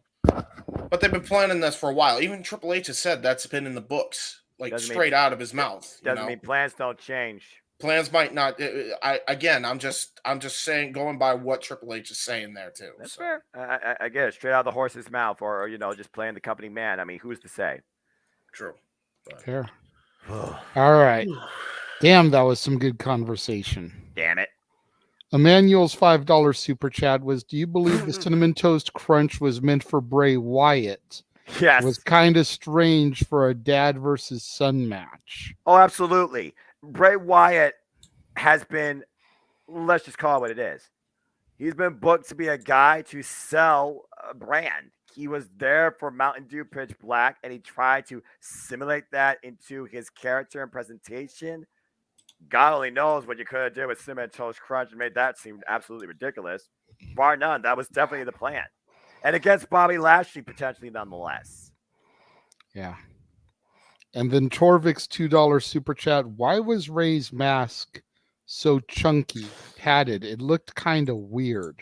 James, hot take. You're fond of Rey Mysterio's mask tonight. Not the Hall of Fame mask. It was kind of Yeah, I mean, let me see if I can go back to the picture here. I will say about the cereal, while you look for that, JJ, about the cereal thing, like, I don't know. The way I chalked it up is maybe it was always meant for Ray and Dominic because it was the cereal they used to eat when they were growing up. I don't know. Fuck it. Their freaking father-son sharing a bowl of cereal. Cimento's trying to taste you could see, but apparently the betrayal Rey Mysterio couldn't believe. There you go. There's the marketing for you. This makes me so happy. And again, I apologize for how vile my commentary might have been, but I stand by what I said. Yeah, no love lost there. No, I totally get it. But this is to try and get a look at Ray's mask there. Yeah, I'm looking at this. What superhero was he doing for this? Obviously it was a themed mask. Good point. Actually, I'm not sure. I almost said Flash was like, nah. No, it wasn't Flash. That was the one I showed last night. I know. But still, the red and the yellow. You understand where I'm coming from, right? Yeah. I see what you're talking about there. Someone thinks it was Iron Man. Dun, dun. That was the full outfit there. Yeah, but I'm about to say, look at the gold wing accents. I'm just saying. Maybe the gloves. Maybe I don't know. Maybe maybe Iron Man. I'm sure someone will give us the idea on Twitter. I think the mask isn't padded. I just think the eyes are weird shaped because they wanted to do a themed mask. That's what I think. Everybody thinks it's padded. I don't think it really is. Maybe. I mean, it's kind of hard. It does look a little off compared to his old masks. I mean, go up here to the one that Dom was wearing. That was more the old school traditional Mysterio mask. I can't believe he still came out. James, I gotta ask, what was your thoughts on Dominic's entrance? My dad and I were laughing our ass off. Like, yeah, this kid really thinks he's hard, huh? He was in jail for like 24 hours, and he thinks he's got a teardrop for all his dead homies. What dead homies? You were in there for like 24. He wasn't even in jail. He was locked up in the freaking county for a demeanor for less than a couple of hours. He was in a waiting room. Get real. Yeah, right. Bullshit. That's hilarious, though. Jail changes a man. Sure it does, buddy. That's why you lost. And lock yourself in a closet for 2 hours and get back with me. Oh, no. Lock yourself. Why are you telling him to lock himself in a closet? What the hell? I don't know. Maybe he wants to do that. I don't know. Well, Mom, Rhea Ripley is his new mommy, so that nothing would surprise me there, actually. Okay, let's not go down. Let's not go down that road or that stairwell, James. All right, seriously. Well, we are going to go down that stairwell in just a moment, Noah. Not necessarily to try to drool over women, but I do have a few images that I saved of the Hall of Fame last night and some of the outfits that were being worn. I was trying to find and be objective and find everybody, but let's be real. When it comes to stuff like that, the women take to social media more than the men about it. Well, of course, because the women are the ones that come out and show out. There's Kayla Braxton from last night, and like I said, that needs to be required outfit for everything that she is on. She looked so good last night. Stunning, is to say the least. Natalia. That's your girl. Yep, that's your girl, JJ. Yay. Sorry. Liv Morgan with a Pamela Anderson inspired outfit. Quite a hat, I will say that. Oh boy. The Judgment Day. I like Rhea a lot. Yeah, I actually have a close up here of Rhea as her and Dom were walking out. Nice. But Rhea Ripley can adorn anything in black. My brutality. Damian Priest really cleaned up nice there. Yeah, and so did Dom. Again, say what you want about Dom and the gimmick and the storyline. He looked really sharp there last night alongside his Judgment Day brethren and sister there, his mommy. Put up mommy. Specifically mommy. Oh, delay. Yeah, put up and shut up is all I gotta say about that. Hey, good night, Real Wyatt. Thank you. Oh, he's out of North Carolina. There you go. I had to say it. Kevin Kelly is such a one. I am so damn glad she's back in WWE. That just made me so happy. That was nice. Okay, here we go. Ray said the mask was 3 years in the making by a designer in the Marvel Universe. It was Iron Man inspired. So you nailed it. I still don't understand the yellow accents. They almost look like wings of sorts, but okay. That's a well, you know, Good night, Real who's that Wyatt. Thank who's you that for jumping out the joining sky? us. He jumped It's out the sky. it's Dang. 2:06 where James and Noah are too. They're on the East Coast as well. So we Exactly. appreciate you joining us, and we will see you tomorrow. Yep. From California. I've got plenty of love for Shotzi and Scarlett, but I couldn't really find any good pictures of them online, Torvik. So, Oh, good Lord. What yeah. Scarlet Bordeaux? You already dorned out the way that she was the freaking Dark Angel. Good grief almighty. Yeah. Anyway, that's a whole different conversation. Really quickly, the picture that Jeff alluded to earlier while he was in the car, since James wasn't here earlier. There it is, James.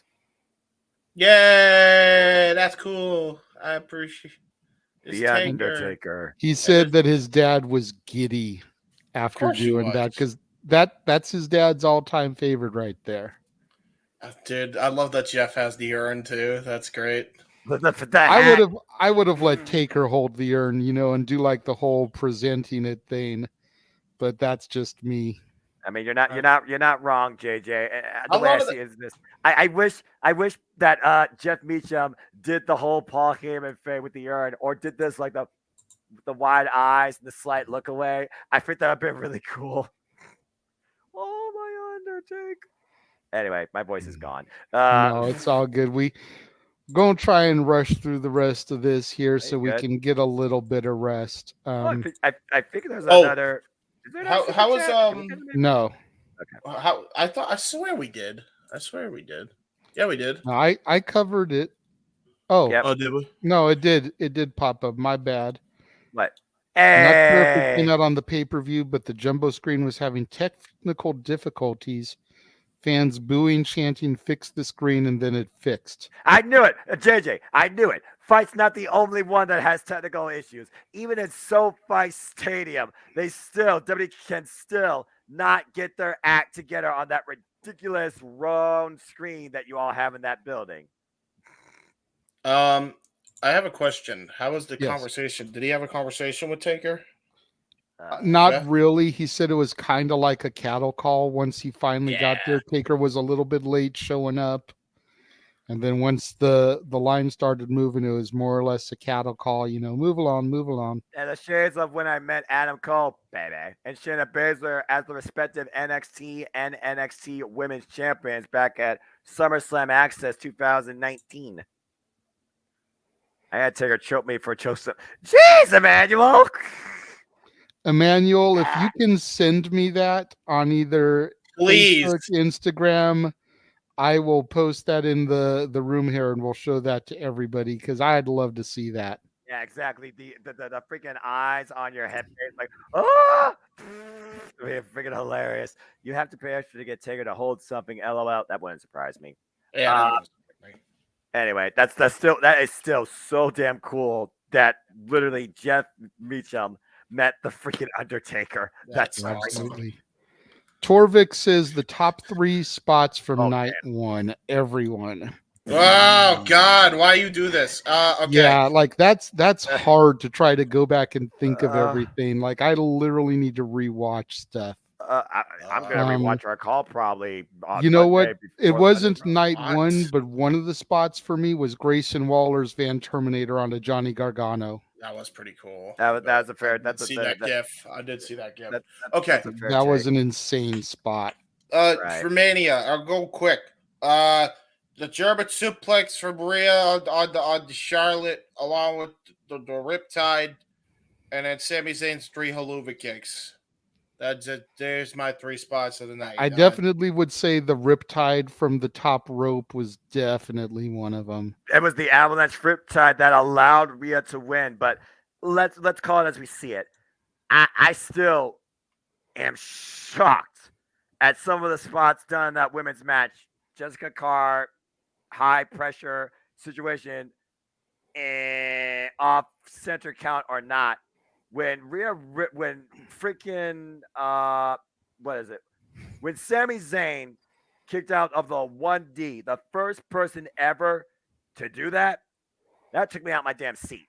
Definitely, That was that's a hell of a spot, a hell of a moment. And then the women's match. I mean, I can't remember the last time I saw a person kick out a Riptide, and the look of Rhea's face told the story. That was definitely a moment there for me. I've seen people kick out Charlotte Flair's spear before, but the sense of disbelief shown by both women countless times during that match was absolutely insane. And then as far as the third spot, definitely something that is memorable for me, and while it may not be as show stealing of a spot as some other spots were, right. Angelo Dawkins derailing the Strowman Express. Yeah, but that was a bus, meaning a train. Because that was unexpected for me. Is that the first time Braun Strowman Express got derailed? Good grief. As far as I know, it is. You know, I mean, everyone always focuses on Tez over Dawkins, and the fact that Dawkins was able to derail the Strowman Express, that was kind of a pretty good spot for me. I'll say my third actually was from the NXT show. I'm sorry, but I'll give you this for night one real quick. Again, how high can Montez Ford? No. This is the moment. Braun Strowman coming off the top rope. What the fuck? That was pretty cool too. Abso-freaking-lutely. I've never seen Braun Strowman come off the top rope in my life and hit a move like that perfectly. And he talks about the spot monkeys themselves, and he's tied up with one of the greatest highlight reels of all time. Right.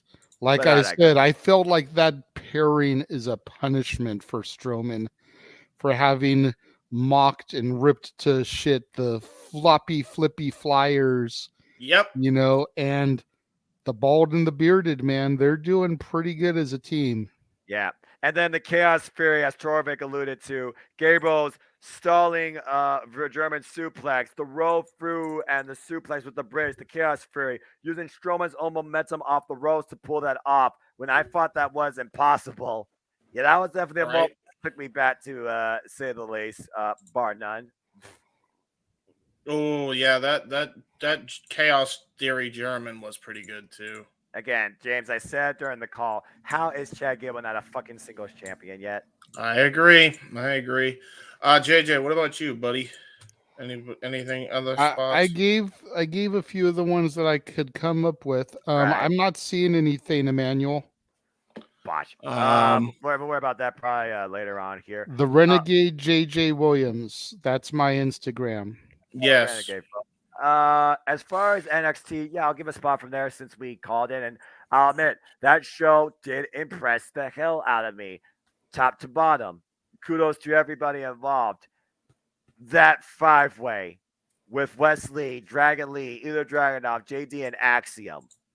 Some of the absolute madness done during that. It's not really a spot. I feel it's just a statement. Ilya Dragunov is superhuman. Absolutely. Emmanuel, I just sent you a follow request, so if you can accept that, then you should be able to shoot it to me that way. That Rico shooting star where he stopped himself from hitting the table too. Oh, yeah. I totally forgot about that. Again, he stopped himself from hitting the table. How do you do that? Right. Again, I don't know how some people do what they're able to do in the wrestling industry especially, but it blows me away sometimes more than often. True that. Double Northern Lights, almost like locomotion suplexes. Yes, he did. He took 2 for 1 over, which was quite impressive as well. And then JD and Ilya did everything possible to not only stop each other from winning, but take out each other in the process. Fight forever, defined. I have a question. Who won that match, and then who won the Schism Chase U match? Chase U won and Wesley retained. Ooh. Yeah, I know. Ooh. We were teased a potential Duke Hudson heel turn. Oh. He accepted the Schism's shirt. He put it on. He stood with them. They were all doing 5 roots, 1 tree, but then Hudson backed up and he laid them out. Yay! Proving that he still stands strong with Chase U. Now here's a question, because this is you said it was free form, so I have to bring this up. I brought this up on Aftershock. Go for it. Why are they so mean to Schism? I don't think they're even a cult. I think Schism's just autistic. I know autism when I see one. I had an IEP when going to school, so maybe, just maybe, they should just invite Schism in to chase you and have their own little special education program, and then they could just, then you can try to get along with them. And then, maybe they try to get along with them. The jocks try to get along with the autistic people, and the autistic people just start a food fight in the cafeteria. Meanwhile, you got Zach Gibson looking dead inside and outside, just in the middle of the melee. That you're telling me that wouldn't be great television? I'd watch the shit out of that if that was on TV every week. James, that'd be hilarious. James, Noah. James, you're just setting up a freaking food fight segment on a July 4th special of NXT with thinking like that. Noah, look at the screen. Emmanuel sent his picture. Look at the way Emmanuel's like, hey, Arlene, I'm not coming home tonight. Loving the old school RKO NWO style shirt. That's one of the few awesome. shirts that I always wanted and never got. That's a good throwback, not going to lie. Oh my God. Oh yeah, that's right. That freaking takeover Riptide counter to that spike DDT. Rhea Ripley literally planted on the top of her head. That was absolutely insane. Jesus. Yeah. Yeah. That was Rhea great. Ripley took some. There have been some spiked DDTs delivered throughout both shows today, JJ. That I'm like, what the hell? Yes. We'll stand perfectly vertically. Ay. And then the last thing that I want to bring up before we start to wrap things up here. What you got? Earlier this week, Dakota Runnels, the daughter of Dustin and Terry, finally gave birth. Oh, congratulations. That's cute. Now that's passion right there by one of the most passionate men ever in the game, Dustin Rhodes. Keep stepping, if you will. Again, I'll say it once, I'll say it again. There is nothing more powerful in this life, no matter what you face, what you're through, or where you are, than family. Damn it. That's awesome. Yeah, those are some cool shots. That's really cool. Much love and respect to Dakota, Dustin, Terry, and the rest of the family there. It's a hell of a moment, man. Yeah. And Granddaddy Dust. That's a right? comment. Oh, God almighty. It's been a hell of a night, gentlemen. Did we get through all the pictures? I thought I sent you some of the Johnny stuff, didn't I? Oh, you did. I didn't save any of that stuff. That is so my bad. Oh no, you're fine. I got you anyway. Yeah. I was gonna say I downloaded your video, but I can't load it into the StreamYard because it's so freaking big. Yeah, I wasn't able to.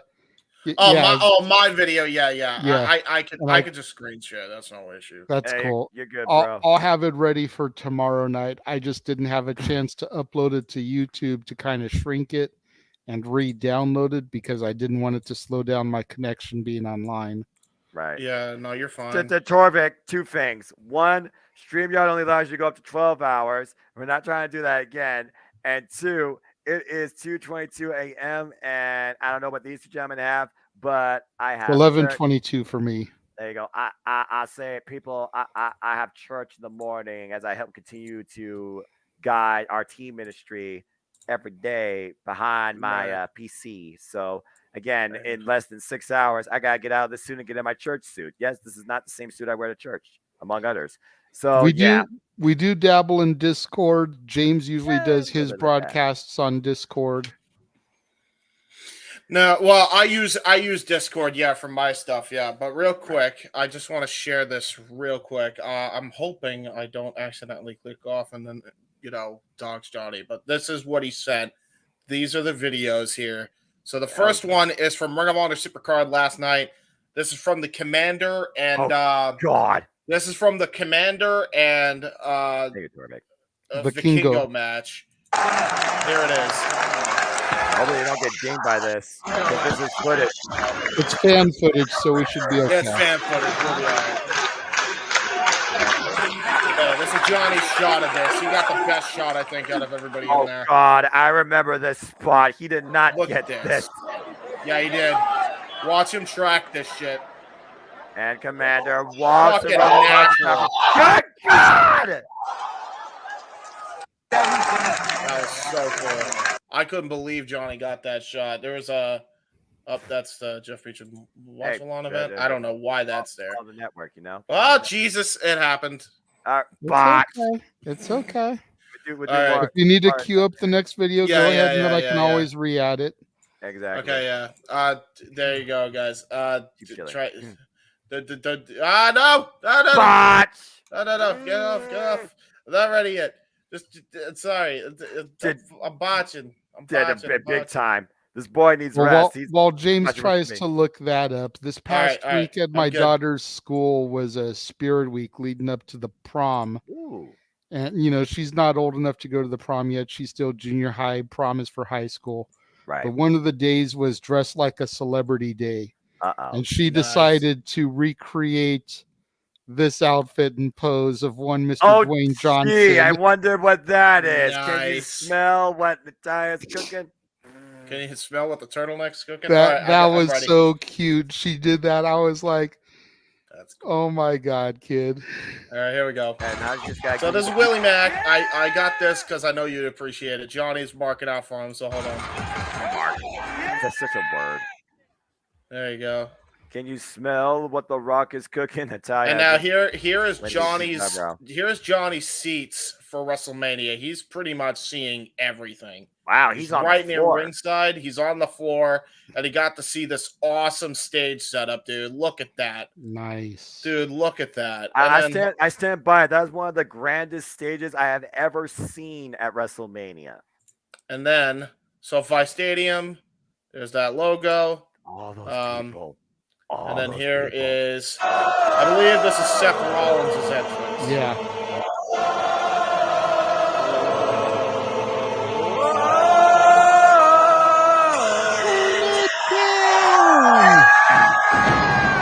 And those drums kick in. Dude, right? I'm so telling great. you, straight up some Lars from Metallica, some Megadeth vibes with the double kick drum going for the bass there. Love it. I still have not seen an update on Dante Martin.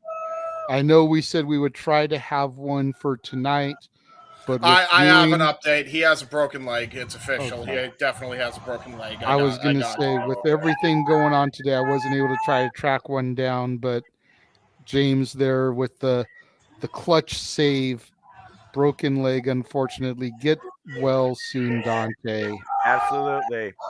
Yeah, and then I believe I don't know what shot this is. We fucking made it. No, this is him. We're at WrestleMania. Booyaka, booyaka. 619. There you go. There's Johnny. I don't know what that mask is like. Way too big on him, by the way. So Johnny's the one that was wearing the mask? Yeah, he's the one that was wearing the mask. Johnny Starr. That's awesome. And then yeah, here's like the little panoramic shot as he's just walking the floors of. And everybody's taking pictures right in front of the WrestleMania marquee LED sign in the SoFi Stadium. Round LED screen. Again, that was so damn brilliant. Seth freaking Rollins literally had a conductor conduct SoFi Stadium for his That was team. perfect. That was. I felt like I was doing the same thing to a degree. I don't even have to stick. That was so damn good. It was great. My gosh. It was and awesome. everyone doing, and even we were doing, well, JJ more than me. I was just being like, I was almost like conducting JJ to a degree. That was great. It was so much fun. Alrighty. This has Now been, that's everything. I was going to say, this has been a hell of an evening. Sure as hell been. And we come back to do it all over again.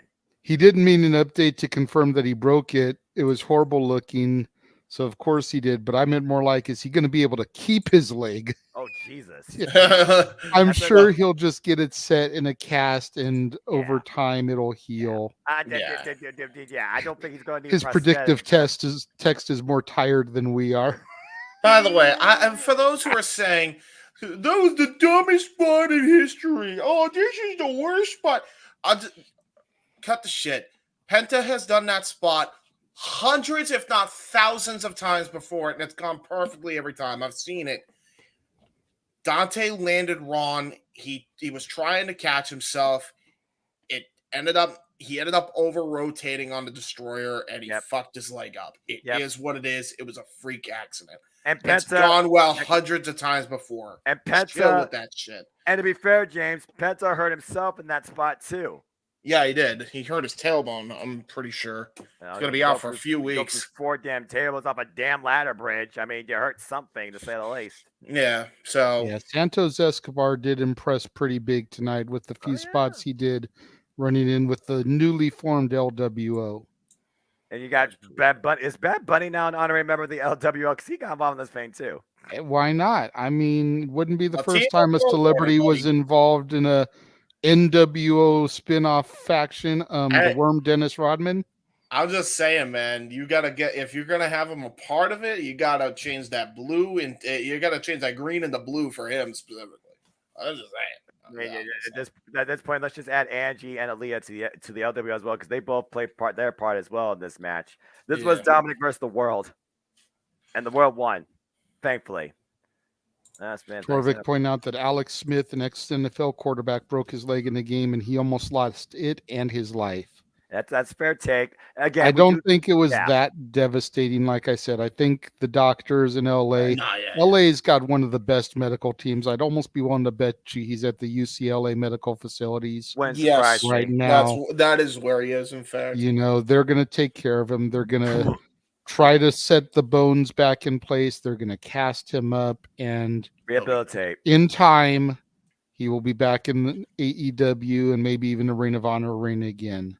Possibly. So I have my plugs ready whenever we get Sure, go for it. I don't have plugs loaded in here for me because again, I'm on Jeff's thing.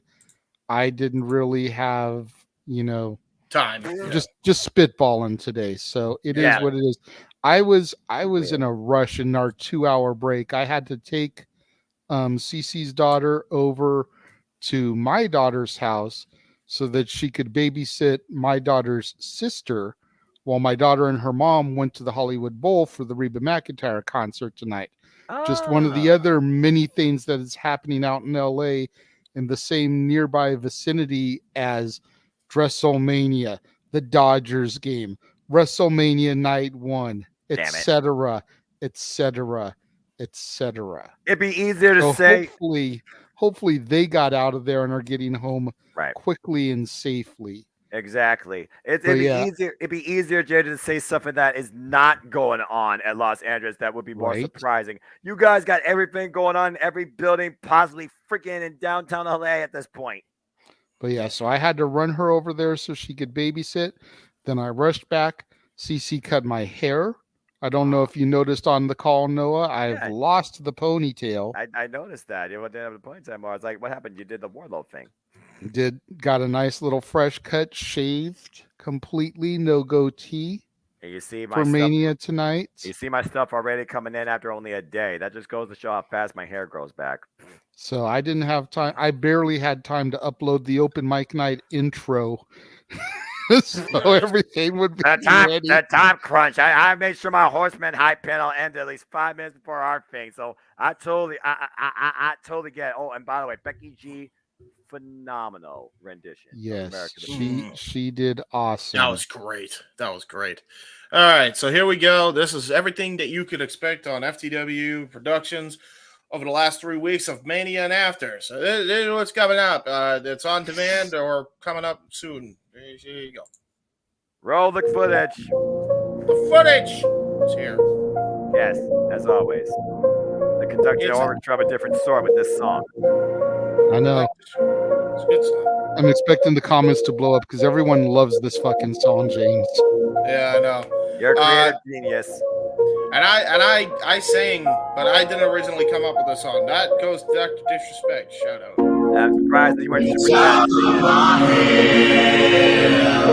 probably honest with you. But I'm still in control. Inside of my head, you can never take away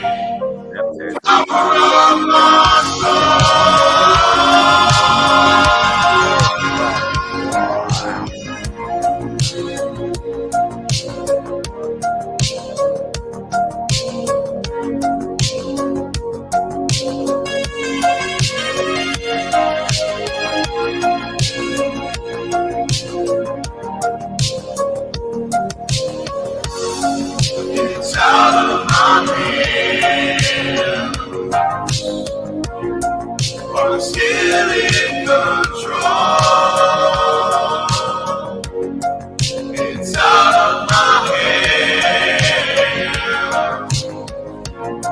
You can never take away the power of my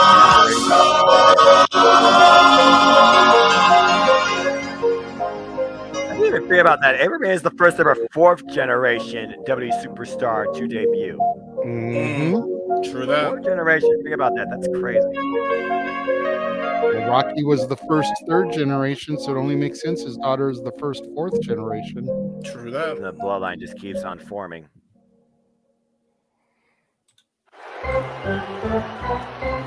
Yes, sir, we got a great game for you. The bases are loaded, and he mounts up to the plate. Pitcher mounts out. I know that baseball company. I was going to say, and that's your grandfather's book, right? Rest in peace to your grandfather. Yes, rest in peace, Grandpa Jim Hebert. James Francis Hebert. That's been circled there on the cover of the book. Scan the QR codes to see what's upcoming for FTW Productions and what's available on demand right now. This is all updated, by the way. Yay! Button Master Stable Wars list. AEW Revolution Go Home Week. Just remember the Dynamite just and remember the Renegade month. Watch You got to Parties. get updated again. Mistress Audio Dramatic Readings featuring voice actors from Weymouth Youth Wrestling. Elimination Chamber Retrospective. All WrestleMania themed retros by Wrestling Fortune 44 Incorporated. Star Wars Jedi Fallen Order Let's Play series. God, we gotta go through all 39 WrestleMania. WrestleMania 19 Revenge Mode Let's Play series. I'm gonna die.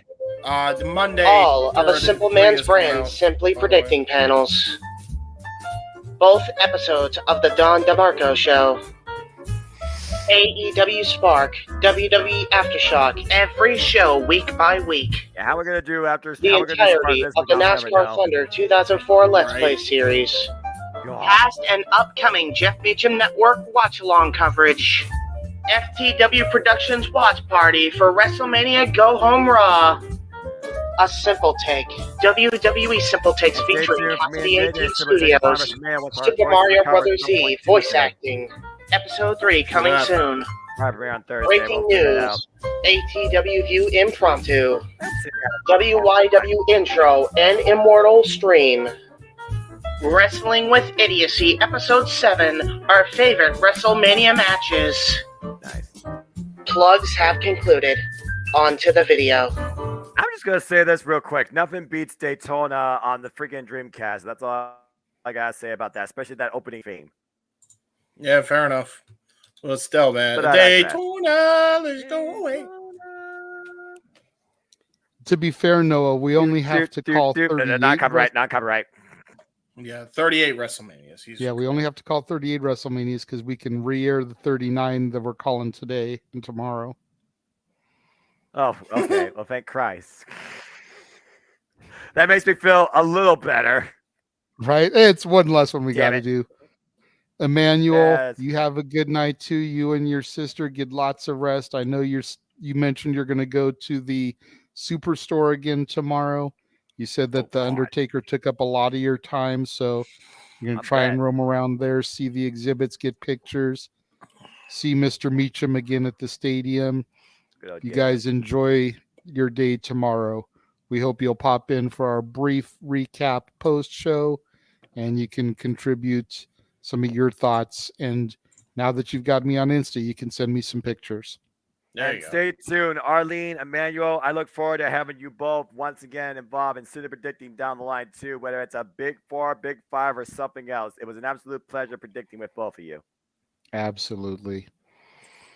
So there were James's plugs. The only thing I'm going to show tonight is make sure 2 o'clock tomorrow Pacific, 5 o'clock Eastern, an hour before we go live for night 2 of WrestleMania.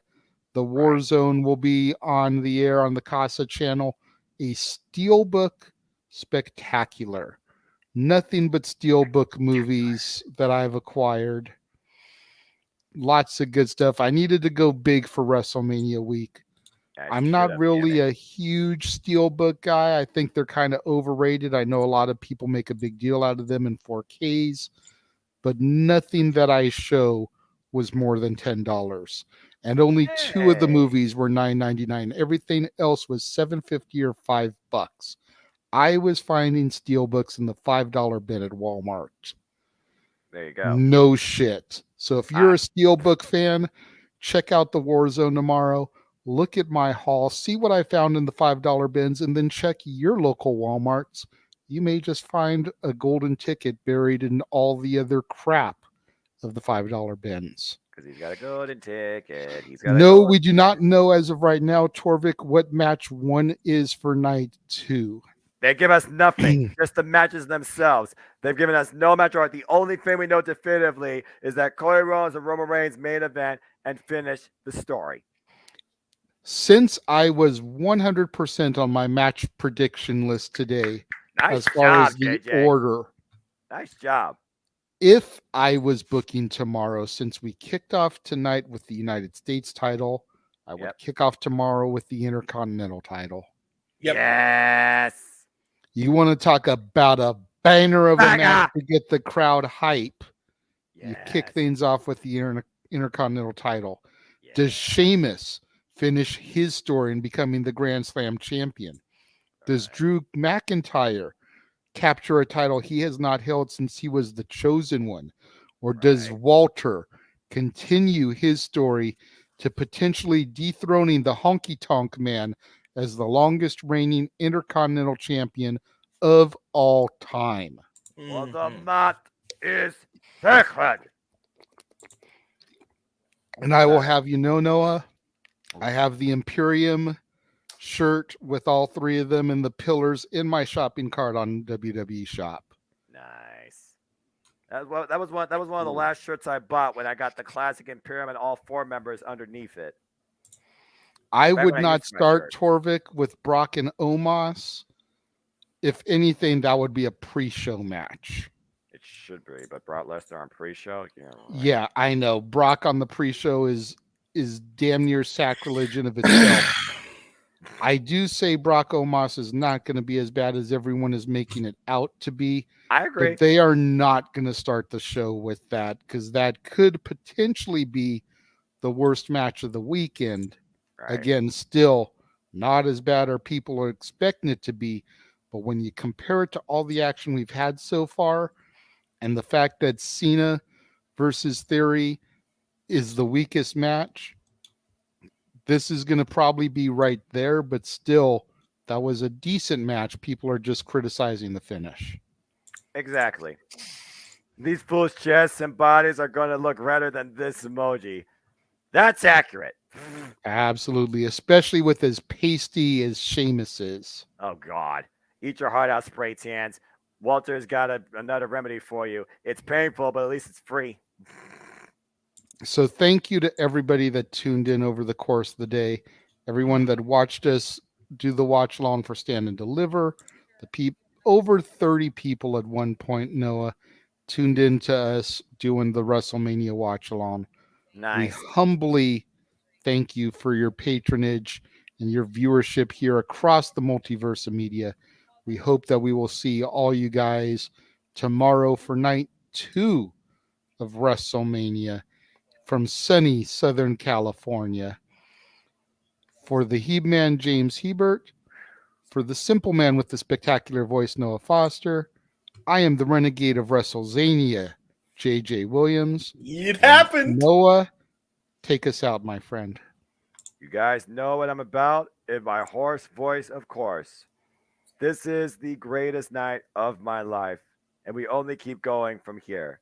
But that being said, if people do want to know more about me, know this, for I am just a simple man, and a lifelong fan of professional wrestling. Damn it! Wow, my voice is gone, but I digress. Find me on the Twitter, Instagram, and YouTube at mfoster1916 for all things wrestling. Shout out, of course, to the entire ATW family on the Twitter. Again, as JJ alluded to, we will be back here with you all 6 p.m. Eastern Standard Time to open up with our own pre-show once again, covering, discussing, predicting, and analyzing WrestleMania Goes Hollywood Night 2. Before that, my Horsemen are predicting and I will be going across my Sybil YouTube channel for another Horseman Hype preview panel. So stay tuned for Christopher Ross and Jeff Chadwick and I to continue the discussion. And then we'll go straight into the coverage of WrestleMania. And then following that, once our voices return, I will be back with you on Monday night for the Raw Mania solo play-by-play call reactions. And then me and JJ will figure out time to give you our WrestleMania simple take. And then James and I will figure out time to do AEW Spark. And the madness does not stop there, because I will be back with you all with good old JM, possibly JJ, and possibly James for play-by call of both AEW Rampage and Battle Belt 6 that Friday night. And then following that, we get a bit of a reprieve, but not me, because soon after that, the City Predicting resumes, and the schedule is as follows. Impact Wrestling Rebellion on pay-per-view. We have WWE Backlash. And then, how in the fuck are we going to do this in one weekend? In one weekend, I mind you. Impact Wrestling's Under Siege, followed by King and Queen of the Ring, followed by, at the same damn time, Shawn Michaels, I pray to God you reschedule, but as the time beats, it is NXT Battleground and AEW Double or Nothing. And that's what's ahead coming up in the next quarter of the JMN Multiverse of Media and the City Predicting Fun as far as my voice and my content creation goes too. But as always, I'd like to conclude. There are no winners, no losers, no betters, just fans with opinions for this passion we all share. At the end of the day, folks, support one another, respect each other, protect your mentality too, treasure your families, and just enjoy life and enjoy professional wrestling. It's as simple as that. Damn it. Have a good night, everybody. KSI was on WrestleMania. I'm very happy. Sami Zayn and Kevin Owens. Congratulations. From undesirable to undeniable to undisputed. Will Cody Rhodes follow suit? We will find out soon enough on WrestleMania Night 2.